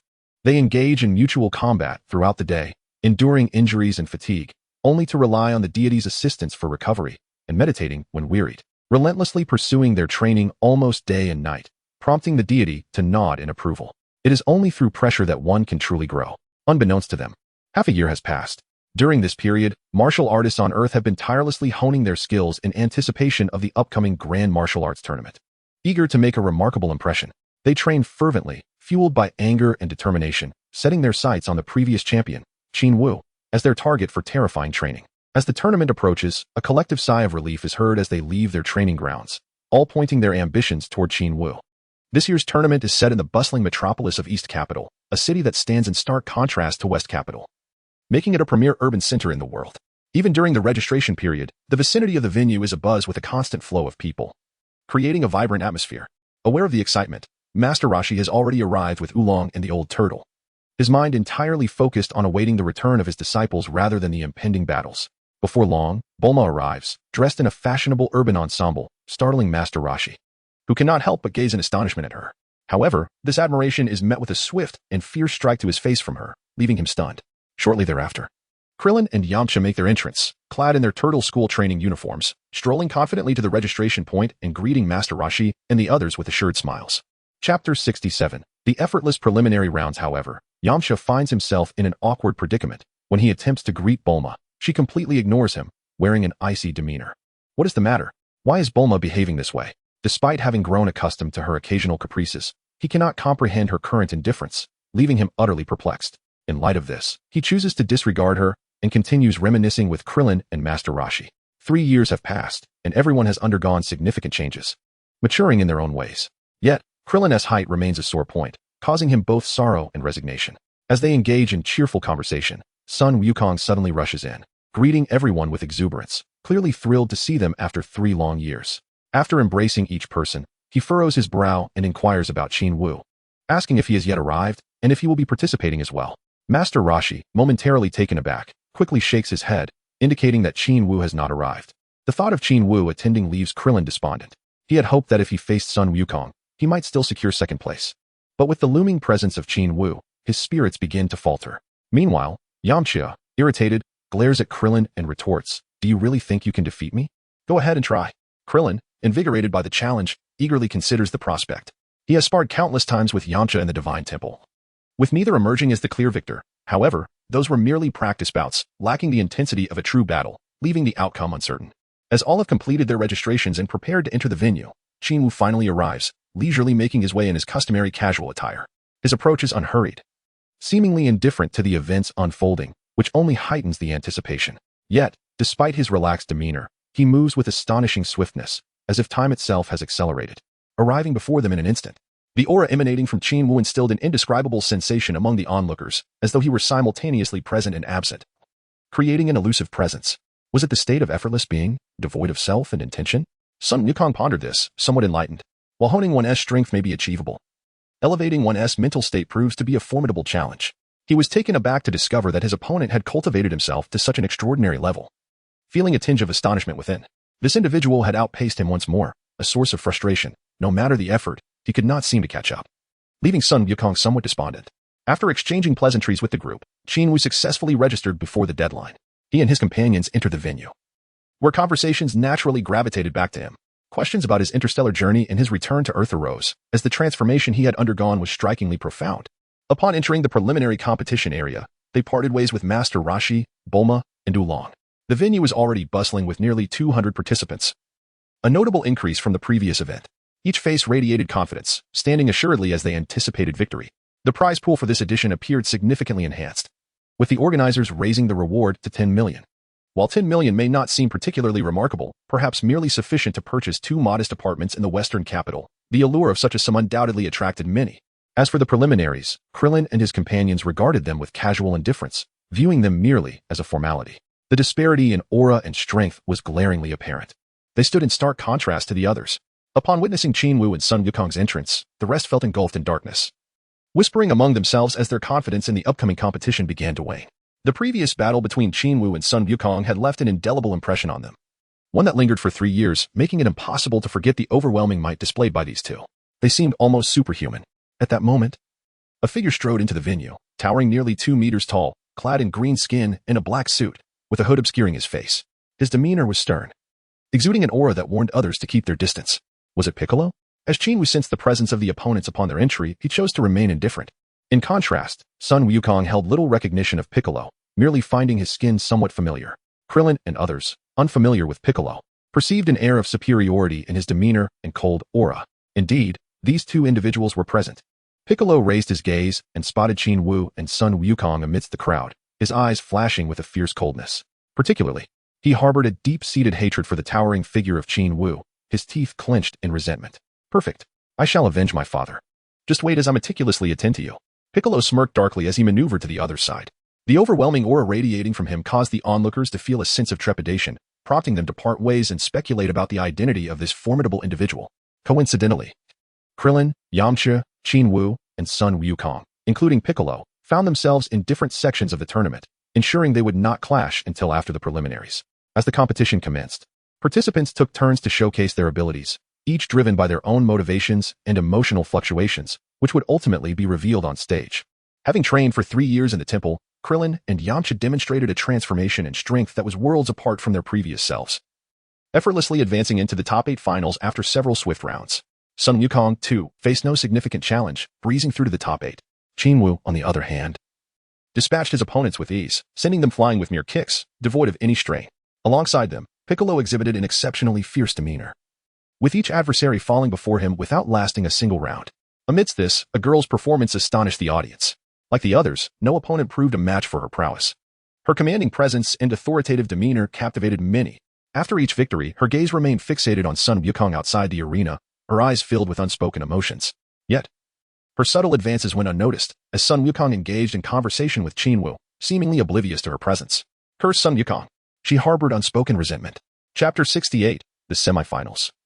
Qin Wu versus Piccolo. With the preliminaries concluded, the former host of the finals took the stage, sporting a neatly trimmed mustache, his signature blonde hair, and sunglasses. As he commenced an electrifying introduction, the strongest competitors had emerged, with 4 representatives from the Turtle School, rendering the tournament a showcase for their prowess. Despite the discontent expressed by several participants, the evident disparity in strength rendered their complaints futile, earning them only ridicule for their weakness. Qin Wu, Sun Wukong, Krillin, and Yamcha stood together, gazing upon the stage. The first match pitted Piccolo against an unknown contender, a mere background player. Contrary to the host's expectations for a thrilling confrontation, Piccolo dispatched his hefty opponent with a single strike, sending him flying with a mere finger. Remarkable. Piccolo's strength is astounding. He dispatched an opponent weighing over 1,000 kilograms with a mere finger. Is he a monster? The host exclaimed, igniting a wave of excitement among the audience. Yet, Piccolo exhibited no hint of elation in victory. He merely cast a cold glance at Yamcha before descending from the stage. Taken aback by his piercing gaze, Krillin inquired, "Who is that guy? Do we know him?" Sun Wukong pondered for a moment but could not recall, while Qin Wu chuckled and replied, "I don't know. Just watch the match." For him, it mattered little whether he recognized Piccolo, whose combat power was a mere 500, far inferior to both himself and Sun Wukong. Not to mention Krillin and Yamcha, who surpassed him significantly. The weakest among them, Yamcha, boasted a power level nearing 600. While Krillin had quietly reached 650. It seemed his little butterfly wings were indeed flapping joyfully. The second match featured Sun Wukong against the girl who had performed exceptionally well in the preliminaries. The two began an inexplicable exchange, leaving Krillin and Yamcha utterly bewildered, unaware of the underlying context. Only Qin Wu understood the situation but merely smiled without revealing anything. This was Chi-Chi, the girl who had been betrothed to Sun Wukong since childhood, and she had come to the tournament in search of her husband, setting her sights on the perplexed Sun Wukong before her. "If you promise me, I will tell you who I am," Chi-Chi declared before the match commenced. However, no sooner had she uttered these words than Sun Wukong sent her flying out of the ring in a mere 2 seconds. "Now can you tell me who you are?"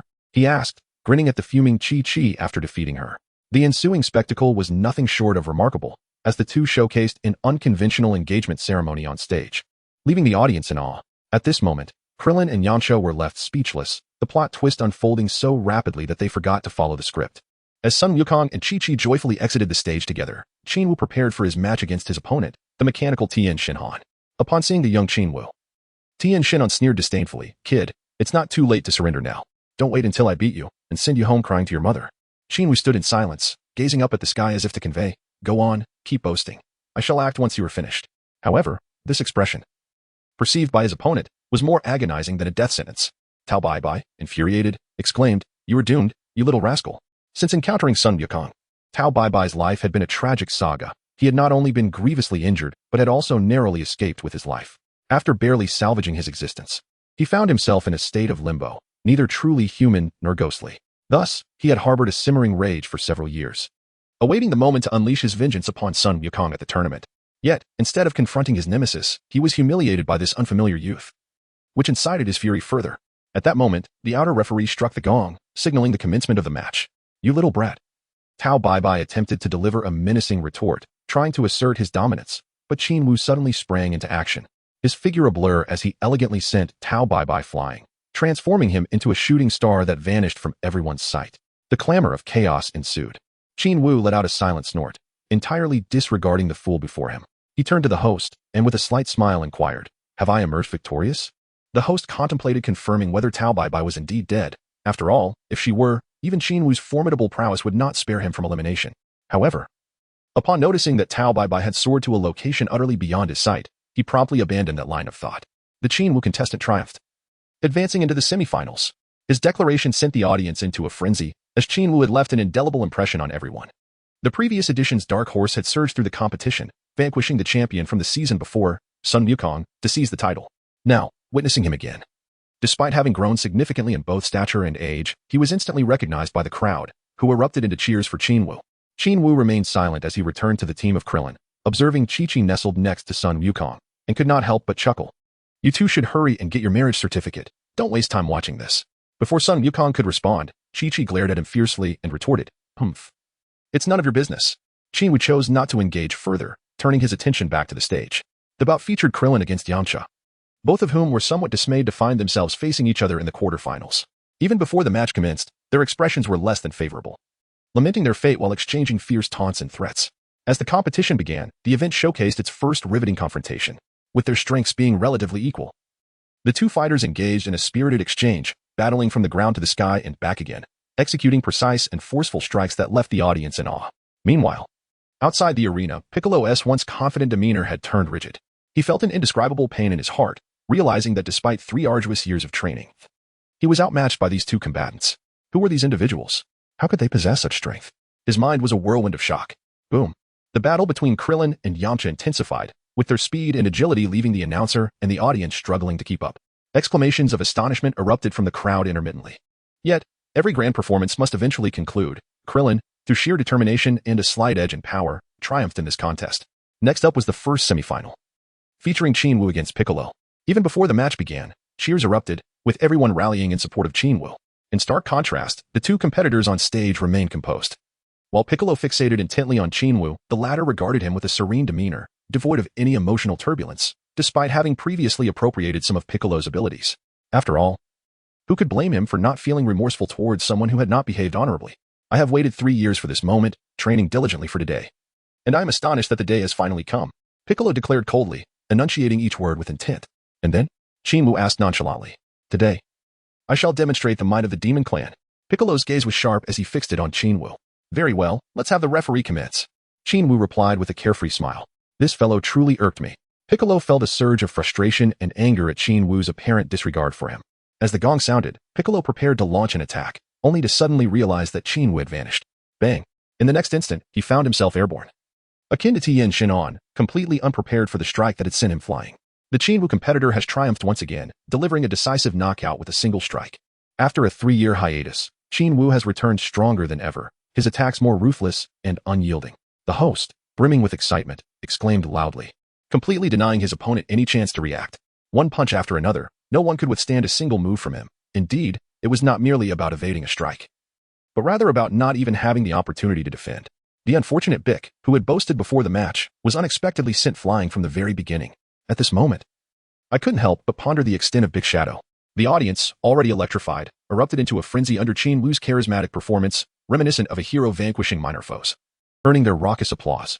Meanwhile, Bick, following the unfortunate path of Tao Bai, was completely disregarded. As Qin Wu exited the stage, Krillin and Yamcha enthusiastically embraced him, showering him with congratulations. Sun Wukong gazed at Qin Wu with genuine admiration, stating, "You were truly formidable. In the end, no one can impede your quest for victory." Indeed, the solitude of a master is akin to thunder. Qin Wu, momentarily reveling in his success, astonished Krillin and Yamcha with a rare display of pride. It had been ages since they had witnessed such a childlike expression on his face. The subsequent match featured Krillin pitted against Sun Wukong. When the host announced their names, Krillin hung his head, visibly disheartened. "What is the point of fighting? I might as well surrender." Krillin lamented, raising his hand to signal his concession. Unbeknownst to him, the Navi Sun Wukong, misunderstanding the situation, cheerfully inquired, "Krillin, you seem excited." "I am too. It's been a while since we fought. Let us have a thrilling match." "Are you kidding? I'm trying to surrender here." Krillin looked at Sun Wukong on the verge of tears. "I don't want to face either you or Qin Wu. You both are monsters." As he made another attempt to concede, he walked past the host, only for Sun Wukong to urge, "Krillin, hurry up. Let us finish this quickly." Krillin shot him an angry glare and bellowed, "Forget it. I'm surrendering." Sun Wukong stood there, momentarily stunned, staring blankly at Krillin. "Are you certain, Krillin?" The host, though without reason to oppose Krillin's request, symbolically sought confirmation. "Absolutely. Without a doubt." Krillin nodded fiercely, eager to leave the stage. The humiliation of surrendering was already overwhelming. He wished not to linger any longer. "Very well. I announce that Sun Wukong wins by default and advances to the finals." As the host proclaimed this, Krillin felt even more embarrassed. Hastily returning to Qin Wu's side and forcing a wry smile, "I've lost all face." "Not at all. It was a wise decision," Qin Wu reassured him. "Sun Wukong's strength far surpasses yours. Continuing would merely waste your energy." Krillin, on the verge of tears, shot an exasperated glance at Qin Wu and lamented, "Is this truly meant to comfort me? Are you serious?" "Indeed." Qin Wu nodded earnestly. "I'm done playing with you." Krillin turned away, refusing to engage further. The finals were set to commence in half an hour, allowing both competitors time to rest. The audience contemplated leaving temporarily, but Sun Wukong suddenly raised his hand and declared, "No need for a break. Let us proceed directly." Having expended little energy alongside Qin Wu, Sun Wukong was eager to fight, his excitement palpable as he yearned for a match against Qin Wu. The host, glancing inquiringly at Qin Wu, saw him stride onto the stage and promptly abandoned any further questioning. "Ladies and gentlemen, there is no need to wait any longer. The final match is about to begin." Once again, the contenders were the champions from the previous tournament. What spectacular display would they present this time? The host was filled with anticipation, and the audience's excitement reached a fever pitch, having long been tantalized by the prospect of the showdown. As the host announced the start, the crowd erupted in a cacophony of cheers. The Turtle Hermit and others shared in the anticipation, with Krillin and Yamcha particularly eager. 3 years had passed since Qin Wu and Sun Wukong embarked on their respective journeys of training, and none could ascertain who had emerged stronger. Yet, unbeknownst to them, Sun Wukong was acutely aware, despite the odds being stacked against him, the Saiyans' combative blood would never allow him to concede easily. He yearned for battle, especially against Qin Wu, longing for an exhilarating confrontation. Qin Wu calmly approached Sun Wukong, a proud smile gracing his face, while internally he maintained an unperturbed demeanor that could drive one to exasperation. 115, 800. "I never expected that in just over a year, your strength has doubled. Truly remarkable." Qin Wu silently marveled, a glimmer of admiration flickering in his gaze. "Unfortunately, despite my efforts, my own strength has not seen significant growth this past year. However, I still hold a slight advantage over you." 1,990,000. The combat prowess of Qin Wu was but a mere step away from 2 million. Despite seldom engaging in physical training during his meditative practices, his strength has surged remarkably, escalating from a modest 1 million upon his return to Earth to nearly 2 million in just 1 year. While he may not stand a chance against Frieza, he is more than capable of facing you, Son Goku. Aware of his impending defeat, Son Goku's expression remains unchanged, adorned with a confident smile. As the two prepare for battle, the host does not wait for the external referee and promptly announces, "I declare the finals officially commenced." Chapter 70, a tenfold King Kai fist strike as the match begins. The audience is captivated, their eyes fixed upon the stage, eager not to miss a moment. Master Roshi and others, including the competitors Krillin and Yamcha, hold their breath, their gazes unwavering from Qin Wu and Son Goku. The instant the referee calls for the start, Son Goku boldly launches the first attack, his speed surpassing the speed of sound, creating a resounding sonic boom as his body accelerates. Qin Wu maintained his composure, effortlessly deflecting the furious punch delivered by Sun Wukong with a single hand. Undeterred, Sun Wukong continued his assault, swiftly launching another punch aimed at Qin Wu's neck. Moving with the swiftness of lightning, nearly landing a hit. Bang! Qin Wu seemed to possess an uncanny foresight, as he swiftly grasped Sun Wukong's hand and, with a sudden pull, sent him hurtling into the sky. Impressive. Your reflexes are astonishing, Sun Wukong exclaimed, quickly regaining his composure and facing Qin Wu with genuine admiration. Indeed, Qin Wu replied, exuding an air of tranquility. Sun Wukong's heart raced with excitement. Facing a formidable opponent ignited a fire within him. With a roar, Sun Wukong vanished in an instant, reappearing before Qin Wu, and launched a powerful punch aimed at his abdomen with tremendous force. As swift as lightning, a strike of thunderous might, Sun Wukong was confident he would connect. However, in the next moment, he was taken aback as Qin Wu effortlessly raised his hand, deflecting the punch with a crisp sound. Stepping forward, he conjured an ethereal shadow, and with a sudden motion of his shoulder, he skillfully countered Sun Wukong's attack, sending him soaring back into the sky. Remarkable! Sun Wukong marveled as he ascended. He then plunged downward with great speed, gathering energy in his palms. A blinding white sphere formed instantly. Kamehameha! He shouted, unleashing it fiercely towards Qin Wu. Simultaneously, he vanished again, reappearing behind Qin Wu and delivering a rapid punch. Within a mere second, not only had Sun Wukong unleashed a shockwave, but he had also circled around to execute a flanking maneuver. As the shockwave in his fist struck Qin Wu, the latter merely smiled with arrogance. With a swift motion of his right hand, he astonishingly deflected Sun Wukong's shockwave and, continuing his movement, elegantly swatted away the punch that followed. That stings. Does this guy have eyes in the back of his head? Sun Wukong winced from the seemingly effortless strike, retreating. Meanwhile, he was astounded by Qin Wu's calm counterattack, which had effectively dismantled his offensive strength and predictions. Had he truly grown this powerful? Sun Wukong couldn't help but chuckle to himself. Nevertheless, he refused to concede. After 2 failed attempts at direct confrontation, he charged toward Qin Wu, launching a frenzied assault. Each punch was infused with ferocity, and his kicks were as swift as lightning. Yet, Qin Wu remained unfazed, blocking all of Sun Wukong's attacks with a single hand, displaying an unflappable demeanor, never once employing his other hand. Incredible! He is truly exceptional. If anyone still doubted the disparity between Sun Wukong's strength and Qin Wu's, they would be considered foolish. With one side engaging in a relentless barrage of strikes while the other simply defended with calm precision, it was evident that this was no equal contest. Sun Wukong's speed escalated, and his attacks intensified, yet after several minutes, Qin Wu remained unscathed, barely shifting his stance, radiating an air of serenity. With a final, ferocious strike that was effortlessly neutralized, Sun Wukong leapt into the air, wiping the sweat from his brow and sighing, "You're driving me insane." Qin Wu only responded with a smile. Realizing that he could not prevail in this manner, Sun Wukong decided it was time to employ a more potent technique. As he contemplated this, he adjusted the gravity settings of his training outfit to 0. With a serious expression, he warned Qin Wu, "Be careful, Qin Wu." "Careful of what? Are you preparing to use the Kaioken?" Qin Wu inquired, his expression shifting to one of seriousness. Indeed, as Sun Wukong adjusted the gravity, he began to gather energy in the air, letting out strange sounds. "It truly is the Kaioken," Qin Wu observed, fixating intently on him. The Kaioken was a formidable technique, capable of doubling one's combat power instantly. However, it bore the drawback of placing immense strain on the user's body, exponentially increasing fatigue. Qin Wu had always believed that Sun Wukong would reserve this technique for formidable foes, yet here he was, facing it himself. As Sun Wukong continued to roar, the energy within him surged. The audience, initially perplexed by his actions, soon felt the atmosphere shift. As time progressed, the entire venue began to tremble, resembling an earthquake. With the stage and surrounding ground shaking violently, buildings and debris seemed to rise into the air, as if drawn by an unseen force.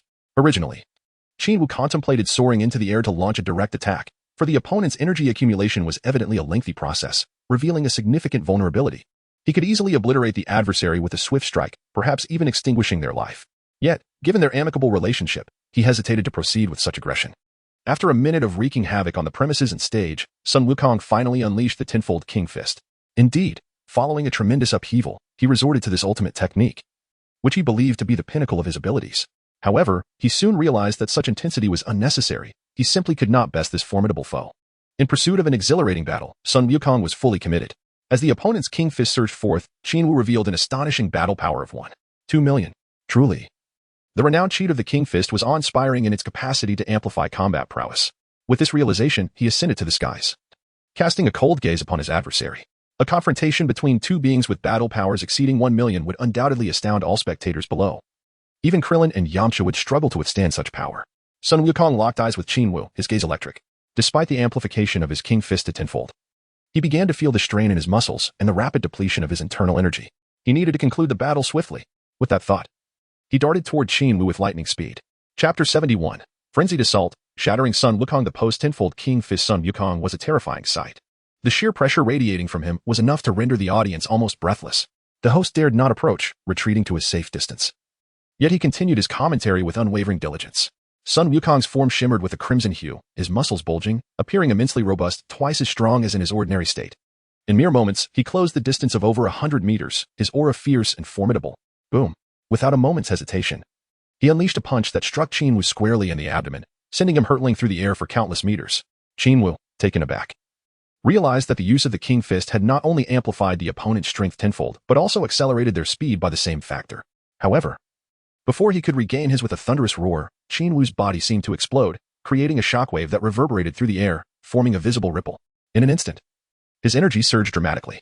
After refining his mental state, he no longer required the lengthy preparation time akin to that of Sun Wukong. In less than a second, he unleashed an overwhelming combat prowess. As he completed his energy accumulation, the surrounding air crackled with the sound of rushing winds, a tempest of force emanating from him, spreading outwards at an alarming rate. At that moment, for dozens of miles around, the air trembled and the ground quaked, reminiscent of a cataclysmic earthquake, evoking sheer terror.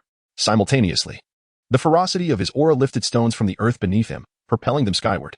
By the time he finished gathering his energy, a colossal pit had already formed beneath him. He resembled a divine being from the heavens, exuding a magnificent and overwhelming presence, a fierce aura enveloping him. Had he not previously exhibited restraint, the surrounding spectators would have been left in peril. His gaze, sharp as a blade, bore down on Sun Wukong, instilling a sense of dread in the latter. Such formidable energy. My tenfold Kaioken pales in comparison. What kind of hellish training has he undergone? It's utterly terrifying. Is an earthquake imminent? Is Qin Wu about to wreak havoc once more? If this continues, the tournament may descend into chaos. Nevertheless, the sheer intensity of Qin Wu's outburst was astonishing. He radiated a powerful and blazing white aura, rendering it impossible for anyone to approach within 100 meters. Had I not strained to keep my eyes open, I would have been incapable of providing commentary. Unbeknownst to me, the host had already soared into the sky, maintaining a distance of 100 meters from both Qin Wu and Sun Wukong. The contrasting energies of the two, one white, one purplish-red, were so potent that the surrounding air felt almost tangible, preventing him from drawing closer. As Qin Wu's energy reached its zenith, a cold smirk appeared at the corners of his mouth, and without warning, he vanished from sight. Here he comes. A chill ran down Sun Wukong's spine. His senses heightened to their utmost as he remained vigilant. In that instant, Sun Wukong pivoted and threw a punch to the right, having sensed the direction of Qin Wu's energy. Yet, even with his accurate judgment, his fist met only empty air. What? So swift? In the next moment, he was horrified to feel an overwhelming force behind him. Before he could react, he was sent flying. Qin Wu, with a single punch, had transformed him into a crumpled figure, spewing blood as he soared helplessly. Seizing the advantage, Qin Wu pressed on, mirroring Sun Wukong's earlier momentum, reappearing above him and delivering a fierce downward strike. The impact echoed resoundingly, sending Sun Wukong plummeting. Once more, blood spilled from Sun Wukong's mouth. His body was racked with pain, leaving him unable to regain control as his energy surged chaotically. Just then, he was forcefully kicked back towards the stage. And before he could recover, Qin Wu appeared before him again, delivering another devastating punch that sent him crashing into the stage's center, plunging him over 10 meters deep. Krillin and Yamcha watched in disbelief, their eyes wide and mouths agape, transfixed by the spectacle of Qin Wu floating effortlessly amidst the chaos. Incredible! Truly incredible! I cannot fathom their speed. Since the moment Sun Wukong and Qin Wu unleashed their energy, Krillin and Yamcha found themselves utterly incapable of keeping pace with the two. Qin Wu's relentless onslaught was so swift that he became a mere blur, each strike creating shockwaves that sent Sun Wukong tumbling from the stage. This is terrifying, utterly terrifying. We are on an entirely different level. Krillin and Yamcha exchanged glances, each reflecting the horror that had overtaken them. As martial artists, their predicament was dire. But the ordinary audience was even more stunned. They could only hear the resounding explosions from above as Sun Wukong was swiftly defeated, unable to rise again. 1, 2, 3, 10. While everyone else remained in a state of shock, the host was the first to regain composure, continuing with his duties. Sun Wukong had succumbed to unconsciousness, and Qin Wu had once again emerged victorious, claiming the championship title. We extend our congratulations to him. Chapter 72. I will follow you. I shall cook for you. Victory. Earlier, Sun Wukong had been a force to be reckoned with, his tenfold Kaioken tearing through defenses with ease, only to be swiftly countered and decisively defeated. It is astonishing to realize that Qin Wu possesses no techniques that instantaneously boost combat power like the Kaioken. What accounts for his immense strength? As the crowd emerged from their daze, a roar erupted, igniting the atmosphere of the venue. Qin Wu, splendidly done. You are once again the champion.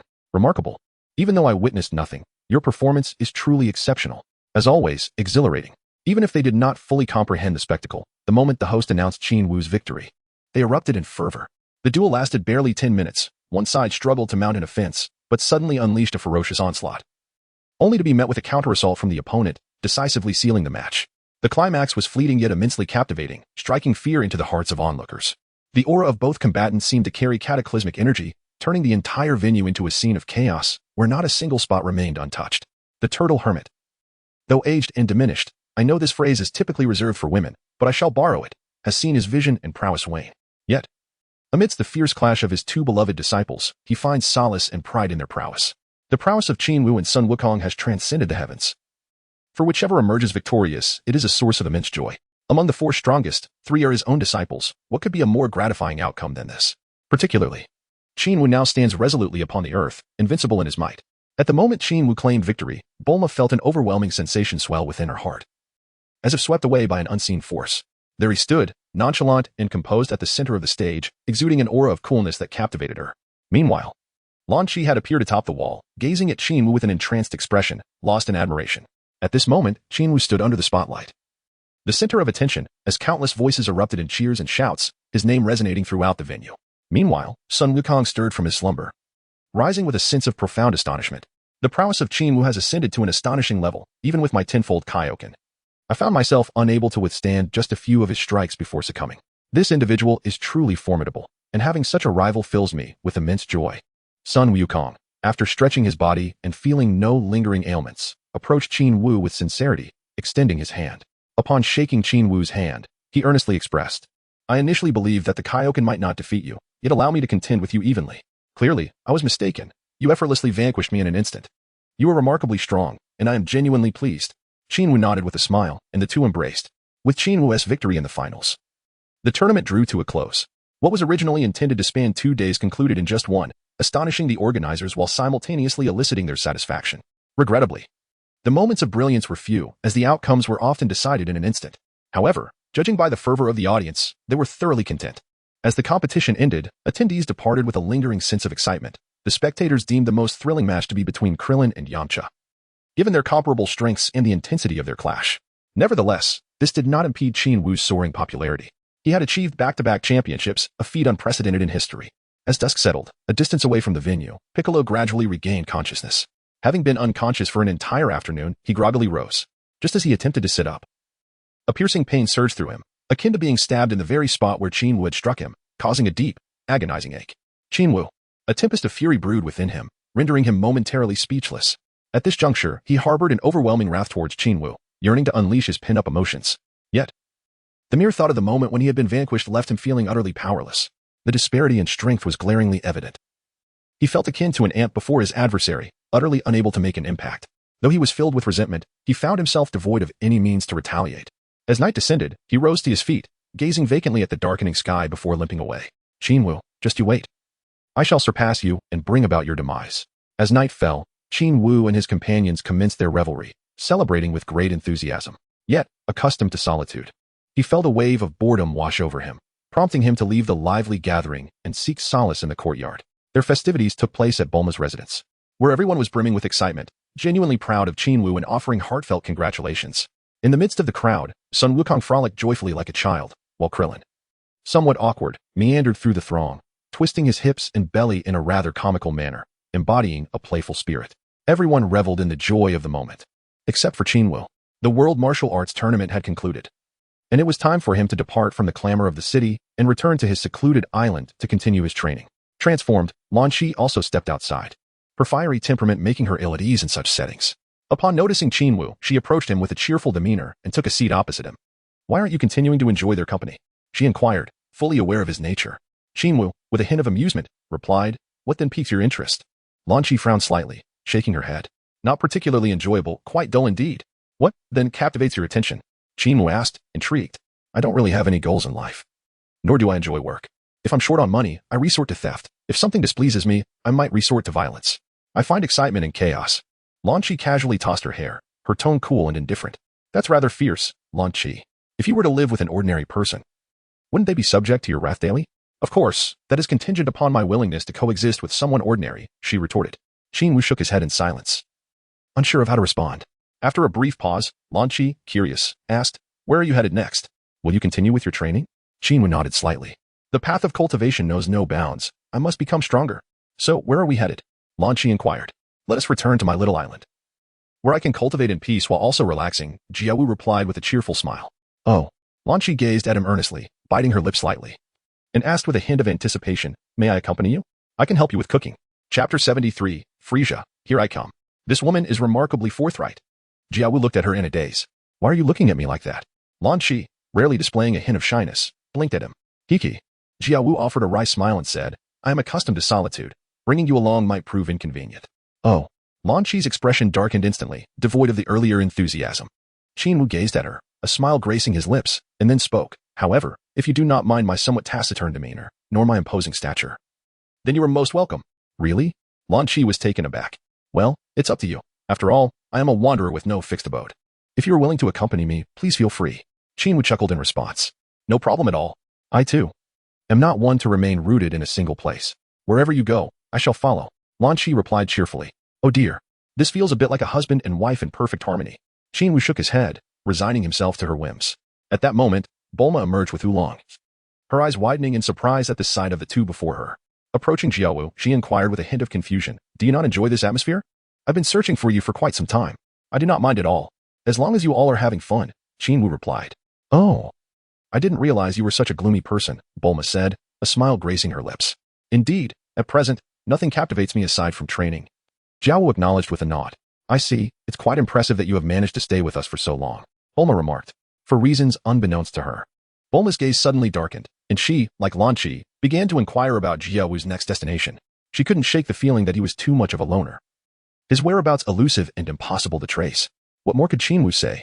He merely smiled and answered the questions posed to him. However, when he mentioned that he was currently amusing himself on a small island, Bulma's eyes sparkled with excitement as she eagerly inquired, "Where is this island? I must visit it when I have the chance." "What would you visit?" "It's not a marketplace. It's rather dull," Qin Wu replied, exasperated. "You're mistaken. I'll bring others along to liven things up. You mustn't refuse." Bulma retorted, glaring at him with a fierce expression, her tiger teeth bared in a playful threat. "Suit yourselves. I can leave at any moment," Qin Wu said, resigned to the situation. "Humph." Bulma displayed her fist and left with a cheerful demeanor.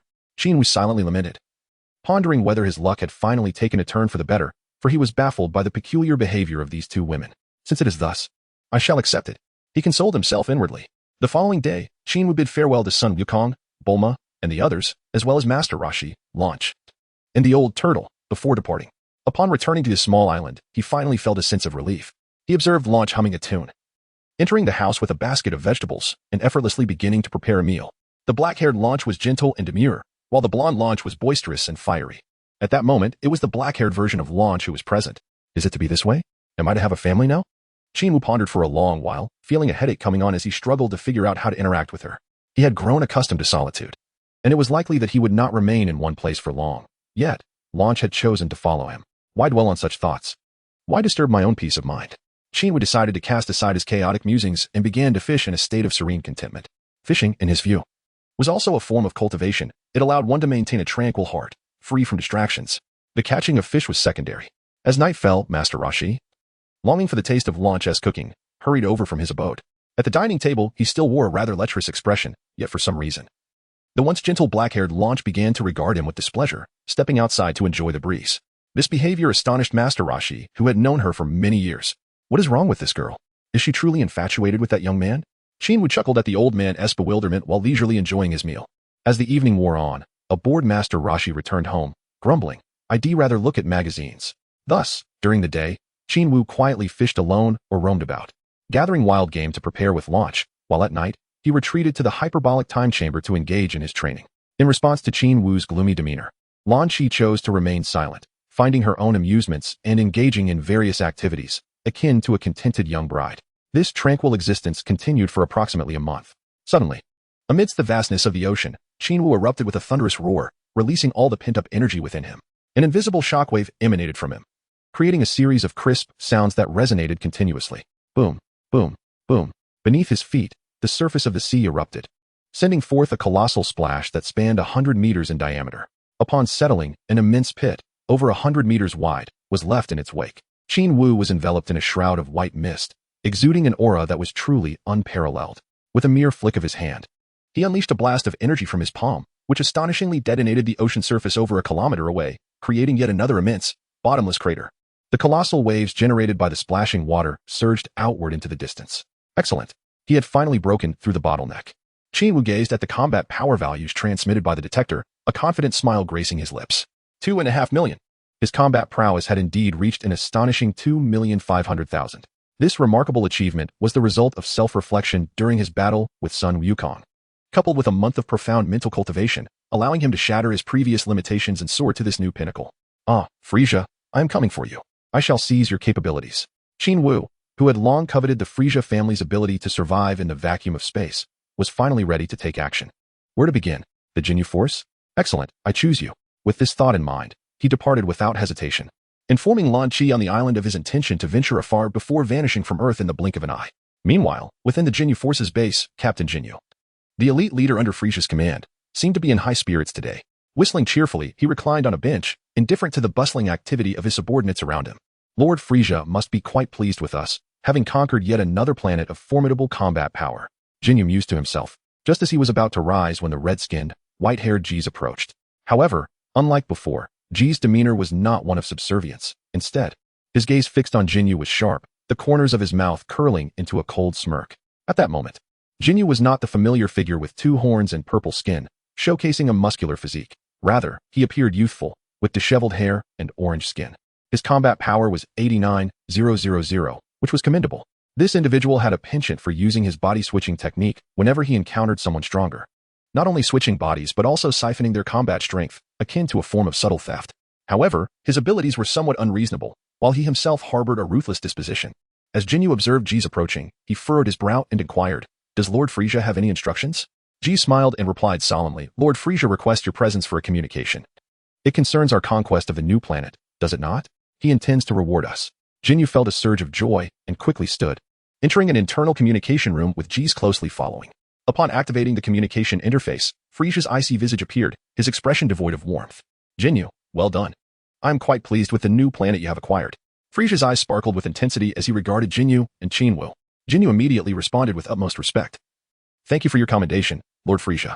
We shall continue to excel, and I will ensure you receive a generous reward." Frieza nodded, his smile devoid of genuine warmth. "Indeed."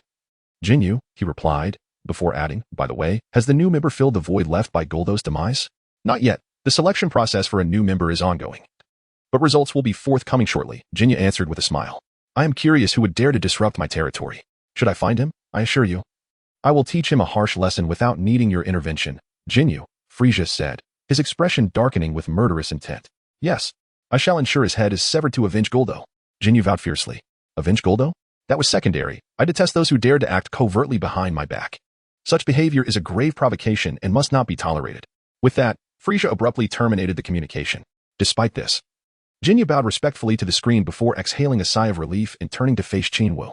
The overwhelming pressure emanating from Frieza, whether in person or through the communication interface, was suffocating, instilling a chilling dread. Jinyu glanced at Jeez and remarked coldly, "The perpetrator who killed Guldo remains at large." And Frieza's dissatisfaction grows. "Look at the mess you've made." "I apologize, Captain Jinyu. We will continue our investigation and strive for results." Jeez replied deferentially, although inwardly he smirked, knowing the murderer they sought was standing right before them, himself. Indeed, this Jeez was not the genuine article. The real Jeez had already been eliminated, and the imposter now stood in his place. Qin Wu chose Jis as the target for his instantaneous movement and appeared before him. To make matters worse, he arrived in the guise of Gildo, leaving Jis utterly bewildered, convinced that he was either a ghost or a being resurrected from the dead. Seizing the opportunity while Jis was distracted, Qin Wu eliminated him. As he approached Jinyu, he had already transformed into Jesus' likeness. Jinyu was clearly dissatisfied with this explanation. He glared at Qin Wu, threatening, "After investigating for so long, you still haven't uncovered the truth? If you remain this incompetent, not only will I expel you from the team, but I will also have you killed." With his head bowed, Qin Wu contemplated for a moment before earnestly proposing, "Captain, I have a plan that I would like you to consider." After unleashing his fury, Jinyu's anger finally subsided, and he fixed his gaze upon Qin Wu, coldly inquiring, "What plan?" Qin Wu stepped forward, leaning in to whisper a few words. Jinyu, unsuspecting, awaited his approach. However, as Qin Wu drew near, Jinyu felt no alarm, merely furrowing his brow in discomfort at the proximity. Just as he was about to voice a warning, he suddenly heard a sharp intake of breath. In an instant, he felt a searing pain in his chest and looked at Qin Wu in shock, asking, "Jis, you? Huh? Fool, I am the very murderer you seek. The one who killed Gildo." Qin Wu laughed heartily as he plunged his hand through Jinyu's chest, exerting force that split him in two. Even in death, Jinyu continued to stare at Qin Wu, his expression one of disbelief. With a sly grin, Qin Wu suddenly transformed into the likeness of his slain adversary, subsequently reducing the corpse to mere fragments. Ensuring that the loathsome body-swapping ability could no longer be employed, he gracefully departed. As he had yet to fully comprehend the personality and modus operandi of Jinyu, Qin Wu opted for a period of concealment. For an extended duration, he assumed Jinyu's identity, mingling within the confines of the base. This guise granted him access to the central base where new members for Jinyu's squad were being evaluated. He whimsically selected the weakest combatant, a pitiful individual, to join their ranks. Amidst a chorus of dissent and astonished gasps, the new recruit expressed profound gratitude. Adopting an attitude of utmost dedication, those who dared to voice their discontent were swiftly silenced by Qin Wu, nearly igniting a significant revolt. For an entire week, he meticulously researched Frieza's data within the base, uncovering the details of the impending itinerary and accompanying entourage. Once he acquired the necessary information, he nonchalantly exited the Jinyu Force's headquarters. Before his departure, he summoned all squad members to accompany him to Frieza's location, within the spaceship. He feigned nonchalance as he gazed into the depths of outer space, relishing the reverent demeanor of his subordinates behind him. After indulging in this pretense for a while, Qin Wu retreated to his quarters, calling upon a squad member, the burly and imposing Raikum, known for his pineapple-shaped hair. Upon entering Jinyu's room, Raikum boisterously inquired, "Captain, what is up?" Qin Wu beckoned him closer, adopting a conspiratorial air that piqued Raikum's interest. As he approached, Raikum, with a gleam of anticipation, asked, "Is it something good?" Qin Wu nodded and, when Raikum stood within close proximity, coldly remarked, "Indeed, it is a splendid opportunity. I am sending you to a certain place." "What place?" Raikum questioned, his expression shifting as he sensed something amiss. Before he could react, a swift motion resulted in Raikum's demise, his lifeblood extinguished in an instant. "I am sending you to the underworld. Enjoy your new existence there." Chapter 75. Frieza's disdain towards you after eliminating Raikum. Qin Wu transformed into the likeness of the fallen warrior, striding confidently out of the room and closing the door behind him. At that moment, the tallest member of the Jinyu Force, the blue-skinned Burda, made his entrance. Known as the fastest in the universe and dubbed the Blue Storm. He was about to enter the room when he spotted Qin Wu and queried, "Why are you emerging from the captain's quarters?" Qin Wu raised a finger, feigning a gesture of secrecy, and stealthily approached Burda, wearing a mysterious expression as he urged, "Hurry inside. I have something to share with you." "What is so enigmatic?" Burda replied, suspicion flickering in his eyes. "Has Frieza-sama's reward finally arrived?" With a hint of skepticism, he glanced at Qin Wu before entering the room. Qin Wu perpetually wore an enigmatic smile, and once he entered and securely closed the door, he revealed his uncontainable excitement, stating, "The captain just mentioned that this information must not be disclosed to the newly promoted members, nor to GIs. Wasn't GIs absent? What was there to fear?" Bart found the situation increasingly perplexing. Usually so carefree, Raikum seemed unusually self-important tonight. Come. Qin Wu feigned a deep concern of being overheard, continually beckoning Bart. The latter frowned slightly and strode towards him with purpose. Alas, Qin Wu, following the contours of the gourd, pierced Bate with a profound clarity. With wide eyes fixed upon the hand before him, Bate asked in a daze, "You are not like him. Who exactly are you?" Qin Wu let out a cold chuckle, swiftly withdrawing his hand. Upon witnessing his opponent's demise, he nonchalantly declared, "I came here solely to eliminate you." However, he found it somewhat surprising that the other party could discern he was not the real Lycum. Such intelligence was indeed remarkable. Subsequently, he methodically eliminated everyone aboard the spacecraft. Before leisurely approaching the cockpit, after altering the ship's coordinates to an unknown planet, he unleashed a barrage upon the vessel. As the ship trembled on the brink of collapse, it erupted into a magnificent explosion, akin to fireworks. With a proud smile, he vanished in an instant. Just as he departed, the entire spacecraft detonated with a resounding roar, scattering debris in all directions, leaving no trace of the once mighty vessel. At that moment, in the northwest region, on planet 088, Frieza's temporary refuge, Sabo gazed at Frieza's ship as it descended, his heart racing with urgency.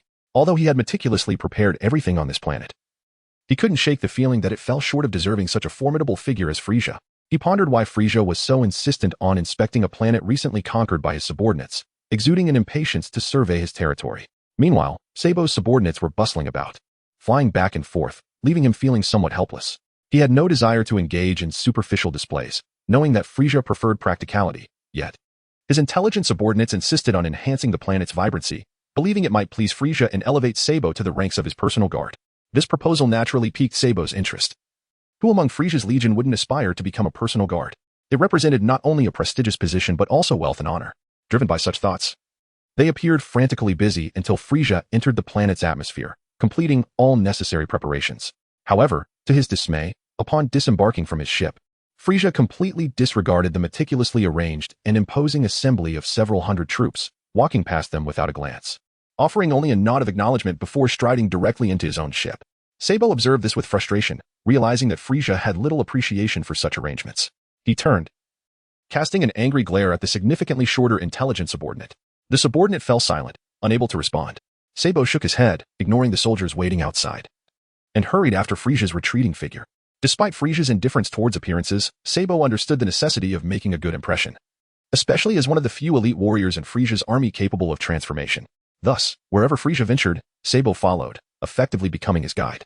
As he elaborated on his subsequent actions on the interstellar map, he confidently assured Frieza that he would assist in claiming vast territories. Frieza appeared pleased, ultimately promising him a planet of his own to govern upon successful completion of their endeavors. Elated, Sabo felt invigorated. However, he soon experienced a pressing need to relieve himself and, after apologizing to Frieza, hurriedly dashed to the restroom. Frieza cast a sidelong glance at him, but remained silent, inwardly acknowledging Sabo's contributions and contemplating bringing him on as a personal guard. Sabo's time in the lavatory extended beyond the norm. And just as Frieza was about to lose his temper, Sabo reappeared, wearing an apologetic expression and repeatedly offering his excuses. Frieza, with a disdainful snort, chose to disregard him, instead gazing out at the scenery filled with ambition. Now, my control over planets is expanding. Surely, my father will be pleased. Unbeknownst to him, Sabo, kneeling behind him, wore a faint, enigmatic smile. Frieza was indeed as formidable as anticipated. Despite his outward battle power being only 530,000, the energy he harbored was truly terrifying. Observing Frieza lost in his grand ambitions, Qin Wu's eyes sparkled with excitement. A splendid opportunity, he thought. Steal technique. Steal failed. Steal technique. Steal failed. Qin Wu had attempted the theft skill numerous times, yet he was met with nothing but cold, unyielding failure, leaving him speechless. Cursed system, you truly are infuriating. Do you not comprehend the peril I currently face? Despite possessing a combat power of 2.5 million, which should be formidable, he found himself in grave danger when confronted by an adversary capable of transforming thrice and boasting an alleged ultimate combat strength. However, realizing that he was not there to engage in battle, he gradually relaxed. The theft skill persisted, yet after more than 100 attempts with a proficiency below intermediate, the elusive success remained unattainable. As frustration mounted, Qin Wu contemplated abandoning the endeavor, hoping for a more opportune moment and enhanced fortune in the future. Nevertheless, just as he pressed on through his 198th attempt, the system finally emitted a melodious notification. Congratulations, host. Theft successful. You have acquired the Eye of God laser beam. The target's fondness for you is categorized as disdain. What on earth is this laser beam? Qin Wu exclaimed in astonishment. This is not what I desired. Before he could gather his thoughts, Frieza abruptly turned around, fixing his piercing gaze upon him, eyes ablaze with fury. Chapter 76, Frieza? The battle continues unabated. A sudden jolt coursed through Qin Wu's heart, as he feared that his adversary might strike, his entire being tensed in readiness for a counterattack. However, Frieza merely stared at him with fury for a moment, his mind racing with thoughts, before bellowing, "Get out of my sight this instant. I no longer wish to see you. Otherwise, I shall end your life." With this, Qin Wu felt a slight sense of relief. Yes, he obediently turned to leave. Yet his steps were unhurried and hesitant. He attempted a theft, albeit a failed one. He was so consumed by madness that he could not resist the fleeting moment of departure, continuing his thievery. Just as he reluctantly reached the doorway, the system's melodious notification chimed once more. Congratulations, host. Theft successful. You have acquired the target's planet-destroying bomb. The target's affinity towards you is now hostile. Upon hearing that he had acquired a devastating weapon, Qin Wu was momentarily taken aback. However, upon realizing that his rapport with the other party was one of hostility, he immediately took flight. As he dashed out of the spaceship, Frieza shattered the glass canopy and swiftly pursued him, his face a mask of fury, exuding an overwhelming aura as he sped forward. One fled, the other in hot pursuit. Their velocities were staggering, accompanied by the piercing sound of slicing winds. And in the blink of an eye, they vanished from the vicinity. The surrounding soldiers stood in stunned silence, bewildered by the unfolding events. What has befallen Lord Sabo? Why is Lord Frieza so wrathful in his pursuit? They speculated. Perhaps he is displeased with him, or some other reason has incited his ire. Lord Sabo is doomed. Having provoked Lord Frieza, he stands no chance of survival. Without hesitation, they declared, "Let us investigate." In an instant, the soldiers ascended into the air, hastily racing towards the scene. Qin Wu's flight speed exceeded the speed of sound. However, Frieza relentlessly pursued him, and the distance between them did not diminish. How is this possible? This fellow is remarkably swift. Wasn't his speed only 530,000? Could it be that even without transforming, he possesses a speed enhancement? Qin Wu was secretly astonished as he swiftly adjusted the gravity multiplier of his gravity suit to 0, resulting in an instantaneous surge in speed, akin to a fleeting whisper. How incredibly fast! Frieza was equally taken aback. He had anticipated being able to pursue his opponent, only to find that Qin Wu had suddenly accelerated and vanished from sight. You little brat, don't think you can escape. Frieza roared in fury, unleashing a terrifying aura that intensified around him. After a moment of focus, he transformed. Resembling a child morphing into a fully grown adult, his physique expanding dramatically, akin to a bull-headed warrior. This transformation exponentially increased his speed to nearly 3 times its previous rate, and he pursued madly. However, after flying hundreds of kilometers, he found that Qin Wu's combat power reading had inexplicably disappeared from his scanner. What happened? Where did he go? Frieza paused, bewildered, scanning his surroundings. Where could that brat have vanished? After searching in vain for an extended period, he reluctantly abandoned the hunt and retraced his steps. On his way back, he encountered his soldiers, and with a cold grunt, he felt a surge of rage, wishing to unleash his fury upon them.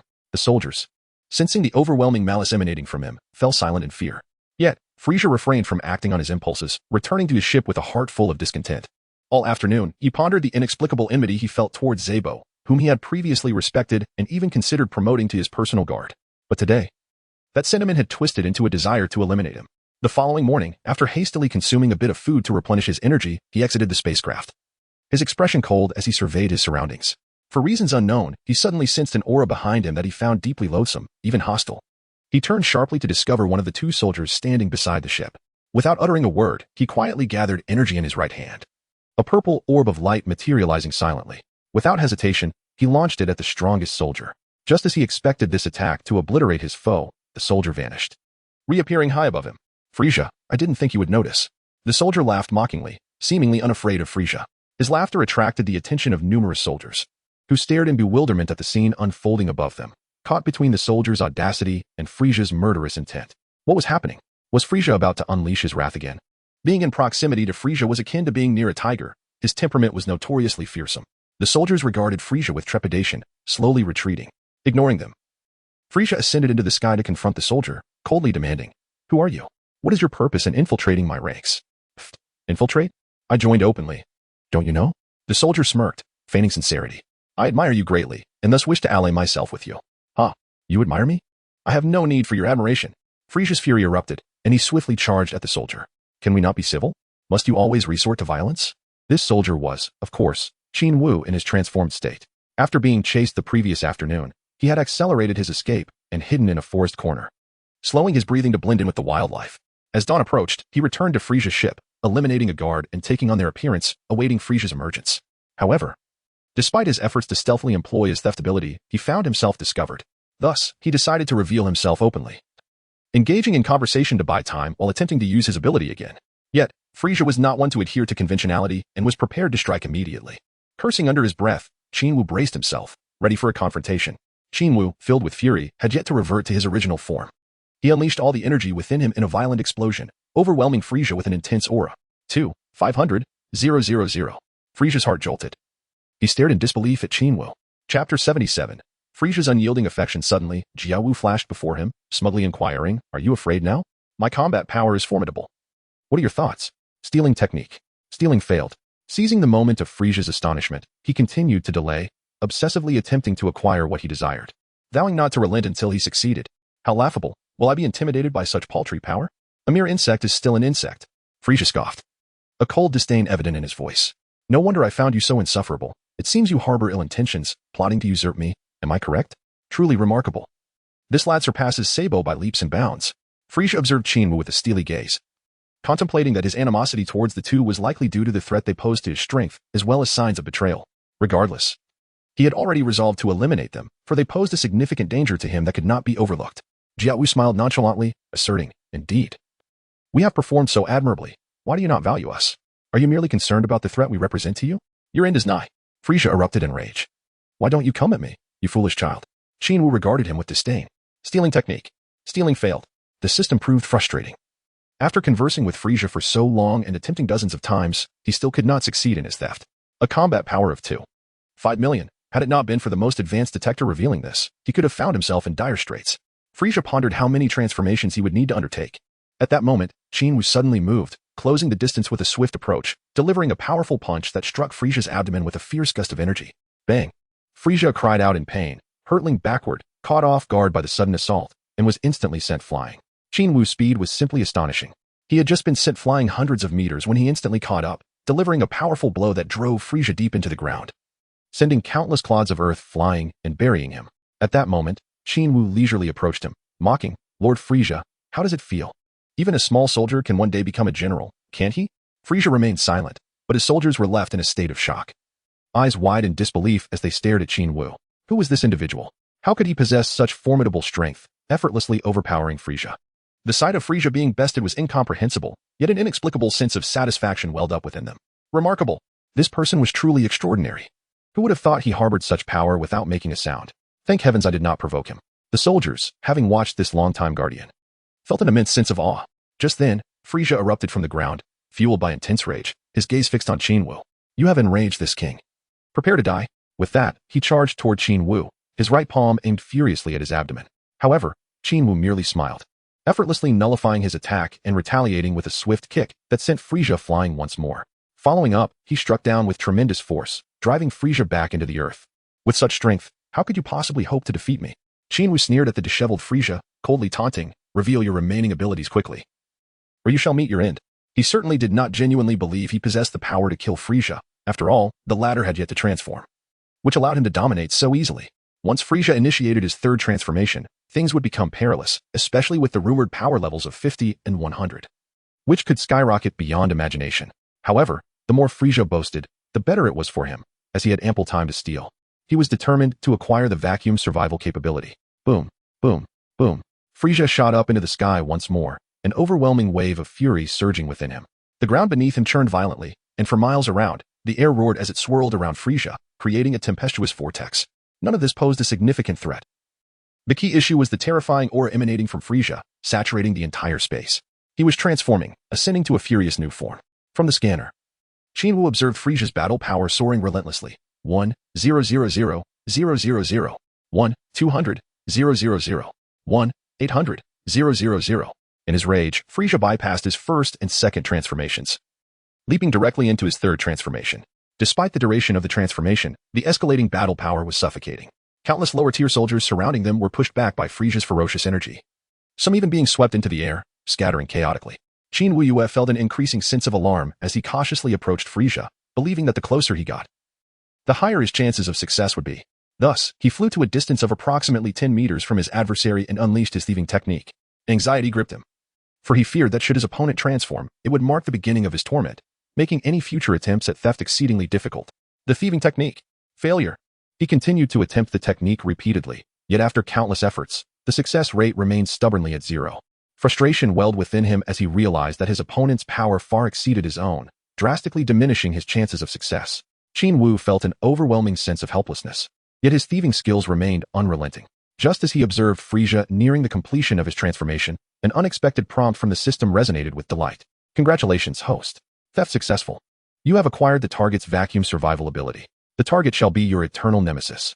In a heartbeat, Qin Wu was electrified with excitement, his brows arching with anticipation.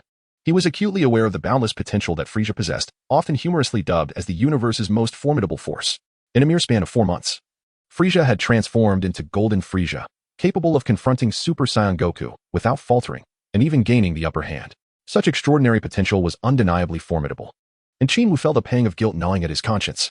With a smirk of disdain, Qin Wu continued to unleash his thieving techniques, drawing upon years of accumulated attempts, recklessly directing them towards Frieza. Since their fates were now intertwined, he resolved to escalate the intensity of his actions. As Frieza's transformation was still underway, Qin Wu seized the moment, launching himself forward to deliver a powerful punch that sent Frieza hurtling away, aiming to interrupt the transformation and buy himself some time for theft. However, as Frieza soared through the air, a look of malevolence crossed his face. Suddenly, he unleashed a beam of purple energy from his fingertip, targeting Qin Wu. Chapter 78. A taste of their own medicine. Oh no, this is bad. Qin Wu realized too late that a beam of purple laser was hurtling towards him. Caught up in his own exhilaration, he failed to react in time and was struck directly, the pain coursing through him in an instant. Qin Wu furrowed his brow, nearly spewing a mouthful of blood. Drops of crimson fell as he retreated in a frenzy. To his astonishment, Frieza had transformed so swiftly and launched a counterattack, leaving him no time to continue his thievery. Frieza hovered in the air, his gaze sharp, yet his heart seethed with volcanic fury. How dare this reptilian creature attempt to ambush the magnificent Frieza during his transformation? This was utterly intolerable. He shot forward like a bolt of lightning, fists flying with the ferocity of a tempest, swiftly closing the distance to engage Qin Wu in a relentless assault. Bang! With a single punch, Qin Wu was struck in the face, nearly disfigured as he toppled backward. Flying through the air, a resounding thud echoed as another blow transformed Qin Wu into a crumpled heap, crashing several meters into the ground. Following this, a barrage of projectiles erupted from Frieza's palms, relentlessly bombarding the very spot where Qin Wu lay prostrate. The earth shook with a series of thunderous roars that reverberated through the heavens. Qin Wu endured blow after blow, yet he chuckled in the face of adversity. How utterly foolish. His own insatiable greed had led him to this fatal predicament. Boom, boom, boom. Frieza's relentless assaults continued unabated, as though consumed by a ravenous desire to annihilate Qin Wu in a single, devastating strike, unleashing his fury without restraint. In the realm where Qin Wu resided, the entire hillside was mercilessly obliterated, laid to waste. Under the relentless barrage, he felt as though his body might shatter from the pain, teetering on the brink of unconsciousness. In a desperate bid for survival, Wu could only flee, for remaining would spell certain death. He stood precariously in mid-air, utterly disheveled, while Frieza cast a mocking glance in his direction, momentarily halting his assault. Wretched insect, how does it feel? My attack is quite formidable, is it not? Frieza retorted, reflecting Qin Wu's earlier provocation with a vengeful twist. Impressive and brutally fierce, truly befitting of the mighty Frieza. Wu coughed, a bitter smile gracing his lips as the searing pain coursed through his body. Frieza, with a haughty snort, fixed a cold gaze upon him and ominously declared, "You filthy creature, to have reduced me to such a state. Your life shall not be spared, lest my fury remain unquenched." At this juncture, after undergoing his third transformation, he had assumed a diminutive stature, yet the malevolent energy radiating from him was overwhelming, striking terror into the hearts of those who beheld him. This was Frieza, the most iconic and legendary antagonist in the Dragon Ball universe, proud, self-absorbed, yet ruthlessly cruel, capricious in temperament, and cunning as a fox. Such a being propelled the narrative of Dragon Ball to its zenith. In the face of such overwhelming power, all schemes and tricks became mere jest. Neither could he outwit nor overpower his formidable opponent. What to do? Flee. As Qin Wu faced Frieza's haughty taunts, he frantically attempted to execute his stealth technique, only to be met with a series of failure notifications. With a swift motion, he focused his mind and vanished from sight. Frieza, taken aback by this sudden disappearance, had not anticipated that Qin Wu possessed such an elusive ability, yet a cold smile crept upon his lips. Attempting to escape? Not on my watch. Frieza surged forward, having spotted Qin Wu in the direction of his spacecraft, a mere few kilometers away. With a cacophony of wind and sound, he soared through the air, reaching the vessel in an instant. However, upon discovering Qin Wu's mocking gaze fixed upon him, cradling a purple energy sphere, he was struck with disbelief. Is that not my technique? How could this creature wield it? Frieza thought, astonished as the energy sphere grew larger with each passing moment. He hastily dodged to evade the impending danger. The ground trembled as the colossal purple sphere collided with the earth, burrowing deep and unleashing a torrent of debris. A furious gale, accompanied by an overwhelming aura of devastation, enveloped the area, creating an atmosphere so stifling it felt as though the end of days had arrived. Damn it. This creature intends to obliterate the planet. Frieza fumed, charging towards Qin Wu, who merely smiled with arrogance before vanishing once more. Flee? Where do you think you can go? Frieza, capable of surviving in a vacuum, disregarded the cataclysmic energy sphere as he sought Qin Wu's whereabouts, even as the planet began to crumble. With colossal boulders soaring into the sky and the atmosphere thickening with destructive energy, he remained at a loss. Damn, where has that wretched creature gone? Frieza's fury escalated, ignoring his panicking subordinates as he continued his relentless search for Qin Wu. Lightning streaked across the sky, the atmosphere thickening with the essence of doom. The clouds, helpless against the gale, dissipated, transforming the cerulean sky into a harbinger of twilight. The planet's destruction intensified, as mountains and trees were reduced to nothingness, and the ground fissured dramatically, spewing forth molten lava in a series of eruptions. Run! This planet is about to explode. What is happening? Is this the end? Quickly! To the spacecraft! We must escape! Frieza's subordinates cried out in panic. What about Lord Frieza? To hell with him! Our lives are paramount. Hundreds of soldiers, gripped by terror, fled in disarray, while several spacecraft ascended into the sky in a desperate bid for safety. No one is allowed to leave. Stay here. Frieza, blinded by rage and frustration at not locating Qin Wu, unleashed his fury upon his trembling minions. Waves of purple energy spheres erupted from his fingers, annihilating every ship in the air. With explosive force, the vessels were obliterated, leaving only debris in their wake. Moments later, as Frieza reluctantly fled the planet, the very core of the world could withstand no more. It erupted in a cataclysmic explosion, leaving behind nothing but cosmic remnants in the vastness of space. Chapter 79. Lan Chi contemplates. How many children should I have? Filthy insect, reveal yourself. Frieza bellowed, witnessing the utter annihilation of the planet, reduced to ashes. After a moment, he seethed through clenched teeth. I will find you. On the tranquil and serene earth, under a clear blue sky, Qin Wu lay sprawled on the ground, covered in dust. He coughed a couple of times before propping himself up, sitting on the earth, his hands trembling as he gazed skyward. Thank goodness I escaped in time. Otherwise, Frieza would have surely ended me. Such a pity I could not tap into your boundless potential. Qin Wu lamented. Just then, Master Roshi emerged from his dwelling, bleary-eyed, and upon seeing Qin Wu's disheveled state, was momentarily taken aback. Qin Wu, what brings you here? You seem to be in quite a distressing state. Did you engage in a brawl and nearly lose your life? Qin Wu let out a bitter laugh before responding. What? How did this happen? Master Roshi's face was etched with shock. It was the first time he had seen Qin Wu in such disarray, covered in dirt, with traces of blood, his demeanor and posture suggesting he had endured a severe blow. Qin Wu pondered for a moment, ultimately deciding against revealing anything to the other party, merely stating that he would handle matters in the future. After all, Frieza was exceedingly distant, existing in an entirely different dimension. Sharing this information would only serve to exacerbate his worries. Oh, then do take care of yourself in the future. Do not jeopardize your life. Safety comes first. Master Roshi nodded, compassionately supporting Qin Wu as they made their way back to the Kame house. At that moment, Qin Wu felt as if his entire body was in disarray, suffering greatly, had his physique not been honed to a state of iron-like resilience through rigorous training. It was uncertain whether he might have been vanquished in an instant by Frieza. Master Roshi settled him onto the sofa before shaking his head and departing in search of something to nourish him. With great effort, Qin Wu extracted a celestial bean, placed it in his mouth, savored it briefly, and swallowed it. Instantly, his once languid eyes sparkled with vitality, and his entire being was rejuvenated in a heartbeat. I shall take my leave now, Grandpa Turtle Sage. As Qin Wu rose to depart, he realized the necessity of a well-deserved respite. Though the ordeal could hardly be classified as a grand battle, it had nonetheless been a harrowing experience, a near brush with death from which he had emerged. His body had mended, yet his spirit remained weary. Is it wise to leave without nourishment? The turtle sage gazed at him in astonishment, witnessing the transformation of a previously listless individual into one brimming with vitality. A blend of surprise and incredulity filled his heart. He had heard tales of the miraculous senzu beans on numerous occasions, and their extraordinary effects were indeed remarkable. No more food for me, farewell. Qin Wu waved his hand and flew directly to his small island.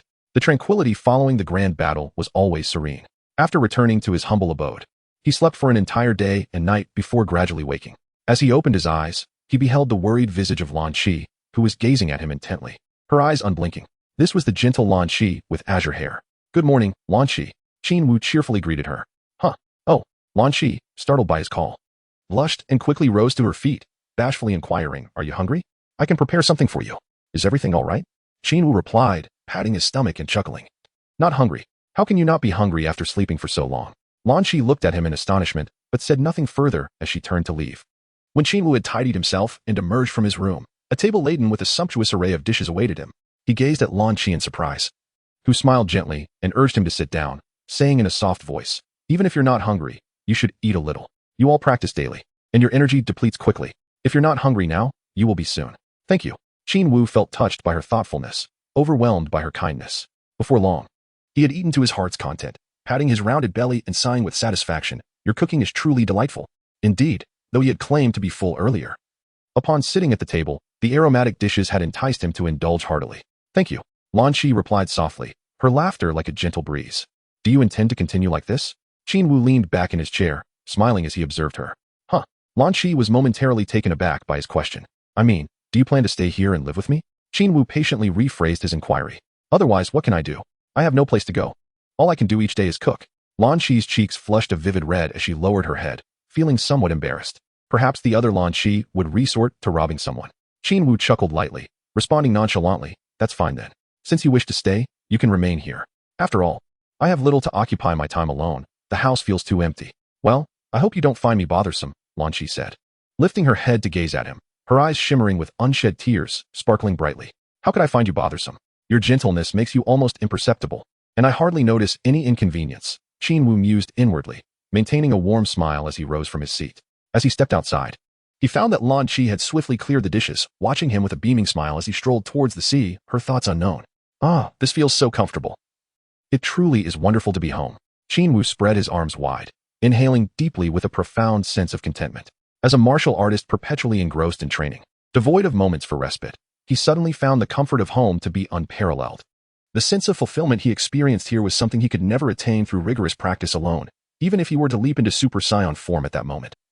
It would not evoke such feelings. Grasping the fishing rod that lay outside, he strode forward with renewed vigor, seated himself upon a bench, and commenced his leisurely pursuit of fishing.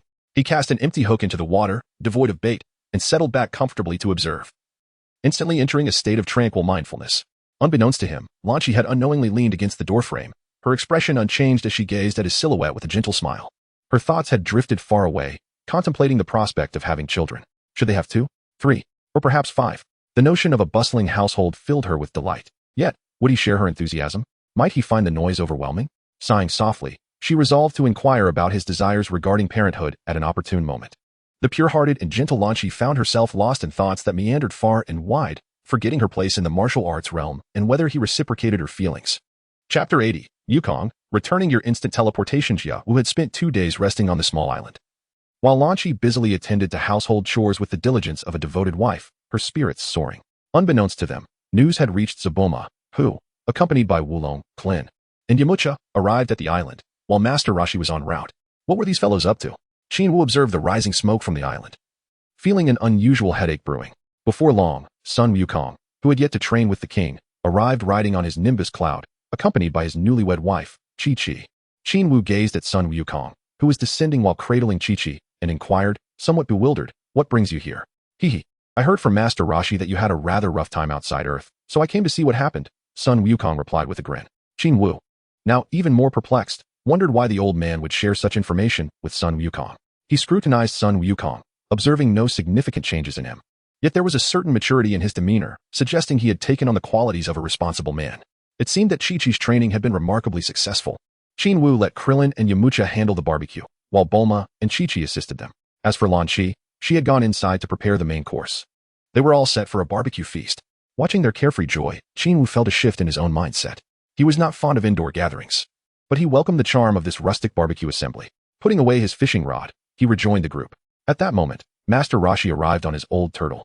His initial target still Bulma, but he was quickly thwarted, leaving him bloodied and defeated. The atmosphere was filled with laughter and merriment, creating a delightful banquet. Amidst the festivities, Sun Wukong inquired about the severe beating Qin Wu had endured outside, curious about who could inflict such punishment. Qin Wu looked at everyone and, for the first time, spoke of the terrifying Frieza. Upon finishing his revelation, a profound silence enveloped the gathering. Is he really that formidable? Sun Wukong appeared astounded, realizing there were beings in the universe, beyond Qin Wu, who were more powerful and capable of overpowering him so easily. Qin Wu nodded, recalling the fear he felt, and remarked, "Indeed, there are many individuals like Frieza in the universe. They may not all possess great strength, but they are certainly formidable. With your abilities, you would only rank as a superior warrior in Frieza's army." Wow, impressive. Sun Wukong seemed invigorated by the notion of battle, completely ignoring Chi-Chi's silent disapproval directed at Qin Wu, and continued, "Frieza may be powerful, but I detest such individuals who take lives without remorse." True. But he is not the worst. He has an even more powerful brother and father. Qin Wu chuckled, also disregarding Chi-Chi's discontent as he earnestly advised Sun Wukong. "You should venture out more and not confine yourself to this planet. There are various formidable beings elsewhere that you could meet." Sun Wukong nodded in agreement, expressing regret. I have wasted so much time, thinking that aside from you, the denizens of the underworld were the only skilled fighters. I should explore more and not remain stagnant." Qin Wu spoke earnestly, and at that moment, Master Rashi chimed in, endorsing Qin Wu's sentiments based on his extensive lifespan. Indeed, one only grows stronger by facing challenges of all kinds.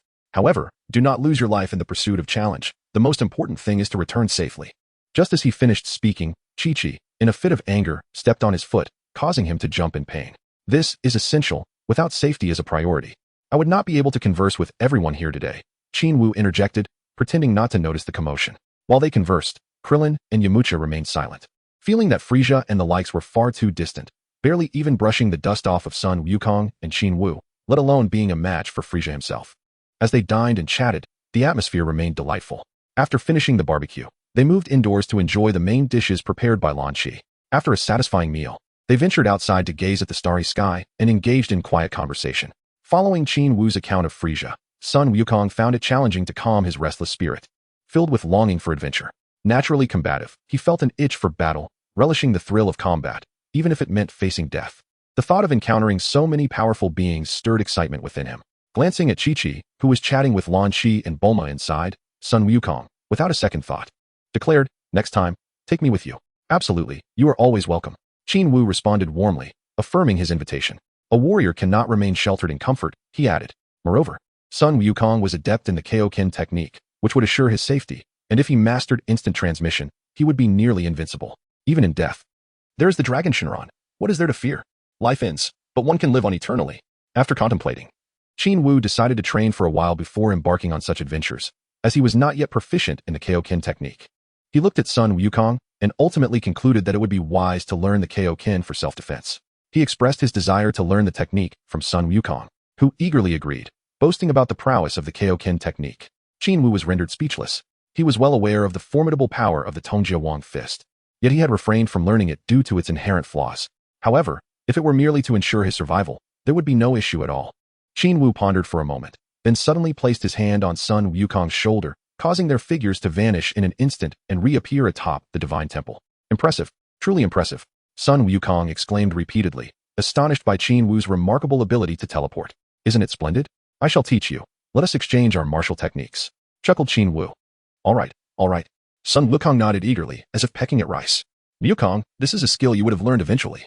I am merely allowing you to grasp it ahead of time, as a means of repayment." Qin Wu fell silent once more, leading Sun Wukong back to the small island, leaving the latter momentarily bewildered. Chapter 81. The Garbage Planet. 2 years with Broly. Thus, in the subsequent 2 months, Qin Wu diligently practiced the King Kai fist alongside Sun Wukong and taught him the instant transmission technique.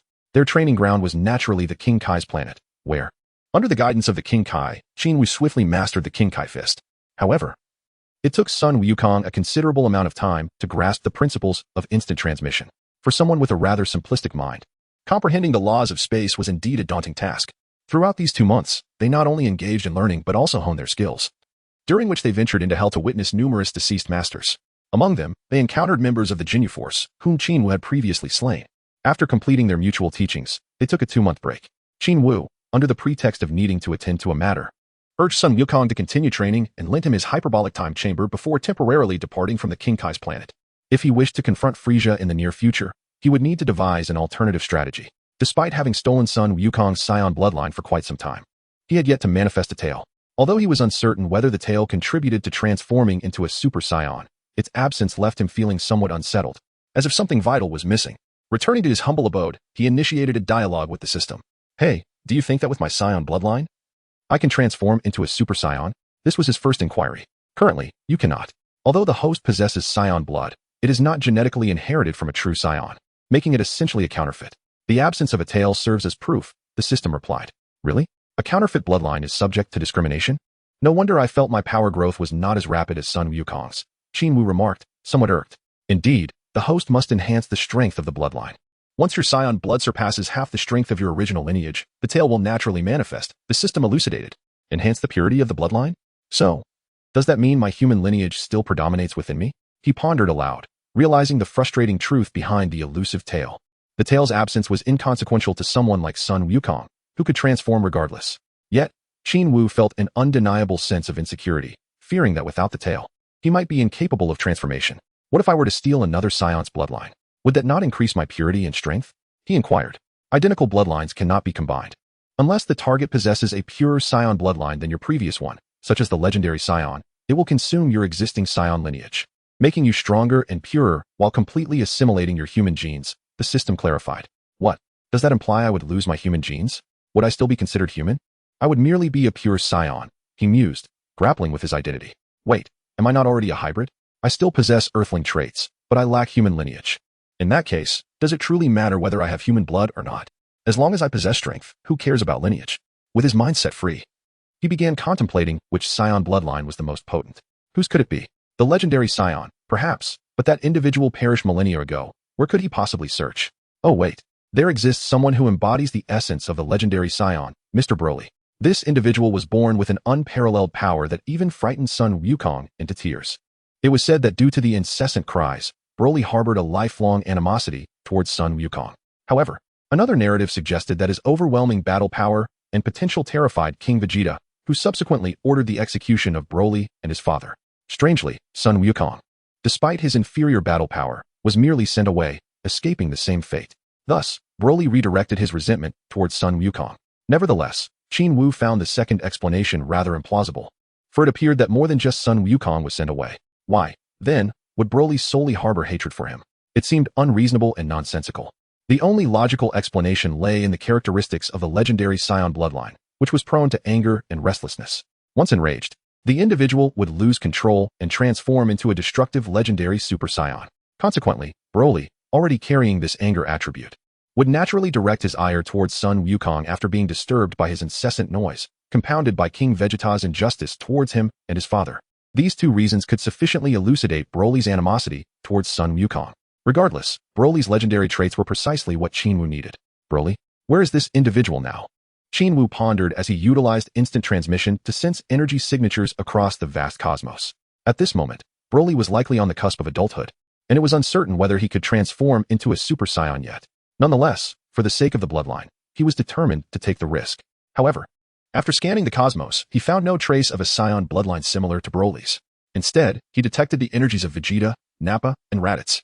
At that moment, Vegeta's power felt diminished, roughly half of what it would be 5 or 6 years later, and Raditz was merely a weakling with a battle power of 500. Yet, he held no interest in these three. What was meant to come would come, and what was not meant to be would not. His sole focus was on locating Broly. Thus, after a day of searching fruitlessly, he continued into the night, only to finally detect a familiar energy signature at dawn, one that bore resemblance to Sun Wukong's but was distinctly wild and unstable, suggesting the potential for uncontrollable force. That's him. With a charming smile, Qin Wu vanished from the rooftop in an instant. Below, Lan Qi stood in a daze for a moment, feeling somewhat sorrowful as she made her way to the seaside, entering a state of contemplation. Millions of light years away, Jiao Wu, however, took merely a second to arrive. Gazing at the vast expanse, reminiscent of a cosmic junkyard, Jiao Wu furrowed his brow. The climate of this planet was tumultuous, rife with chaotic currents, at times beset by fierce gales and torrential rain, while at others basking under a clear blue sky. Most notably, the air here was far from fresh. Where could this be? Qin Wu felt a tinge of confusion, yet when his gaze fell upon the slumbering Broly beside him, along with a scarred face, his heart settled slightly. However, the moment he glanced at Broly, the latter abruptly opened his eyes, an intense aura instantly locking onto him. Chapter 82. Divine Performance, Deceiving Broly. Qin Wu was somewhat astonished. He had not anticipated that Broly, who was merely in his early 18, possessed strength far surpassing that of Sun Wukong. A staggering combat power of 200,000. Such a figure was truly astonishing. However, upon reflection, this was merely Broly's strength in his ordinary state. If he were to succumb to rage and transform into a legendary Super Saiyan, Qin Wu feared he would scarcely be worthy of even filling the gaps in his teeth. This individual, renowned for his extraordinary prowess, ranked among the elite, rivaling the likes of Vegeta. Broly gazed at him, his expression a mixture of confusion and slight anger, and coldly inquired, "Who are you?" Qin Wu scrutinized him, his gaze traveling up and down, while his mind pondered. This fellow possesses an impressively tall stature, likely exceeding 2 meters. Is that object resembling a pendant around his neck a control device installed by his father? Broly, noticing his prolonged silence, rose to his feet and approached him step by step, exuding an undeniable aura of intimidation. "You there, with a visage not unlike ours, are you a Saiyan?" Perhaps due to his lineage, he harbored an inexplicable animosity towards Son Goku, as well as a marked hostility towards Saiyans in general. Yet, the absence of a tail on Qin Wu made it challenging for him to ascertain the truth. They had obliterated countless planets, but had never encountered a being of Qin Wu's appearance. At first glance, he had instinctively judged him to be a Saiyan. Qin Wu remained entirely unperturbed by the oppressive atmosphere, his face adorned with a smile laden with hidden implications. He spoke, "Indeed, I am a Saiyan. Are you Kakarot? I am in search of him." Upon hearing Sun Wukong's true name, Broly's demeanor shifted dramatically, a tempest of fury igniting within him. His gaze turned menacing as he directed it toward Qin Wu, exuding an aura of lethal intent. "I shall slay him." Suddenly, Qin Wu erupted, unleashing all the energy within him. The surrounding debris, akin to a ravaged wasteland, was propelled into the air without warning, scattered chaotically toward the distant sky. The ground beneath, within a radius of dozens of meters, crumbled and shattered at that moment, with stones flying as if heralding the apocalypse. An overwhelming pressure and a terrifying aura jolted Broly's father, who had been in slumber, awake, causing him to retreat in fear. The once darkened sky was illuminated by the brilliant white energy radiating from Qin Wu. As he spoke, his eyes seemed ablaze with fire. "I despise him. Why? With such immense combat power, was I nearly killed while he could escape unscathed to another planet? Is it the fate of advanced warriors to endure such discrimination? Because of him, I lost my tail, the very symbol of a Saiyan. How could that wretch Kakarot evade disaster while I suffer such a fate? Why? His eyes, brimming with hatred, transformed into a visage of murderous intent, his teeth grinding audibly as he clenched his fists, muscles rippling with tension, seemingly driven to obliterate Son Goku. How could this boy share a destiny akin to his? Broly found himself momentarily stunned. He had intended to annihilate this unwelcome guest due to his disdain for Saiyans. However, upon discovering the stranger bore a similar background and shared his loathing for Goku, he hesitated, uncertain whether to strike. The raging fury and boundless pressure emanating from Qin Wu enveloped the entire vicinity of 1 kilometer, leaving Broly, who stood nearest, in a state of shock. This individual not only harbored a hatred for Kakarot, but his aura was vastly superior to Broly's. Could he be the legendary Saiyan spoken of by his father? In that moment, Broly felt a flicker of camaraderie, his animosity towards Qin was somewhat diminished. Yet, he furrowed his brow. For the overwhelming aura from Qin Wu stirred the warrior blood within him. Who are you? Broly demanded. I am a Saiyan who survived the wrath of King Vegeta, having narrowly escaped death and endured countless trials to reach this neighboring planet. I sensed the essence of a Saiyan within you and mistook you for Kakarot, intending to eliminate him. Who are you? Qin Wu replied, countering Broly's inquiry. I am also a Saiyan with a similar plight, and I too wish to take down Kakarot. Broly stated, exerting extreme control over his combat aura. You are not Kakarot. Then where is he? Broly asked coldly. Qin Wu was driven to the brink of madness. As if his long-sought nemesis had vanished before him, reigniting his fury. I too am searching for him, Broly remarked, observing Qin Wu's demeanor.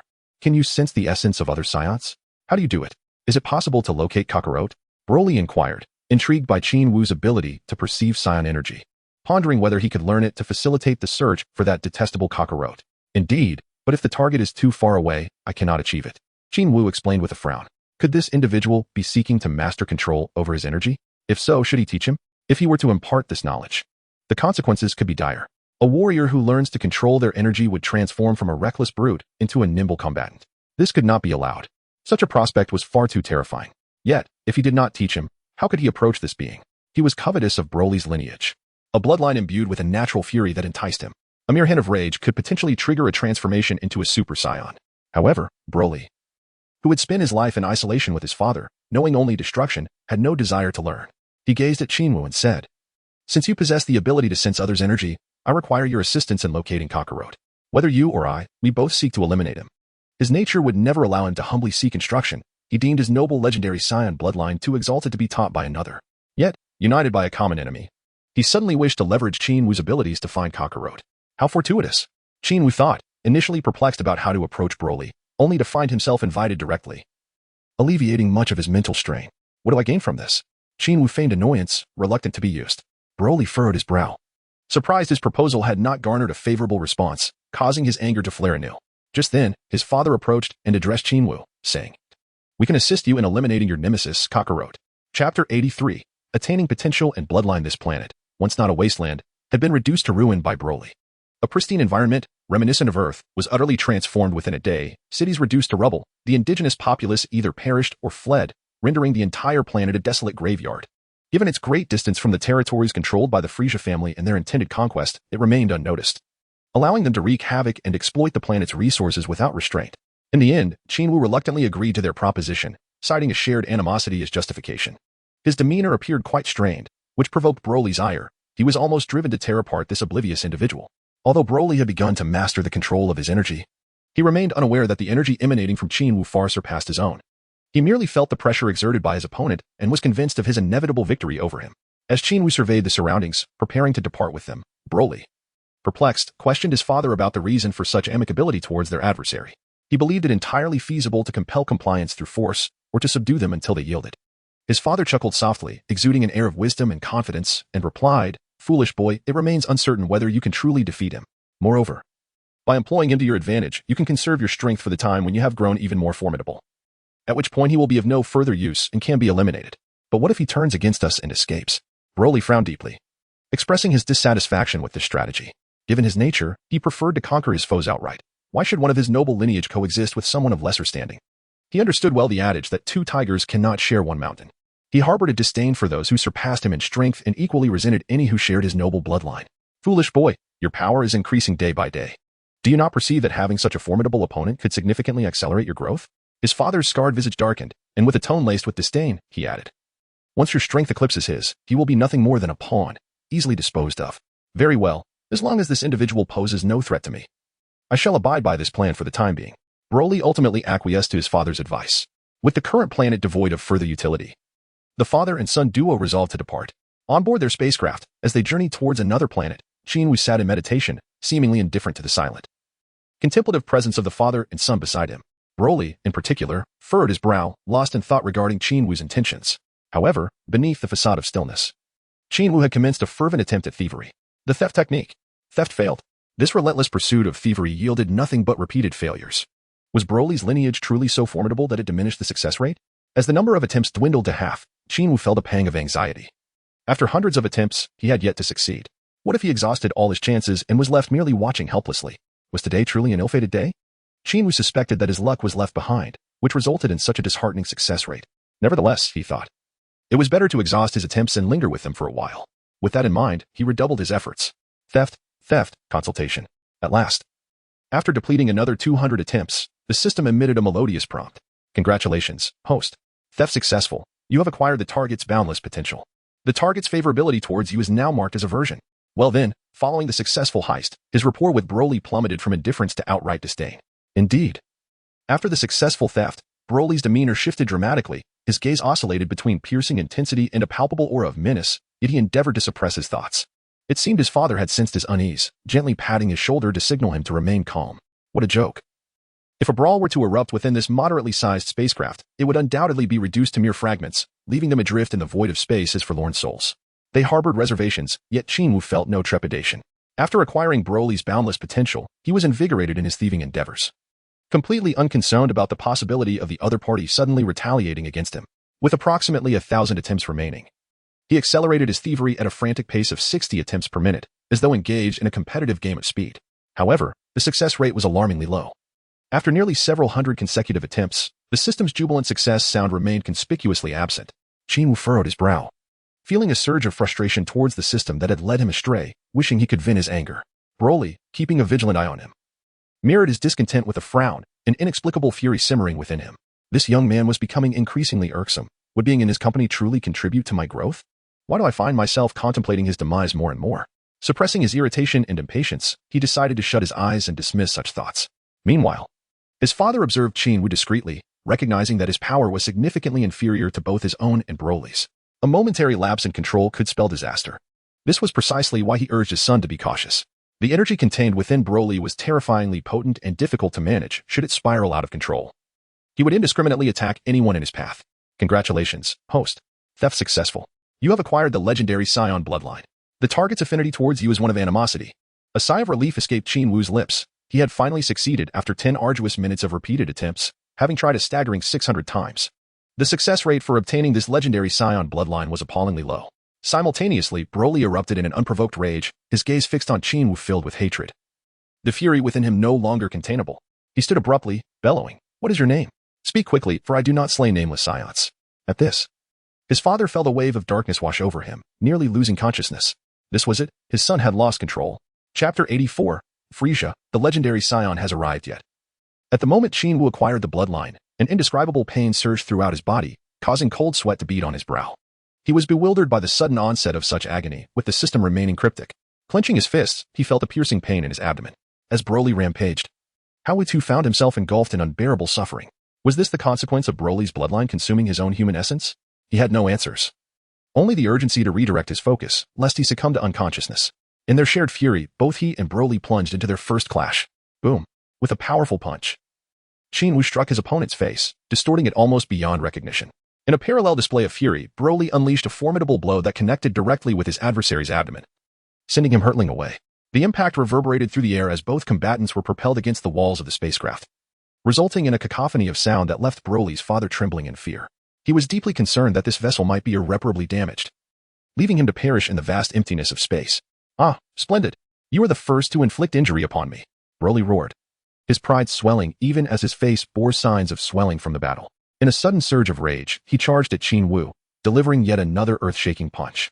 Qin Wu's gaze was as sharp as lightning, exuding an aura of lethal intent.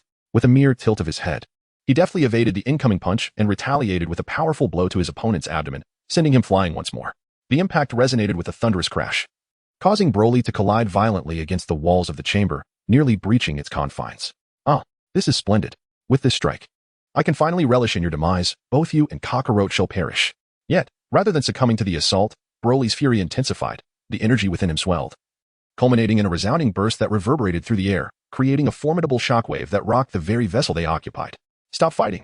If this continues, we shall all meet our end. Broly's father cried out, his eyes wide with terror as his legs trembled uncontrollably. However, his desperate pleas went unheard amidst the chaos. For Qin Wu and Broly had become utterly consumed by their frenzied battle, clashing with relentless fervor. The sound of their strikes echoed in a cacophony of violence. With every blow exchanged, both warriors unleashed their full might, only to be sent reeling backward once again. Yet, without hesitation, they lunged at each other anew, each punch landing with brutal force, inflicting significant harm upon one another. In his berserk state, Broly's power surged to extraordinary heights, matching Qin Wu's strength in a breathtaking display of combat.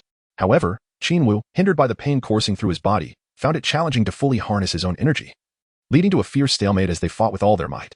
The ship trembled under the weight of their ferocity, mirroring Broly's father's state of anxiety, as if it too were on the brink of collapse. Yet, Qin Wu and Broly were oblivious to any concern beyond their immediate conflict. Their eyes ablaze with rage as they became entangled in a relentless struggle, exchanging blows with unrestrained enthusiasm. The vessel itself bore the brunt of their fury, its interior in disarray, the control panel shattered by Broly's might. In that moment, a sudden, excruciating pain erupted from deep within Qin Wu's abdomen, jolting him back to awareness. It was then that a fleeting smile graced his lips. With a swift kick, he sent the approaching Broly hurtling away, crashing violently into his father, nearly delivering a fatal blow. In the next instant, Qin Wu closed the distance, his finger pressing against Broly's chest, causing him to lose consciousness instantly. What an unbearable pain! At this moment, Qin Wu was not only enduring internal agony but was also marred by wounds all over his body, inflicted by Broly. Had it not been for the sudden jolt of stimulation within him that roused him from the brink of unconsciousness, he might have succumbed to exhaustion. Fortunately, he possessed the acupressure technique taught by Jildo. Observing the two unconscious figures before him, Qin Wu felt an immense sense of relief. In the face of both internal and external turmoil, defeating his opponent seemed nearly impossible, struggling to bear the pain within. A playful smile unexpectedly emerged on Qin Wu's face as he approached the two, clasping their hands together in his own. In an instant, they vanished from the spacecraft. Just as they disappeared, the spacecraft could no longer withstand the strain and erupted in a fiery explosion. Deep in the cosmos, on a distant planet, Frieza floated in the air, his mood decidedly sour after receiving a report from his subordinates regarding the completed task. Where could that brat have hidden? After searching for so long without a trace, could he have perished in the explosion along with that planet? That seems unlikely. An enemy of mine, Frieza, should have been vanquished at my hands, and I shall not allow such an easy demise. Where are you hiding, you wretched insect? Frieza was filled with both anger and frustration. Suddenly, the alert from the scanner atop his head blared intensely, revealing an alarming surge in battle power readings. What is happening? Is the scanner malfunctioning? Frieza was taken aback. This device was the most advanced and comprehensive scanner his subordinates had crafted after his battle with Qin Wu, and its sudden reaction infuriated him. Just then, three figures materialized behind him, none other than Qin Wu, accompanied by the Broly father and son. Huh! Frieza turned in astonishment. And upon seeing Qin Wu, his fury erupted uncontrollably as he launched an immediate attack. Bang! With a swift retaliatory strike, Qin Wu sent him soaring, crashing against the iron wall of the base with a resounding thud. Did he truly believe he could confront me without transforming? Such presumption. Qin Wu scoffed. Yet the pain coursing through his body left little room for contemplation. He promptly roused Broly from his stupor and approached Frieza, smirking as he greeted. Frieza, it appears we meet again. Beads of cold sweat streamed down his brow as he felt the impending sting that would soon consume him. You wretched insect. I have searched high and low for you. Frieza roared furiously, an overwhelming aura of rage emanating from him, causing the entire base to tremble as if it were on the verge of collapse. His subordinates cowered in fear, trembling uncontrollably. Qin Wu observed Frieza with a playful glint in his eyes, refraining from interrupting his foe as he charged up for transformation. Despite the pain he endured, he scoffed. Frieza, I hear you fear the legendary Saiyans? He gestured towards Broly, who had already succumbed to his berserk state. That lad is indeed the legendary Saiyan. You ought to thank me for bringing him here.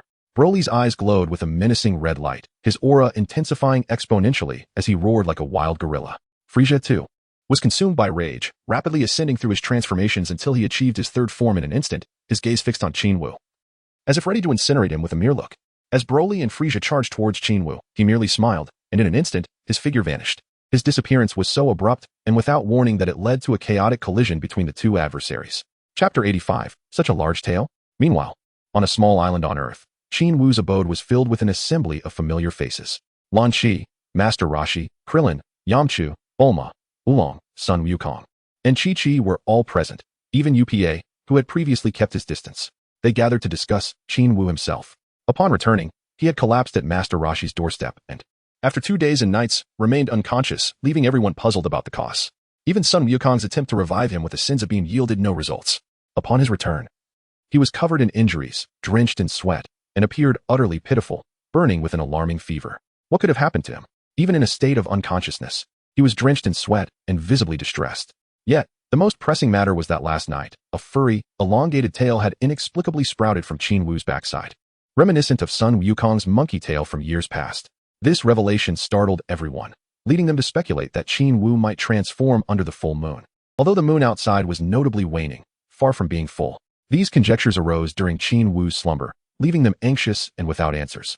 Krillin, who shared a particularly close bond with Qin Wu, paced nervously in the living room, repeatedly asking, he should wake up soon, right? After checking on Qin Wu, only to find him still in a deep sleep, he returned to the living room with a bittersweet smile. Lan Qi was even more anxious, remaining by Qin Wu's side to wipe his sweat, her heart heavy with worry. Every 10 to 20 minutes, Bulma would join Krillin, entering the room to check on Qin Wu, sometimes sitting down to discuss his condition, each wondering what could possibly be wrong. Has he ever taken this long to wake up before? Krillin inquired. No, he usually wakes before me when we share a room, often going fishing outside. Lan Qi replied. Then why is it different this time? He is as strong as an ox, yet he has been feverish for 2 days and still hasn't awakened. What on earth happened to him? I don't know, Bulma, I'm so worried.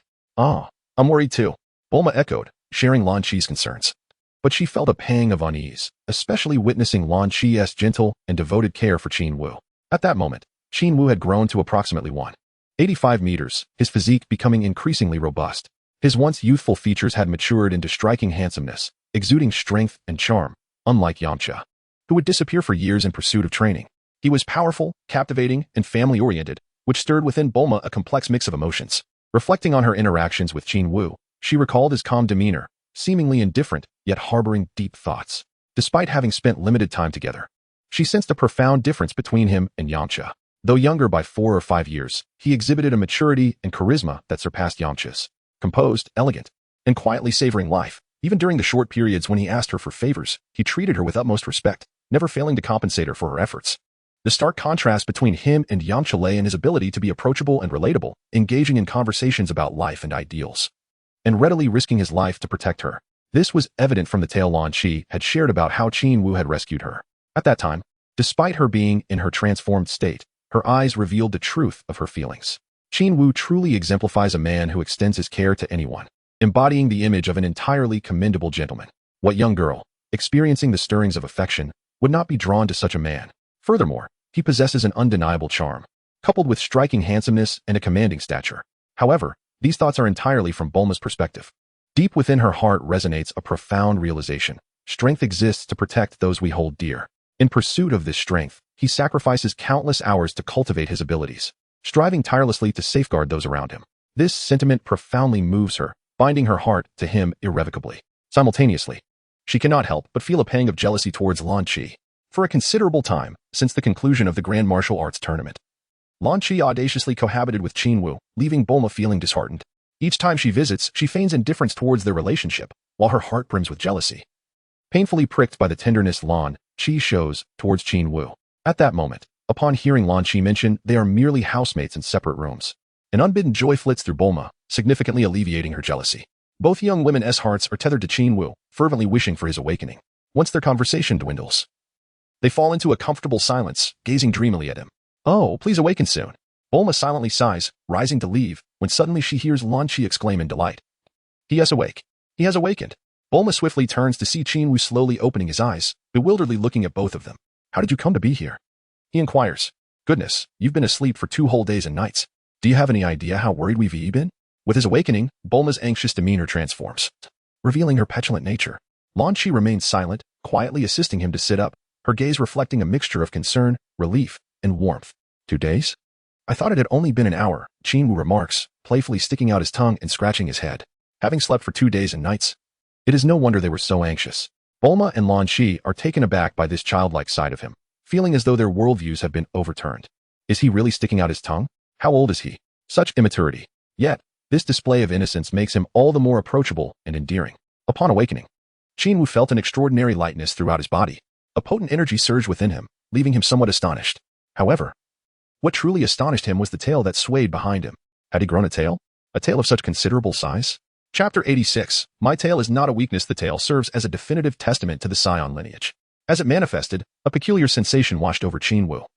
Akin to the sudden addition of an unexpected appendage, an experience both wondrous and bizarre. Upon exiting the hall, he was met with a throng of people, leaving him somewhat speechless. Why had they all gathered? And to make matters worse, not a single token of consolation was offered. Was this truly acceptable? Especially you, Sun Wukong. Newlyweds ought to bring some local specialties, do they not?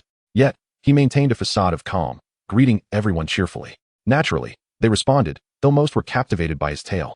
Expressing their astonishment, Sun Wukong even reached out to touch it, intrigued by its texture, and asked, how peculiar, after being sealed by the celestial beings. Witnessing it again evokes an extraordinary feeling, almost as if something that was never meant for me has found a home upon you. How can you speak like that? Are you implying that I have taken something you discarded? Do I have a penchant for collecting? Qin Wu retorted, though he too found it strange. When Sun Wukong grasped his tail, he felt no weakness. Instead, an overwhelming surge of energy coursed through him. Is this truly the legendary Saiyan heritage? The tail is not a weakness after all? Regardless, with this newfound trait, Qin Wu no longer had to fear that his mixed lineage would prevent him from transforming into the fabled Super Saiyan.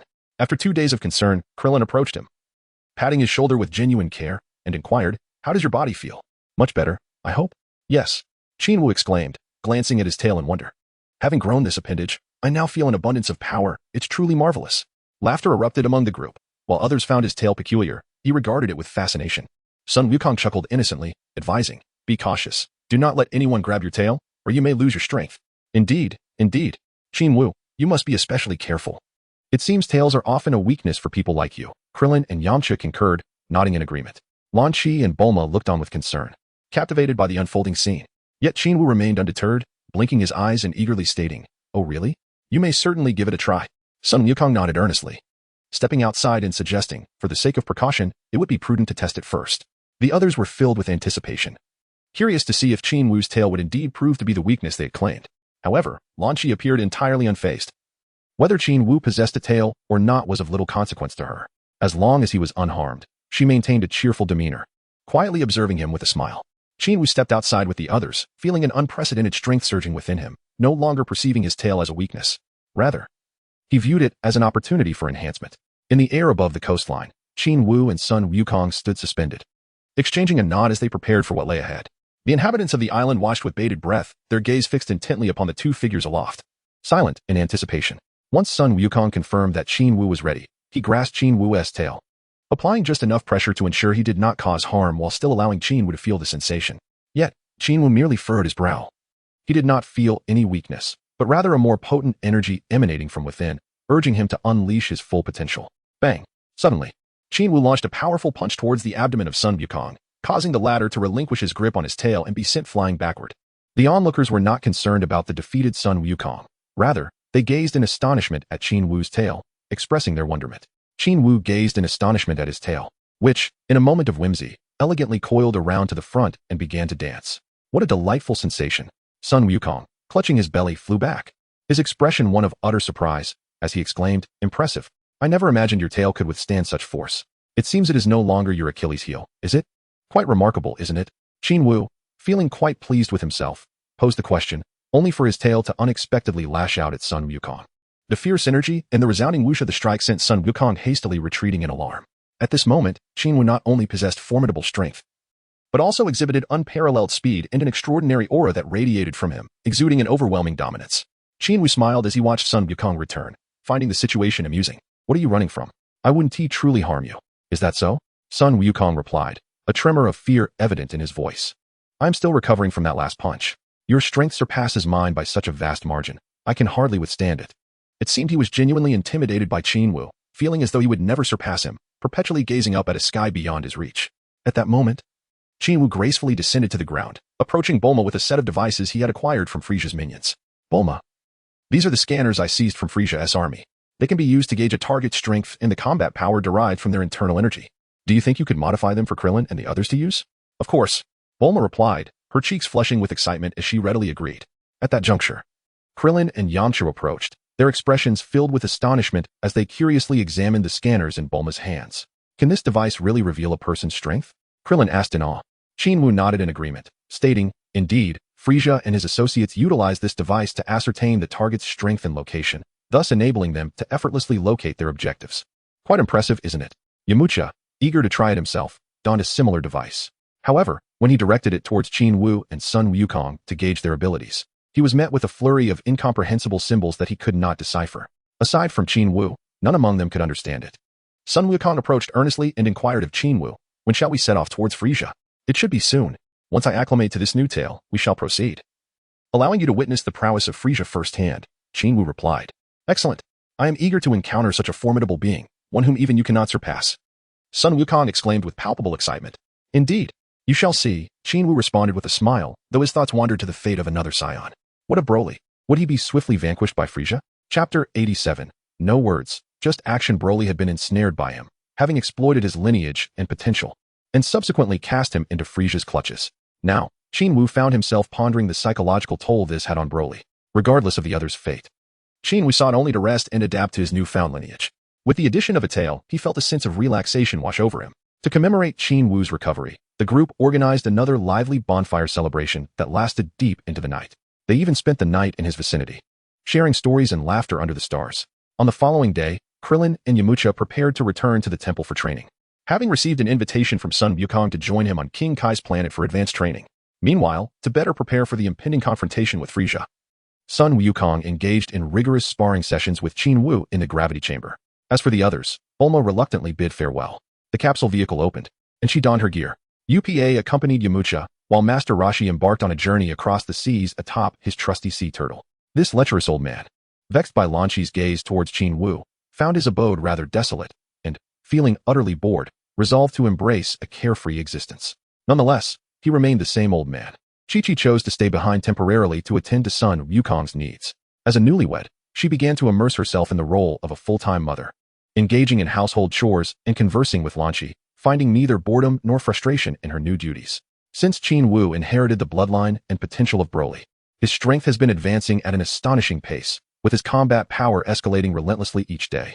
After a span of 2 months, the time coincidentally arrived when the hyperbolic time chamber had cooled down, allowing him to enter alongside Sun Wukong. Upon entering the time chamber, Qin Wu primarily focused on training his tail. Each day was filled with various forms of whipping and rigorous conditioning. He even leaned back, using only his tail for support, performing exaggerated push-ups while facing the sky, leaving Sun Wukong utterly astonished. "Is that even possible? Your tail possesses remarkable strength. Young man, there is nothing beyond reach if one dares to dream," he exclaimed. Qin Wu, with a hint of jest, asserted with seriousness, "We must never leave any vulnerabilities for others, especially our adversaries. Once a weakness is exploited, our fate is sealed, regardless of being the mightiest warrior in the universe. A weakness is our Achilles heel." Sun Wukong nodded in agreement, having suffered greatly from the very weakness of his tail. "Indeed, that is why the deities sought to seal it," he acknowledged. However, Qin Wu shook his head, frowning as he clarified, "The weakness I speak of extends beyond the tail. It encompasses both our physical and psychological frailties. While we can strengthen our tail through rigorous training, our physical prowess cannot be achieved overnight. It is an accumulation of years of effort. Furthermore, psychological weaknesses can be detrimental.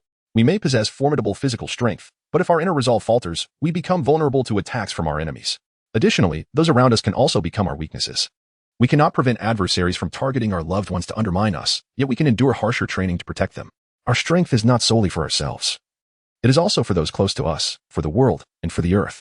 Although the latter part of his statement may seem somewhat melodramatic, it holds truth.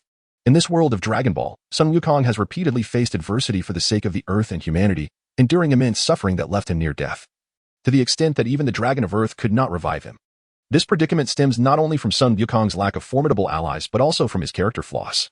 His naive nature leads him to trust others too readily, often landing him in dire situations where he faces relentless torment. This reflects the adage, "He may torment you 1,000 times, yet you treat him as your first love." However, Qin Wu pondered that this very trait may also be the source of Sun Wukong's strength. A person with inner flaws often becomes more powerful, utilizing their strength to defend their vulnerabilities. What a truly innocent young man, Qin Wu mused, observing Sun Wukong, who stood half a head shorter than him, with a heart full of complex emotions. After hearing Qin Wu's words, Sun Wukong fell into deep contemplation. Qin Wu, however, remained focused on his own practice, dedicating the year within the spirit time room primarily to refining his tail. The remainder of his time was spent in meditation, harnessing the formidable energy derived from Broly's powerful lineage to repeatedly strengthen his corporeal form and vital organs. While he could not claim to be the most extraordinary existence in the universe, his physicality was certainly more robust than Broly's. During the battle aboard the spaceship, he had nearly incapacitated his opponent while sustaining only superficial injuries, a testament to his resilience. Upon hearing Qin Wu's words, Sun Wukong became even more diligent in his training, frequently seeking out Qin Wu for sparring sessions. As Qin Wu's strength soared day by day, Sun Wukong's progress was not to be underestimated. When the year came to a close, both emerged utterly exhausted, only regaining their vitality after consuming the sins of beans. Following this, they entered a prolonged period of recuperation, during which Sun Wukong adopted Qin Wu's fishing approach to fine-tune his state of being. Although not naturally inclined towards tranquility, his once impulsive nature had gradually mellowed over the years, and with the responsibilities of family, he had matured significantly. At 19, immaturity was no longer an option. After all, they resided in the perilous world of Dragon Ball, not some lesser martial realm. One could not afford to be weak or immature for even a moment without facing imminent danger. In the ensuing 6 months, aside from fishing and cultivating their mental fortitude, they also ventured out together to hunt, enjoying a delightful and leisurely existence. On the eve of their departure from Earth, the four of them sat at the dining table, quietly consuming their meal. Chi-Chi's mood began to plummet as she gazed anxiously at Sun Wukong, asking, "Are you really going to fight that Frieza tomorrow?" Sun Wukong answered with resolute simplicity, "Absolutely." "Then you two must be careful and don't get yourselves killed," Chi-Chi exclaimed, tears streaming down her face. This left Sun Wukong flustered as he hurried to comfort her. Seeing his goofy demeanor brought a smile to Chi-Chi's face, alleviating her worries. In contrast, Lan Chi appeared calm and bold, seemingly untroubled by the prospect of Qin Wu's departure, gazing at him with a gentle smile as he continued to eat. On the second day, Qin Wu and Sun Wukong teleported away from the small island, materializing directly within Frieza's base. As they appeared, Frieza's sensors began to blare alarmingly. At that moment, he was leisurely enjoying the view from his spaceship when he abruptly turned to see Qin Wu again, his reaction tinged with a sense of numbness. Qin Wu often appears and disappears without a trace, driving him nearly to the brink of madness. Confronted with such an elusive and unpredictable presence, compounded by his own inability to reach him, what more could he possibly do? He felt as though he was perpetually subjected to humiliation and provocation by the other party. Even though he yearned to strike Qin Wu down at that very moment, he resolutely suppressed his inner turmoil and coldly admonished, "Crawling insect, if you have the audacity, stop fleeing. Let us engage in a proper battle, or allow me to end your life." Qin Wu cast a disdainful glance at him and scoffed, "Foolish child. Do you think I would allow you to kill me? Have you lost your mind? You ought to take a moment to reflect." Frieza, though infuriated, refrained from acting rashly, fearing that the other might escape once more. At that moment, Sun Wukong looked at him with curiosity and asked Qin Wu, "Is he really Frieza? He appears so diminutive." "Indeed, that is him, with a heart as wicked as they come. Do not show him any mercy," Qin Wu chuckled nonchalantly. Frieza, seething with suppressed rage, felt an overwhelming fire of fury blazing in his eyes. Qin Wu surprisingly humiliated himself in front of his subordinates, completely disregarding his own dignity. How could he possibly endure such an affront? He glared fiercely at Jiao Wu and coldly remarked, "If you have the courage, don't flee. Let us see whether Frieza will spare you." Qin Wu disregarded him, taking a moment to survey his surroundings and subtly absorb the atmosphere of this planet. He furrowed his brow and inquired, "What happened to the two individuals I brought?" Upon hearing this, Frieza nearly lost his composure, roaring, "You wretched insect, don't you dare flee. I will annihilate you." As he lunged forward, the sole remnant of reason within him compelled him to halt, his mind seething with a desire to see Qin Wu utterly obliterated. "I am asking you a question. Where have they gone? Did you kill them?" Qin Wu observed his opponent with an air of nonchalance, dismissing the palpable aura of menace radiating from Frieza. "One is dead, and the other has escaped. Does that suffice? Now, allow me the pleasure of ending you." Frieza scoffed as he sought to devise a strategy to counter Qin Wu's instantaneous movements, hoping to seize the opportunity to eliminate him. "And who is the one that fled?" Qin Wu pressed again. "That black-haired monkey, the older one I have dispatched." Frieza retorted coldly. The revelation that Broly had managed to escape was astonishing. It was remarkable that this individual could slip away from Frieza's grasp. Contemplating this, Qin Wu cast a mocking smile at Frieza, saying, "Aren't you supposed to be formidable? How is it that you allowed someone to escape right under your nose? Pathetic." Frieza's barely restrained fury threatened to erupt. The young man's words were venomous, attributing Broly's escape to his incompetence. He seethed with rage, wishing nothing more than to tear Qin Wu apart. However, Broly was not as feeble as Frieza implied. Had he not spent 20 years honing his power, he would have indeed fallen to the rapidly escalating strength of his opponent. Fortunately, having sustained injuries, Broly had recognized his disadvantage and fled in a spacecraft. Reflecting on this, Frieza was struck with astonishment at the notion of an adversary capable of growing stronger in the midst of battle. It became evident that his ambition to eradicate the Saiyan race was justified. Such legendary beings could not be spared, for if given time, Broly might return, and it would be Frieza who found himself in peril. The sight of Qin Wu's tail jolted Frieza from his thoughts. This individual, too, was a Saiyan. That tail was unmistakable. It was no wonder he exuded an aura that incited Frieza's visceral urge to destroy him. "Excellent, excellent. I shall eliminate each of you, one by one." Frieza's anger flared as he bellowed, "You filthy monkey, prepare to die." He disregarded the possibility of Qin Wu's escape and charged recklessly forward. His speed unparalleled as he closed the distance to Qin Wu in an instant. Having just engaged in a fierce battle with Broly, and feeling increasingly threatened, he maintained his third transformation state to guard against someone with Qin Wu's teleportation ability. However, his initial combat power of 3 million proved utterly inadequate against Qin Wu, who effortlessly sent him flying with a single kick. "What? Impossible!" Frieza exclaimed in disbelief as he was propelled backward, shocked that someone who had once struggled against him in this very form could so easily counter his attack. Confusion and incredulity mingled in his mind as he stared blankly at the figure before him, who wore a mocking smile. Qin Wu turned to Sun Wukong and said, "Wukong, how about you confront him? This fellow possesses strength that surpasses mine, making victory exceedingly difficult." Sun Wukong, his gaze fixed upon Frieza's figure, furrowed his brow and replied, "Indeed." Prior to the exchange between the two, he had been meticulously observing Frieza, sensing an aura that was both formidable and malevolent, far exceeding his own. He lacked confidence in achieving victory. Qin Wu, however, chuckled, his laughter laced with a mocking undertone as he retorted, "Sun Wukong, is this truly you? Have you retreated in the face of a formidable adversary?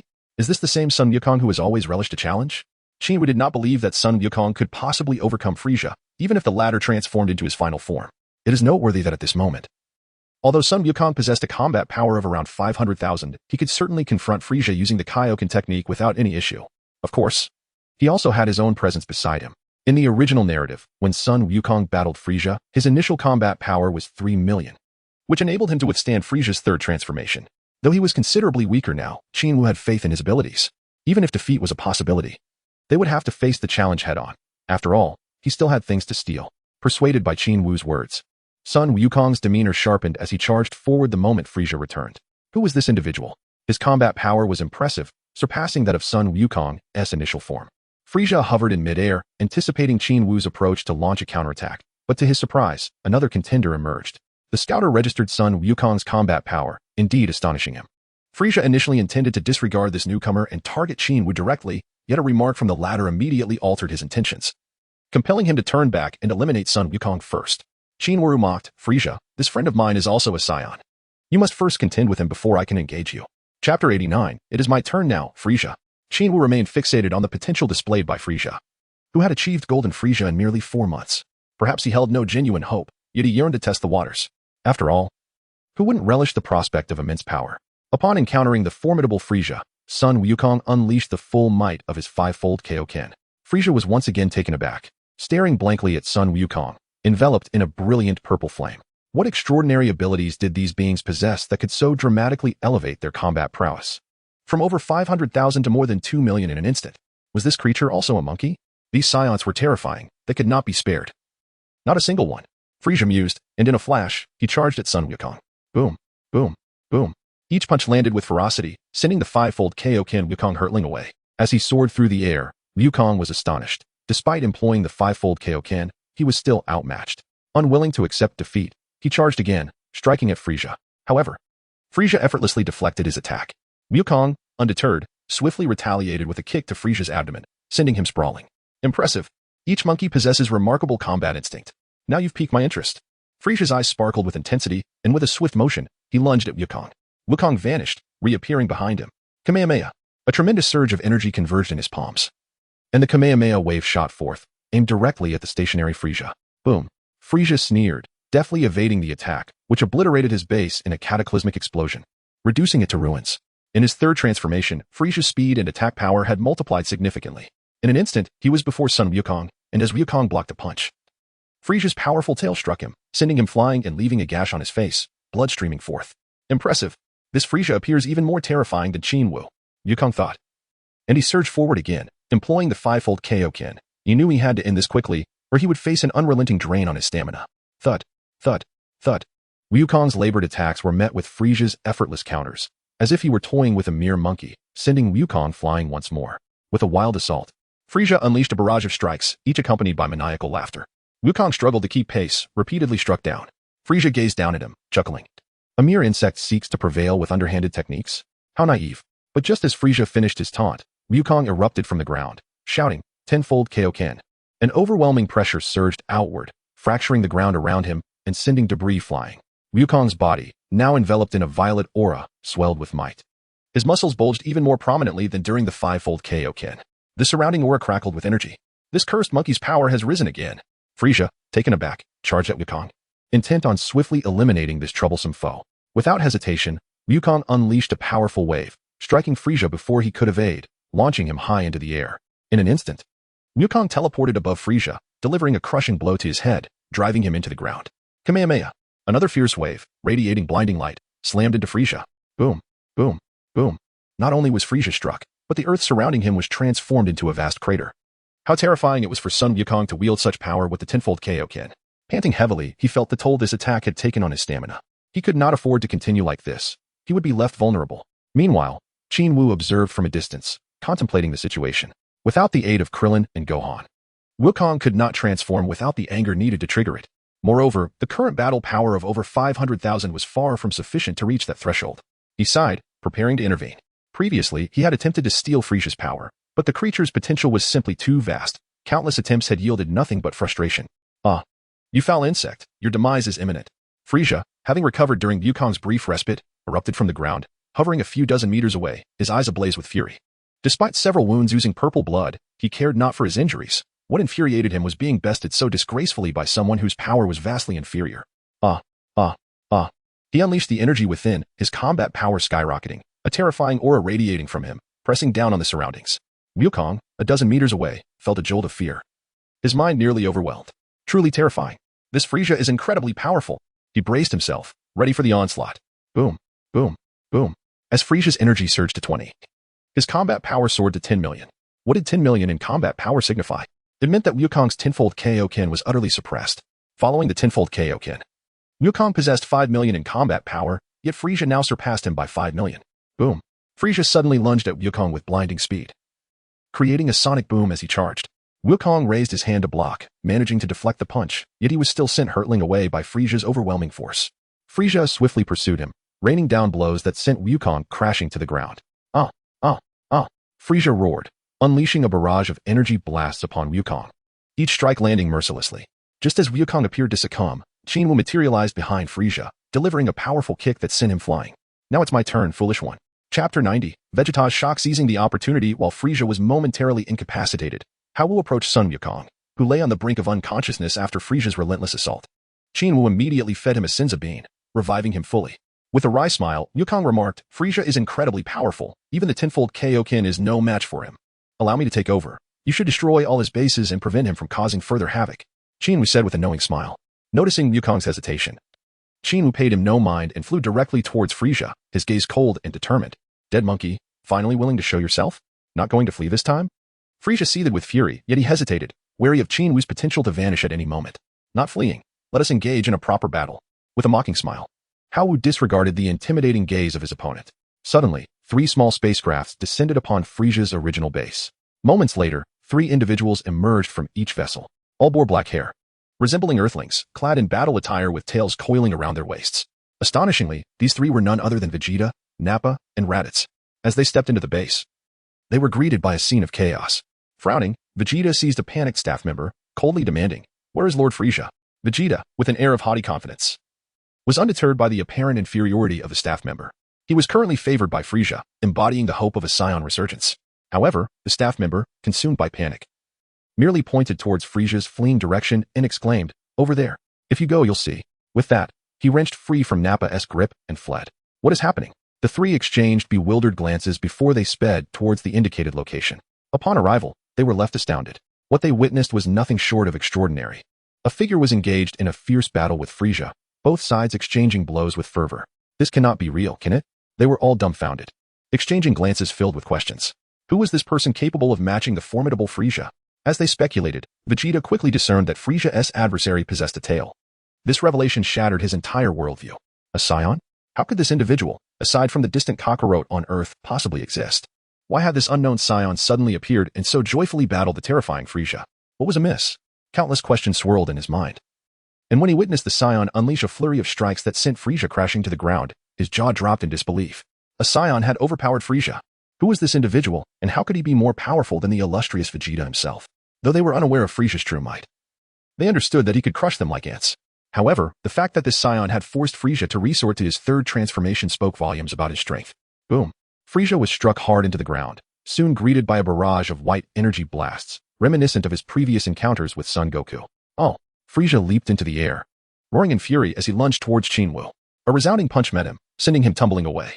It was only after flying 2 to 3 kilometers that he regained his balance, wiping away the blood from his mouth, his eyes ablaze with uncontainable rage and disbelief. Impossible! This cannot be. How could the monkey I toyed with earlier possibly strike me? Frieza charged forward, unleashing a relentless barrage of punches aimed at Qin Wu's weak points. Yet, Qin Wu, brimming with confidence, effortlessly countered his every move. Suddenly, Frieza, in a fit of rage, was caught off guard by a swift strike from Qin Wu's tail, leaving him stunned and marked with a prominent wound on his face. Enraged and humiliated, Frieza seethed. Damn monkey! How dare you strike my face with your tail? I will not tolerate this. With a thunderous roar, Frieza's aura intensified, radiating an overwhelming menace. He was gathering energy, preparing to annihilate Qin Wu. 20 million, 30 million, 50 million, 60 million. Qin Wu, taken aback by Frieza's rapid increase in power, thought to himself, this guy is escalating by 50 so quickly. Nevertheless, he remained vigilant, as Frieza's new power far surpassed his own. Unlike Son Goku, who would only elevate his strength when in dire straits, Qin Wu unleashed his own energy, instantly activating the fourfold Kaioken. His power surged beyond 65 million, still exceeding Frieza by 5 million. Qin Wu hesitated to employ the Kaioken technique. Knowing its heavy toll, the energy consumption surged exponentially with each passing minute. Boom. Even as Frieza completed his energy boost, he was still sent flying by Qin Wu's punch, suffering injuries. Frieza's eyes widened in disbelief. Boom. Another punch struck him, this time targeting his abdomen with brutal force, nearly dislodging his eyes from their sockets. This is impossible. Yet, impossibilities unfolded before him, and he found himself battered and beleaguered. I refuse to believe this. Regaining his composure, he once again poured forth his energy, 60, 70, 80, 90. However, upon reaching this critical juncture, he hesitated. Any further escalation would lead to a swift depletion of his stamina. With a fierce resolve, he launched himself at Qin Wu with a powerful punch. Boom. Qin Wu was struck down into the earth with a resounding thud. Boom, boom, boom. Frieza unleashed a frenzied barrage of attacks, each one landing mercilessly upon him. As countless golden energy spheres rained down, the ground was shattered, echoed by a cacophony of explosions, as debris and dirt were sent flying, scattered into the air. How could it be that Frieza was reduced to such a state? Who was this Saiyan? Vegeta was internally astounded beyond measure, while Nappa and Raditz stared in disbelief, their eyes wide with shock. Chapter 91. The great crisis of the Saiyans. They had come to report back to Frieza, never expecting to witness such a breathtaking scene. Who was this Saiyan? How could he stand toe-to-toe with Frieza? Why was Frieza in such disarray because of him? When did such a formidable figure emerge among the Saiyans? All three were engulfed in confusion, particularly Vegeta, the prince of planet Vegeta, whose dignity seemed to be trampled upon, leaving him both furious and speechless. Wasn't he supposed to be the strongest Saiyan? Why had such a powerful individual suddenly appeared? Upon seeing Sun Wukong observing the battle from the ground, his eyes widened in disbelief. From the opponent's hairstyle and aura, he felt as if he were gazing upon Bardock, a renowned lower-class warrior from planet Vegeta. However, Bardock had perished in battle, so this individual before him could not possibly be Bardock. He must be his son, Kakarot. Sent to Earth. What was happening? Wasn't he Kakarot on Earth? How could he be here, facing Frieza? Then who was the one being relentlessly pummeled by Frieza? Countless questions swirled in his mind, leaving him perplexed. He exchanged glances with Nappa and Raditz, urging them to look at Kakarot, who was equally astonished. The trio approached Sun Wukong with a sense of bewilderment. Kakarot? Vegeta asked uncertainly. Yet Sun Wukong showed no reaction, merely gazing anxiously at Qin Wu, who was being beaten without the slightest resistance. Why wasn't he using the Kaioken times 10? What was he doing? He was about to be killed and still wasn't he using it? As he sensed Qin Wu's energy waning, he understood that being relentlessly battered by Frieza was utterly perilous. Kakarot, I'm talking to you. Vegeta, irritated by Sun Wukong's indifference, snapped. Huh? Sun Wukong finally heard the voices behind him and turned to look at Vegeta and the others with confusion. Who are you? Who is Kakarot? Kakarot, are you foolish? Kakarot is, of course, you, the Saiyan sent to Earth. Vegeta fumed, convinced that Sun Wukong was pretending to be oblivious. I'm Kakarot. My name is Sun Wukong, not Kakarot. Sun Wukong retorted, a hint of anger flaring within him at the alteration of his name. Just as Vegeta was about to explode with rage, Raditz pulled him aside and whispered a few words. Upon hearing this, Vegeta's expression turned grave as he asked, have you experienced a severe impact that caused you to lose all memories? I think there might be something like that. Sun Wukong began to recall his childhood, though he was uncertain. Realizing that he might genuinely have amnesia, Vegeta explained everything about the Saiyans and Sun Wukong's origins in detail. This is impossible. Sun Wukong clearly could not accept this, unwilling to continue discussing such absurdities while his ally was suffering under Frieza's relentless assault. Qin Wu, buried beneath the ground, was enduring Frieza's unyielding barrage, sinking deeper with each hit. Each energy blast inflicted grievous injury upon him. Had he not fortified his body countless times, he would likely have perished. Now, dazed and devoid of resistance, he was filled with a profound sense of unwillingness. He was loath to resort to the Kaioken, believing it to be detrimental to his body. An over-reliance on such a power would only lead him to a bottleneck. I refuse to accept this. I cannot accept this. Countless resentful thoughts surged through his mind as he endured the onslaught. I have toiled tirelessly in this Dragon Ball world, training relentlessly, never allowing myself a moment of negligence, all to avoid death. But now, am I truly to die? I refuse to accept it. Damn Frieza. If it weren't for my desire to rapidly enhance my strength, I would never have sought you out so soon. Transform. Why did Sun Wukong transform under your cruelty? Why can't I? Was it merely a lack of rage? I refuse to accept it. A powerful resentment filled his heart as his formidable physique seemed to invigorate beneath this emotional turmoil. Suddenly, the pain subsided. Racing against the overwhelming bombardment, he struggled to his feet, painstakingly retrieving a Senzu bean from his pocket and swallowing it quickly. As the bean entered his stomach, his body surged with vitality, reviving him instantaneously. What? This is impossible. Frieza was utterly astonished to see him rise unscathed amidst his merciless assault, soaring towards him without a scratch. How is this possible? This monkey has recovered in an instant? How many such abilities do you possess? The formidable abilities and relentless resilience of Qin Wu and Sun Wukong left him utterly unnerved as he conjured countless missiles with his hands, unleashing them once more upon Qin Wu. The legendary Saiyan bloodline of Broly, combined with his ever-growing potential and the consumption of a miraculous recovery bean, led to a tremendous surge in Qin Wu's strength. Yet, bereft of the Kaioken technique, he was still sent hurtling away by Frieza. Haha, Frieza, noticing that Qin Wu could not withstand his onslaught, laughed maniacally. Damn monkey, what does it matter if you recover? I, Frieza the Great, will still torment you like a dog. Boom, boom, boom. Under the astonished gazes of Vegeta and others, the once rejuvenated Qin Wu was again sent crashing to the ground, powerless to resist. What a tenacious fellow. Despite the circumstances, Vegeta found himself admiring Qin Wu's ability to rise once more. Indeed, after being knocked down, Qin Wu stood defiantly again, albeit merely enduring the relentless barrage. His eyes appeared vacant, heavy-lidded, as if devoid of spirit. Let us go, Vegeta. Once this guy is slain, Frieza might unleash his wrath upon us. Raditz anxiously pulled Vegeta away, wishing to flee. Vegeta, caught in contemplation, recognized the truth in Raditz's words. This individual was a Saiyan. Regardless of his identity, he remained one of them. Should Frieza take offense, they too could meet a grim fate. With this thought, he hastily retreated, hoping to alert Sun Wukong. However, Frieza, in a blinded rage, showed no mercy upon spotting the monkey's tail. He pointed fiercely, lifting Vegeta, Raditz, and even Sun Wukong into the air, rendering them unable to escape. Damn monkeys, perish. Chapter 92. The legendary Super Saiyan. What was Frieza's intention? To annihilate the entire Saiyan race? Initially devoid of response, Qin Wu felt a surge of fury upon witnessing Vegeta and the others suspended in midair. When he saw Sun Wukong also ensnared, an unquenchable flame ignited within him. Sun Wukong was his dear companion, his confidant. The thought of him being obliterated right before his eyes was intolerable. How could he allow such a travesty to occur? You may eliminate Vegeta and the others. I won't oppose that. Yet, I shall not permit you to lay a finger on Sun Wukong. Qin Wu soared into the sky, unleashing the tenfold Kaioken. And in an instant, he was before Frieza, delivering a powerful punch. Bang, bang, bang. Distracted, Frieza was caught off guard, receiving a series of blows, ultimately crashing down to the ground, his head buried in the earth. Huff.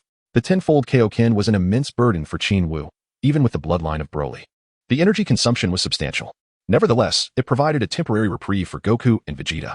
Upon landing, the trio wasted no time and fled hastily. However, just as they had made a short distance, a flash of purple light pierced through Vegeta's back, causing him to collapse with a thud. Damn it, you dare come again. Qin Wu had not anticipated that after being vanquished by him, the adversary would still harbor a relentless desire to eliminate Sun Wukong and his companions, which incited his fury, prompting him to charge forth with great haste. However, Frieza nonchalantly rose to his feet, instantaneously completing his 100 transformations, his battle power soaring to an astounding 120 million. Exuding an aura of sheer terror, he effortlessly deflected Qin Wu's assault, uttering a cold snort, I will slay them, and then you shall follow. As he spoke, a beam of purple light surged forth once more, this time aimed at Sun Wukong, who was promptly struck down. Despite employing the tenfold Kaioken and possessing a battle power of 120 million, Qin Wu found himself unable to gain ground against Frieza, who could still unleash lethal beams from his gaze. Qin Wu's anger intensified. With a furious outburst, he unleashed a barrage of punches accompanied by a deafening gale, relentlessly assaulting Frieza, eager to obliterate his opponent. Yet, despite Frieza's power being momentarily diminished, Qin Wu's stamina began to wane significantly. In a flash of insight, Qin Wu feigned a weakness, luring Frieza into a false sense of opportunity. As Frieza unleashed a punch, Qin Wu deftly swung his tail, striking Frieza once more with such force that he drove him into the ground. However, Frieza swiftly emerged, delivering a powerful blow to Qin Wu's face, sending him flying. In an instant, Frieza closed the distance, twisting Qin Wu's arms behind his back and applying pressure to his limbs with the intent of breaking them. Qin Wu fiercely retaliated with his tail, yet it was effortlessly deflected by his opponent's own. The excruciating pain was unbearable, despite his formidable physical resilience. Qin Wu gritted his teeth, enduring the agony as his legs and tail continued their relentless assault. Yet, each strike was effortlessly neutralized. Damn it. Though the tenfold Kaioken amplified his strength exponentially, his speed fell woefully short of matching his enhanced power, leaving him utterly restrained by his adversary. Suppressing a groan, he frantically strategized, only to watch in horror as Frieza, with chilling nonchalance, unleashed violet beams from his eyes, striking down Nappa and Raditz once more. The sheer depravity of Frieza's actions ignited a volcanic fury within Qin Wu. No longer restrained by caution, he severed his own arms without hesitation, letting them fall away. Oh, discarding your limbs now? Frieza sneered, tossing the severed arms aside like worthless trash, his gaze icy and mocking. In a state of intense fury, Qin Wu stood resolute, aware that the figures of Sun Wukong and others on the ground still stirred. He could not allow Frieza to launch another attack. With a thunderous roar, he unleashed the full extent of his inner energy, pushing it to its zenith. Miraculously, a new arm sprouted from his bloodied shoulder. His rage intensified, and the atmosphere around him grew increasingly oppressive. Frieza, his eyes widened in disbelief, gazed at the newly formed arm. Could this monkey truly regenerate a new limb autonomously? What manner of being was he, an alien or something else entirely? Frieza was well versed in the characteristics of the Luyans, and such regenerative capabilities were certainly not traits of that lineage. With a deafening rumble, the scene unfolded. Qin Wu continued to gaze silently at Frieza, his eyes growing increasingly sharp as bolts of lightning crackled around him, illuminating his face, which was filled with murderous intent. The chaotic air currents in the sky swirled violently, scattering countless clouds in an instant. Thunder rumbled ominously. A brilliant flash of lightning pierced through the clouds, descending with a cataclysmic force that sent chills down one's spine. Simultaneously, the ground beneath Qin Wu's feet began to collapse silently, stones and dirt swirling chaotically. What is happening? Frieza was taken aback by the apocalyptic phenomena surrounding him. A terrifying aura emanating from Qin Wu's direction. He felt a sense of panic, yet he dared not act hastily, remaining transfixed by Qin Wu's presence. What trick is this monkey preparing to pull? Thunder roared once more. The atmosphere suddenly darkened, with the lightning becoming even more blinding and fearsome. With another crack of lightning striking beside Qin Wu, Frieza was astonished to witness a subtle yet profound transformation occurring before him. At some point, Qin Wu's long hair had stood on end, shifting colors from black to gold to green intermittently. When the last bolt of lightning illuminated Frieza's line of sight, the sky abruptly cleared, and the surrounding atmosphere regained its stability. However, Frieza was struck with terror as he beheld Qin Wu, now radiating a golden light, exuding an overwhelming presence, his eyes filled with a chilling ferocity. What shocked him even more was the transformation of Qin Wu's hair, which now shimmered with a pearlescent glow tinged with gold. His austere visage, strikingly formidable, stood poised in midair, emanating an immense sense of pressure. In that moment, Frieza felt an unprecedented anxiety and fear surging within him. What is this transformation of the monkey? After a moment of bewilderment, it seemed Frieza recalled something. Pointing at Qin Wu in horror, exclaiming, "The legendary Super Saiyan?" Humph. Qin Wu scoffed, the energy emanating from his feet slicing through the air like a blade. His eyes glinted coldly as he unleashed a thunderous explosion, his fist connecting directly with Frieza's abdomen, causing him to vomit blood and his eyes to bulge as he was hurled backward. Chapter 93. The Frantic Slaughter of Frieza, a Super Saiyan? This fellow is actually the fabled Super Saiyan? Vegeta struggled to open his eyes, witnessing Qin Wu move with an incomprehensible speed to stand before Sun Wukong, feeding him a mysterious bean that instantly revitalized him. After reviving Wukong, he noticed that Wukong was approaching him with a cold demeanor, his gaze sharp, as if he could kill without using any power. At that moment, Frieza returned unexpectedly, launching a furious attack at Qin Wu. Yet Vegeta was astounded to see Qin Wu casually wave his hand, effortlessly deflecting all of Frieza's energy blasts that seemed capable of obliterating him. Who is this person? How could he possess such strength? His eyelids drooped as he attempted to focus on Qin Wu's face, only to see him extend a hand, offering him a small bean-like object to consume. Eat this, and you will recover your strength instantly. The voice was irresistibly persuasive, compelling Vegeta to swallow the bean without hesitation. As he ingested it, he was astonished to see Qin Wu nonchalantly neutralizing Frieza's attacks, exhibiting an ease that left Vegeta in awe. Upon swallowing the bean, he was immediately revitalized, staring in disbelief at his own body. Next, he watched as Qin Wu walked over to Bardock and Raditz, feeding them the same beans, bringing them back to full strength. Vegeta was left utterly speechless. After completing this, Qin Wu approached Sun Wukong, who, though curious about his transformed state, cautioned, "Be careful. Frieza is incredibly powerful. Fear not, I have everything under control." Qin Wu replied with unwavering confidence. Frieza, consumed by rage, could not fathom the incredible power Qin Wu had gained through his transformation. All his attacks had been rendered futile. Could this truly be the strength of a Super Saiyan? He refused to believe it, determined to eliminate this threat to his existence, preparing for an even fiercer assault.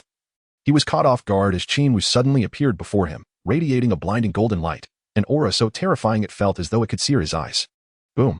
In a swift motion, Qin Wu unleashed a punch so rapid that Frieza had no time to react, sending him hurtling away. Following this, another punch was delivered. And Hao Wu, in a dazzling display of speed, closed the gap, striking Frieza once more with an overwhelming force that sent him crashing down. With a thunderous shout, Qin Wu descended rapidly, catching up to Frieza, and executed a devastating kick that drove Frieza deep into the ground, creating a crater several meters in depth. Having been struck mercilessly, Frieza coughed up blood, dazed and unable to defend himself, lying prone in the earth, struggling to rise. Suddenly, Hao Wu's eyes emitted a brilliant golden light, piercing through the dirt to strike Frieza directly. Another spurt of blood mixed with soil erupted from Frieza's mouth. Yet, the assault was far from over. Hao Wu unleashed a shockwave, breaking through the upper layers of soil, forcing Frieza's body upward. In the next moment, he grasped Frieza's foot, and with a fierce glare, he unleashed another golden ray, once again penetrating Frieza's chest. Frieza let out a pained cry, utterly defenseless against the relentless onslaught. Qin Wu's gaze was electrifying, filled with a murderous intent as he coldly declared, "Frieza, do you not relish in torturing others? Now, it is your turn to experience this anguish." With that, he swiftly descended, yanking Frieza as if wielding a whip, driving him into the earth to create a deep, humanoid-shaped pit. He then spun in another direction, mercilessly slamming Frieza into the ground again and again, tormenting him to the brink of unconsciousness. "I will not allow you to continue your tyranny," Qin Wu shouted, hurling Frieza into the sky before rocketing upwards to pursue him. With a powerful kick to Frieza's abdomen, he forcefully drove him down into the ground. "Frieza, meet your end," Qin Wu roared, channeling an immense surge of internal energy that propelled him down like a cannonball. He struck with his elbow, radiating a sharp golden light akin to a blade, which pierced through Frieza's chest with such force that it obliterated his torso. With this final blow, Frieza coughed up blood one last time before succumbing to death. Yet, Qin Wu was not finished. He gathered a brilliant sphere of golden energy in his hands and smashed it onto Frieza's lifeless body. With a resounding explosion, Frieza was reduced to ashes, leaving no trace behind, effectively eliminating any possibility of his resurrection in metallic form. Aside from Son Goku, all present were left in shock. Vegeta, Nappa, Raditz, and Frieza's subordinates stared in disbelief, wide-eyed, unable to grasp the reality that the fearsome Frieza, known as the universe's mightiest monarch, had been vanquished so effortlessly. The once invincible tyrant had been defeated by a single individual. The incredulity of the moment left everyone in utter astonishment, gazing at Qin Wu as if he were a deity. Who was this remarkable warrior? They wondered, astounded by his prowess in obliterating Frieza. Vegeta's intense gaze remained fixated on Qin Wu, scrutinizing every detail of his being, desperate to understand the source of his strength. Could he truly be the legendary Super Saiyan 3? Vegeta's pride was brutally wounded as he repeatedly denied the possibility of this newcomer surpassing him. "This cannot be. I possess the noble bloodline of the Saiyans. I am the true legendary Super Saiyan, not this unknown intruder." Yet, no matter how much he resisted, the truth was indisputable. Son Goku approached Qin Wu, his face brimming with excitement. He struck Qin Wu's shoulder in camaraderie, genuinely praising him. "You are incredibly strong," to the point that Frieza had no chance to retaliate. "Indeed, you too shall grow stronger. Let us strive together, Son Goku." Chapter 94, Annihilation, Destruction. Leaving none behind with Frieza's demise, his subordinates were left in disarray, feeling a profound sense of leaderlessness, exchanging bewildered glances, unsure of how to proceed. They turned their gaze towards the Saiyan elite, Vegeta. However, Vegeta paid them no heed, his unwavering focus fixed solely on Qin Wu, his eyes locked in a fierce intensity. Raditz and Nappa stood frozen, at a loss for what to do in the presence of such overwhelming power.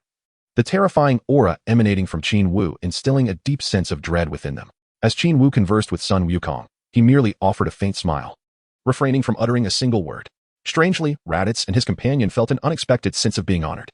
At that moment, Qin Wu and Sun Wukong began discussing another member of the Frieza family, Cooler.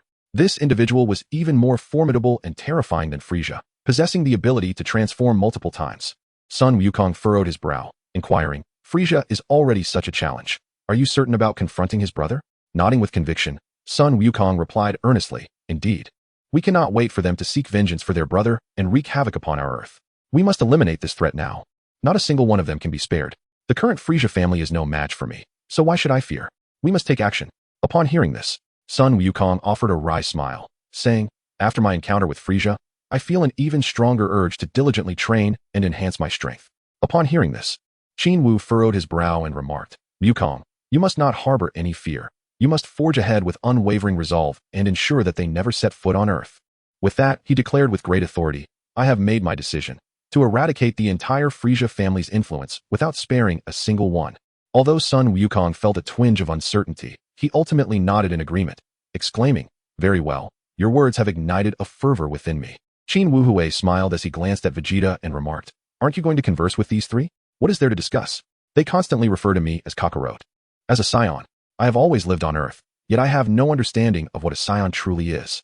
Sun Wukong gazed at Vegeta and the others, uttering with an air of perplexity, what if it is true? You and I share certain characteristics, such as our tails. From the moment we were born, we were distinctly different from other Earthlings. This is something you must comprehend. Qin Wu regarded Sun Wukong earnestly, his words imbued with profound significance. Speaking of which, I have always found it curious that you, too, possess a tail, which was absent before, Sun Wukong inquired with intrigue. Perhaps I belong to the same lineage as you. After that illness, my true form was revealed. Haha. Qin Wu jested, attempting to deflect the conversation. At that moment, Vegeta approached with Raditz and Nappa, his expression a mixture of confusion and hostility as he inquired, who exactly are you? Are you a Saiyan? Qin Wu glanced at him and then at Sun Wukong, confirming that he was inquiring about himself before leisurely responding. Who are you? Why should I tell you? Vegeta, filled with rage yet hesitant to act impulsively, realized that the individual before him had indeed defeated the formidable Frieza. Contemplating this, he altered his tone and inquired, I am Vegeta, the Prince of Planet Vegeta. While I may not claim to know everything about the Saiyan race, I have yet to encounter someone of your caliber. Qin Wu, with a smile, internally mocked. Haven't you also failed to encounter Broly? However, he refrained from voicing this thought, instead pondering the whereabouts of Broly, secretly wishing to confront him and exact some retribution. Qin Wu, unbeknownst to himself, gradually reverted to his normal state, no longer transformed into a Super Saiyan. He was uncertain whether he was an ordinary Super Saiyan like Goku and the others or a legendary one. All he knew was that after his transformation, the scouter indicated a combat power exceeding 600 million. Quite astonishing, 600 million, an explosive surge from the mere 12 million he had upon his arrival here. With a mix of confidence and ambition, Qin Wu mused to himself, Kara, I shall confront you. Vegeta, on the other hand, was both exasperated and frustrated by Qin Wu's antics. Unable to overpower him or articulate his annoyance, he was left seething in silence. Suddenly, a commotion arose as some of Frieza's subordinates began to ready their ships for departure from the planet. Qin Wu cast a glance their way and smirked inwardly. With a flick of his fingers, he unleashed a barrage of golden energy blasts, swiftly bringing down several spacecraft. His actions left the onlookers in shock, their intentions to mimic him thwarted by the sheer speed of his assault. Without giving them a moment to react, Qin Wu continued his relentless attack, decimating the 100 or so soldiers in mere moments. The sight of blood flowing freely and bodies strewn across the ground even caused Vegeta, typically cold-blooded and ruthless, to furrow his brow. However, the thought of Frieza's demise alleviated his concerns. Leaving these minions alive would only lead to further trouble. Yet, he remained oblivious to the fact that Qin Wu's motives for their slaughter stemmed not from fear of spreading news, but from sheer disdain, as these lackeys were a menace in their own right. With the knowledge that Frieza might one day be resurrected, Vegeta felt a headache coming on. As for Goku, he had little to say. He endorsed Qin Wu's approach, understanding that there were far too many lives on Earth depending on their protection, unlike Vegeta and his companions, who lived carefree and unburdened. After dispatching these foes, surprisingly, Vegeta joined the ranks of those destroying all equipment related to Frieza on the planet. Amidst the cacophony of explosions, he reveled in the destruction, having long harbored resentment towards Frieza's oppression. In a mere 10 minutes, everything tied to Frieza on the planet was obliterated. However, once the destruction concluded, Raditz stared incredulously at his ship, which now bore a gaping hole. He exclaimed, that was my ship. Damn it, Nappa. Nappa chuckled, feigning remorse. My apologies, I got carried away and accidentally lost control. In truth, despite the trio's camaraderie, there was a discord between Nappa and the other two, save for Vegeta. In this moment, Nappa relished the opportunity to take down an opponent. Ignoring the antics of his companions, Vegeta fixed his gaze on Qin Wu, inquiring, Kid, with the ship destroyed, how do you intend to leave? Qin Wu smiled silently, while Sun Wukong, ever candid, exclaimed, we can utilize instant transmission. No matter how far, we can reach our destination in an instant. Such a remarkable ability? What extraordinary individuals have emerged on this Earth? Vegeta and the others were left in astonishment, though skeptical. The destruction of their spaceship left them with no choice but to accept the truth. Chapter 95. Kula, let us embark on our journey together with your brother. Qin Wu and Sun Wukong intended to depart immediately, yet Vegeta called out to them, prompting the former duo to halt momentarily, perplexed by his demeanor. Instead of addressing them right away, Vegeta turned to converse with Raditz and Nappa. I wish to accompany them. You may do as you please, Vegeta declared, his countenance stern, exuding an air of authority that brooked no dissent. What about me? My spaceship has been wrecked by this fellow. Raditz glared fiercely at Nappa, who gazed at the sky, seemingly indifferent to the situation. After a moment of contemplation, Vegeta gritted his teeth and responded, You shall ride with me. At that moment, Nappa interjected with confusion, Vegeta, what are you planning to do? Why not join us? I seek to uncover the secrets behind these two and their methods of gaining strength, Vegeta elucidated, his internal turmoil akin to a cat's clawing restlessness, yearning to comprehend how Wukong could transform into a Super Saiyan. With his noble lineage, he found it perplexing that he could not achieve such a feat, while others could. Although he was somewhat unclear about Frieza's true power, he was acutely aware that he could not match it, even in his untransformed state. The mere presence of his adversary instilled an invisible pressure that left him breathless, let alone the prospect of combat. Yet, Wukong had accomplished this remarkable transformation and vanquished Frieza, igniting within Vegeta both curiosity and ire. Vegeta's rationale was compelling, leaving Raditz and Nappa with little room for rebuttal, for they too harbored a desire to know. Should they acquire Qin Wu's formidable secret, they would no longer need to live as vagrants, perpetually dependent on others. However, Raditz remained uneasy. How shall we reunite with you? We cannot search for you aimlessly, he inquired. Vegeta pondered for a moment, casting a glance at Wukong and his companion, and replied, We shall go to Earth. Kakarot originates from there, and I suspect that individual is also a Saiyan from Earth. Although the reason for two Saiyans being sent to Earth eludes me, waiting there is undoubtedly a prudent choice. They will surely return. All right, but they seem capable of instantaneous movement, reaching their destination in the blink of an eye. You might very well arrive at Earth before we do, Nappa grumbled, expressing his displeasure at their extraordinary abilities, such as transformation and instantaneous travel. Disregarding Nappa's complaints, Vegeta frowned and commanded, You must depart quickly. I intend to leave with them. Raditz tilted his head, casting a curious glance at Wukong and his companion. How will you join them? That ability cannot carry anyone else, can it? This posed an astute question, placing Vegeta in a quandary. He realized the validity of Raditz's observation, rendering him momentarily speechless. Ultimately, he approached Wukong to clarify. Young man, I wish to accompany you. Can you take me along? Without uttering a word, Qin Wu placed his hand on his shoulder, commencing the search for Kara's essence. Vegeta, feeling the touch, initially contemplated breaking free, yet considering the underlying intentions of his counterpart, he acquiesced to the action. Raditz and Nappa widened their eyes in astonishment as they witnessed a fleeting smile exchanged between the two before they vanished in an instant. The two exchanged glances, rendered speechless for a while. Let us go. After a moment of stillness, Raditz sighed and took his leave. Nappa glanced at him, then back at the now empty space, suddenly feeling a pang of envy towards Vegeta's nonchalance, and shook his head before departing as well. Kara, Frieza's elder brother, maintained a relationship marked by mutual sarcasm and underlying discord. They would exchange barbs upon meeting, but never resort to physical confrontation, rendering their bond rather peculiar. However, he was taken aback by the sudden appearance of two Saiyans behind him. Why had they materialized so unexpectedly? Their presence was abrupt, and both regarded him with piercing gazes, exuding an air of significance. What brings you, filthy monkeys, to the domain of Lord Kara? Seeking death, are you? Kara harbored a long-standing disdain for the Saiyans, unlike Frieza, who remained perpetually vigilant against them, culminating in the obliteration of their planet out of fear that a Super Saiyan might one day betray him. Kara felt no such trepidation. He did not perceive the Saiyans as a threat. The ancestral teachings were not overly cautionary. Moreover, their strength surpassed that of his ancestor, who had been defeated by the so-called legendary Super Saiyan, thus alleviating his concerns. With an instinctual aversion, he coldly scrutinized Qin Wu and Sun Wukong. Qin Wu chose to disregard him entirely. Instead of responding, he turned to Sun Wukong and said, I'll handle him. You deal with the others. The others he referred to were, at that moment, Shaviza and the base, along with Kula's subordinates. Sun Wukong did not oppose this. He had already spotted the menacing Shaviza and the soldiers gradually encircling them. Kula, feeling overlooked, simmered with anger, yet maintained his composure as he scolded. Hey, stinky monkey. I'm talking to you. Did you not hear? Do you believe I won't kill you right now? Fool, just like your brother, both of you are fools. Qin Wu chuckled nonchalantly, retorting with sarcasm, Frieza? What's wrong with Frieza? Kula, taken aback, pondered. Could it be that Frieza had met his demise? Indeed, Wu nodded slightly, responding coolly, Yes, he has gone to hell, and you shall soon follow him. Haha, stinky monkey, do you not fear your own bravado?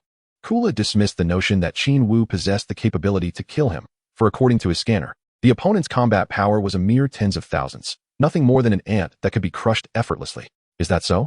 Qin Wu cast a playful glance at him, and his entire demeanor suddenly intensified, obliterating all the scanners in the base, including Kula's own, at full speed.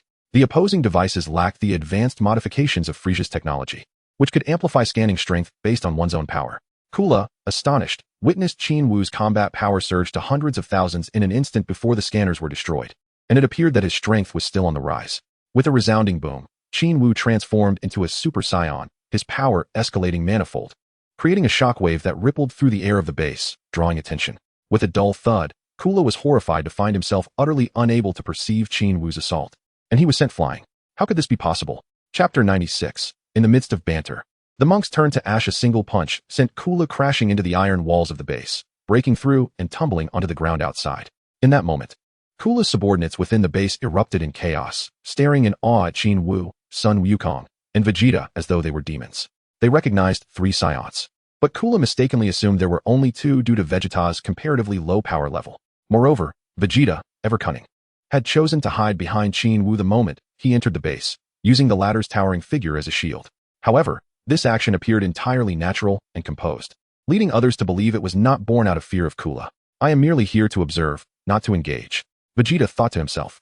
Frieza, accompanied by a few men, attempted to ambush Qin Wu from the shadows, only to be intercepted by Sun Wukong, who met them with a cold demeanor.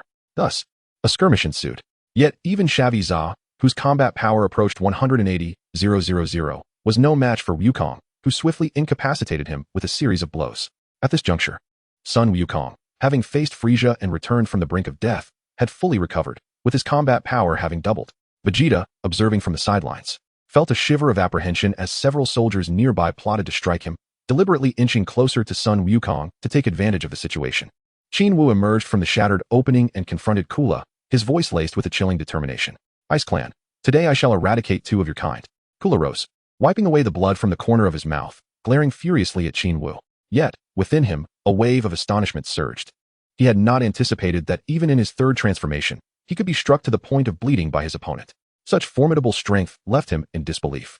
It seemed plausible that Frieza had indeed met his demise at Qin Wu's hands. He mused inwardly. Realizing this, Kula ceased his idle chatter and immediately transformed into his 4th form, becoming a towering figure nearly 3 times his original size, exuding immense power. His battle strength soared to over 400 million.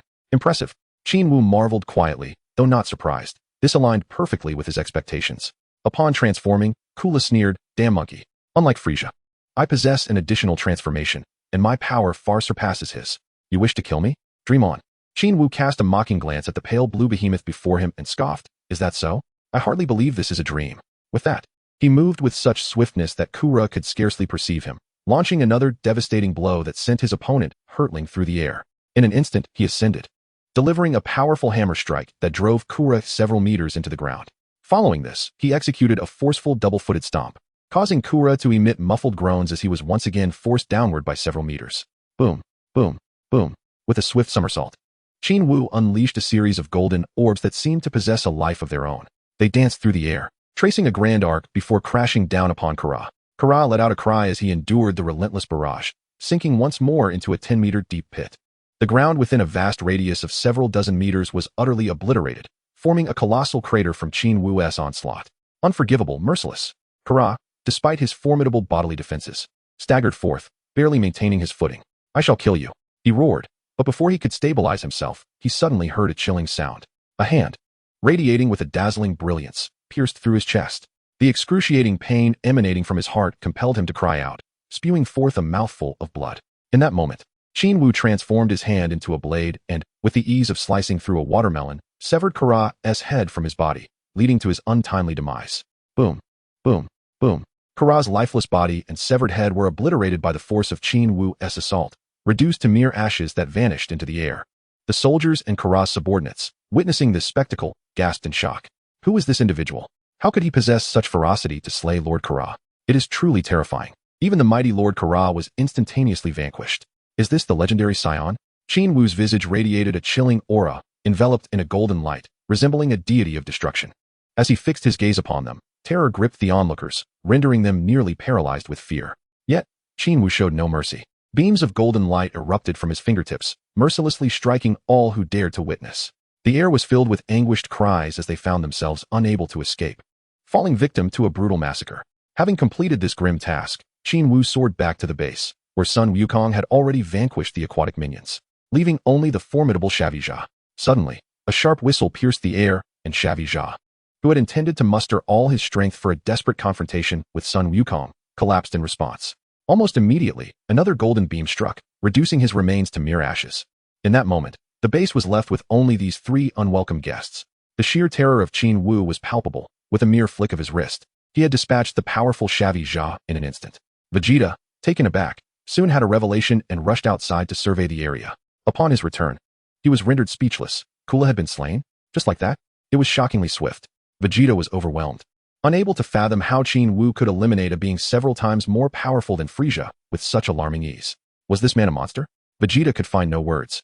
His gaze fixated on Qin Wu, unable to look away for even a moment. Was this the legendary power of a Super Saiyan? After Qin Wu eliminated these individuals, including Kula, he appeared utterly unperturbed, wearing a naturally nonchalant expression without a wrinkle on his brow. This planet served as the second main base for the Kula Legion. Remarkably, Qin Wu and Sun Wukong managed to obliterate it in less than half an hour, with all soldiers and elite combatants falling victim to Qin Wu alone. As Qin Wu and Sun Wukong soared back towards Vegeta, the former's eyes glimmered with intrigue as he mused, "I wonder where the masters of Kula and Frieza are." With that, he extended 2 fingers to his forehead, commencing a search of the cosmos. 5 minutes later, a smile broke across his face, and he remarked in a mocking tone, "It seems their masters are aboard a spaceship, heading this way. It would be unwise for you two to approach them there. Wait for me. I shall return shortly." Upon concluding his words, Qin Wu suddenly vanished. This fellow is perpetually decisive, offering no opportunity for rebuttal whatsoever. Sun Wukong let out a bitter smile and settled into a cross-legged position. Vegeta, however, could not maintain such composure. He furrowed his brow and gazed at the sky, lost in thought. After a few minutes, Qin Wu surprisingly reappeared, a broad smile adorning his face as he approached Sun Wukong. Vegeta merely cast a fleeting glance in his direction, uttering not a single word. What more could he say? One glance at Qin Wu's expression revealed that the matter had been resolved, and he felt utterly numb. Chapter 97. The Speechless Vegeta. For 2 months, Qin Wu and Sun Wukong relentlessly obliterated the planetary bases controlled by the Frieza family. However, when it came to the act of killing, it was always Qin Wu who took the lead, as Sun Wukong consistently refused to slay those minions of Frieza whom he had not witnessed committing evil deeds. In the end, Vegeta unleashed the pent-up resentment he had harbored from years of subjugation and discrimination by Frieza's forces. Yet, in one-on-one combat, he found himself in perilous situations, making it challenging for him to engage in the kind of ruthless slaughter that Qin Wu exhibited. Even after being resurrected from the brink of death, Vegeta's battle power barely approached 25,000. As the 2 months drew to a close, Qin Wu gazed at Vegeta and casually inquired, "Vegeta, do you intend to return to Earth with us, or will you remain here as a mere figurehead?" Through their time together, even Vegeta's frosty demeanor had come to accept the presence of Qin Wu and Sun Wukong. There was no alternative. The battles of the past 2 months were vividly etched in his memory, rendering him somewhat numb. "Of course, I shall accompany you to Earth. I wish to uncover the secrets of your formidable strength," Vegeta replied coldly. Despite his grudging acceptance of the two, his temperament remained as foul as ever, exuding an air of arrogance. Fortunately, he was faced with 2 magnanimous individuals. Otherwise, he would have been thoroughly subdued by now. Qin Wu, having cultivated a serene and composed mindset, could easily disregard Vegeta's temper. Sun Wukong, with his ever-innocent and benevolent demeanor, posed no conflict to him. Upon returning to Earth, they first materialized at the Kame House, a location that had become akin to a teleportation waypoint for Qin Wu. Coincidentally, Master Roshi had just returned from his travels and happened to witness their arrival.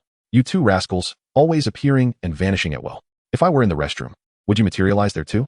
Master Roshi glared at Qin Wu and Sun Wukong, expressing his displeasure. "Quite possibly, Master Roshi. If you were engaged in some less than savory activity, we might just catch you in the act. Best to remain on the straight and narrow." Qin Wu chuckled heartily, eliciting laughter from Sun Wukong, while Vegeta remained utterly perplexed. "And who might this be?" Master Roshi inquired, noticing Vegeta's tail, and asked, "Is he a friend of yours?" "Friend? Who would associate with them?" Vegeta scoffed, shooting an irritated glare at Master Roshi. "I, the prince of all Saiyans, would never befriend a lowly warrior like Kakarot. What nonsense is this?" Despite witnessing Sun Wukong's overwhelming power, he remained obstinately proud and unwilling to concede. However, he dared not belittle Qin Wu, who had already transformed into the legendary Super Saiyan.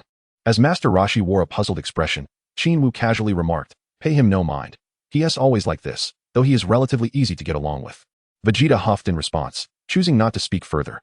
"Oh, Master Roshi refrained from saying more and instead asked if they wished to stay for a meal. Qin Wu shook his head, replying, "Not for now, we will return shortly." "Very well," Master Roshi acquiesced, then sighed, "Alas, children grow up too fast." Qin Wu was momentarily at a loss for words. Was the old man referring to him? It seemed he was truly at a loss for meaningful engagement. Upon returning to her isolated island, Chi-Chi spotted son Wukong and instantly dashed out of her small dwelling, embracing him with unrestrained joy as she exclaimed, "Wukong, I'm so relieved to see you safe. I was terribly worried." During the 2 months of waiting alongside Lan Chi, Chi-Chi had grown increasingly anxious, scarcely able to eat or drink, consumed by her thoughts. Lan Chi, however, remained composed, merely inviting them inside to rest before retreating to the kitchen to attend to her tasks. Yet, the contented smile on her face revealed her happiness, albeit in a more reserved manner compared to Chi-Chi. She expressed her feelings through her actions, silently observing with tender eyes. Moved by her quiet concern, Qin Wu quietly followed her into the kitchen and embraced her from behind, gently whispering, "Thank you for your unwavering care during this time, Lan Chi." Even a stalwart man can possess moments of tenderness, and Qin Wu, though not a paragon of toughness, was no exception. Enveloped in his warm embrace, Lan Chi felt a sense of enchantment, and his affectionate words left her momentarily disoriented. Suddenly, her eyes brimmed with tears. It was the first time she had truly felt Qin Wu's gentleness. The emotions she had long suppressed surged forth, and with tear-filled eyes, she nodded and replied, "It's all right, as long as you are safe." Her voice quivered, and in that moment, her body seemed to soften completely. Qin Wu was filled with both emotion and concern, the calm demeanor he had maintained for so long now faltering as he held her tightly, planting a gentle kiss on her cheek and saying, "You are truly wonderful." At that moment, however, Lan Chi mustered her strength to push him away, forcing a smile as she said, "Go attend to your guests. I will bring out the meal shortly." All right, Qin Wu replied, momentarily taken aback by her dismissal, forcing a smile as he retreated to the living area. Chi-Chi, lost in her delight, continued to dote on son Wukong, much to Vegeta's annoyance as he observed from the side, ultimately stepping outside to take in the surroundings. Accustomed to the rigors of battle and a life of hardship, Vegeta found himself ill at ease with the familial exchanges unfolding before him. Yet, he could not afford to display a cold demeanor towards the two spirited young women, lest Qin Wu exert pressure upon him. Ignoring the couple, Qin Wu stepped outside and found Vegeta quietly immersed in his own thoughts. He chuckled. "What? Is Prince Vegeta unaccustomed to such a warm existence? Utter nonsense. Everything is utter nonsense," Vegeta retorted, his brow furrowed with displeasure. "As a proud Saiyan warrior, how could I be ensnared by a woman, entangled in emotions and attachments? How can one fight under such conditions? The phrase gentle and tender, hero-esque grave epitomizes you all. We Saiyans must remain ruthless and unfeeling to be truly powerful." "Oh, so this is how he truly perceives it?" Qin Wu mused, internally disagreeing with him. Though attachments may lead to vulnerabilities, the absence of them renders one's strength hollow, an edifice poised to collapse at the slightest provocation. No wonder before his marriage, his self-esteem was pathetically fragile, despite his limited strength, perpetually gazing up at son Goku in admiration. With this thought, Qin Wu smiled lightly and inquired, "Do you consider me strong?" Such a simple question left Vegeta utterly speechless. Chapter 98. This is our secret to strength, fool. Observing his silence and dazed expression, Qin Wu sneered, "Your assertions are utterly vacuous, constantly emphasizing combat. Combat." He gazed intently into Vegeta's eyes, his own gaze piercing, causing Vegeta to flinch and avert his gaze. Qin Wu continued, "But what you speak of is mere drivel, solely fixated on combat. What differentiates you from a machine? Does a machine possess self-reflection? Does it strive for self-improvement? Does it endeavor to protect those around it, continually fortifying itself through relentless training? Would it fight without hesitation for the sake of others? No, it would not. Those who are solely preoccupied with battle are merely a bunch of bullies, preying on the weak." The gaze of Qin Wu pierced through Vegeta like a sharp blade, inciting a furious roar from the latter. What is wrong with fighting? Combat is a means to strengthen ourselves, to embrace life and death with courage. We are a warrior race. Battle is in our very essence. With a mocking laugh, Jiao Wu retorted, "How absurd. Are you still basking in the glory of being the prince of planet Vegeta, lost in self-admiration? How terrifying it must be to be a prince, knowing that thousands of lowly warriors sacrifice their lives to protect your so-called royal lineage. Do you take pride in that? Yet, despite their willingness to face death, they are met with your callous abandonment and baseless suspicions, leading to the suffering of countless Saiyans. Am I mistaken?" Jiao Wu asked with a cold smirk. "Their sacrifices were inevitable for the preservation of your royal status." Vegeta glared at Jiao Wu, vehemently disagreeing with his assessment of the royal family. "Is that so? To maintain your royal facade, you abandon your kin? Have you not realized the depths of your betrayal?" Qin Wu's gaze was chilling as he continued. "You have forsaken your kin, discarded what you deem as useless ties, all to uphold your own faude. only to find yourselves as nothing more than a group of worthless beings, obliterated by Frieza with a single blow. What do you have to say to that? Vegeta was taken aback, incredulous at the assertion that they were worthless, a claim he could begrudgingly accept given their power and status.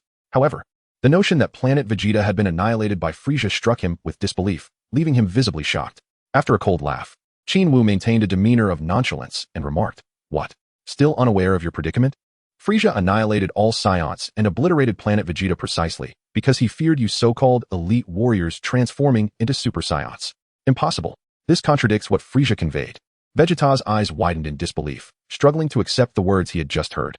The information he received from Frieza was entirely at odds with Qin Wu's assertion, leaving him feeling utterly absurd. How could Frieza harbor such concerns?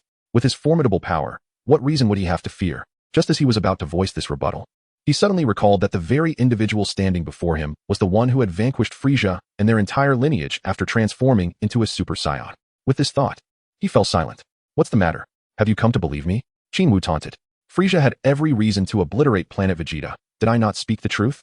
Frieza himself revealed this fact to me. I was equally astonished." Qin Wu cast the blame for the circumstances upon a deceased individual, knowing full well that the dead could not testify and that Vegeta would be unable to investigate. He paused momentarily before continuing. "Yet, I too feel a profound sense of anger and sorrow. We, the countless lowly Saiyans, sacrificed ourselves to protect your so-called royal lineage, accompanying you to the grave. Yet, our prior treatment has been worlds apart, cast aside by your whims. What have we gained from our ties to planet Vegeta? Merely the disdain of what you deem to be worthless trash. The very refuse you scorn has become our source of strength and purpose. Is it not absurd? Without our bonds, could we have attained such power? Yet you, devoid of any connections, are nothing but a waste." As he was subjected to such scathing reproach, Vegeta's face flushed with anger, his fists clenched tightly, longing to retaliate with a fierce blow. However, he found himself unable to refute the truth of Qin Wu's formidable strength. All counterarguments felt painfully inadequate in the face of such undeniable reality. Qin Wu, however, completely disregarded his furious gaze and sneered. "What is the matter? Did I strike a nerve? Look at how much your strength has increased over the years. How formidable is your combat power? Over 10,000? 24,000? Vegeta coldly retorted. "I've gained 8,000 in the past 2 months. Wow, an increase of 8,000. How impressive." Qin Wu exaggeratedly exclaimed. But then his expression shifted to one of disdain. "Only 24,000? How pitiful to even utter that. Do you have any idea what my current combat power is?" "How much?" Vegeta asked, feigning indifference. "Not much, merely 600 million, 5 times that of Frieza," Qin Wu boasted. 600 million. Vegeta's eyes widened in disbelief as he stared at his opponent. The realization that his own combat power was now a mere fraction of that was utterly terrifying. Deeply shaken, Vegeta found himself at a loss for words. Surprised? Stunned? Qin Wu teased, sporting a mocking grin. "This is the strength you abandoned. A formidable power cultivated through hardship and connection. Would you care to test it? Shall I demonstrate this might to you?" Vegeta vehemently shook his head. "Are you joking? Why would I dare to test it? One punch from you would obliterate me. You won't try? So you doubt my strength? It seems I must teach you a lesson to show you what I'm capable of," Qin Wu proclaimed, raising his fist in a show of readiness. No. I believe you, Vegeta quickly replied. "Oh, in that case, allow me to demonstrate my power," Qin Wu said with a smile. "You," Vegeta felt a mixture of shame and anger. "Why are you so insufferable? I'm caught between a rock and a hard place. Are you truly going to attack me? Haha, are you afraid? A high-ranking warrior like you, terrified of a lowly fighter like me? How utterly tedious," Qin Wu mocked, causing Vegeta's expression to fluctuate between anger and despair. Seeing Vegeta growing increasingly agitated, Qin Wu scoffed. TSK. This is our noble Prince Vegeta, truly pathetic and pitiable." Vegeta, incessantly provoked, was on the brink of madness yet dared not move recklessly. Qin Wu disregarded him, merely stating, "Put away your pitiful pride and that so-called nobility of yours. Learn how we Earthlings live and how we grow stronger through our bonds. This is the secret to our might." Chapter 99. The Secret of the Super Saiyan. Vegeta, having been thoroughly outmatched in verbal sparring, found himself at a loss for a rebuttal. Is it truly the case that one becomes stronger through connections? This question lingered in Vegeta's mind, even as he dined. Noticing his frowning expression, Jiao Wu, having finished his meal, asked, "When will Raditz and Nappa arrive?" "They should arrive in about a year," Vegeta replied, his tone matter of fact. "A year? That is quite some time. If you train diligently, you could significantly bridge the gap between yourself and them," Qin Wu remarked with a smile. Beside them, Sun Wukong, his mouth full of food, nodded in agreement, albeit with difficulty. His appetite had always surpassed Jiao Wu's. Even as a Saiyan, Jiao Wu was merely 3 or 4 times the average human, whereas Sun Wukong exceeded tenfold. Fortunately, they were not often at home, or they would surely deplete Qin Wu's resources. Vegeta's appetite was considerable as well, though he generally consumed less than Sun Wukong and did so at a more measured pace. After contemplating for half a day, a pressing question had been swirling in his mind for quite some time. Unsure whether to voice it, he decided to seize the opportunity presented by Qin Wu's good humor and asked, "How exactly do you transform into a Super Saiyan? Is it merely a matter of power reaching a certain threshold, or is there another reason?" This inquiry was crucial for him to clarify. Otherwise, with his noble lineage, failing to transform would be a lifelong source of anguish. Sun Wukong shared the curiosity, having gradually grown stronger himself. He too wished to ask Qin Wu about the transformation. Yet he hesitated, unsure of how to frame his question. During the 2 months spent with Qin Wu and Vegeta dismantling Frieza's base, he had come to accept his identity as a Saiyan. Particularly surprising was the revelation that he had a brother named Raditz, who was associated with the bald Nappa, which astonished him. Saiyans placed significant importance on blood relations, especially among the royal lineage. Qin Wu observed Sun Wukong and Vegeta, contemplating the need to instill confidence in them. With a smile, he remarked, "To transform into a Super Saiyan, one must possess a certain level of strength as a foundation. For instance, if Sun Wukong's current battle power stands at 500,000, then your battle power as a transformed Super Saiyan would reach an astounding 25 million. This is a rather objective figure, yet it hardly does justice to the title of Super Saiyan. This merely reflects battle power. To undergo a transformation, one must not only have strength, but also experience a sense of crisis or an overwhelming surge of rage. My own transformation was triggered by an intense fury when Frieza was about to kill you." Sun Wukong and Vegeta nodded thoughtfully. Prior to his journey through time, Qin Wu, a devoted fan of the Dragon Ball series, held a differing opinion on the widely circulated notions surrounding transformations. The ideas of a heart for peace or achieving Super Saiyan status through extreme anger after facing dire circumstances were, in his view, somewhat inaccurate. In truth, any Saiyan with a sufficiently high level of battle power could achieve the transformation, regardless of who they were. Consider Goten and Trunks. At such a tender age of 7 or 8, they were able to transform. What dire circumstance did they face? What anger did they harbor? The ability to transform is more a matter of reaching a certain level of power, with the opportunity presenting itself through emotional triggers. It need not solely be rage. It could also be sorrow or excitement. As long as there is a sufficient emotional buildup, the transformation can occur. Particularly challenging is the initial transformation. Without emotional accumulation to a significant degree, one cannot break through. The later transformations of Goten and Trunks seemed somewhat trivialized, yet they served to demonstrate that, with adequate strength, transformation is indeed attainable. Qin Wu shared this perspective with Sun Wukong and Vegeta, leaving them in contemplative silence. When Qin Wu discussed this topic, Chi-Chi heard that Sun Wukong had once been perilously close to death, filling her heart with both anger and concern. She persistently urged him to refrain from engaging in such dangerous endeavors, warning that otherwise, she would become a widow. Sun Wukong, while comforting her, secretly resolved to grow stronger. Qin Wu had already surged far ahead of him, and he could not afford to fall further behind. Even if it meant death, he would pursue him. He had never encountered extreme sorrow or rage. Rather, he contemplated Qin Wu's other assertion regarding the critical threshold of power.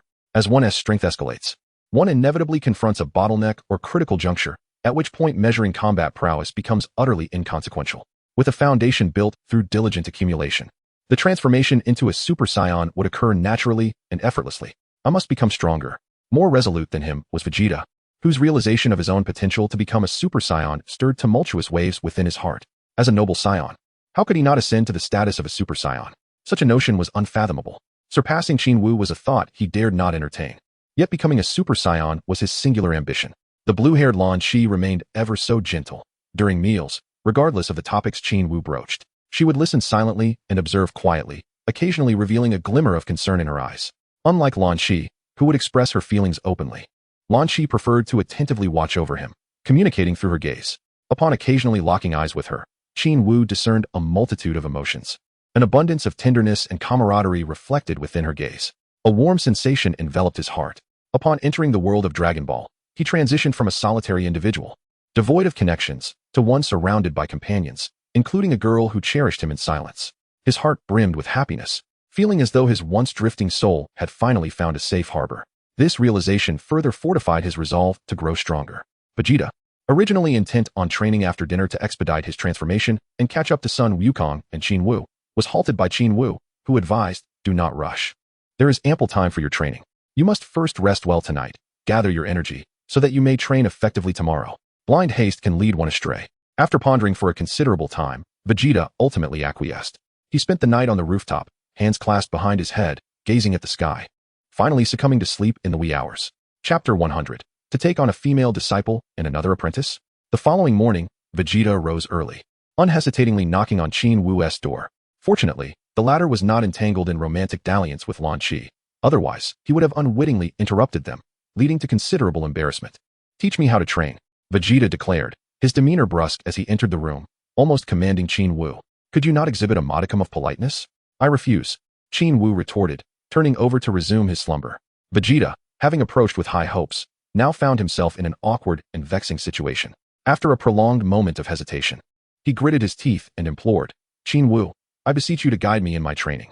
His tone softened out of necessity. Otherwise, given Qin Wu's disposition, he might very well ignore him for an entire year, leaving Vegeta to navigate the complexities of transforming into a Super Saiyan on his own. Qin Wu stretched lazily as he rose from his slumber, completely ignored by the birds as he busied himself with getting dressed. Upon descending the stairs, he was greeted by the sight of breakfast prepared by Lan Qi, who gazed at him with tenderness. Good morning, Lan Qi. Qin Wu boldly approached, embracing the apron-clad girl and planting a kiss on her cheek, his heart soaring with joy. Good morning, Qin Wu. Lan Qi blushed deeply, playfully pushing him toward the dining table while gently urging, hurry up and eat your breakfast. But I haven't washed up yet. Qin Wu tilted his head at her, a mischievous grin on his face. Lan Qi, startled by his antics, momentarily forgot that he had yet to freshen up, her cheeks flushing an even deeper shade of crimson as she lowered her head, rendered speechless. Haha, how wonderful it is, Lan Qi, to have you as my wife. Qin Wu laughed heartily before heading off to wash up. Lan Qi's exquisite visage grew even more radiant as she lowered her gaze, nearly burying her face in her chest. Behind them, Vegeta found himself in an awkward predicament, neither able to leave nor stay, engulfed in an uncomfortable silence. As he took his seat, Sun Wukong and Chi-Chi emerged, with Chi-Chi practically draped over Sun Wukong, exuding an aura of sweetness. Just then, Vegeta caught sight of them, his expression fierce as he bared his teeth and declared, I cannot stand to witness others flaunting their affection before me. Perish. With that, he lunged toward them, prompting Chi-Chi to hurriedly duck away, releasing her hold on Sun Wukong. Qin Wu merely chuckled at the momentary fright before strolling away with a smile. Seeing their playful antics, Vegeta's expression turned somewhat cold. Yet the memory of Qin Wu's words from the previous day softened his demeanor. Perhaps I should observe first before deciding. At the dining table, Sun Wukong's mouth was stuffed with food as he inquired of Qin Wu, what are your plans for training? Will you continue with your previous methods? Or will you pursue your own path? Qin Wu pondered for a moment, realizing that Sun Wukong lagged significantly behind him and would benefit from training independently, particularly after his recent overwhelming defeat by Frieza. It would expedite his progress without hindering Qin Wu's own development. With a smile, he replied, focus on your own training. I believe you will break through soon. When we meet again, you may very well have transformed into a Super Saiyan. Really? Then I must hurry and work hard. Sun Wukong nodded in affirmation, feeling no regret about not training alongside Qin Wu, his heart brimming with anticipation for the Super Saiyan transformation. Vegeta scrutinized Qin Wu for a while, and after Sun Wukong finished speaking, he asked with a hint of eagerness, what about me? Should I train alone as well? Qin Wu glanced at him sideways, tilting his head and asking, do you wish for me to be your master? Master? Vegeta's mouth fell agape. Unable to close for a while, he had no concept of what it meant to have a master, yet he understood from the very word that it required profound respect. Even more so than he held for his own father. Is this even possible? I am the noble Prince Vegeta. However, upon noticing the frown on Qin Wu's face, he let out a scoff and fell silent, leaving Vegeta in a state of indecision, caught between the desire to grow stronger and his pride as a prince. The opportunity to become powerful in a Super Saiyan was right before him, yet it required him to address Qin Wu as master. How could a prince of Vegeta's stature lower himself in such a way? He found himself wavering between the pursuit of strength and his self-respect. After breakfast, everyone dispersed, and Sun Wukong and Chi-Chi prepared to leave. Qin Wu, bold in his affection, took Lan Qi's hand, walking together along the beach. Though she remained shy, Qin Wu's unabashed demeanor and attentive care soon coaxed her into a half-hearted acquiescence. Meanwhile, Vegeta sat alone atop the roof, stewing in his own frustration, unable to make a definitive decision. Moments later, after bidding farewell, Sun Wukong and Chi-Chi soared away on their Nimbus cloud, leaving Vegeta in solitude, engulfed in a sense of melancholy. Qin Wu and Lan Qi strolled barefoot along the sandy shores of the island, where Lan Qi, in a playful manner reminiscent of a young girl, squealed in delight as the waves approached. Indeed, it seems that a woman in love experiences a notable decline in her intelligence. As Qin Wu strolled, he glanced at the gentle Lan Qi beside him and suddenly asked with a smile, Lan Qi, when do you wish to marry me? Startled by his unexpected question, Lan Qi was momentarily taken aback. Marry? She echoed, to which Qin Wu replied earnestly, yes, I want you to be my wife. Meeting her gaze with sincerity, he continued. So what do you say? All right, whenever you wish, I'm ready. Lan Shi, now emboldened by the revelation of his feelings, responded with newfound confidence, her heart fully unburdened. At that moment, she resembled a blossom ripe for picking. Yes, let us plan to marry in due time, Qin Wu declared. Sounds good to me. Lan Shi nodded obediently. At 17, she mused, the laws of the world held little sway over her. Even if they wed early, what consequence could it hold? After all, wasn't Wukong married at 18? Now, with Chi-Chi expecting, he certainly could not remain single, regardless of how many wives he might have in the future. Securing Lan Shi was paramount. Her gentleness made her the perfect candidate for a wife, and he could not let her slip away. In due time, he resolved to seek the dragon Shinran's wish to ensure that his beloved would forever remain youthful and immortal. With determination, Qin Wu suddenly leaned in and planted a kiss on her cheek, exclaiming joyfully, "How wonderful! I'm truly rooting myself here." It was only through such ties that one could find a sense of belonging in this world. Without connections, even the mightiest would merely be soulless machines. Upon returning indoors after their stroll, Vegeta leapt down, standing before them, his face flushed as he dutifully called out, "Master, finally done airing out?" Qin Wu chuckled to himself. Chapter 101. Guiding Vegeta's training. Though Vegeta had quieted down, Qin Wu had no intention of genuinely becoming his master. It was merely a test of the latter's character. The title of master held little appeal to him. With a serious demeanor, he addressed Vegeta, "In truth, I do not wish for you to take me as your master. I merely want to gauge your sincerity. If you are earnest, then I can teach you. However, you must remember, once I begin to instruct you, you must never bring harm to Earth or our comrades. Otherwise, I will not hesitate to extinguish you myself." His gaze pierced Vegeta's heart like a sharpened arrow, prompting a silent shudder within him, yet he nodded in agreement. "Rest assured, I would never." "Good, I still have some trust in you," Qin Wu replied with a light smile. "So, shall we begin your training now?" Vegeta eagerly anticipated the response. However, Qin Wu, with a sly glint in his eye, chuckled. "First, let us return and have a meal to regain some strength." "Wait, can you not speak in half-truths?" Vegeta seethed internally but obediently followed Qin Wu indoors. After a few bites of food, Qin Wu led Vegeta to a spacious area behind the house, asking with a smile, "What kind of training have you undergone before this?" Vegeta shook his head, feeling embarrassed. "None, we only fought." "Ah, that explains your lackluster strength," Qin Wu thought to himself, then removed his gravity suit, wearing a playful smile as he tossed it to Vegeta. "Here, try this on." "All right," Vegeta responded, but as he grasped the suit, he immediately felt its weight and dropped it to the ground with a thud. The dust swirling around him as he stared in shock at the suit now buried several meters deep. "How heavy is this suit?" he queried incredulously. "It's not too heavy. I simply set it to 300 times gravity, which amounts to 3,000 kilograms. Qin Wu replied nonchalantly. 3,000 kilograms. Vegeta gaped at Qin Wu, struggling to comprehend how he could perform daily tasks under such weight. It was utterly terrifying. "Is this shocking? If I told you I could endure 500 times gravity, would you be utterly astounded?" Qin Wu said with a calm smile. Since acquiring Broly's lineage, his strength had multiplied exponentially, making 500 times gravity a trivial matter. Nevertheless, he preferred not to maintain such extreme weight continuously, opting instead for gradual adaptation before increasing the load. 5,000 kilograms. Vegeta stammered in disbelief. Yet Qin Wu continued. That's merely the weight of the suit itself. When you wear it, it will also add your body weight. If you weigh 60 kilograms, combined with the suit's weight, that's over 21,000 kilograms. Astonished, Vegeta could hardly articulate a response. He never imagined that Qin Wu trained under such immense weight. This must be the key to becoming a Super Saiyan. What on earth had he been doing before? Vegeta silently lamented his previous ignorance, only engaging in battles and trading planets, resulting in painfully slow progress. Seeing his silence, Qin Wu smiled and inquired, "Do you understand now? How did I ultimately become a Super Saiyan? This is not something that can be achieved overnight, is it?" Vegeta nodded in acknowledgement. "Then the next step is simple. You shall begin your training with weighted resistance." As Qin Wu spoke, he retrieved a capsule from his pocket and tossed it forward. With a swift sound, the gravity chamber materialized before them. He was the first to step inside, while Vegeta, intrigued, peered in from outside before promptly following suit. As Qin Wu entered, he remarked, "You needn't covet my attire, for I possess but a single set. When time permits, I shall procure another for you. For now, you may utilize this gravity chamber." He approached the control panel, secured the door, and continued, "What level of gravity are you accustomed to?" 10 times, Vegeta replied. "The planets we seize typically have a gravity of 10-fold. Seize?" Indeed, Vegeta's unabashed acknowledgement of his actions was to be expected. "Well, in truth, all my possessions are pilfered, yet I bear no psychological burden whatsoever. Why should I?" Qin Wu set the gravity chamber to a staggering 10 times the normal gravity. He turned to Vegeta and inquired, "How does it feel now?"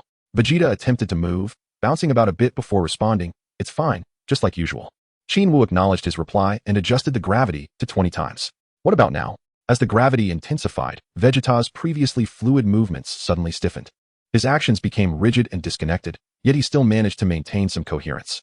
It's heavy, as if something is pressing down on me, Vegeta commented with a furrowed brow. Very well, take your time to acclimate to this gravity, starting at 20 times. Once you can move freely without any hindrance, we shall increase it further. Qin Wu stepped away from the control panel and approached Vegeta. Tilting his head thoughtfully, he continued, do you understand energy? Energy? Not really, Vegeta shook his head. It refers to the power within you, the energy required during combat, Qin Wu explained somewhat patiently. Vegeta nodded in comprehension. So, do you know how to control this energy? Qin Wu inquired further. Vegeta shook his head again, for to him, the energy within was merely a means for battle, as long as it could unleash destruction. What need was there for control? Qin Wu shook his head in silence, and then calmly suggested, how about this? For now, refrain from engaging in physical training. Instead, take some time to attune yourself to the internal energy of your body. Once you have mastered its control, we can proceed further. Qin Wu commenced imparting the techniques of control to his companion, elucidating how to perceive the energy within oneself and how to master it, thoroughly embodying the role of a mentor. Vegeta, being a warrior, grasped the concepts with ease. After the thorough instruction, Qin Wu advised him to dedicate himself to training while he himself stepped outside to don his attire. Subsequently, he ceased to engage with Vegeta, taking up a fishing rod to commence a day of meditative cultivation. For someone like Vegeta, once taught, there was no stopping him. The prospect of enjoyment was non-existent as he relentlessly pursued the goal of transforming into a Super Saiyan. Qin Wu felt a sense of assurance regarding him. Although his sentiments towards Vegeta were not particularly favorable, he decided to teach him. Considering their shared heritage as Saiyans and the fact that he was one of the protagonists in the original narrative, it was inconsequential, as it was within his capabilities.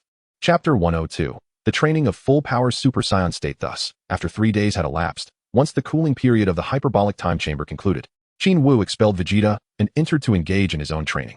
Having ascended to the status of a Super Saiyan, he aspired to emulate Son Goku, who in the original tale maintained his Super Saiyan form while training. Regrettably, both his energy and stamina were excessively depleted, leading to his cessation on the first day. On the second day, he persevered, engaging in various activities and movements, sustaining that state for 3 days before it swiftly diminished. Qin Wu could not discern how long it took Sun Wukong to achieve such prowess, yet he refused to yield or lag behind. At this moment, whether in terms of lineage or potential, he surpassed Sun Wukong by leaps and bounds. If he failed to accomplish this, would it not be utterly embarrassing? Although Sun Wukong did not enter this state of training immediately upon transforming into a Super Saiyan, instead taking years to solidify his foundation and seamlessly switch to Super Saiyan before engaging in specialized training against the Sand Beast. The forward-thinking Qin Wu would not wait until that moment. Having just acquired the ability to transform, he needed to stabilize this state. If he did not train now, when would he? This Super Saiyan state must be cultivated into his daily life, which is referred to as the full power of Super Saiyan. He persisted without utilizing the senzu beans for recovery, maintaining this state even during sleep or restroom breaks. On the 5th day, having reached his limit, he momentarily returned to his original state, gasping and reflecting that it was still insufficient. The consumption was too great, and his current physical strength could not withstand it. Sitting down, he recalled the issues he faced during training. Many times, when nearing his limit, he persevered, gritting his teeth to push through, yet it was not long before he reached the endpoint. As he pondered, a realization struck him, his eyes brightening. Yes, that was it. He excitedly clapped his hands together. The critical point, the threshold between ordinary and Super Saiyan states, was where he had been oscillating, unable to maintain the Super Saiyan state. This threshold had always represented the disparity between heaven and hell in his mindset. Unable to maintain mental equilibrium, his heart was tumultuous. Despite not transforming into a Super Saiyan, which would lead to losing his rationality, this critical point remained a formidable challenge. Thus, he resolved not to transform, to remain steadfast at this threshold, and to maintain it as long as possible. With this thought, he rested for a day, doing nothing but meditating to restore his state to its peak. The following day, he began to elevate his energy to the critical point for training. Whether in a stationary or dynamic state, he consistently maintained this threshold, neither rising nor falling, until he could control it smoothly without a hint of fluctuation. A month later, after several days of restorative rest, he was invigorated and initiated the Super Saiyan transformation, fervently engaging in various training exercises.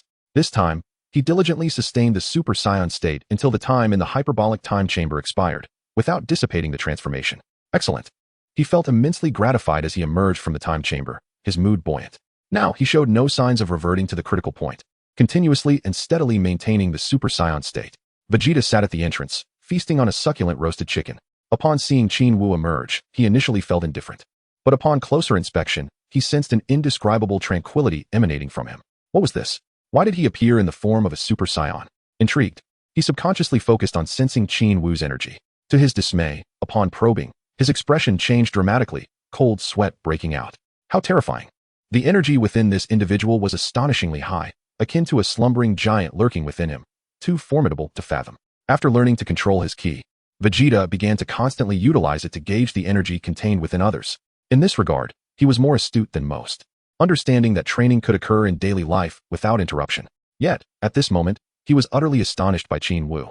The latter resembled a Super Saiyan. Yet his exterior showed no fluctuations of energy, no shimmering light. He appeared as steady as an ordinary person, calm as still water. Remarkable. Was he a monster? Could he sustain this Super Saiyan state indefinitely? Vegeta was so overwhelmed he could hardly speak. Qin Wu's presence, whether in talent, strength, or training methods, left him in awe. What manner of person could achieve such feats? He longed to inquire, yet he knew that, given his current strength, such questions would be futile. He was still too weak, having yet to reach Qin Wu's level. Good morning, Vegeta. Qin Wu greeted him cheerfully. Can I go in now? Vegeta asked, pointing at the gravity chamber. Yes, you may. I don't need it for now. You can stay in there for an extended period. Qin Wu replied with a faint smile. All right, thank you, Vegeta said, stepping inside and shutting the door without further ado. What kind of person are you, Qin Wu? Vegeta pondered to himself as he commenced gravity training. He had fully adapted to 20 times the normal gravity, which was merely an increase upon the tenfold he had already mastered, posing little challenge for him. This time, he decided to ramp it up to 50 times, hoping to close the gap and accelerate his progress toward Qin Wu's realm. Eager to uncover the secret behind his sustained Super Saiyan state, with a resounding clap, the sound echoed through the gravity chamber as he felt the immediate impact of the 50 times gravity. The overwhelming pressure forced him to the ground, his face meeting the floor in a painful yet exhilarating embrace. This is unbearable. 50 times is too much. Vegeta thought in horror as he struggled to crawl to the control panel and press the recovery button, finally finding respite. If 50 times was beyond his limits, how long had Qin Wu trained to withstand 500 times gravity? And how much time had he invested to reach his current state? The mere thought was unfathomable. At this moment, all he could do was look up to Qin Wu with awe, no longer daring to question the training methods he employed. Qin Wu, Qin Wu. Vegeta silently repeated the name, almost entranced. You shall be my target for surpassing. Wait for me. Chapter 103. The arrival of Raditz and Nappa. The full-power Super Saiyan bore little distinction from an ordinary person, yet Qin Wu's long, flowing strands of pearlescent and pale golden hair set him apart. His tail swayed unseen, coiling around his waist, despite the sternness etched upon his face. Exuding an imperceptible air of authority, his smile was remarkably natural. During a meal, Lan Chi gazed at him in astonishment and inquired, Are you planning to continue like this? Qin Wu nodded, a smile gracing his face. Indeed, let's strive to maintain this state. Lan Chi scrutinized him for a moment, before erupting into a fit of giggles, teasingly remarking, You resemble someone with hair dyed from a bad upbringing. By the way, are you planning to cut your long hair? If so, I can assist. My skills are quite proficient. All right, Qin Wu replied with enthusiasm. Yet, deep within, he pondered that his hair had remained in this state ever since he inherited Broly's lineage. Seemingly unaltered for quite some time, perhaps it was a sign of pure bloodline. During dinner, Lan Chi indeed took up scissors and began to snip behind Qin Wu. However, as she cut, she was taken aback to discover the scissors had splintered into numerous jagged edges. Wow, your hair is remarkably tough, she exclaimed in astonishment. Of course it's tough. Everything about me is. Qin Wu chuckled inwardly, ultimately abandoning the idea of a haircut. No need to cut it. It probably wouldn't grow anyway. And if it did, it would just sprout back immediately. So be it. Ah, splendid. Your long hair lends you an imposing presence, making you all the more handsome. Lan Chi sincerely praised. Thank you. Qin Wu planted a kiss on her cheek and then went out to fish. For the next 2 to 3 months, Qin Wu maintained this state, even while entering the time chamber for training. Each time Vegeta emerged from the gravity chamber after a breakthrough, he would catch sight of Qin Wu calmly fishing by the sea, his long, Super Saiyan hair particularly striking. He gritted his teeth and hastily consumed a few bites of his meal before retreating back into the gravity chamber. With such a formidable presence lingering before him, he found no respite. As another 6 months slipped by, Qin Wu refrained from returning to the time chamber, dedicating his visits solely to Vegeta to expedite his growth.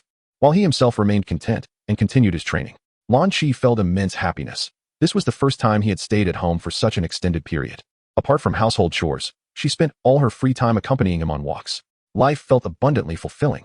3 more months passed, and while Qin Wu was immersed in his tranquil and effortless training, he sensed 2 powerful energies swiftly piercing through the clouds toward a distant location.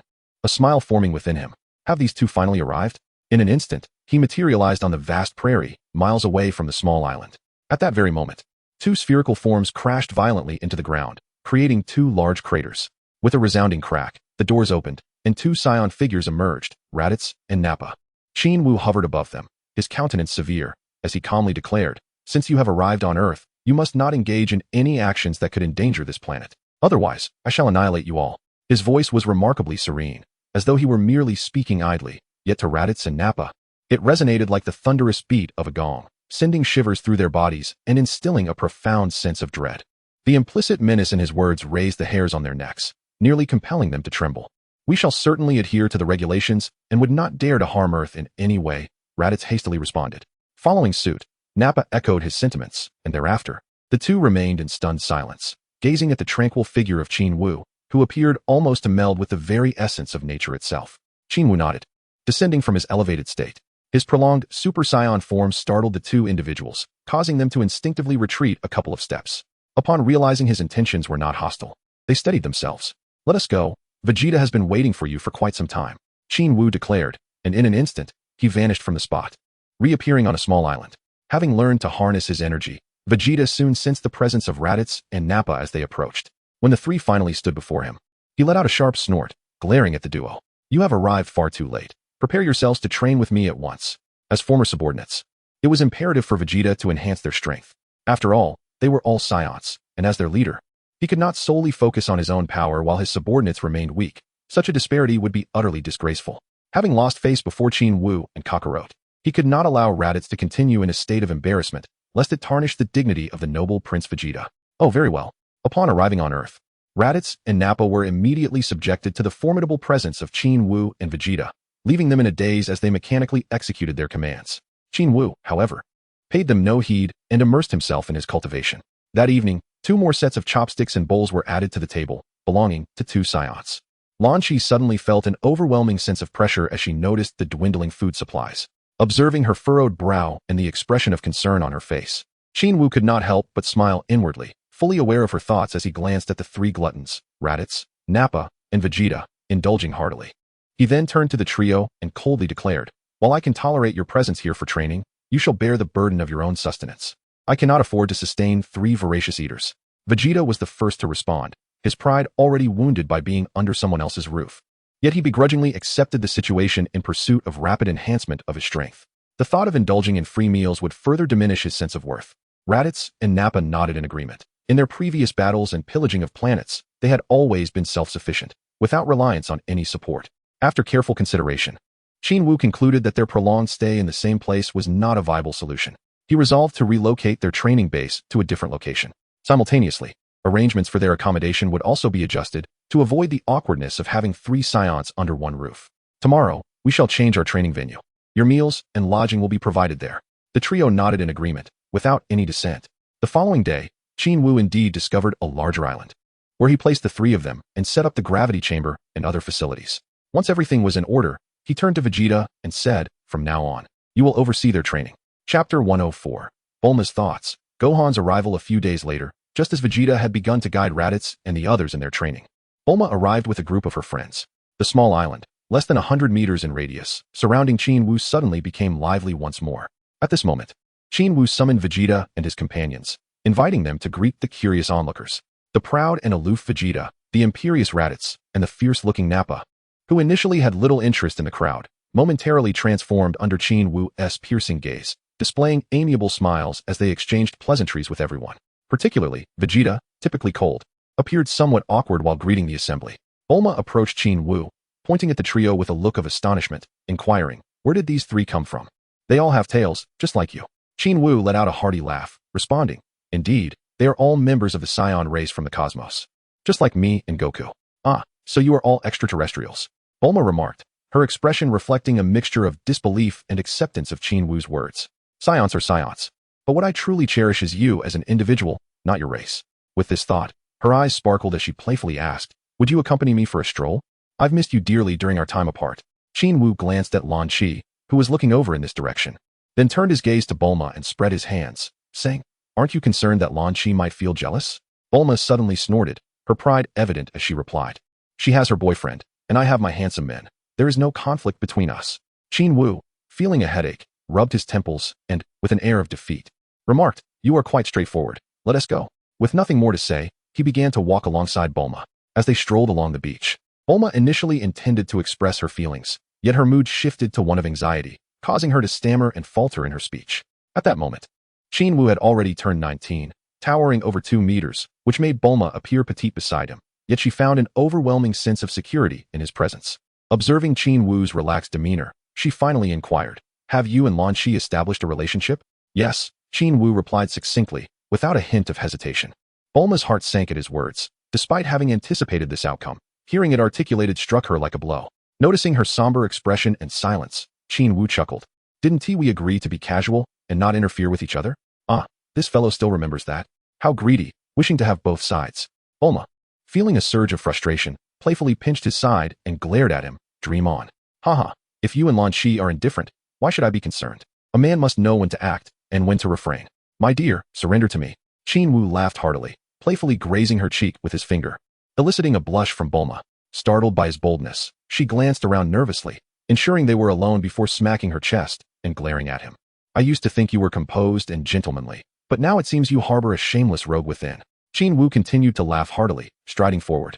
Bulma's expression was one of displeasure, yet deep down, she relished the moment.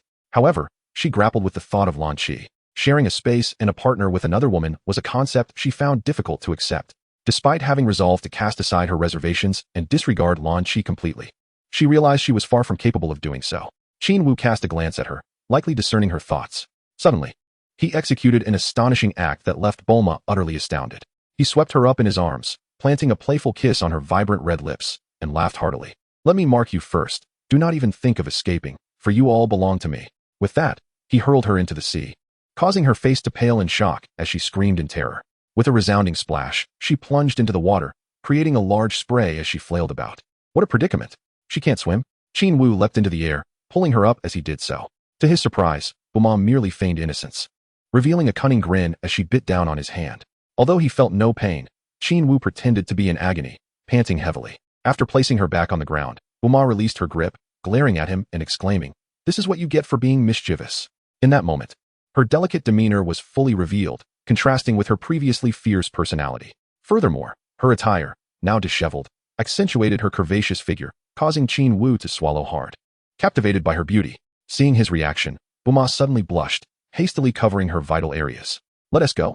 Qin Wu shook off his impure thoughts and took the lead. In truth, he did not wish to linger too long in this gentle embrace. He was not the type to be completely entranced by a woman. Yet, at times, a man's instinct is something that cannot be easily controlled. As Qin Wu walked away, Bulma hurriedly followed, her heart sweet as honey. The previous day, they had hosted a barbecue feast for the 3 unfamiliar Saiyans, and the atmosphere had been quite harmonious. Vegeta, too, attempted to integrate into this ambience, albeit awkwardly.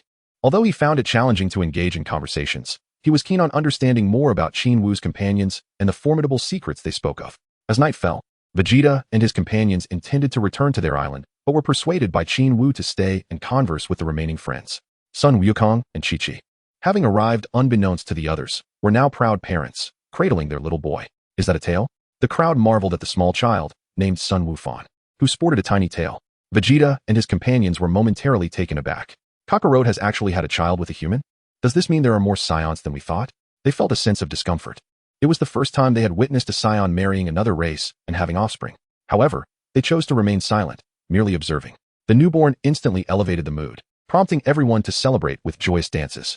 The little one gazed at them with curious eyes, exuding an irresistible charm. On King Kai's planet, the plump King Kai lounged on a bench, perusing a magazine, while Babris played with Girigiri. With Sun Wukong absent from his training, King Kai had returned to a tranquil routine. Suddenly, a figure appeared before him. Upon closer inspection, he realized it was Qin Wu. "Good morning, Super Saiyan." King Kai, having followed Qin Wu's progress, greeted him cheerfully. "Good morning, King Kai." Qin Wu replied with a smile, taking in his surroundings and greeting King Kai's 2 pets amicably. "What brings you here?" King Kai inquired, curiosity evident in his gaze. Qin Wu hesitated for a moment before asking, "King Kai, could you help me locate the Kaishin realm of the East?" The Kaishin realm exists in a different dimension, yet it is intricately connected to the vast universe. Qin Wu could not sense it through Qi, as he had no acquaintances there. Wukong had sensed Sun Wufan in the afterlife by feeling the energy of the Kaishin sword. "What do you need the Kaishin for?" King Kai asked, taken aback. Just for a bit of fun. Qin Wu replied, adopting a playful demeanor reminiscent of Sun Wukong. That's not permissible. The Kaishan realm is not a place for mortals to wander freely. King Kai promptly refused, breaking into a cold sweat, and suggested, if you're looking for some fun, you could visit the afterlife. It's open to all. Qin Wu resolutely shook his head, a wry smile gracing his lips as he remarked, what would I go there for? I am not dead. As he spoke, his eyes sparkled with enthusiasm, revealing an eager expression. I seem to recall someone mentioning that the King of Worlds is an extraordinary place. It is said to house a divine sword, and I wish to retrieve it for some amusement. Furthermore, the gravitational conditions there appear quite favorable for my cultivation. In essence, he exuded an air of excitement, as if the prospect of visiting this realm was immensely appealing, which left the King of Worlds feeling quite exasperated. He hesitantly inquired, why choose that place over others? Are you seeking to put me in a difficult position? The King of Worlds, residing in the domain of the King of Worlds, was his immediate superior, one who governed the entirety of the Eastern universe. Consequently, both the King's planet and Earth fell under the jurisdiction of this higher authority. The temperament of his superior was somewhat of a mystery to him, but if Qin Wu were to provoke the king, it could spell disaster for himself. Thus, he dared not take the risk of taking anyone there lightly. However, with his ulterior motives, how could Qin Wu easily relinquish his aspirations? He sat down, deep in thought, wearing a discontented expression as he stated, King, I truly wish to go. The king experienced considerable frustration. He detested when individuals displayed such petulance before him. Finally, gritting his teeth, he fixed his gaze on Qin Wu, asking for confirmation. Are you genuinely intending to go for leisure and training, rather than to wreak havoc? Absolutely, absolutely. Upon seeing the king's willingness to acquiesce, Qin Wu immediately nodded earnestly, adopting a demure smile. Yet, his inner mischief whispered, if you knew my true intentions, it is highly likely you would expel me from the King of Worlds without hesitation, and you certainly would not agree to anything. The king pondered deeply, ultimately resolving to beckon Qin Wu with a gesture. Very well, come here. All right. Qin Wu approached, eagerly awaiting further instructions. Now, place your hand on my back and utilize your instantaneous movement to sense. The king guided him once more. Understood. Qin Wu placed his hand on the king's back, concentrating intently. At the moment he made contact, the king directed his spirit, and Qin Wu felt an unseen force guiding him. In an instant, he vanished from his original position. Is this lad truly not going to cause destruction? The king muttered to himself in astonishment, a lingering sense of unease settling within him. The King of Worlds was, in essence, a planet vastly larger than the King's planet. Countless celestial bodies hung in the surrounding sky, resembling moons and planets alike. This planet was adorned with rolling hills and verdant fields, with pleasant air and notably high gravity. When Qin Wu arrived, he surveyed his surroundings, took a deep breath, and was about to turn around when a stern voice resonated behind him, inquiring, who are you? What brings you to this sacred place? Qin Wu turned around abruptly, only to behold a face etched with wrinkles, adorned with an inexplicable ensemble of peculiar attire, and a figure with long white hair, cascading over his shoulders. Behind Qin Wu stands a formidable warrior, the attendant of the East Kaishan, endowed with exceptional battle prowess and the remarkable ability of instantaneous movement, independent of sensing energy. This is precisely the target of Qin Wu's journey. Greetings, I am Qin Wu, a denizen of Earth. Qin Wu said with a smile, presenting an innocent facade. How did an earthling arrive at our sacred realm? Jebet inquired, perplexed, as he scrutinized Qin Wu and demanded an explanation. Although I am unaware of how you reached this sanctum, you must depart immediately. Otherwise, I shall expel you. Expel me? Qin Wu scoffed inwardly. Despite Jebet's considerable combat strength, he deemed him inconsequential at that moment. Were it not for the fact that they were in the realm of the Kaishan, where certain unpredictable powers resided, he might have resorted to a more aggressive approach. Yet, this was not a domain where he could act without restraint. Diplomacy must precede conflict. As Qin Wu pondered a suitable explanation, a slender youth with a distinctive crest of hair approached him. This boy was the East Kaishan, as Qin Wu recalled. An earthling, you say? The East Kaishan appraised Qin Wu, noting his perpetual Super Saiyan state with a hint of astonishment. Despite Qin Wu's almost imperceptible aura, the East Kaishan could sense an undeniable strength emanating from him, a power surpassing his own. Your strength is commendable. Now, you may present your rationale, but it must be your genuine thoughts. Deceit will not be tolerated, the East Kaishan stated coolly, subtly implying a threat. Typically, he would expel any intruder without hesitation. Yet the extraordinary power exhibited by Qin Wu prompted him to reconsider his approach. Genuine thoughts, you say? Recognizing the East Kaishan's ability to discern one's true intentions, Qin Wu decided to be forthright. I have come to learn Jebet's instantaneous movement. Indeed, this was the very purpose of his visit. All prior statements had been mere pretexts. His true aim was to acquire the ability to teleport without the need to sense energy, a skill embodied by Jebet. Chapter 106. A single punch to conquer Jebet. Jebet appeared taken aback, bewildered as to how Qin Wu had knowledge of his unique ability. Meanwhile, the East Kaishin contemplated. Lost in thought, Qin Wu did not rush, patiently smiling as he waited. After a while, the East Realm King glanced at Jebet and quietly remarked, "You may teach him. After all, he harbors no malevolent intentions. I have sensed something within his heart. Is it truly wise to impart knowledge to this enigmatic individual? His origins are unclear. And what if he were to misuse what he learns?"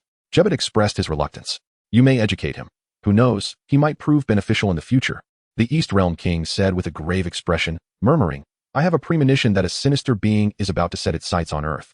The very planet they inhabit, where a dreadful entity is sealed away. Are you referring to him? Good heavens, is this true?" Jebet exclaimed, filled with trepidation and breaking into a cold sweat.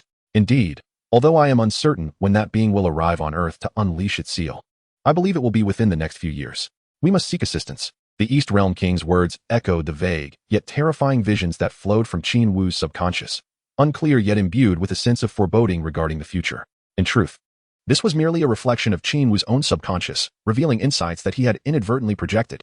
Such a method bore more persuasive weight than any argument could muster. Observing Qin Wu's calm demeanor, Jebet ultimately gritted his teeth and nodded, saying, "I can agree to teach you this ability, but under one condition." "What condition?" Qin Wu inquired. Puzzled. "You must face me in battle. Only by defeating me can you demonstrate that you possess the strength to confront those fiends," Jebet stated earnestly. Reluctantly, he agreed to teach Qin Wu, but insisted that proof of his capabilities was necessary to justify the investment of his time. "Absolutely, that is a simple task." Qin Wu responded confidently. "Simple? Are you underestimating me?" Jebet shot back, his eyes narrowing as he scoffed. "I hope you possess the strength to back up your words." The aura of Qin Wu was skillfully concealed. In this state of full power as a Super Saiyan, both his exterior and inner self remained in an undisturbed state. Were it not for the unique ability of the East Kai, who could occasionally sense him, he might have been mistaken for an ordinary person. Just as they were about to find a place to engage in battle, the East Kai called out to them, "Wait, I have a condition. Only if you agree will I allow Jebet to teach you. Otherwise, you can go back from whence you came." "What condition?" Qin Wu inquired. "You don't mean you want to fight me, do you? We can discuss that after you defeat Jebet." The East Kai replied with an enigmatic expression. "You're not suggesting I retrieve the Kai sword, are you?" With such speculation in mind, Qin Wu and Jebet made their way to an expansive, verdant hillside. Qin Wu asked, "Are we fighting here?" "Yes, as long as you don't damage the shrine, anywhere is fine." Jebet responded with unbridled confidence, convinced that Qin Wu could not possibly defeat him. To him, Earthlings represented a race with exceedingly low combat capabilities. What formidable warriors could possibly emerge from such a planet? However, the East Kai had not informed him that Qin Wu was no ordinary Earthling, but a Super Saiyan residing on Earth. As they stood poised to begin, a gentle breeze swept through the air. The East Kai waved his hand, and a thin, transparent protective barrier enveloped an area of 100 miles around them, isolating their battleground. Yet, upon the creation of the barrier, the East Kai inwardly lamented, realizing his oversight in employing this time barrier. He had clearly been a bit muddled lately. Unbeknownst to Qin Wu and Jebet, the East Kai's thoughts remained concealed. "Let us begin," Jebet declared, exuding an air of deadly intent. "Hold on." Qin Wu suddenly called for a pause. "What is he doing? Is he afraid?" Jebet looked on in confusion. To his astonishment, Qin Wu began to remove his clothing, tossing it aside before stretching his limbs with a cheerful, "All right." At that moment, the gravity-weighted suit, weighing several tons, crashed to the ground, creating a deep crater several meters wide. "Is this for real? It's that heavy?" Both Jebet and the East Kai stared in disbelief at the suit buried in the ground. The East Kai rushed over, attempting to lift the gravity suit, only to find it exceedingly heavy, nearly impossible to hold, and it slipped from his grasp. "Is this fellow a monster?" He appeared so at ease just now, completely unfazed by such weight. The East Kai was profoundly shaken. Jebet, noticing his expression, began to grasp the immense weight of the situation. Cold sweat forming as uncertainty crept into his mind. Perhaps he had underestimated his opponent. "Come on," Qin Wu said, maintaining a relaxed demeanor and sporting a faint smile. "Since you've asked me to fight, I shall not hold back." Snapping back to reality, Jebet surged his energy to its maximum, erupting forward with a thunderous roar. Arriving right before Qin Wu in an instant. Boom. He unleashed a powerful punch, expecting that his speed and strength would ensure success. Yet, in the next moment, he watched in disbelief as Qin Wu effortlessly deflected his attack. "This guy?" Jebet seethed with anger, launching a relentless series of strikes with both hands and feet, desperate to bring his opponent down. Nevertheless, no matter how swift or fierce his assaults were, Qin Wu evaded them with the ease of casual dining. "This kid is truly formidable. Jebet's strength is only slightly inferior to mine, yet it seems insufficient to contend with him. Indeed, he proves to be a valuable ally." "Ha, ha, ha." Jebet continued his fierce onslaught, but with each failed attempt to land a hit, a sense of urgency began to swell within him. prompting him to accelerate his attacks even further. Qin Wu maintained a calm demeanor, and upon witnessing his opponent, who was drenched in sweat and struggling to make any progress, he could not help but smile slightly and exclaim, "Jebet, it seems I have the upper hand." As soon as the words left his lips, Jebet suddenly found himself in a blur, instantaneously losing sight of Qin Wu. With a resounding thud, a sound that sent shivers through one's very being, Jebet was alarmingly propelled backward. His eyes widened in shock as he felt a searing pain in his abdomen, rendering him utterly powerless over his own body. Darkness enveloped his vision as he continued to be thrust backward. Then, with another thud, he crashed against the barrier, collapsing in utter defeat. This is impossible. The East Kaishin's mouth fell agape, utterly dumbfounded. Chapter 107. To master the ultimate technique, one must first draw their sword. It was astonishing that a mere punch could incapacitate Jebet. How could this individual possess such formidable strength?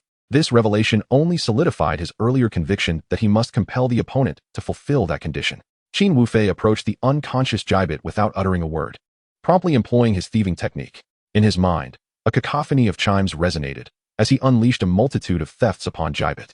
Yet, on the surface, he feigned concern, scrutinizing the condition of his adversary. As the East King God arrived, Qin Wu was delighted to hear the system's notification. "Congratulations, host. Theft successful. You have acquired the target's ability of instantaneous movement. The target's favorability towards you is marked as dislike."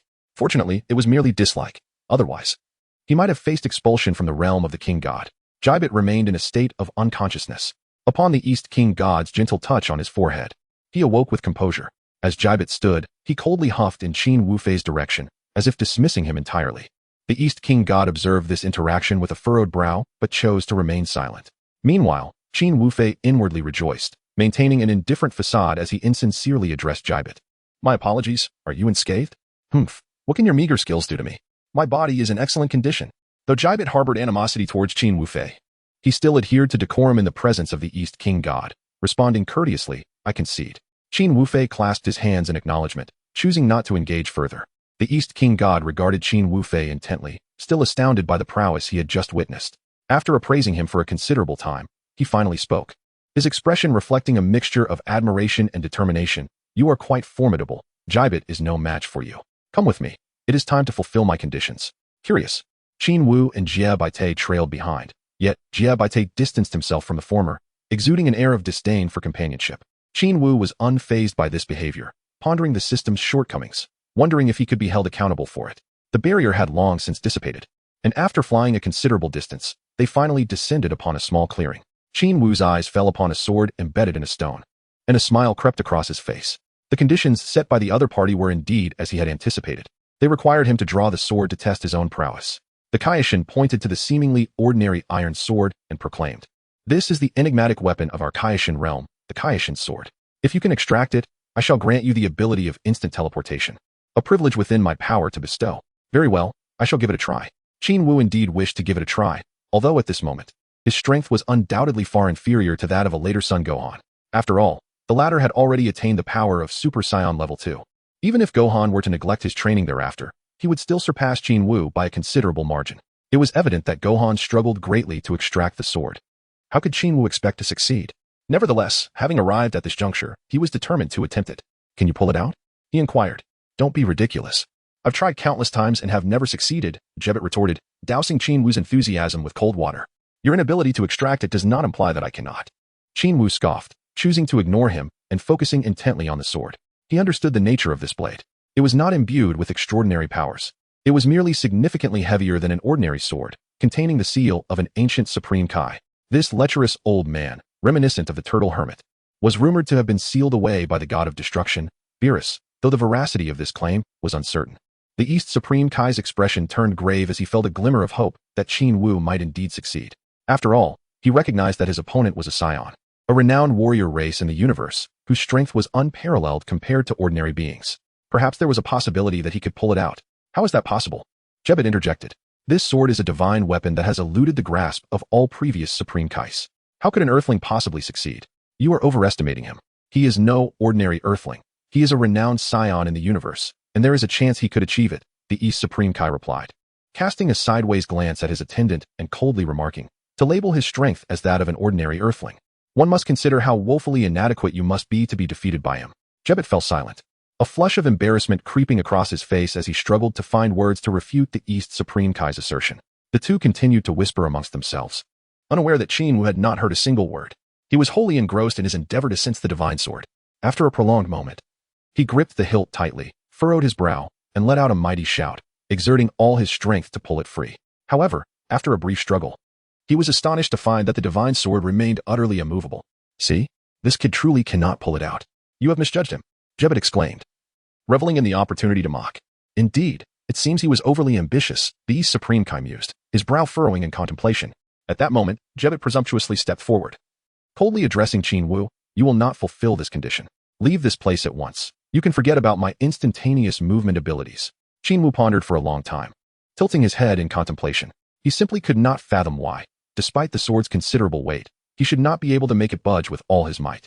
However, reality proved otherwise. He resolved to make another attempt. Suddenly, Qin Wu let out a thunderous roar, his fists tightly clenched at his abdomen. An immense surge of energy rapidly ascended within him, causing his combat power to escalate violently. The aura emanating from his being grew increasingly formidable, creating a whirlwind of turbulent air around him that howled ominously. The ground beneath him began to crumble, yielding a massive crater.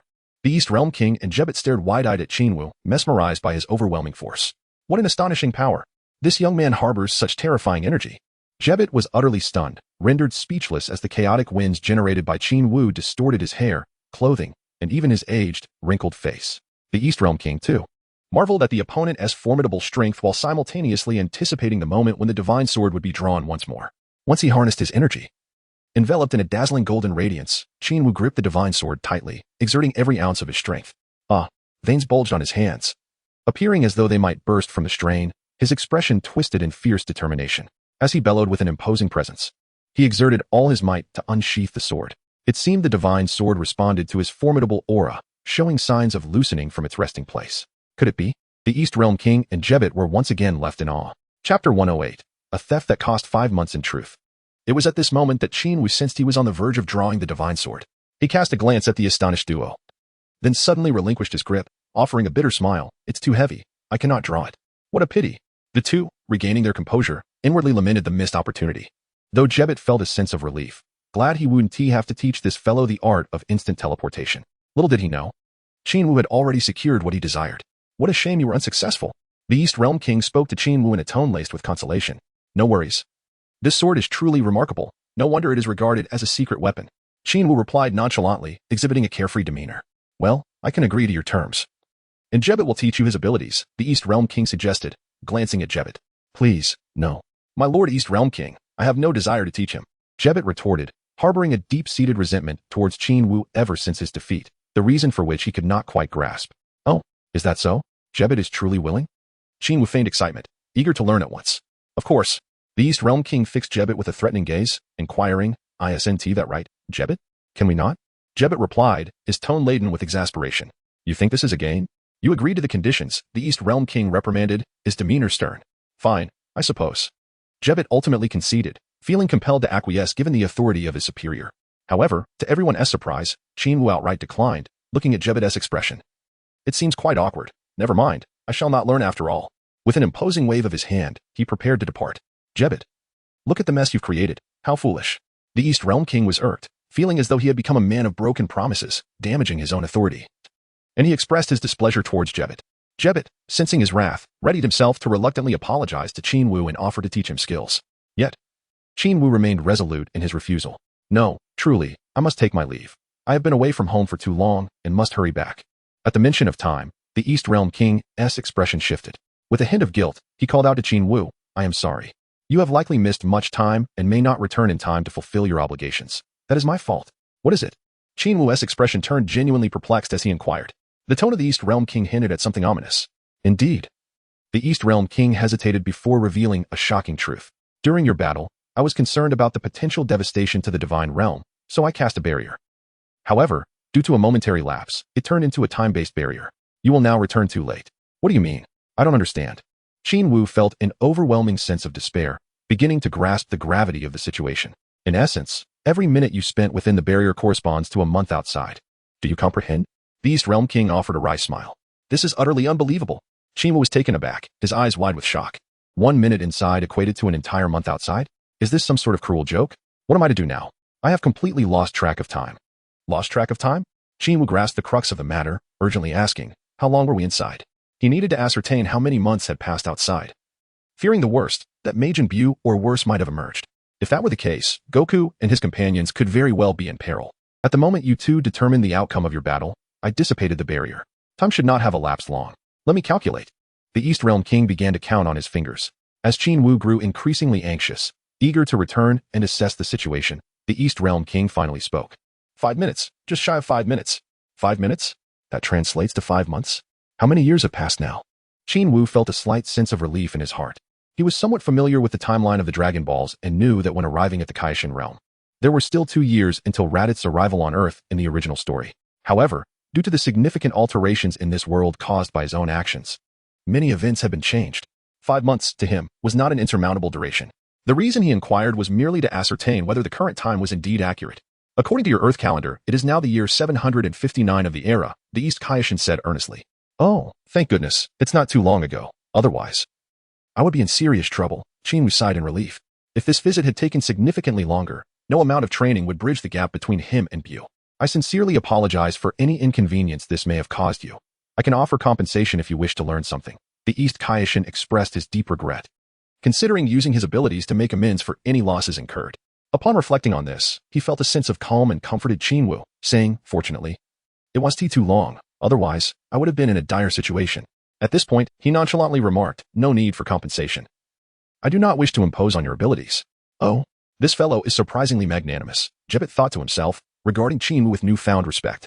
Upon hearing Qin Wu's words, the East Kaishin displayed an expression of admiration, but just as he prepared to commend Qin Wu's open-mindedness, Qin Wu spoke again. How about this? You could teach me some minor abilities, such as a defensive barrier or healing capabilities. Huh? Minor abilities? Those are precisely my specialties. The East Kaishin found himself at a loss for words. Jebbet's admiration quickly shifted to a look of disbelief. Nevertheless, Qin Wu ultimately learned a technique known as the defensive barrier and the healing ability that the East Kaishin had previously taught Jebbet. Chapter 109. 5 months? Still.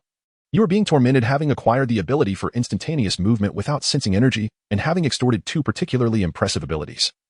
Qin Wu departed with a heart full of satisfaction despite having lost 5 months. Upon returning to Kame House, he found that Master Roshi was absent. And even the old turtle was nowhere to be seen. How strange. Where could that old pervert have gone? Qin Wu sensed the energy in the direction of West City and found it brimming with powerful presences. At Bulma's place? After identifying who those energies belonged to, Qin Wu was no longer anxious and first flew back to his small island. Upon entering his home, he discovered that Launch was also absent. After tidying himself up, he changed into a simple outfit and appeared on the training island of Vegeta and the others. Inside the gravity chamber, not only Vegeta and the others were present, but even Goku was there.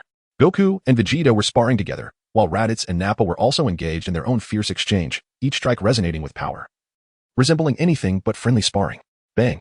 Vegeta was struck by Goku's lightning-fast punch, sending him crashing to the ground. Wiping away the blood, Goku suddenly lunged back, delivering a heavy blow to Vegeta's abdomen. However, Vegeta merely smiled at him as if unfazed, only to be hit again, sending him flying into Raditz, who was already engaged in a fierce bout. Both fell, and Raditz, clearly in pain, shot an annoyed glance at Vegeta, who ignored him and turned to Goku with a playful expression, saying, I'm done. I can't be bothered. Done? Goku seemed taken aback, exclaiming, You're catching up to me quickly. Come on, let us keep going. I'm so bored. Bored? Go fishing instead. Vegeta dismissed him, opening the gravity chamber intending to leave, only to unexpectedly collide with Qin Wu. Why you? Vegeta was visibly shocked. He never expected the Qin Wu, whom he thought had perished after 5 months, would suddenly reappear. You're not dead? His tone was cold, yet Qin Wu could still sense a hint of concern. Thank you for your concern. I am quite resilient. Qin Wu replied with a calm smile. Where have you been? Vegeta disregarded his cheerful demeanor and coldly inquired. At that moment, Goku also noticed Qin Wu, his eyes surprisingly glistening with tears. He rushed forward, embracing Qin Wu and lifting him in excitement, exclaiming, You're okay. That is such wonderful news. We were all worried sick. If you hadn't returned soon, I might have had to search the entire universe for you. Haha. How could I possibly die so soon? Qin Wu laughed heartily, drawing the attention of Raditz and Nappa, who maintained a distant yet respectful demeanor towards him. Qin Wu surveyed them with a pleasant demeanor and inquired, How has everyone been? Have you made any advancements in your abilities? Upon mentioning strength, Vegeta scoffed disdainfully, posing a haughty question. After your months of leisure, I presume your prowess has diminished? You must now lag far behind me. In truth, he intended to imply that such an extended absence from training could result in being overtaken. However, he was still significantly inferior to Qin Wu. and catching up would require several years of dedicated effort. Is that so? Qin Wu turned to son Goku, asking, what about you? After a moment of excitement, son Goku's expression shifted to one of seriousness as he jested, I doubt you could match me, but I could throw a couple of punches. Ah, what remarkable confidence. Indeed. It appears you have all made considerable progress over these past months. Qin Wu laughed heartily. Even if others surpassed him, it mattered not. For the strength of his companions only enhanced his own joy. Just as Vegeta contemplated inviting Qin Wu for a battle to assess their strengths, son Goku furrowed his brow and asked, have you seen Bulma and Launch? Noticing the gravity in his expression, Qin Wu replied, no, what is the matter? I came here straight after my return. They've been inseparable during your absence. Every day they utter your name. You should visit them. 5 months isn't such a long time, son Goku earnestly suggested. Oh, very well, we shall go together later. Qin Wu nodded, feeling a twinge of guilt. His initial intent was merely to steal a moment of Jebit's instantaneous movement, yet unexpectedly, 5 months had elapsed. 5 months may not seem overly long, yet it felt substantial. Especially considering the many times he had previously been unable to see Bulma. Perhaps it was true that a woman in love perceives time as crawling by? Frustration welled within him, lamenting the predicament caused by that individual. At this moment, Vegeta derisively remarked, women, you spend all your days consumed by thoughts of them, forgetting the warrior spirit and fervor of our Saiyan lineage. Upon hearing this, Qin Wu furrowed his brow. It seemed that Vegeta's confidence had surged exponentially following his recent power increase. It appeared that he was in need of a lesson once more. Contemplating this, he cast a cold glance at Vegeta, remarking, have you forgotten what I told you 5 months ago? Vegeta's face flushed, rendering him momentarily speechless. Forget that, Qin Wu continued. I'm curious to know the extent of your abilities. He inquired with a playful smile directed at the four of them. Vegeta huffed disdainfully, maintaining his proud demeanor. Remaining silent. However, Sun Wukong chuckled and replied, you can test each of us one by one to find out. It seems that in the span of 5 months, your regard for me has diminished considerably. Qin Wu wore a smug smile as he cast a glance at the 4 individuals before him. Noticing that they remained in their ordinary forms and had not transformed into Super Saiyans, this left him feeling somewhat unsettled. However, he pondered. Could one truly achieve Super Saiyan status in merely 5 months? During his absence, he had utilized the hyperbolic time chamber twice, equating to 2.5 years of training. What could that amount to? Moreover, these 4 had all learned to harness their ki, now lying dormant, rendering their combat prowess completely undetectable at first glance. After surveying the surroundings, he suddenly turned to point at Vegeta, a smile playing on his lips as he proclaimed, you, of all people, are the most arrogant among them. Allow me to demonstrate your inferiority, no matter how diligently you train for the next decade. You shall never catch up to me. Is that so? You may test my progress over this period, Vegeta retorted, his expression impassive yet tinged with a hint of arrogance. Very well, let me relish the pleasure of defeating you. Qin Wu replied disdainfully as he strode forward. As Vegeta followed suit, Sun Wukong, Raditz, and Nappa exhibited palpable excitement. Eager to engage with Qin Wu, over the past 5 months, their powers had surged dramatically, and with the additional 2 years of training in the hyperbolic time chamber, their progress was nothing short of remarkable, a sensation unattainable during their previous singular focus on combat. Among them, Raditz and Nappa had dedicated the longest time to training. Come forth, Qin Wu declared, stretching his limbs as he addressed Vegeta. Let me witness the fruits of your labor over these past few months. Chapter 110, The Bitter Resentment of Children. Qin Wu returns. Qin Wu has consistently maintained his full Super Saiyan power. Vegeta, aware of the gravity of the situation, could not afford to be complacent. With just a slight surge of energy, he instantly enveloped himself in a blazing white aura. It seems that over the past few months, he has indeed devoted considerable effort to his training. He has reached a level reminiscent of his own prowess at the age of 12 or 13. Qin Wu possessed this confidence. Alas, Vegeta charged forward in a sudden rush, delivering a powerful punch with immense force, showing no regard for familiarity. Unleashing his full strength from the very onset. Bang! With a single move, Qin Wu effortlessly neutralized his opponent's attack, delivering a swift kick to Vegeta's abdomen, causing him to stagger and fall. Such remarkable reflexes. Vegeta was taken aback by Qin Wu's lightning-fast response. While defending, he had already counterattacked. Yet how could I possibly be defeated by you? Vegeta silently roared in fury, charging forward once more. Bang! With a swift kick, Qin Wu sent him flying.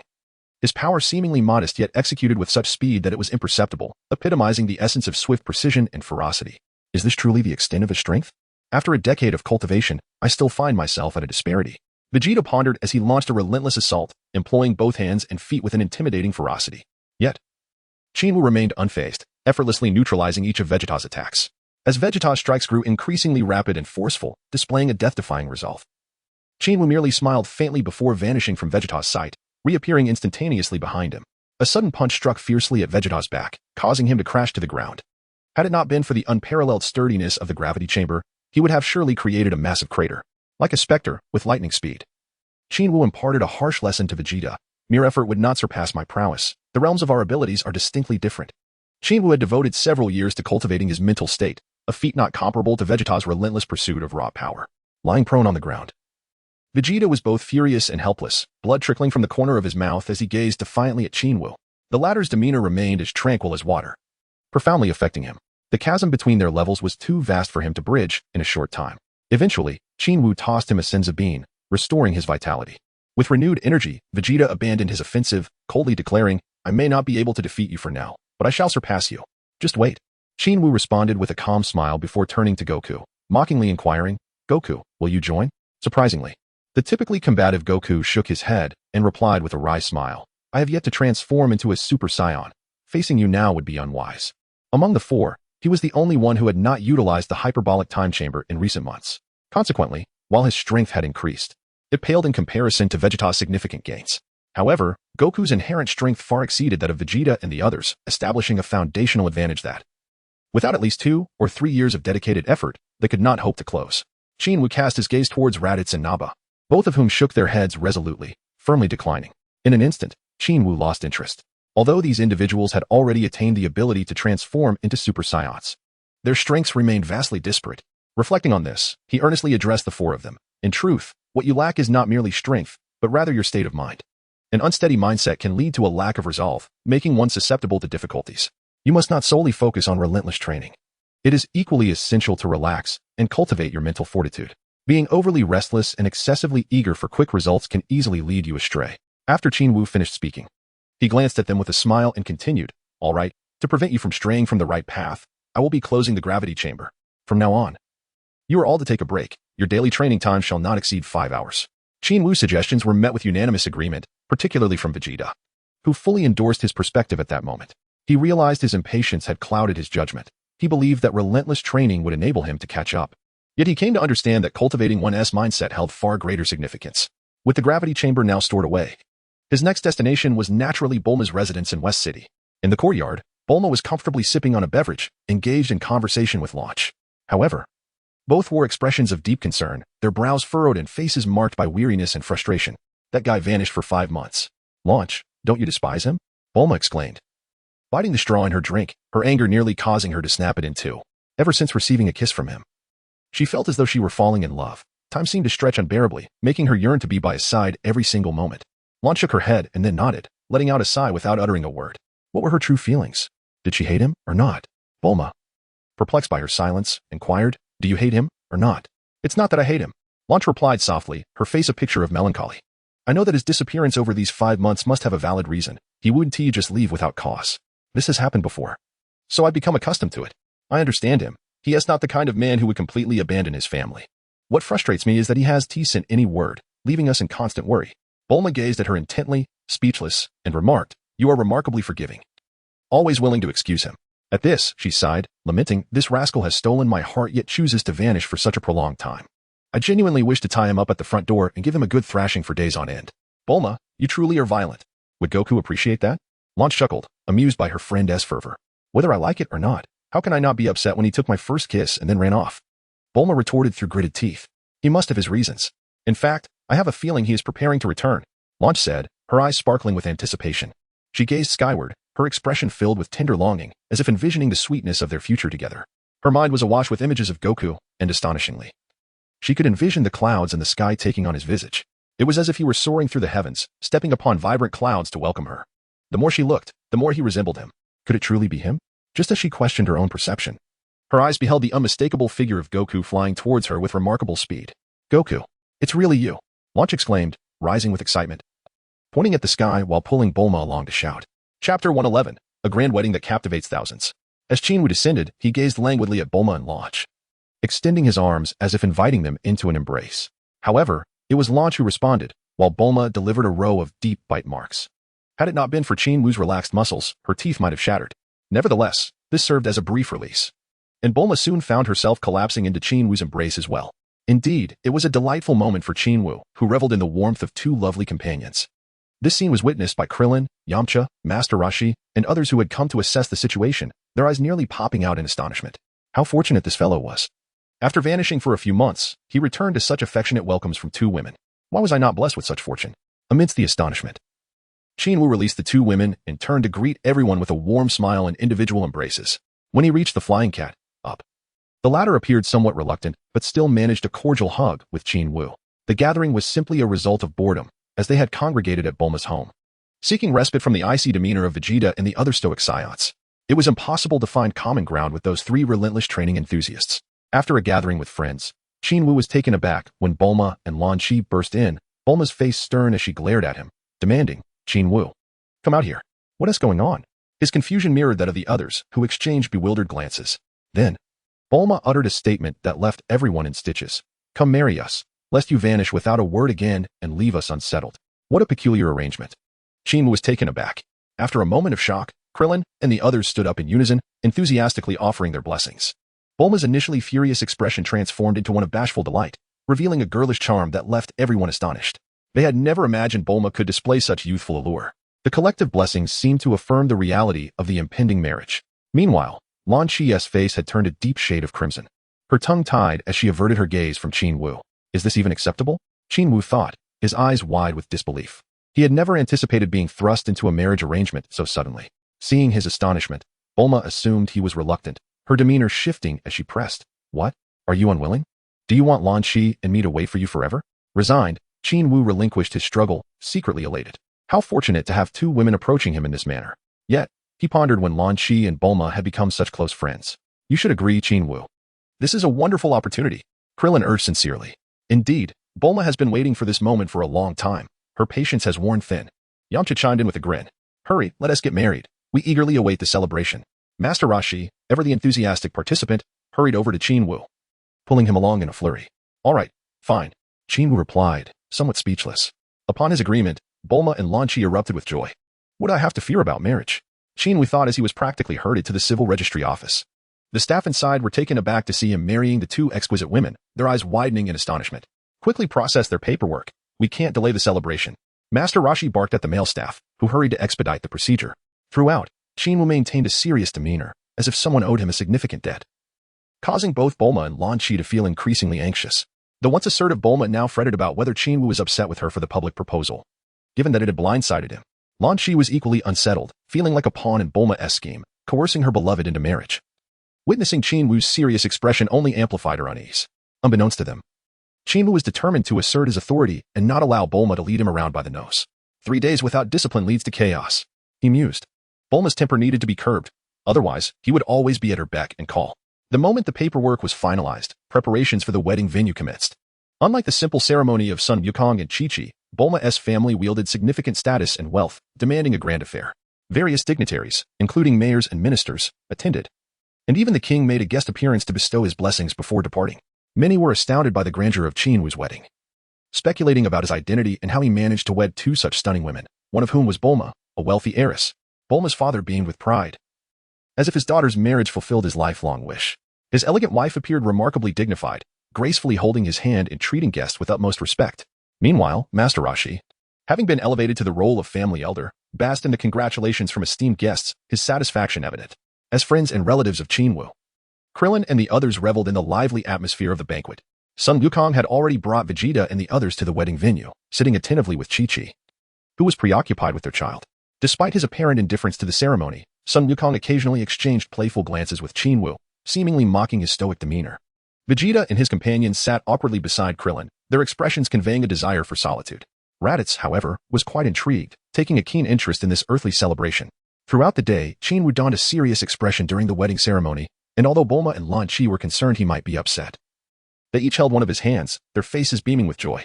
After the guests departed that evening, Qin Wu returned to his small island home, collapsing onto the sofa. "What a tiresome day. I would much prefer to train," he grumbled silently. At that moment, Bulma approached him with tea, sitting quietly beside him, while Lan Chi nervously fidgeted with his clothing. Seeing their anxious demeanor, Qin Wu chuckled inwardly, realizing that Bulma required a firm hand. Yet, he felt a pang of sympathy for Lan Chi. To maintain his position, he needed to assert himself, lest Bulma continue to dominate. "I'm tired. I think I'll rest for a bit," he said, feigning a yawn as he stood and headed for the bedroom. However, before leaving, he raised an eyebrow at the two women, a playful glint in his eyes. They exchanged a glance, nodding resolutely as they mustered the courage to follow him into the room. Initially, they intended to ease the tension with conversation, but as soon as they entered, Qin Wu pounced from behind the door, playfully toppling them onto the bed. The following morning, Qin Wu lounged comfortably on the sofa, his legs crossed, exuding an air of contentment. Bulma, blushing, fed him while Lan Qi cheerfully prepared breakfast in the kitchen. At that moment, Qin Wu embodied the carefree leader of a sect. As Bulma continued to feed him, she inquired, "What are your plans now?" "Well, I suppose I'll train and might venture out for a bit," Qin Wu pondered aloud. Bulma's face fell slightly, sensing the onset of an uncertain journey, but she dared not show her displeasure, fearing his stoic demeanor might return. Noticing her furrowed brow, Qin Wu chuckled, "Perhaps I'll take you both along, if that's all right." "Oh, really? That would be wonderful," Bulma exclaimed, her face lighting up with joy. After breakfast, Qin Wu instantly transported himself to Vegeta's training facility, where he maintained a relaxed demeanor, offering occasional guidance while remaining largely disengaged. Vegeta's training appeared to be exceptionally rigorous, often to the point of exhaustion, yet he persevered. Raditz and Nappa, watching from the sidelines, were clearly impressed, having already succumbed to fatigue. The three of them had been training for an entire morning. Upon their exit, Qin Wu immediately entered the room, closed the door, and embarked on another session within the hyperbolic time chamber. He maintained the full-power Super Saiyan state for an extended period, despite not having yet reached the critical threshold.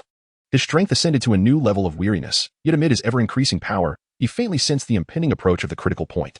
Spending a year inside, he consistently upheld the Super Saiyan form, relentlessly striving to attain a new echelon.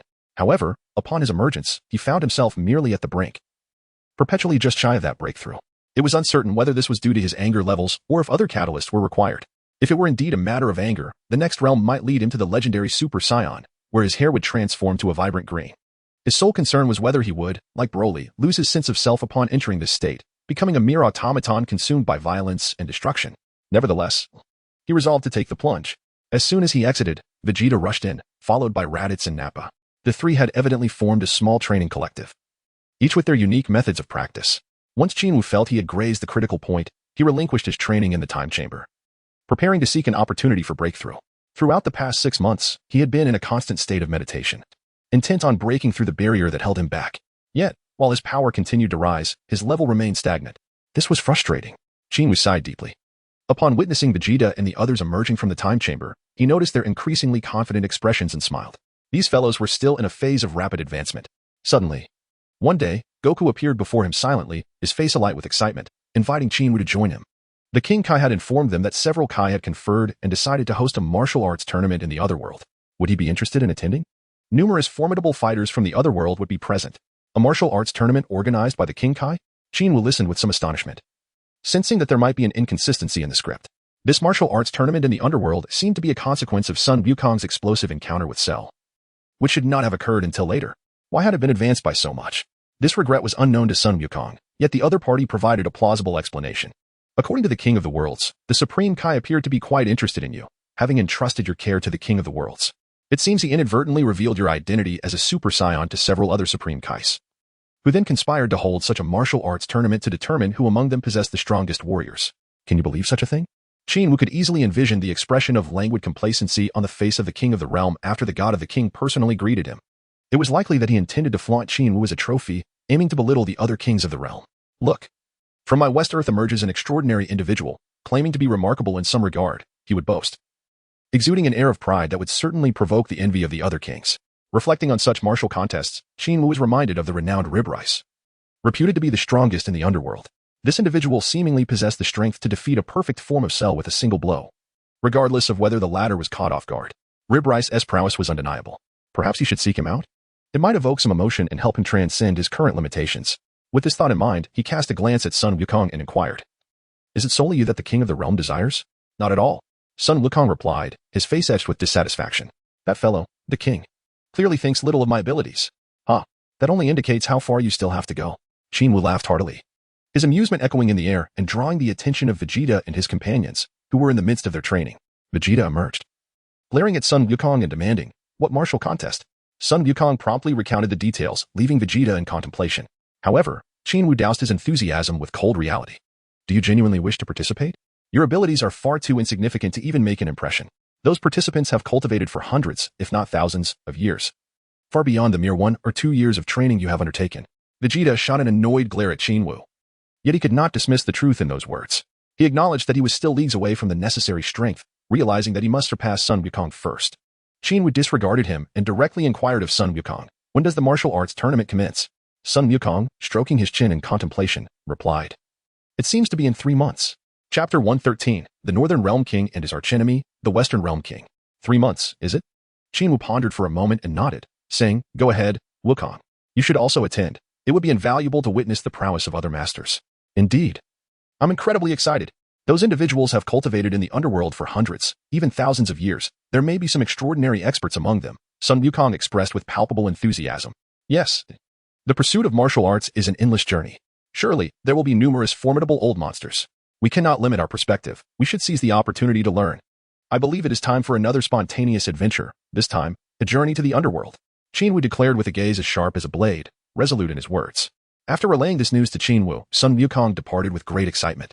However, even with the decision to participate, Qin Wu's mindset remained unchanged, continuing his cultivation. Bulma, upon hearing of his imminent departure to the underworld, felt a pang of anxiety and urgently asked, Why are you leaving again? Is it not possible to stay? What? Is there a problem? Qin Wu responded with a stern expression. Oh, no problem at all. I just hope you won't vanish for several months, leaving us worried sick. Bulma, sensing his sudden intensity, quickly shook her head in reassurance. Haha, don't worry. My stay this time should not be lengthy. If I truly plan on being away for a while, I would take you all along, all right? Qin Wu suddenly changed his demeanor, planting a kiss on Bulma's cheek, and laughed heartily in response. Bulma, slightly flustered, touched her face, now flushed, and replied, Okay. She was still not accustomed to such affectionate gestures from him in the presence of another girl. However, Lan Qi was far more at ease. She approached Qin Wu and bestowed upon him a gentle kiss, simply asking, How much longer will you be at home? 3 months, I suppose, Qin Wu replied, uncertain of the exact duration, as he needed to consult the Realm King for clarity. Oh, then there's no rush. Lan Qi smiled, initiating an invitation to dine together. Thus, Qin Wu remained on the small island, diligently practicing while enjoying a life filled with affection. As the 3rd month approached, he received a communication from the Realm King. Did Qin Wu and Sun Wukong speak to you? Qin Wu was quietly fishing when a sudden voice echoed in his mind, startling him into thinking that the system had become overly enthusiastic and would greet him on its own. He pondered, what on earth was happening? The King of the West seemed somewhat awkward, hesitating for a moment before continuing when the East King God notified me. The other kings received the news from unknown sources and all came to me, saying they would collectively look after you. Thus, this conference was organized. Just as the king finished speaking, someone suddenly appeared before him. It was Qin Wu. This fellow had to be so mysterious and elusive, thought the king, feeling speechless. Was it not you who let the cat out of the bag? Qin Wu found it amusing. He understood that the East King God's intention to look after him was merely a pretext for the future concerns regarding Bu. Yet, the other kings, upon hearing the news, seemed eager to irritate him by proposing this martial arts tournament. With a smile, he inquired, How many contestants will be participating this time? The king of the two pondered briefly before responding. Each king has numerous participants. Each is expected to bring around 50 to 100. 50 per person? With 4 kings. That's at least 200, surprisingly not too many. Knowing that there are more than 200 martial artists currently on Earth, it's not excessive. These 4 kings govern the entire galaxy across all directions. The fallen martial artists must be countless. Indeed, it is not excessive, but where will it be held? The king asked. The great king will personally oversee this matter. It is likely he will make the arrangements, replied the king with a calm smile. The great king. You mean that stylish old man? The one rumored to possess a combat power exceeding 50 billion? Most of the information online is not credible. But he should be quite formidable. And when will it take place? I need to prepare. Qin Wu furrowed his brow. There's really not much to prepare. I train every day, always ready. In a few days, and then you will dominate. The king grinned foolishly. In his eyes, this individual was a super Saiyan. And even if he did not claim victory in this martial arts tournament, he would surely rank among the top contenders. Such glory would bring embarrassment to the mocking king of the West.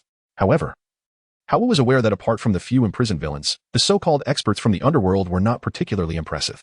The real threats were the likes of Rib Rice and the great hero Oliver from Earth, who deserved more attention. All right then, that's settled, king. With that, Qin Wu gracefully waved goodbye and vanished. Upon returning to his fishing by the seaside, Qin Wu began to contemplate. The inhabitants of the underworld had trained for countless years.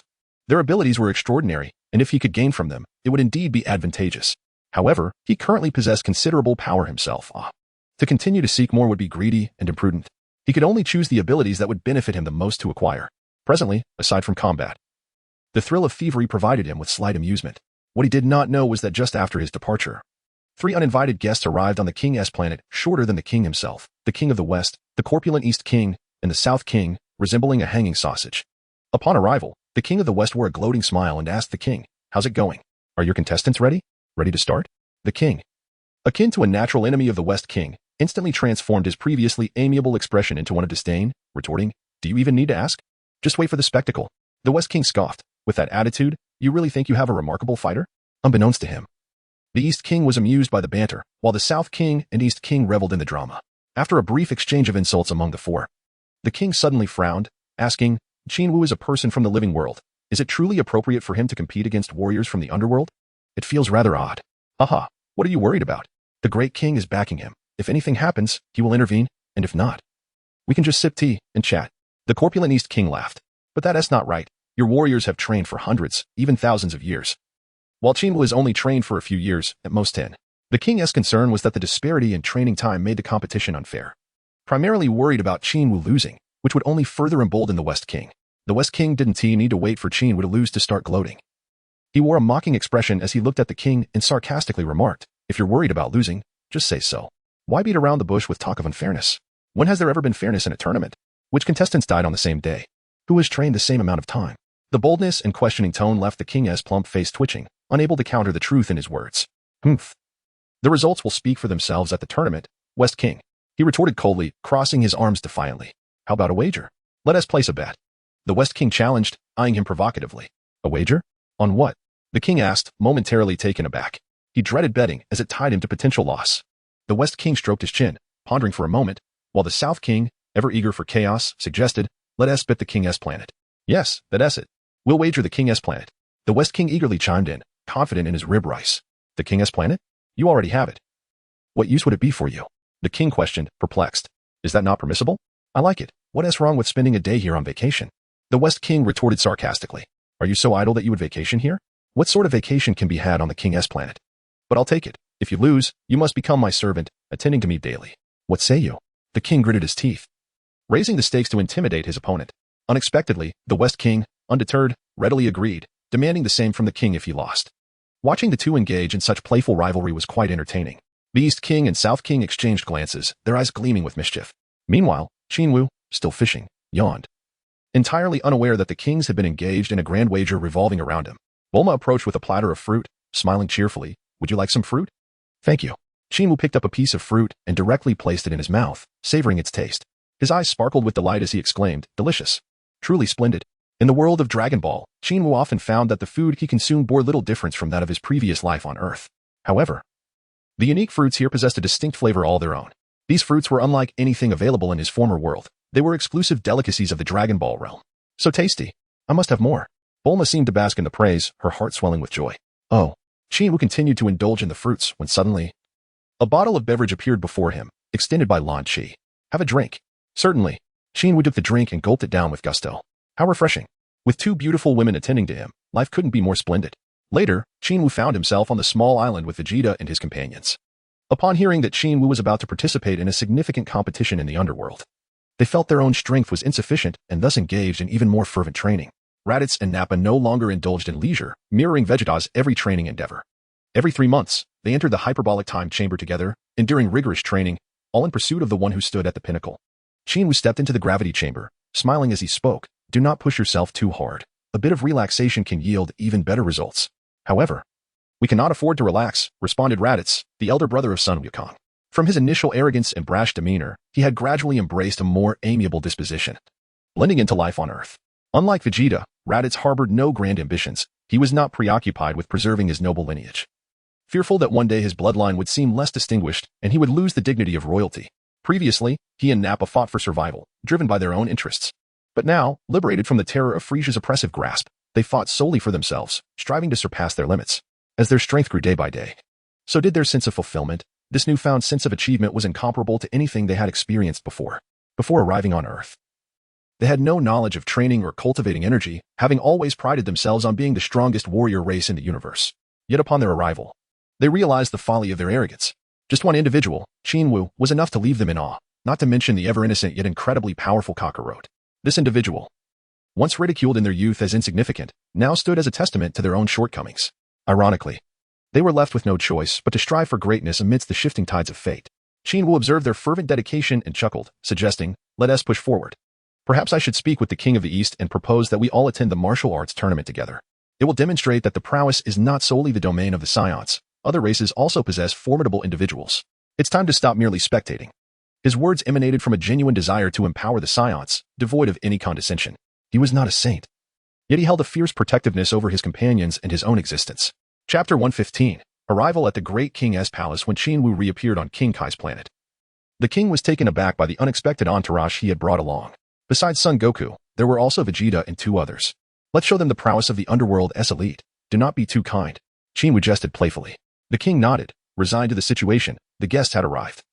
And there was no turning back. Very well, it will broaden their horizons. Vegeta scoffed disdainfully at the notion of being shown off, feeling quite displeased. He was no frog at the bottom of a well. He had faced numerous formidable foes, including the terrifying Frieza himself. Was there truly someone in the underworld more formidable than Frieza? Raditz remained indifferent, wearing a nonchalant expression, while Nappa's eyes darted around. Taking in the minuscule planet of King Kai, astonished by the tenfold gravity it exerted, Son Goku was already quite familiar with the place, upon arrival. He rubbed his stomach and, with a grimace, inquired of King Kai, "Is there anything to eat? I'm starving. I've been dragged here without a moment's rest since dawn." His mention of being dragged referred to the chores assigned by Chi-Chi, plowing fields, chopping wood, and other laborious tasks, all of which he undertook before he could find time to train. However, this was indeed a valuable form of mental training, immersing oneself in life and society. Was it that how Qin Wu had also progressed? Son Goku was well aware of this, but as he was finishing his chores, Qin Wu had already arrived, whisking him away before he could have a meal. King Kai watched in mild disbelief. After all this time, Son Goku remained unchanged, always prioritizing food. After a while Goku gorged himself, Qin Wu sat outside with Vegeta and the others, waiting. Son Goku, with his insatiable appetite, took nearly an hour to satiate his hunger. And upon emerging, exclaimed, I'm so full. It's been ages since I've had food from King Kai's kitchen. It's truly delightful." King Kai merely chuckled in response, while Vegeta, with an air of annoyance, muttered, "Glutton." Had they not eaten before departing, he might have refrained from such comments. Leaving King Kai's planet, they followed a different serpent road, soaring towards the so-called Great King's Hall, where the Great King conducted business and resided. As a frequent visitor, King Kai navigated with ease, flying confidently, trailed by the 2 baby creatures, Babidi and Girigiri. Raditz and Nappa, experiencing the serpent road for the first time, commented on the scenery. Attempting to appear knowledgeable, Vegeta remained focused ahead, showing little interest in his surroundings. Son Goku and Qin Wu kept close to King Kai. And as Goku surveyed the serpent road, reminiscent of the paths to the underworld and King Kai's planet, he playfully asked, "Have you traversed the serpent road before? It's so winding. It's quite a hassle." "I have, but it felt inconsequential," Qin Wu replied with an impassive expression. "Really? When I first traversed the serpent road, it took me quite a while to reach King Kai's planet.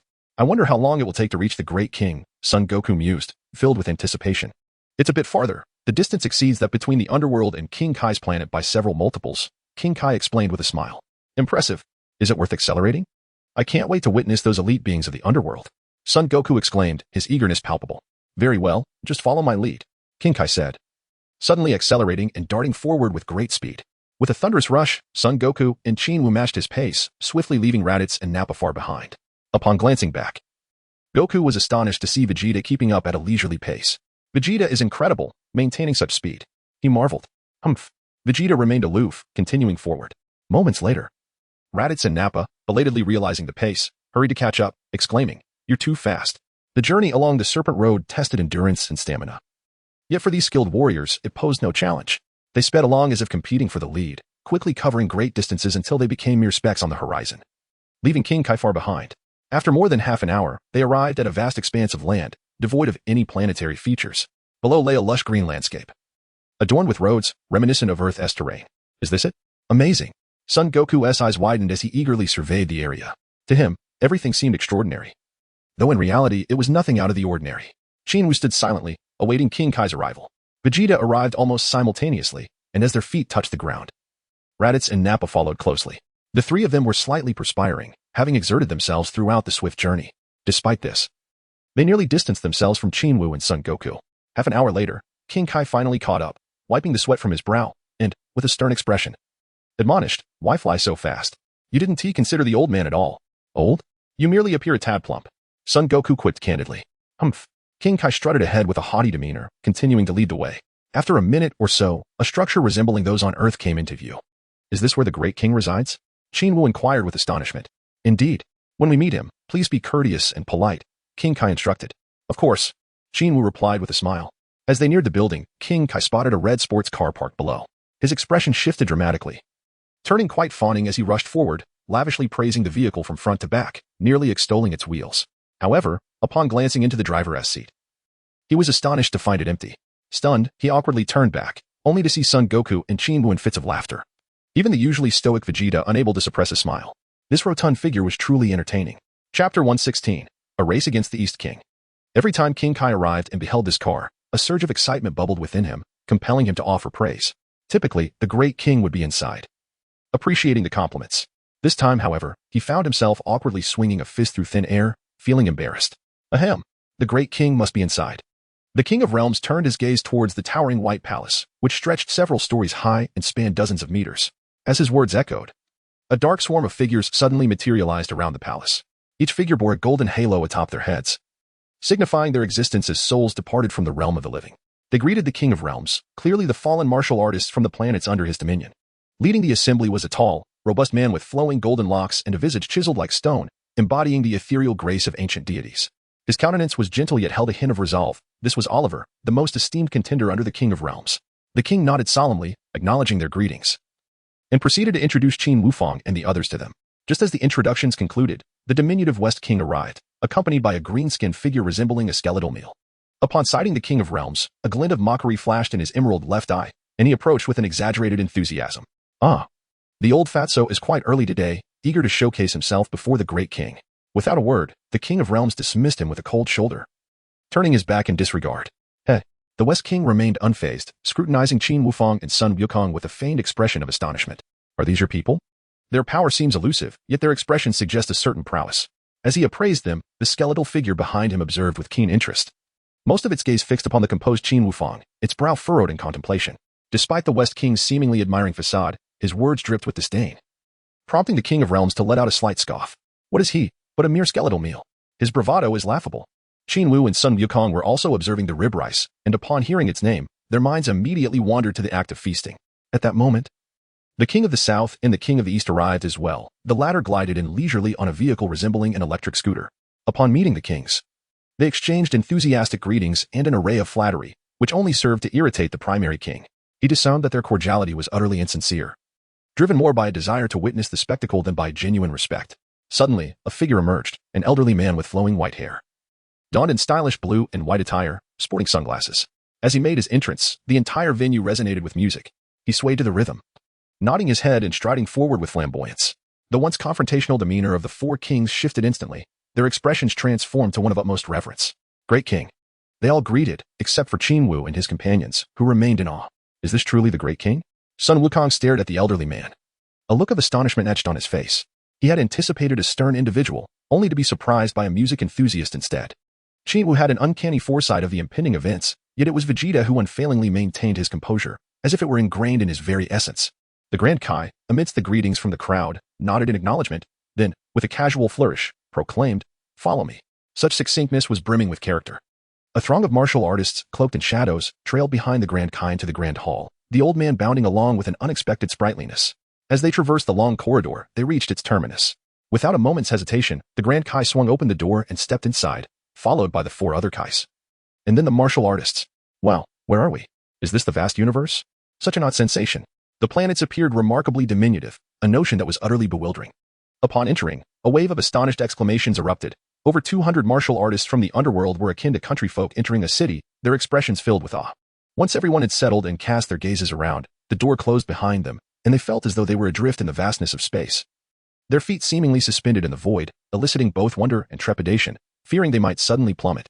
Countless small celestial bodies hung in the air, alongside a multitude of debris, saturating the expanse above. It resembled a miniature cosmos, and Qin Wu surveyed the scene, displaying little astonishment. This will be your arena. The Grand Kai wore an enigmatic smile, leaving everyone guessing his intentions. The martial artists murmured among themselves, yet one confident figure stood out, while another, known as Rib Rice, bore an indifferent expression. For them, the location of the contest mattered little. As long as they possessed strength, any place could serve as a battlefield. At that moment, the Grand Kai spoke again, smiling broadly. Esteemed participants, the competition will take place on one of the planets within this realm. To warm up, let us commence with an opening act. An opening act? What could that entail? Would it involve hopping about like him? That would be utterly ridiculous. Although the nature of the performance was unclear, some speculated it might involve dance. The four Kais, however, displayed evident excitement, as if the opening were tailored just for them. Especially the rotund woman clad in pink, who was spiritedly riding her flying vehicle. Challenge the Kai. Let your champion compete against me. How about it? Compete in what? The Kai inquired, perplexed. Of course, in speed. Do you expect me to engage in combat? The hefty woman glared, clearly displeased. At our age, must we still be so restless? The Kai, undeterred by her bravado, retorted with a smirk, and what of it? Since the Grand Kai suggested an opening act, why not indulge in a friendly competition for a bit of amusement? The hefty woman remained non-committal. You could choose others, perhaps that short fellow, Rib Rice. The Kai chuckled coldly. He knew that these three were here primarily for him. A notion that only inflated his ego. How could he acquiesce to their whims? Are you afraid? Afraid of humiliation? Or is your so-called champion merely a fade? The hefty woman unleashed her taunt. The Kai, intolerant of being belittled, erupted in fury. If we are to compete, then let's do it. Just don't whine later if you lose. Humph. The hefty woman, with a haughty flip of her face, chose not to respond. Qin Wu remained silent as he approached the corpulent woman beside him and casually said, "Let us begin." The East King of the realm, intrigued by the unexpected race of speed, promptly designated the most distant and prominent boulder ahead as the finish line. With a single command, the corpulent woman roared to life. Accelerating with tremendous force, her figure quickly reduced to a mere shadow. Chapter 117. A race of speed? A self-imposed trial. Noticing Qin Wu's unwavering calmness while the East King of the realm soared further away, the Realm King grew anxious. He turned his head towards Qin Wu and urged, "Why aren't you running?" She has almost vanished from sight. "Do not fret. She cannot outpace me," Qin Wu replied with a smile, his gaze subtly drifting towards the now elusive East King of the realm. "You foolish boy, if you performed better, the East King might impart some knowledge upon you. Would it not be a pity to lose?" The Realm King's round face was etched with concern. The onlookers were perplexed by Qin Wu's demeanor, as if he were indifferent to the competition, creating a stir among them. Was he overconfident, or did he simply not wish to compete? They speculated on whether he was a fool or genuinely formidable, pondering his thoughts as the East King of the realm vanished from sight. Amidst the chatter, only Oliver and Rice Bowl regarded Qin Wu with astonishment, scrutinizing him closely. If he lacked sufficient confidence, he would surely have dashed forward, yet here he remained, composed in his stance, suggesting he possessed remarkable abilities. Indeed, while Qin Wu held little hope for gaining knowledge from the East King, he nonetheless vanished without warning, leaving behind nothing but the faint trace of his serene smile. What just happened?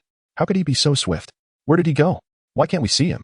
The crowd widened their eyes, scanning the horizon in vain for Qin Wu's figure, their murmurs growing louder. It was evident he possessed a unique ability. No wonder he appeared so unfazed. Rice Bowl knelt, his expression grave, whispering to himself. At that moment, the East King of the realm arrived at the finish line, contemplating who would arrive first, eager to commend them. However, just as he prepared to settle onto the large boulder, he was taken aback to find someone already seated there. His eyes nearly bulged from their sockets as he gaped in disbelief. "How could you be here? We haven't even started yet." He knew the other must possess some means or strength to catch up to the East King, yet he never anticipated arriving before him. What was the secret behind this remarkable feat? "Good morning, East King." Qin Wu greeted him with a beaming smile, his expression radiating confidence. The East King scrutinized him from side to side, finally acknowledging his capabilities. "To surpass my speed is no small feat, impressive indeed," he thought to himself, feeling quite pleased as he settled beside Qin Wu, crossing his legs casually. "When do you think the corpulent woman will arrive?" 5 minutes, Qin Wu replied, extending a hand. "How can you be so sure?" The East King stared at him in astonishment. "Indeed, her energy is still 5 minutes away. Perhaps she is unaware of my pursuit." Maintaining a steady pace, Qin Wu chuckled. The East King regarded him with unwavering focus, nodding in agreement. It seems the Realm King did not misjudge. "You truly possess remarkable talent." "Haha." Qin Wu responded with a hearty laugh, his demeanor unperturbed. Meanwhile, the East King of the realm continued to glide along leisurely. "Could it be that I am simply too swift, and this lad has given up? I must be quite impressive."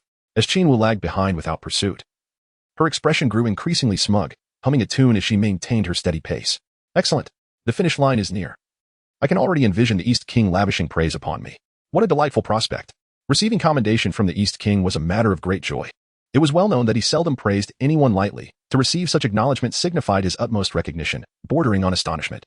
Thus, even the slightest praise would elevate the East King's standing, propelling him far ahead of his peers. "I can hardly wait to see the expressions on those three faces," she thought with glee. However, upon reaching the finish line, the reality starkly contrasted her expectations. She stood dumbfounded, staring at the individual she had been racing against, who was now engaged in cheerful conversation with the East King. How could this be? At that moment, the East King looked up, and upon seeing her, wore a decidedly displeased expression. "You are far too slow." "Ah." The corpulent woman instantly lost her composure, pointing at Qin Wu in bewilderment. "Is he cheating? He was nowhere to be seen, and now he is already here. This is impossible. He must be cheating." She could not fathom how Qin Wu could have reached the finish line with such speed. The East King, irritated by her accusations, retorted, "Did I ever state that you could not employ any abilities? Regardless of how he achieved it, he is right here and has bested you. Are you not dissatisfied?" The East King dared not express any discontent, bowing his head respectfully and conceding, "I concede," while inwardly he shot a resentful glare at Qin Wu. Qin Wu, however, appeared completely unfazed, his countenance remaining unchanged.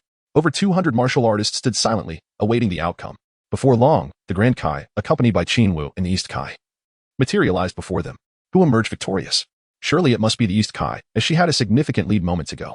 Not necessarily. The Grand Kai's expression seemed rather displeased. It is quite possible that that fellow, Gua, who appeared so confident earlier, may have some formidable techniques up his sleeve. He just vanished in an instant. It seems his speed has reached a level beyond our perception, indicating he must have won. Before the result was announced, speculation ran rampant among the crowd. Sun Wukong and Vegeta were already aware of Gua Wu's ability to teleport, so their concerns were minimal. Yet, Sun Wukong found himself puzzled. Teleportation requires sensing one's energy. So how could Qin Wu possibly outpace the East Kai? Could it be that he teleported next to her and then swiftly surpassed her? It dawned on him. The Grand Kai must have been waiting at the finish line all along, employing a clever ruse to teleport there. This fellow is indeed shrewd. Had it been me, I would have foolishly raced against the East Kai in terms of speed. Gua Wu's unconventional approach left Sun Wukong in awe. However, he remained unaware that Gua Wu had arrived even before the Grand Kai, not through the same teleportation ability, but via the imperceptible technique of Jebit. Amidst the collective anticipation, the Grand Kai finally declared the result. Gua Wu emerges victorious, surpassing the East Kai by an astounding margin. The audience erupted in astonished exclamations. Wow, truly remarkable. It is hard to believe he could outpace the East Kai. This fellow is extraordinary. Chapter 118. This is what they call effortless mastery. Is this truly impressive? Qin Wu pondered silently. The East Kai may possess remarkable speed, yet in Qin Wu's eyes, even without teleportation, he could easily exceed her merely by flying. Although the East Kai was aware of his instantaneous movement ability, she knew it couldn't be deemed cheating, only begrudgingly seething with resentment.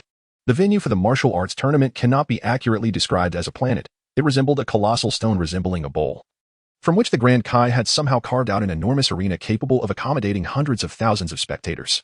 The stage was relatively modest, nearly a few hundred square meters, yet the audience was a sea of dark figures, a diverse assembly, packed to capacity. Some even appeared as ethereal souls amidst the clouds. Even before the competition commenced, an uproar filled the air. The representatives of the four Grand Kai realms stood at the four corners of the stage, each respecting the other's space. The North Kai, governing the Milky Way, naturally occupied the northern position. His subordinates were numerous and formidable, with three individuals particularly favored by the Grand Kai, Qin Wu, the god of war Shi, and the ever-confident yet astonished Sun Wukong. As for the West Kai, the Grand Kai's sole hope rested on Rib Bones Rice. He held little faith in the Western galactic martial artists. The East Kai, often referred to disparagingly as the Big Fat Lady, had a rather lackluster team, each member appearing bizarrely eccentric. The South Kai, on the other hand, maintained a low profile, possessing no notable talent among his ranks and merely spectating the events unfold. In total, over 200 competitors were divided into 4 groups, with each group determining their top 2 contenders for the so-called quarterfinals, resembling the Earth's martial arts tournaments. However, there was only one arena, leaving those not yet called to patiently await their turn. The Grand Kai sat high upon his dais, a throne for his solitary occupancy, with none daring to disturb his regal presence. To his right lay a table laden with an assortment of fruits. He leisurely indulged while keeping his gaze fixed upon the stage. As the contest began, the diminutive referee adorned with a red mushroom cap delivered an impassioned speech before declaring the tournament officially underway. Qin Wu was taken aback to find himself the first to enter the arena. As he soared into the center of the stage, his opponent turned out to be a remarkably diminutive figure, sporting a long beard and an exposed torso. Out of courtesy, Qin Wu chose to show respect to this ancient warrior, whose spirit had lingered for centuries. The old man, in turn, brought his hands together in a gesture of reverence and bowed slightly. He bore a striking resemblance to the ascetic monks one might encounter in a tranquil mosque. Begin. At the referee's command, the match commenced. Given Qin Wu's previous display of astonishing prowess, the elderly contender immediately ramped up his efforts, unleashing his utmost speed. Like a swarm of bees, he transformed into a flurry of afterimages, darting around Qin Wu in a dizzying display. A contestant from the East Realm, employing such rapid velocity from the outset to bewilder Qin Wu. Will he succeed? Can Qin Wu be deceived by his swiftness? However, before the referee's words had fully dissipated, Qin Wu unleashed a single punch, akin to a cannon firing at a mosquito, propelling the old man out of the ring. What an annoyance! Qin Wu furrowed his brow, stifling a derisive snort.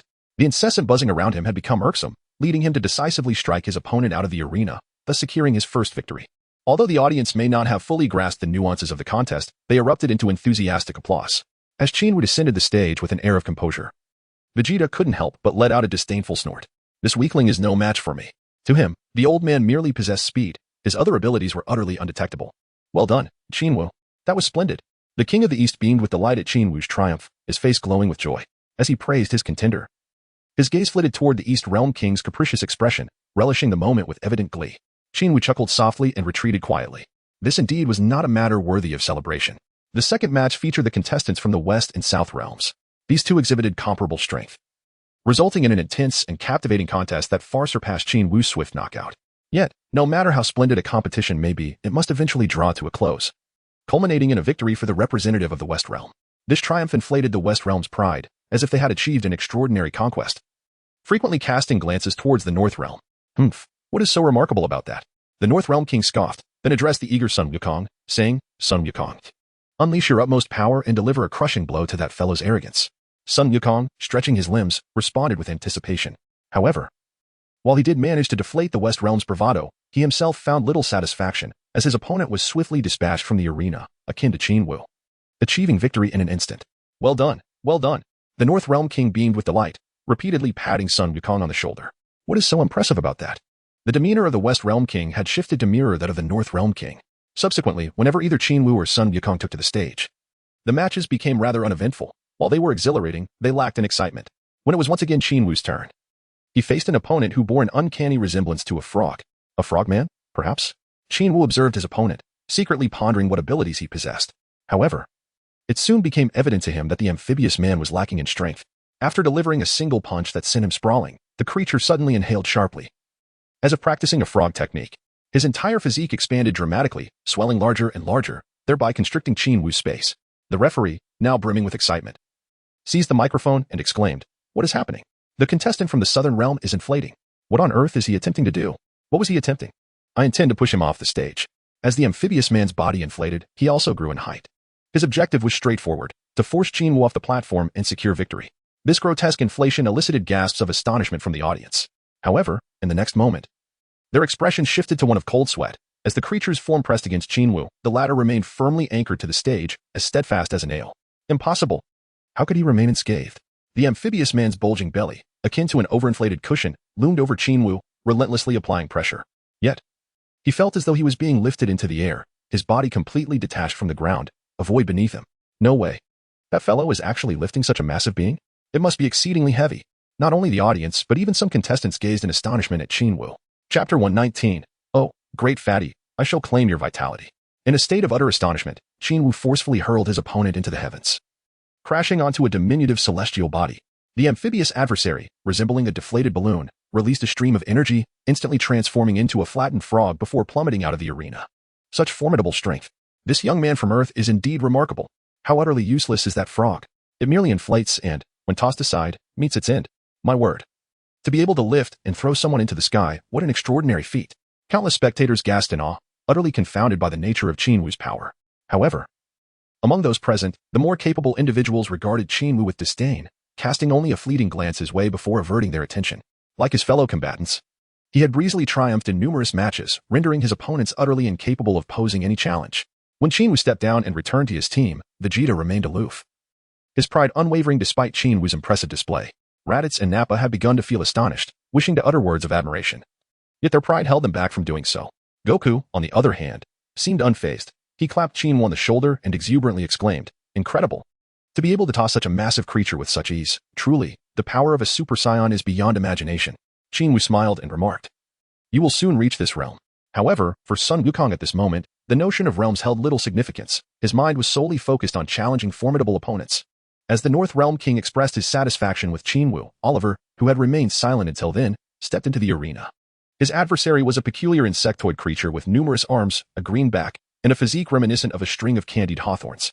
From the very onset of the match, Oliver delivered a devastating blow to his opponent, sending him flying out of the ring without even a chance to cocoon himself. Congratulations, Qin Wu said with a smile as Oliver exited the stage. I look forward to facing you, Mr. Qin Wu. Oliver responded with a gentle smile, standing tall and composed. So do I. Qin Wu replied with a grin. Sun Wukong approached the two, marveling, You are both incredible.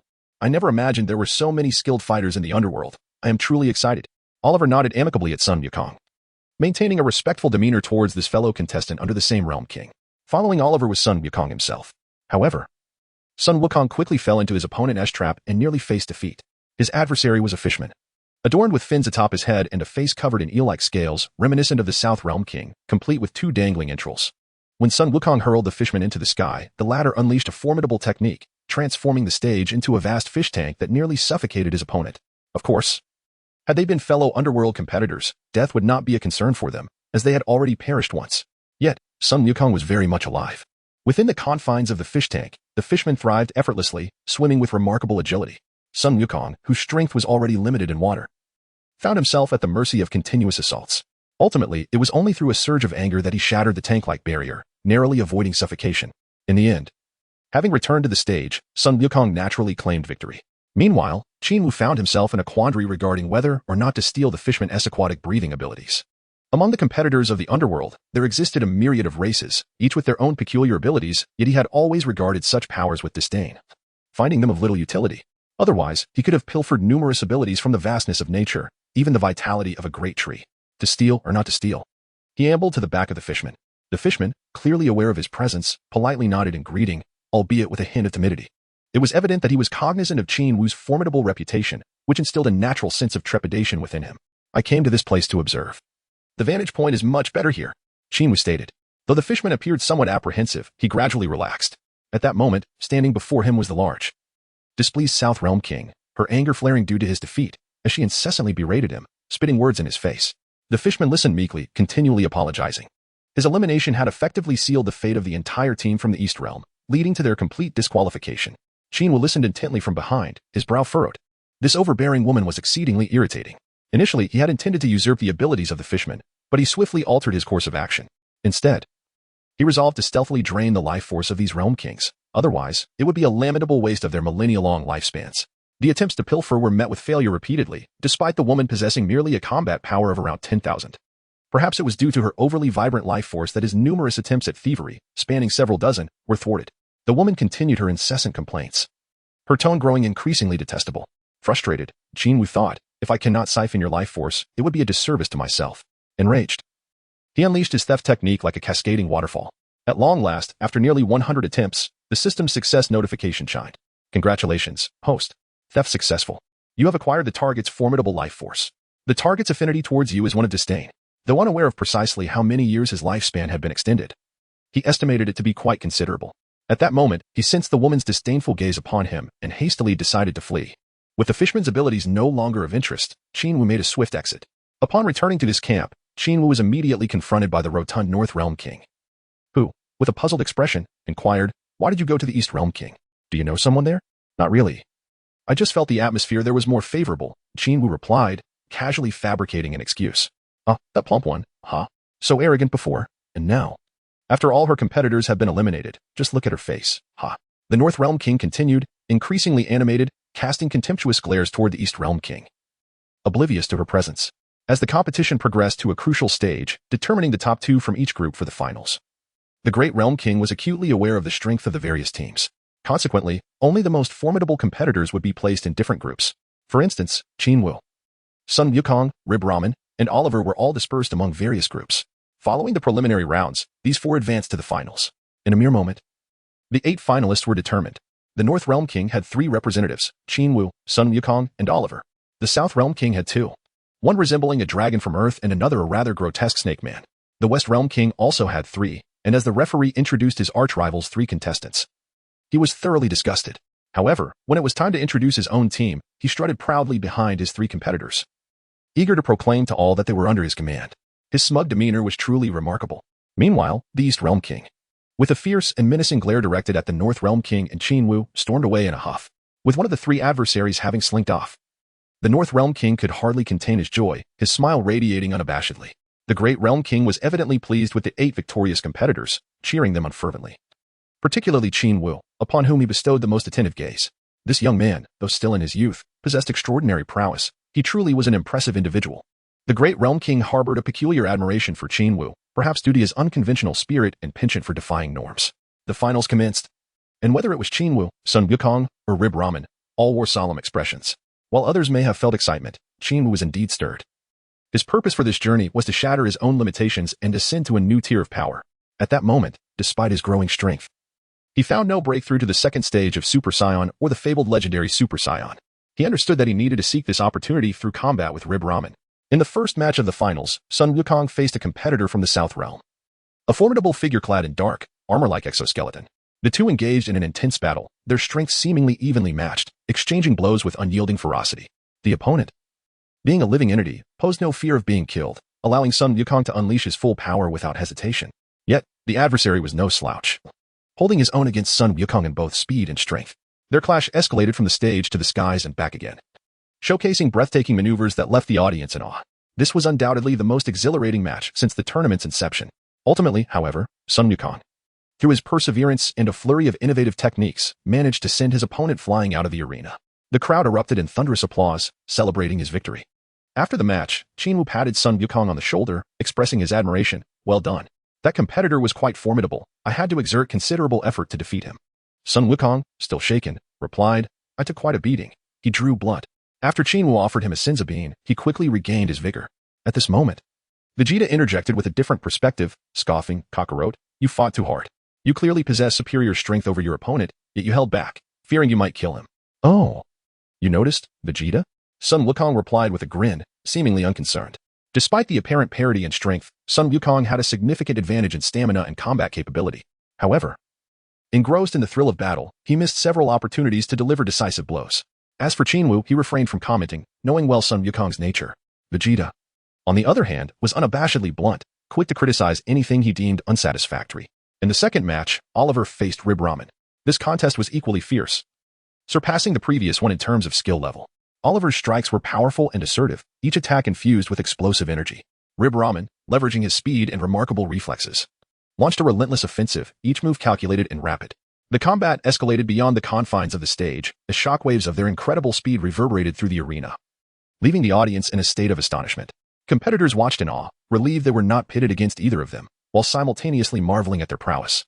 After an intense battle characterized by a clash of speed and strength, Oliver ultimately fell short, being propelled out of the ring and crashing against the barrier, landing heavily on the ground. "Impressive. Truly impressive," Sun Wukong exclaimed, brimming with excitement. "That speed was beyond my capabilities." Qin Wu smiled faintly, yet inwardly mused that this was merely the relaxed state of rib rice, and had he exerted his full strength, Oliver would have been swiftly defeated.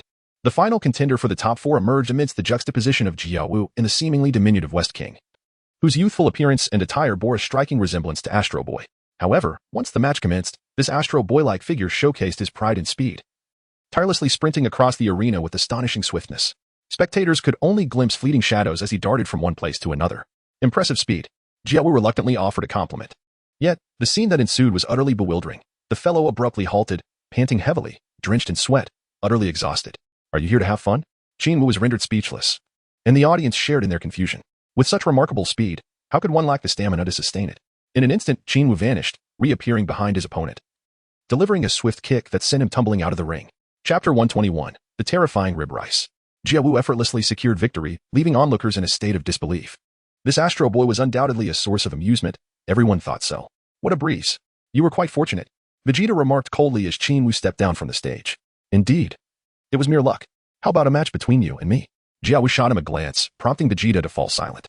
The North King was increasingly elated, as two of his champions had reached the Final Four, while the other two kings had only one each, the South King's portly winged dragon and the West King's rib rice. The semifinals promised to be a true spectacle, with none among the four being mediocre, ensuring that no comical scenes akin to that of the Astro Boy would unfold again. In the first match, Qin Wu faced off against the South King's hefty winged dragon, who sported two tufts of yellow hair atop his head. Upon entering the arena, he huffed twice, fully aware of Qin Wu's speed but brimming with confidence in his own strength, thus feeling no trepidation toward Qin Wu. Boom, boom, boom. As the colossal figure strode forth, emanating an imposing presence, he declared, "I may not match your speed, but I fear no one in strength." What a bold proclamation. Qin Wu regarded him with incredulity, responding in kind, "Indeed, your strength is commendable. Let the match begin."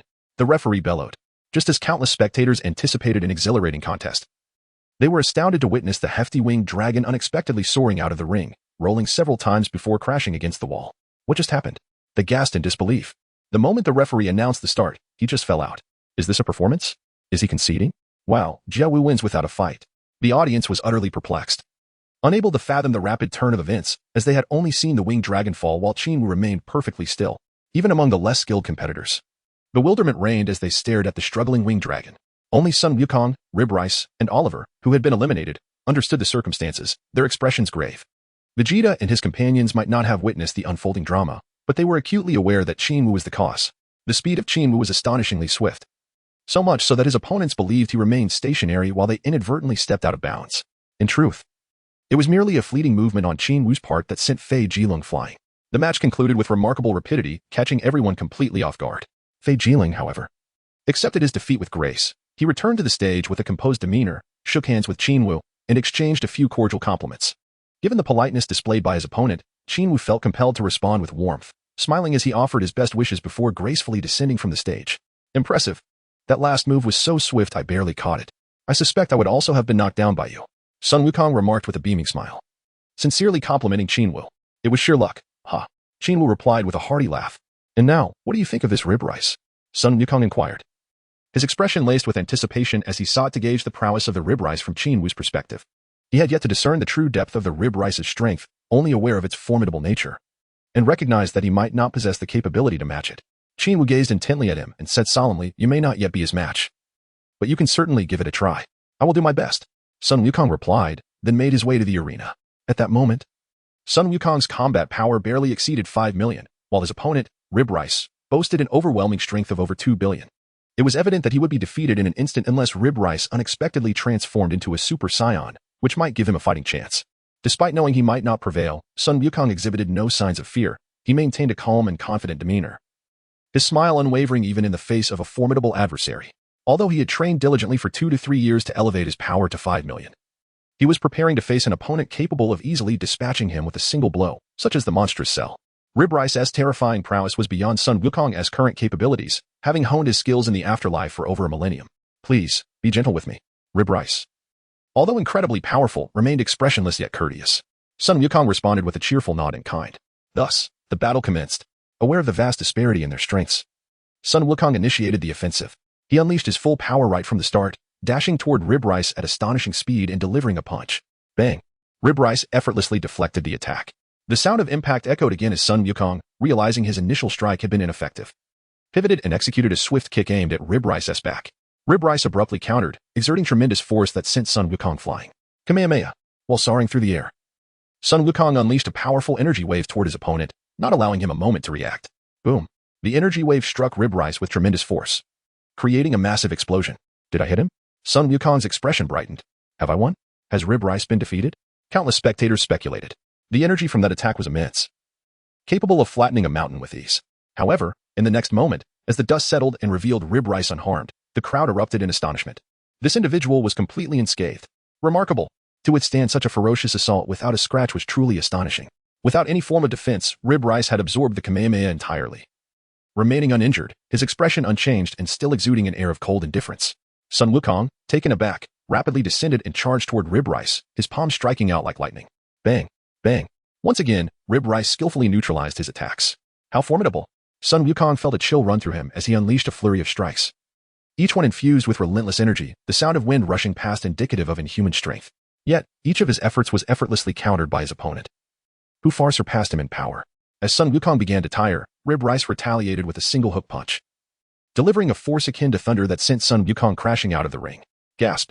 The audience collectively inhaled sharply, their eyes wide in disbelief as they stared at Rib Rice. Especially Vegeta and his companions, who were significantly weaker than Sun Wukong, were utterly dumbfounded. How could this individual be so powerful? Chapter 121. The terrifying Rib Rice secured victory with astonishing ease, leaving onlookers speechless. This android was undoubtedly here for comedic relief, everyone thought. What a breeze. You are quite fortunate, Vegeta remarked coldly as Qin Wu stepped down from the arena. Indeed. It's all luck. How about a match between you and me? Rib Rice shot him a glance, prompting Vegeta to fall silent. The North Kai was increasingly amused, as 2 of his team members had entered the top 4, whereas the other 2 Kai had only one each, the South Kai's Fat Wing Dragon and the West Kai's Rib Rice. The semifinals would showcase truly spectacular battles, with none of the participants being mere amateurs, ensuring that the farcical scene witnessed earlier would not repeat itself. In the first match, Qin Wu faced off against the South Kai's Fat Wing Dragon, a hulking figure adorned with 2 tufts of yellow hair. As he entered the arena, he let out a couple of snorts. He knew Rib Rice was fast but was confident in his own strength, thus displaying no fear of Qin Wu. "I may not match your speed, but I am unafraid of your power," he declared, bravado evident in his tone. The referee's voice boomed, "Let the match begin." Bang! Just as the spectators anticipated an exciting contest, they were stunned to see the Fat-Winged Dragon suddenly propelled from the ring, rolling several times before crashing into the barrier. What just happened? What occurred? The audience was baffled. The referee had barely announced the start before that guy flew out. Was it staged? Did he forfeit? Well, Rib Rice won without a fight. Countless spectators were left bewildered, having witnessed the Fat-Winged Dragon tumble out before they comprehended the events. while Qin Wu remained perfectly still. Even many of the less powerful participants were left in a daze, watching the bewildered fat-winged dragon rise to his feet. Only Sun Wukong, Rib Rice, and the eliminated Oliver understood the situation, their expressions grave. Vegeta and his companions, unable to see what transpired, were nonetheless certain that Qin Wu was the cause of it all. The speed of Qin Wu was astonishingly swift, so much so that his opponents believed he remained stationary, only to find themselves inadvertently stepping out of bounds. In truth, it was a mere instant of movement from Qin Wu that sent Fei Jilong flying. The match concluded with remarkable abruptness, leaving everyone astounded, far beyond their expectations. Fei Jilong, displaying commendable sportsmanship, accepted his defeat with grace. Returning to the stage with an expression of calmness, shaking hands with Qin Wu and exchanging a few complimentary words. Given the courtesy extended by his opponent, Qin Wu refrained from displaying any coldness, responding with a warm smile and well wishes before elegantly descending from the platform. Remarkable. I scarcely witnessed that last move. I fear I would have been sent flying as well. Sun Wukong remarked cheerfully, expressing genuine admiration for Qin Wu. Pure luck, haha. Qin Wu laughed heartily, brushing off the compliment. It's my turn now. What do you think of this pork rib rice? Sun Wukong inquired with a glimmer of anticipation, eager to ascertain the prowess of the dish from Qin Wu's perspective. He had yet to gauge the true depth of the pork rib rice. Aware only of its formidable nature and his own potential inadequacy, Qin Wu gazed earnestly at him and solemnly remarked, "You may not yet be his match, but it is worth a try. I will do my best." Sun Wukong responded, striding towards the arena. At that moment, Sun Wukong's combat power barely exceeded 5 million, while his opponent, Rib Rice, boasted an overwhelming strength surpassing 2 billion. There was no doubt he would be utterly defeated unless this individual unexpectedly erupted into Super Saiyan form, which might offer a glimmer of hope. Sun Wukong was acutely aware of the disparity in their strengths, yet he exhibited no signs of trepidation. He maintained a relaxed and cheerful demeanor, his expression unwavering even in the face of formidable adversaries. Despite having elevated his power to 5 million over the past 2 or 3 years, he was still no match for the likes of Cell, who could easily dispatch him with a single blow. This was a being who had honed his skills in the underworld for over 1,000 years, far beyond what Sun Wukong could compete with at that moment. Please, do offer your guidance. Rib Rice, exuding exceptional prowess yet maintaining a stoic demeanor, extended the courtesy. Sun Wukong returned the gesture with a smile, and thus, their battle commenced. Aware of his opponent's superior strength, Sun Wukong initiated the attack with fervor, charging forward at incredible speed and delivering a powerful punch. Bang! Rib Rice effortlessly neutralized his assault. The sound of impact echoed again as Sun Wukong swiftly executed a roundhouse kick aimed at Rib Rice's back. However, Rib Rice countered with tremendous force, sending Sun Wukong flying. Kamehameha! As he soared through the air, Sun Wukong unleashed a devastating energy wave toward his opponent, offering him no opportunity to react. Boom! The full force of the energy wave struck Rib Rice, resulting in a massive explosion. Did it hit? Sun Wukong's expression brightened with hope. Have I won? Has Rib Rice been defeated? Countless spectators pondered aloud. The energy released was colossal, capable of leveling a mountain with ease. However, the moment the smoke cleared and Rib Rice's figure emerged unscathed, the crowd erupted in astonishment. This individual remained utterly unharmed. How astonishing! Incredible! To withstand such a fierce attack without a scratch.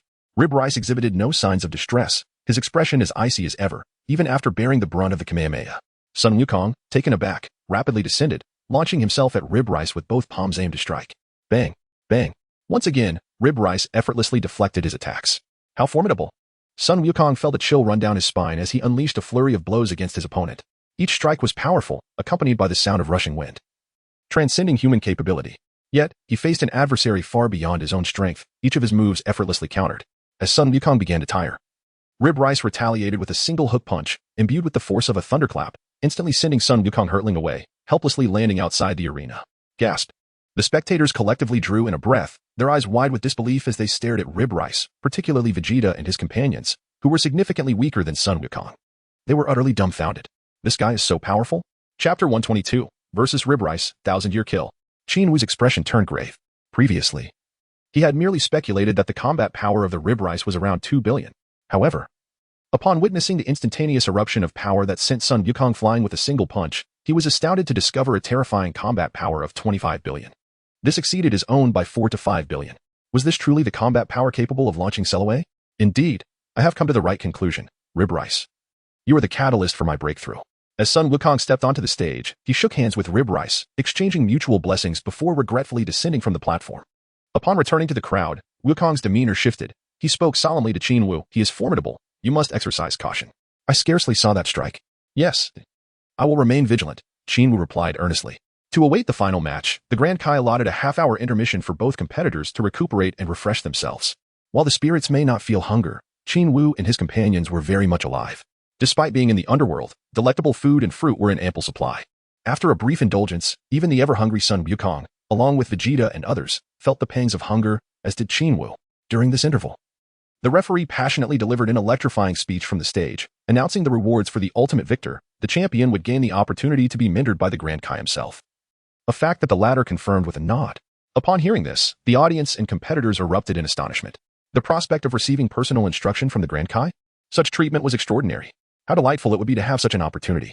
Alas, my strength is too feeble, and I have lost this chance. Both competitors and spectators gazed at Qin Wu and rib rice with envy. Who was the Grand Kai? He was the supreme overseer of the entire galaxy, governing not only the underworld but life and death across the vast cosmos. Admittedly, although these Kais bore the title of administrators, their actual involvement was often minimal, even negligible.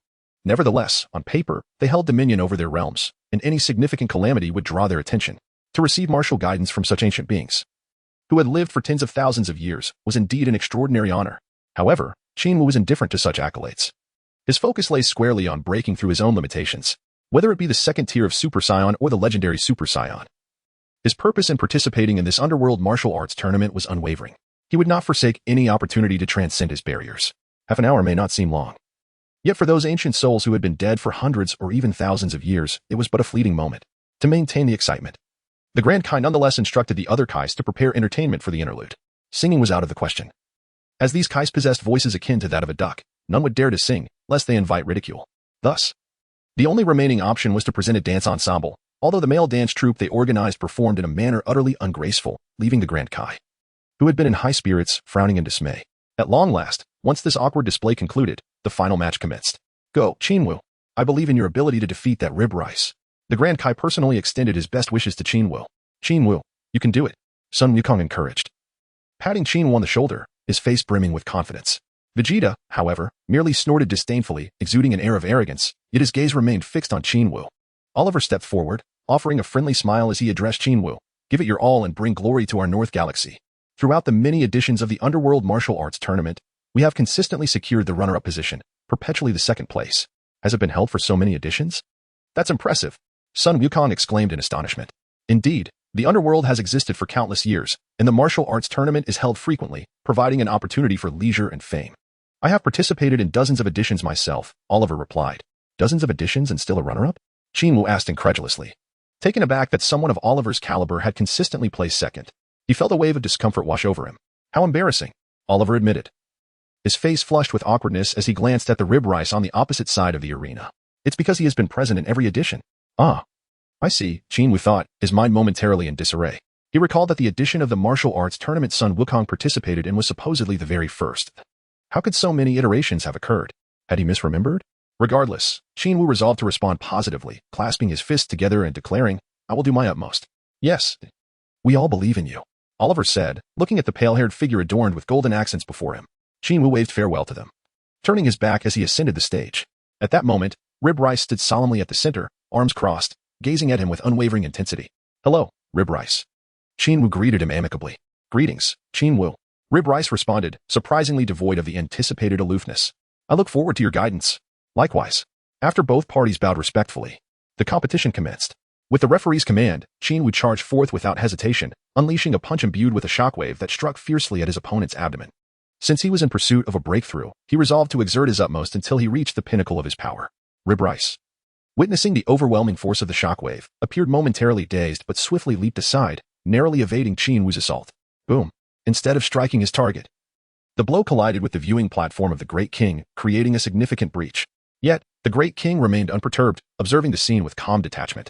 After evading, Rib Rice retaliated with a punch aimed at Qin Wu's back, seeking to deliver a decisive blow. However, Qin Wu seemed to possess an uncanny awareness, suddenly dodging the attack while simultaneously executing a kick towards Rib Rice's chest. Smack.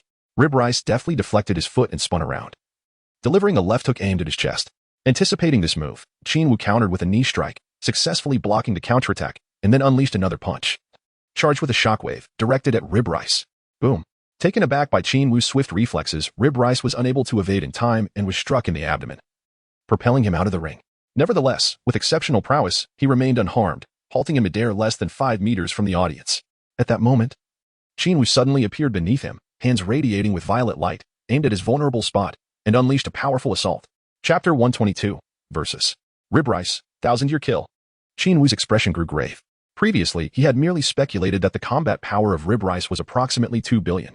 However, upon witnessing the instantaneous explosion of power that sent Sun Wukong flying, he was astounded to discover a terrifying combat power of 25 billion. This surpassed his own by 4 to 5 billion. Was this the combat power capable of knocking away Cell? Indeed, I have come to the right place, Rib Rice. You are the catalyst for my breakthrough. Sun Wukong took to the stage, shook hands with Rib Rice, exchanged blessings, and then descended with a face full of regret. Upon returning to the crowd, Sun Wukong's demeanor shifted. He spoke to Qin Wu with utmost seriousness. He is formidable. You should exercise caution. That blow happened so swiftly that I barely saw it. Yes, I will remain vigilant, Qin Wu nodded earnestly. To await the final match. The Grand Kai allotted a half-hour intermission for both competitors to recuperate and refresh themselves.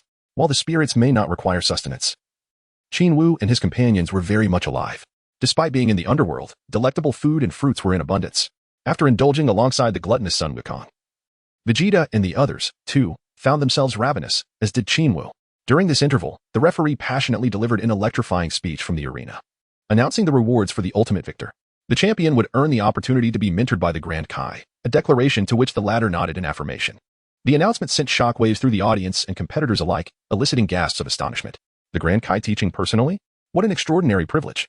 How delightful it would be if I could seize such an opportunity. Alas, my strength is far too feeble to grasp this chance. Whether competitors or spectators, all gazed enviously at Qin Wu and Rib Rice, who, after all, was the Grand Kai. He was the supreme authority governing the entire galaxy, overseeing life and death across the realms of the underworld and the vast expanse of the cosmos. Although these Kai bore the title of administrators, their actual interference was minimal, if not non-existent. Nevertheless, they retained nominal jurisdiction. Any cataclysm would warrant their attention. To receive instruction from such an ancient being, who had lived for tens of thousands, or even hundreds of thousands of years, was indeed an extraordinary event. However, Qin Wu was indifferent to this. His focus lay on his own breakthroughs.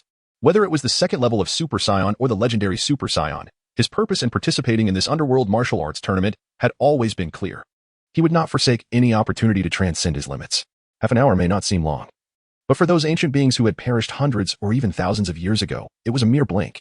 Yet, to sustain the excitement, the Grand Kai still requested that the other Kais prepare supplementary entertainment. Singing was out of the question, as these Kais had voices akin to quacking ducks. None dared to sing, lest they be met with ridicule. Thus, the remaining option was dancing. But the male dance troupe they organized performed in such a manner that it was utterly unbearable, causing the once jovial Grand Kai to frown in discontent. At long last, when this group of awkward dancers exited the stage, the final match commenced. Go, Qin Wu. I believe in your ability to defeat that Rib Rice. The Grand Kai personally bestowed his blessings upon Qin Wu.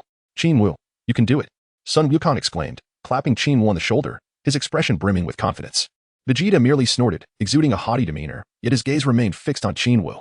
Oliver stepped forward, offering a friendly smile to Qin Wu, and remarked, do your best and bring glory to our North Galaxy. Throughout the many iterations of the Underworld Martial Arts Tournament, we have consistently finished as the runners-up, eternally second place. Has it been held for so many sessions? How impressive, Sun Wukong marveled. Indeed, the Underworld has existed for many years, and the Martial Arts Tournament is held frequently, serving as both a pastime and an opportunity for fame. I have participated in dozens of these tournaments myself, Oliver responded. Dozens of times and still only second place? Qin Wu queried, incredulous. Given Oliver's prowess, it was disheartening to learn he had consistently placed as the runner-up.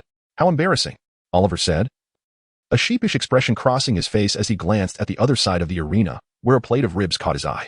Because he has always been here. I see, Qin Wu thought, somewhat bewildered. He recalled that Sun Wukong had participated in what seemed to be the inaugural tournament. How could there have been so many since? Had he misremembered? Regardless, Qin Wu resolved to support Oliver, clasping his fist and declaring, I will do my utmost. Yes, we all believe in you, Oliver replied, looking at the ivory-haired individual adorned with golden accents before him. Qin Wu waved goodbye to them and ascended the stage without looking back. At that moment, Rib Rice stood solemnly at the center of the stage, arms crossed, awaiting him, his gaze unwavering. Hello, Rib Rice. Qin Wu greeted him amicably. Hello, Qin Wu. Rib Rice responded, his demeanor unexpectedly warm. I look forward to your guidance. Likewise. After a mutual bow, the competition commenced. At the referee's signal, Qin Wu charged forward without hesitation, unleashing a punch imbued with a shockwave aimed directly at his opponent's abdomen. Since he was in pursuit of a breakthrough, he resolved to exert his utmost until he reached the pinnacle. Rib Rice observed the formidable wave of force with a contemplative expression and, in a sudden leap, deftly evaded Qin Wu's assault. The impact missed its mark, striking instead the observation platform of the Great King, leaving a substantial dent. Yet, the Great King remained unfazed, calmly surveying the arena. After rolling to safety, Rib Rice retaliated with a punch aimed at Qin Wu's back, intending to deliver a decisive blow. However, Qin Wu seemed to possess an uncanny awareness, swiftly evading the strike while simultaneously delivering a kick towards Rib Rice's chest. With a swift motion, Rib Rice deflected the kick and pivoted, launching his left fist toward Qin Wu's torso. Anticipating this, Qin Wu blocked the counterattack with a knee and then propelled his right hand forward, accompanied by a shockwave. Rib Rice, taken aback by the speed of Qin Wu's reaction, failed to dodge in time and was struck in the abdomen, sending him flying out of the ring. Nevertheless, his impressive resilience allowed him to halt midair, barely 5 meters from the audience. At that moment, Qin Wu appeared beneath him, hands charged with a purple light, aimed at his vulnerable area, and unleashed its energy. When did this guy become so serious? Rib Rice thought, startled and eager to evade. Yet, Qin Wu's assault was already in motion. The 2 beams of purple light striking him squarely, propelling him high into the air. Isn't that a bit too low? The spectators whispered, concerned for Rib Rice's well-being. Observing the unconventional tactic, the Great King grew increasingly impressed with Qin Wu, recognizing his cunning and devious approach. As Rib Rice soared, he shielded himself while glaring at Qin Wu. I apologize, it was a moment of desperation, Qin Wu exclaimed, feigning remorse while continuing his advance with a punch aimed at Rib Rice's chest. However, Rib Rice, fueled by anger, shifted from defense to offense, delivering a swift kick that sent Qin Wu sprawling. Following this, he relentlessly pursued, launching a series of lethal strikes. Qin Wu found himself on the defensive, unable to counterattack. Rib Rice's relentless barrage culminated in a final blow, a powerful strike enveloped in crackling electricity that sent Qin Wu flying once more. Impressive, Qin Wu thought, feeling a wave of numbness wash over him. Had it not been for his formidable physique, he would have surely suffered greatly from that last hit. As Rib Rice prepared to pursue again, Qin Wu could no longer endure the passive role he had been forced into. With a resurgence of power, a golden aura enveloped him, his fierce expression radiating determination and a long-lost fighting spirit rekindled within. I shall retaliate. I will not back down, Qin Wu declared, launching a punch towards his opponent. The collision of palm and fist created a shockwave, resonating throughout the arena. As Qin Wu's figure flickered once more, his right fist, accompanied by a fierce gust of wind, struck towards his opponent with tremendous force. The clash with Rib Bone Rice resulted in both combatants being repelled yet again. Undeterred, they resumed their pursuit, only to be thrust apart once more, filling the vast expanse with the resounding echoes of their fierce confrontation and the successive shockwaves produced. The spectacle was truly captivating. The rotund Weskai could not help but exclaim in awe. In truth, he could not discern what was so splendid about the battle. He merely perceived the cacophony of intense wind sounds resonating from above and assumed it to be a fierce contest. Sun Wukong remained wholly focused on the unfolding battle, uttering no words for fear of missing a moment of brilliance. Although his eyes could hardly keep pace with the 2 warriors' velocity, he managed to rely on his instincts to vaguely capture their approximate positions through the energy they emitted. Meanwhile, behind him, Vegeta and his companions stood in utter astonishment. They could hear the sounds but were entirely unable to witness the events transpiring in midair. It was truly terrifying. The prowess of these 2 individuals was overwhelmingly formidable. Existing on an entirely different echelon, the Weskai remained tense, his attention fixed on the sky, his palms nearly drawing blood from the intensity of his grip. Rib Bone Rice, give it your all and defeat that little brat, he urged fervently. Aside from them, the audience had descended into a frenzy, unable to behold the thrilling spectacle above and only hearing the sounds reverberating in their ears. What kind of battle was this? It transcended all their imaginings. Only the Grand Kai sat leisurely, his gaze unwaveringly fixed above, for he alone could keep pace with the extraordinary clash unfolding before them. The prowess of Qin Wu and Rib Rice is truly astonishing. Their battle surpasses all expectations. As 10 minutes elapsed, the confrontation remained fiercely contested, with neither combatant gaining the upper hand. 20 minutes in, a sudden explosion resonated through the air, and Rib Rice was hurled into the arena, creating a deep crater upon impact. Almost immediately, Qin Wu emerged, unleashing a devastating shockwave targeted directly at Rib Rice, which erupted forth with a thunderous roar. The explosive sound reverberated throughout the venue, nearly propelling the audience into the sky, an utterly terrifying experience. The entire arena was engulfed by the powerful shockwave, with waves of air sweeping across the gathering, displacing spectators from their seats. Smoke billowed, and debris flew as Qin Wu obliterated a massive portion of the stage, leaving a great chasm in its wake. As the dust settled, all spectators, including the king of the realm, were left aghast to discover that Rib Rice had been rendered nearly defenseless, his clothing in tatters from the impact. At that moment, suspended in midair, Qin Wu glared down at the battered Rib Rice, his expression filled with rage. After a prolonged stalemate, Qin Wu, fueled by frustration, unleashed an all-out assault, resulting in this remarkable outcome. Get up, Rib Rice, I know you're unscathed, he said with a chilling smile. What? Rib Rice is unharmed after that? What an extraordinary display. Is he some kind of monster? The audience struggled to fathom how such a monumental attack could leave Rib Rice unscathed. Yet, in the next instant, their eyes widened in disbelief. Jaws agape. Rib Rice truly stood up, and not only did he rise, but he appeared remarkably untroubled. Brushing off the dust and dirt from his ragged attire, he fixed a fierce gaze upon Qin Wu. "You are formidable. I shall now engage seriously." His words sent a fresh wave of astonishment through the crowd. Had he not yet exerted his full strength? What terrifying power must he possess? It was terrifying, utterly terrifying. Were both these individuals monsters? The incredulity of the battle left them baffled yet captivated. The King of the West beamed with delight. Since Rib Rice declared his intent to fight earnestly, victory must surely be within reach. As Qin Wu gracefully descended onto the stage, he coldly remarked, "Reveal your utmost prowess." "Zhao, your current speed and attacking power are utterly incongruent with your combat capabilities." "Is that so?" "As you wish," replied Rib Rice. With that, he shed the only outer garment he possessed and tossed it aside. A resounding thud echoed as what appeared to be mere fabric struck the ground, creating a profound pit, leaving the audience momentarily astounded. The weight of that garment was astonishing. How could he possibly engage in battle while wearing it? Truly unfathomable. That a single piece of clothing could bear such incredible heft. Qin Wu also smiled, shedding his gravity suit, and with that, he struck the ground, creating a crater. At this moment, the spectators were utterly astounded. How could these two combatants not unleash their full potential? What level of battle was this? No one knew. Nor could anyone fathom. Chapter 124, Breakthrough. Legendary Super Saiyan. Both warriors wore expressions of unwavering confidence, declaring their intent to engage earnestly, yet the audience was dismayed. "If you are to fight seriously, what shall we do? We haven't even seen your full strength, and we are already struggling to keep up. Should you truly unleash your might, it would be akin to deciphering an ancient text." But did Qin Wu and Rib Rice heed their concerns? Bang! In an instant, they exchanged mocking glances, and the next moment, they were locked in combat, offering the audience no respite. Once they had discarded their weighted garments, both their speed and offensive power surged dramatically. In mere seconds, they had exchanged dozens of blows. The spectators were not only unable to see the action, they could scarcely discern the sounds of battle. A sound would reach their ears from one direction, only for another to echo from the opposite side. The pace was so breathtakingly rapid that it overwhelmed the senses. Vegeta approached Goku, bewildered, and inquired, "Kakarot, can you keep up with their speed?" Goku replied with a wry smile, "I lost track long ago. I can hardly sense their energy now. They are simply too fast." Vegeta secretly sighed in relief. "So, you two cannot keep up." Rib Rice was swift, and Qin Wu matched him in speed, each responding to the other's attacks with fervor. Bang! Qin Wu delivered a powerful punch, which was intercepted by his opponent. In a swift motion, he retaliated with another strike, landing a blow to his adversary's back. The Rib Rice staggered back a few steps, regaining his balance, and in the next instant, his figure vanished from sight, reappearing right before Qin Wu, where he unleashed a fierce punch to his opponent's solar plexus. Qin Wu was sent flying, and his right palm quietly gathered a blinding sphere of energy, which struck the pursuing Rib Rice, sending the latter staggering back several meters. Exhilarating, utterly exhilarating. It had been ages since I felt such a thrill. Rib Rice roared with excitement, his aura suddenly surging, and at that moment, his entire body emitted a series of crisp cracks. This fellow's combat prowess had indeed escalated, proving to be quite a formidable adversary. The increasingly potent aura emanating from Rib Rice caused Qin Wu to inwardly shudder. With his strength once again augmented, Rib Rice swiftly gave chase, his speed so astonishing it was almost unfathomable, and in the blink of an eye, he was upon Qin Wu, unleashing a relentless barrage of punches akin to a hammer striking a nail. Even with the ability to foresee the next second, Qin Wu found himself unable to react in time and was struck down, creating a human-shaped indentation on the arena floor. Rib Rice stood proudly several meters above, his gaze fixed defiantly below. Suddenly, Qin Wu unleashed a powerful strike, his fist soaring directly towards his opponent. Anticipating this move, Pai Gu Fan let out a cold snort, firmly planted his feet, and executed a swift somersault, casting Qin Wu away, sending him hurtling towards the audience.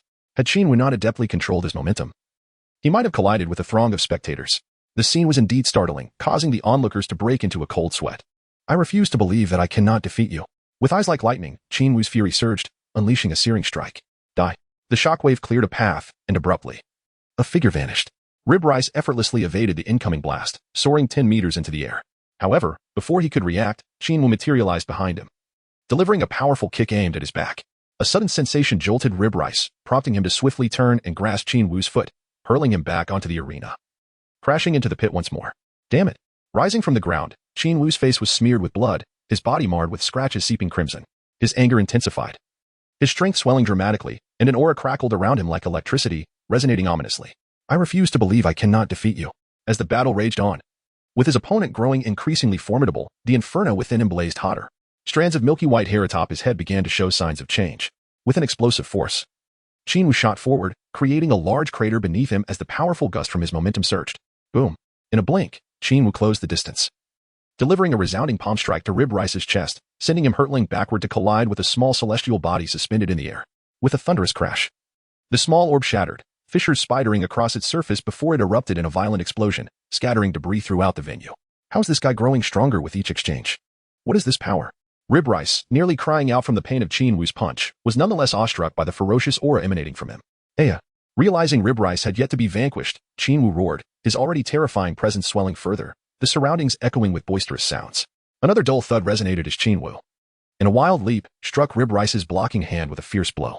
He then unleashed a brutal kick to his opponent's abdomen. Yet, Rib Rice, shaken to his core, managed to evade the lethal strike just in time, shooting off in another direction. This was terrifying. This man was nothing short of a monster. He had dodged again. How could he keep escaping?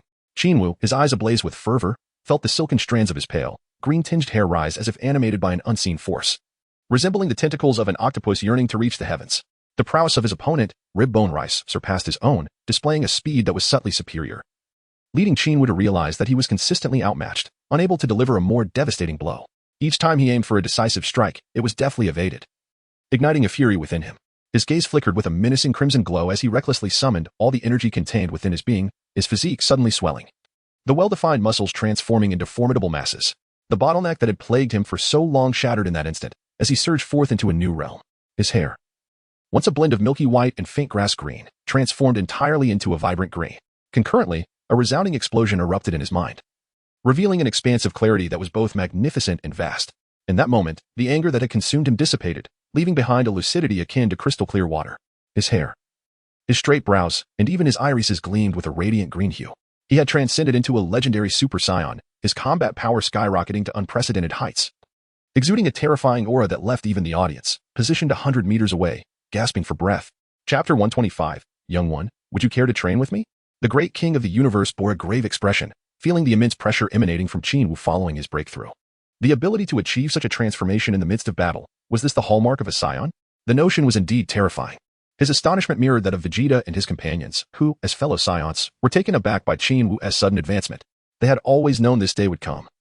Yet its arrival still left them in awe. We are drifting further away from him, exclaimed Sun Wukong, his eyes alight with exhilaration. The greater Qin Wu's strength, the more it ignited Wukong's competitive spirit. A friend and rival alike, he was determined to overcome any obstacle that stood before him.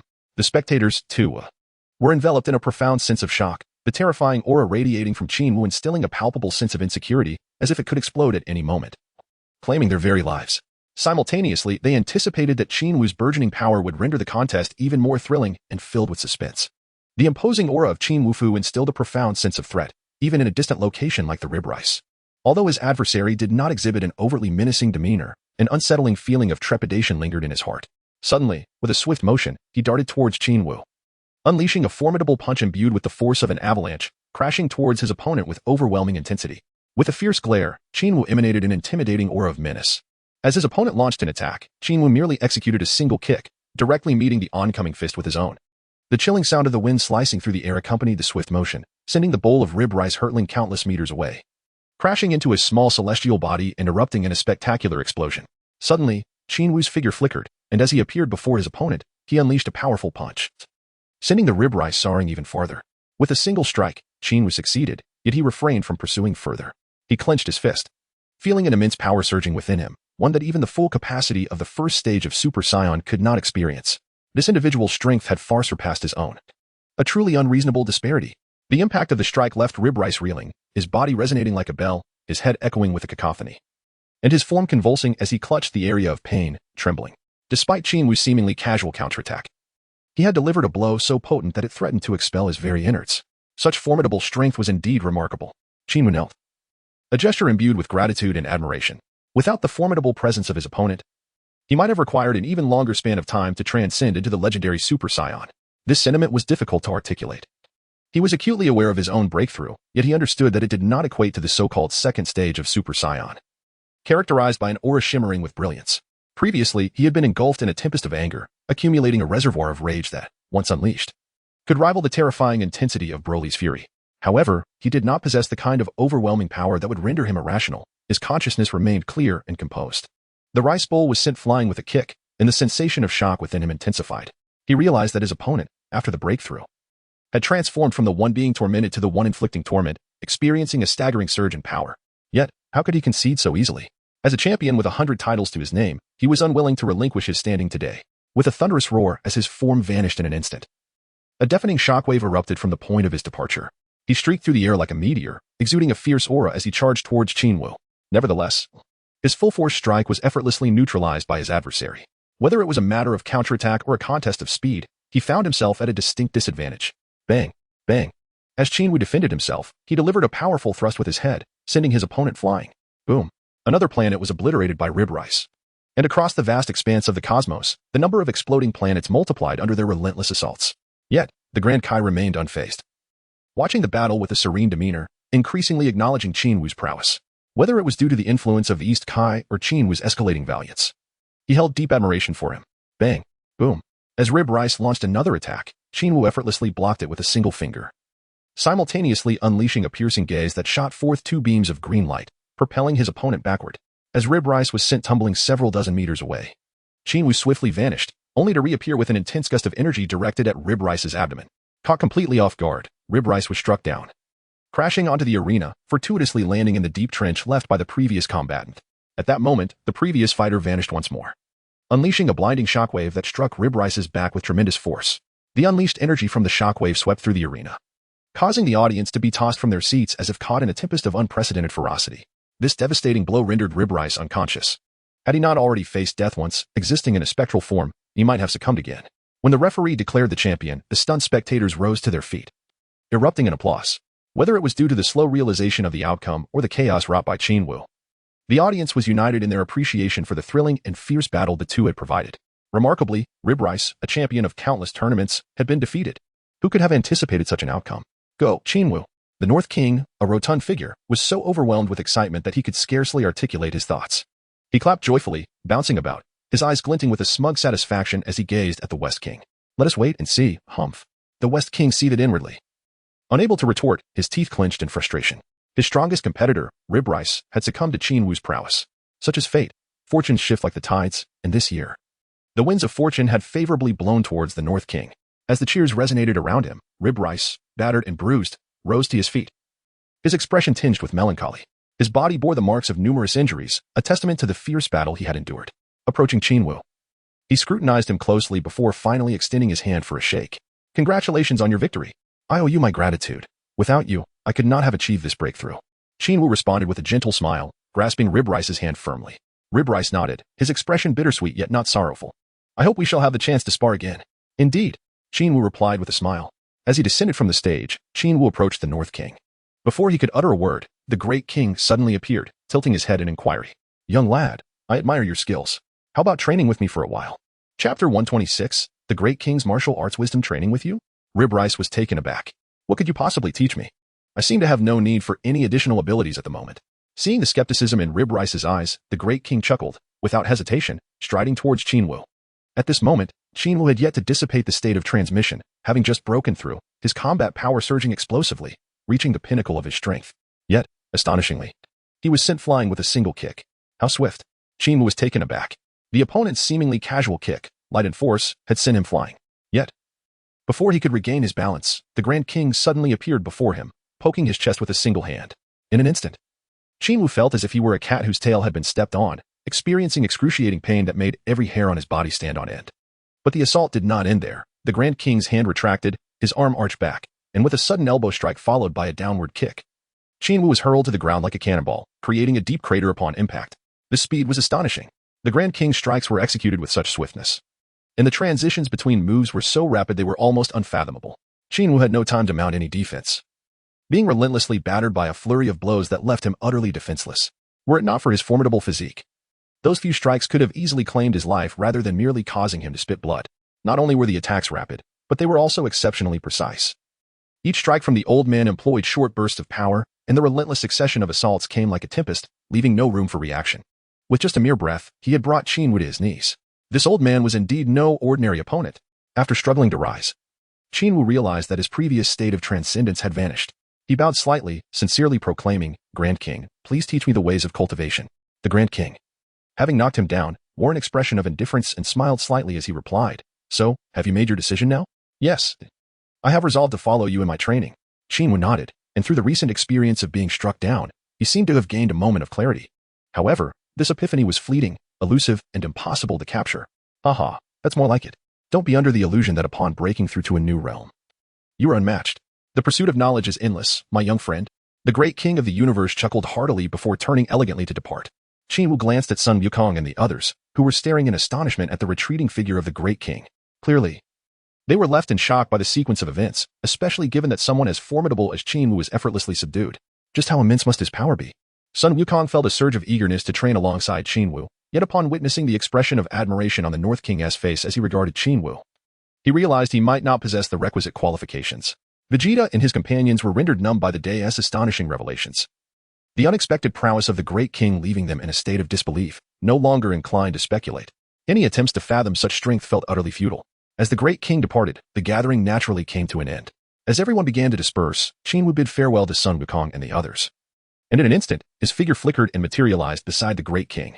The great king stood with his back turned, silent as ever, while unbeknownst to him, the space around them pulsed with vibrant, rhythmic rock music. Great king, Qin Wu called out, yet the great king waved his hand dismissively, signaling him to remain quiet. What scheme was this old man concocting? Though Qin Wu felt an impatient urge to engage in cultivation with him immediately, he had no choice but to bide his time. Thus, enveloped in a haze of inexplicable curiosity, Qin Wu grew silent, as though he had sealed off his senses and isolated himself from the world. The deafening music surrounding him failed to penetrate his tranquility. He naturally wandered about the spacious office, surveying his surroundings. The great king cast a furtive glance in his direction, nodding in silent approval. This young man had indeed achieved a state of effortless calm, yet it was regrettable that mere stillness was insufficient. Nevertheless, the great king refrained from interrupting Qin Wu, his gaze fixed outside the window. Meanwhile, his entire being swayed in harmony with the intense rhythm of the music. In the underworld, there was no night. Thus, despite the passage of time, it remained daylight. As Qin Wu scanned the area, he turned to look back at the great king, only to find him seated at his desk, a broad smile adorning his face. What is the matter, great king? Qin Wu inquired, perplexed, wiping his face in case a flower had somehow bloomed there. Qin Wu, given your current level of cultivation, it is likely that our practice together will require a considerable amount of time. You must be prepared for this, the great realm king solemnly stated. Qin Wu raised an eyebrow, seemingly enlightened, and inquired, are you suggesting that I must bid farewell to my companions? Indeed, given your current prowess. Without diligent practice for 3 to 5 years, it is quite easy for you to succumb to the limitations of your previous plateau. From your performance today, it is evident that you entered this competition in the underworld to transcend your stagnation. Am I correct? The great realm king replied with an air of understanding. Yes. My aim in participating is to overcome the long-standing bottleneck that has hindered my progress, Qin Wu affirmed. It is apparent that while you have achieved a state of effortless tranquility, your overly stable mindset may lead you to forfeit certain emotions. At times, this is not an extraordinary state, but rather a constraint upon you. Attaining a state of effortless calm reflects your considerable strength. However, when ensnared by a bottleneck, you find yourself unable to seek alternative avenues for breakthrough. Humans are inherently driven by desires and emotions. To pursue solitude at the expense of fundamental feelings is a misdirection. Thus, it is no surprise that you have struggled to advance beyond your limitations. The harmony of stillness and movement must be embraced. Well, never mind. Go back and prepare, and I shall guide you on how to proceed. The great realm king smiled and gestured for him to depart. Farewell, great realm king. Qin Wu felt a surge of excitement within, as the king's words seemed to awaken a newfound clarity in him. Upon returning to his residence, night had fallen, and Bulma and Lan Qi were seated at the dining table, anxiously glancing outside. When they spotted Qin Wu, their faces brightened, and they both leaped to embrace him. Have you been waiting long? Qin Wu asked, wrapping his arms around them with a smile. Yes, let's eat quickly, Lan Qi urged, pulling him into the house. Bulma followed closely behind, behaving sweetly, resembling a dutiful wife. Chapter 127, the great realm king stated, combat requires a sense of rhythm during dinner. When Lan Qi and Bulma heard Qin Wu mention his plan to train under the great realm king for several years, their minds went blank. So long? Last time you were gone for 5 months. We have already waited a considerable time, and now you intend to be away for 4 to 5 years? Bulma asked, bewildered. Lan Qi remained silent, her face pale, her large, watery eyes fixated on Qin Wu. Yes, the great realm king can assist me in enhancing my strength. As I often encounter bottlenecks during my training, he seems to possess methods to bypass them, Qin Wu replied earnestly. What will we do then?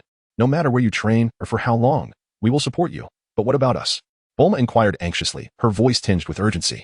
Qin Wu looked at her and then at Lan Qi, whose eyes glistened with unshed tears, before resolutely stating, let us go together. Really? Bulma and Lan Qi exclaimed, their faces lighting up with joy as they embraced Qin Wu tightly. Qin Wu found himself in a perplexing situation. What was the reasoning behind a grown man embarking on a journey of cultivation accompanied by 2 women? However, having previously made a promise to them, he felt compelled to comply in order to prevent any accusations of infidelity against him. Qin Wu generally approaches his endeavors with resolute determination. The following day, he bid farewell to Vegeta, Goku, and subsequently to Master Roshi, Krillin, and Yamchu atop the sacred temple. Goku and the others expressed their heartfelt admiration for Qin Wu's opportunity to train under the Great King, offering their sincere blessings. Before departing, Qin Wu earnestly advised Goku, "You must strive harder, otherwise, I will always remain far ahead of you." At this moment, Goku's combat power was nearing 6 million. A stark contrast to his usual level of 22 million. Despite experiencing considerable growth during his 5-month absence, he remained significantly weaker without transforming into a Super Saiyan. In addition, Qin Wu possessed the ability to transform into a legendary Super Saiyan, a form that amplified his strength by approximately 350 times. Approaching the formidable power of a Super Saiyan 3, a truly fearsome capability, while his own power steadily increased, albeit not at the alarming rate of doubling within a year. It was still quite formidable. Should Goku fail to break through his current limitations, he would find himself in peril when encountering androids in the future. At this juncture, Vegeta's power stood at around 800,000, while Raditz and Nappa were slightly weaker at 200,000 and 720,000, respectively. Although these individuals were significantly stronger than their counterparts from the original narrative, they still fell far short of catching up with Qin Wu. After bidding them farewell and leaving Master Roshi's abode, Qin Wu, accompanied by Bulma and Launch, disappeared from Earth and appeared before the Great King.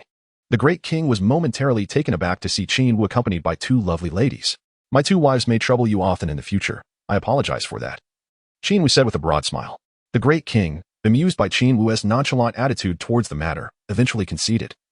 Recognizing that leaving his wives behind for 4 or 5 years was not a feasible option, Bulma and Launch curiously observed this rather unconventional elder.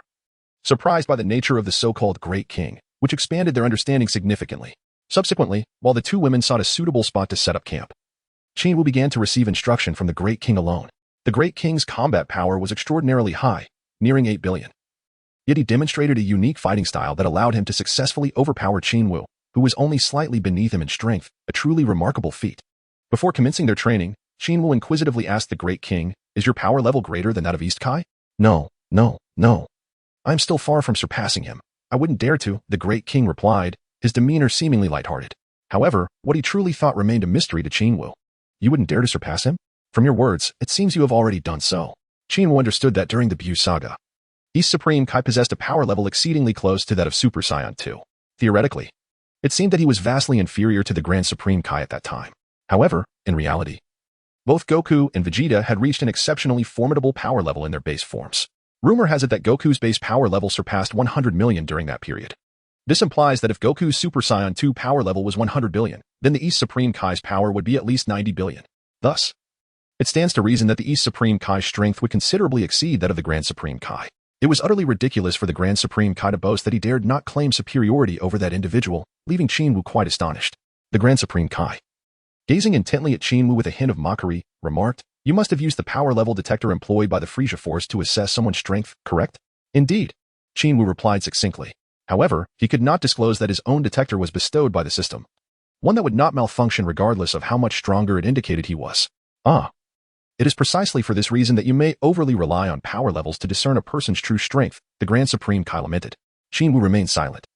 For a long time, he had discerned others' energy through perception rather than relying on a detector.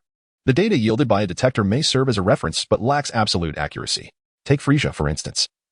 He had always depended on his detector yet never truly gauged Qin Wu's combat strength. The Great King of the Worlds, regardless of whether Qin Wu responded, continued to speak. "Combat power is merely a fragment of true strength. Your innate abilities and levels of comprehension are equally indispensable. Your strength is commendable. I can sense the energy within you escalating ceaselessly, approaching a threshold that could surpass my own. Yet, you were effortlessly defeated by me. Do you understand why?" "Why?" Qin Wu inquired earnestly. "Because your level of comprehension is insufficient. Merely cultivating tranquility is not enough. You must engage actively, allowing your blood to surge during battle, invigorating your cells to forge your unique combat style." The Great King of the Worlds assumed the role of a mentor. "Do you know why I have always relished listening to music?" He glanced at Qin Wu and asked. "The sense of rhythm?" Qin Wu suddenly comprehended. "Precisely. It is the sense of rhythm, or rather, the flow. Your strength may be formidable, yet your combat approach is excessively fierce. With your mindset remaining in a state of stagnation, your combat style is too rigid, rendering it easy for opponents to exploit openings and deliver fatal strikes. Thus, at equal levels of power, combat prowess is not the sole criterion for judgment. Your combat style and sense of rhythm are the definitive factors that determine whether you can swiftly vanquish your foes." Chapter 128. Qin Wu after more than 4 years. The sense of rhythm in battle? Qin Wu was immersed in deep contemplation. In the past, his battles were characterized by a reactive approach, countering each move and subsequently gaining the upper hand.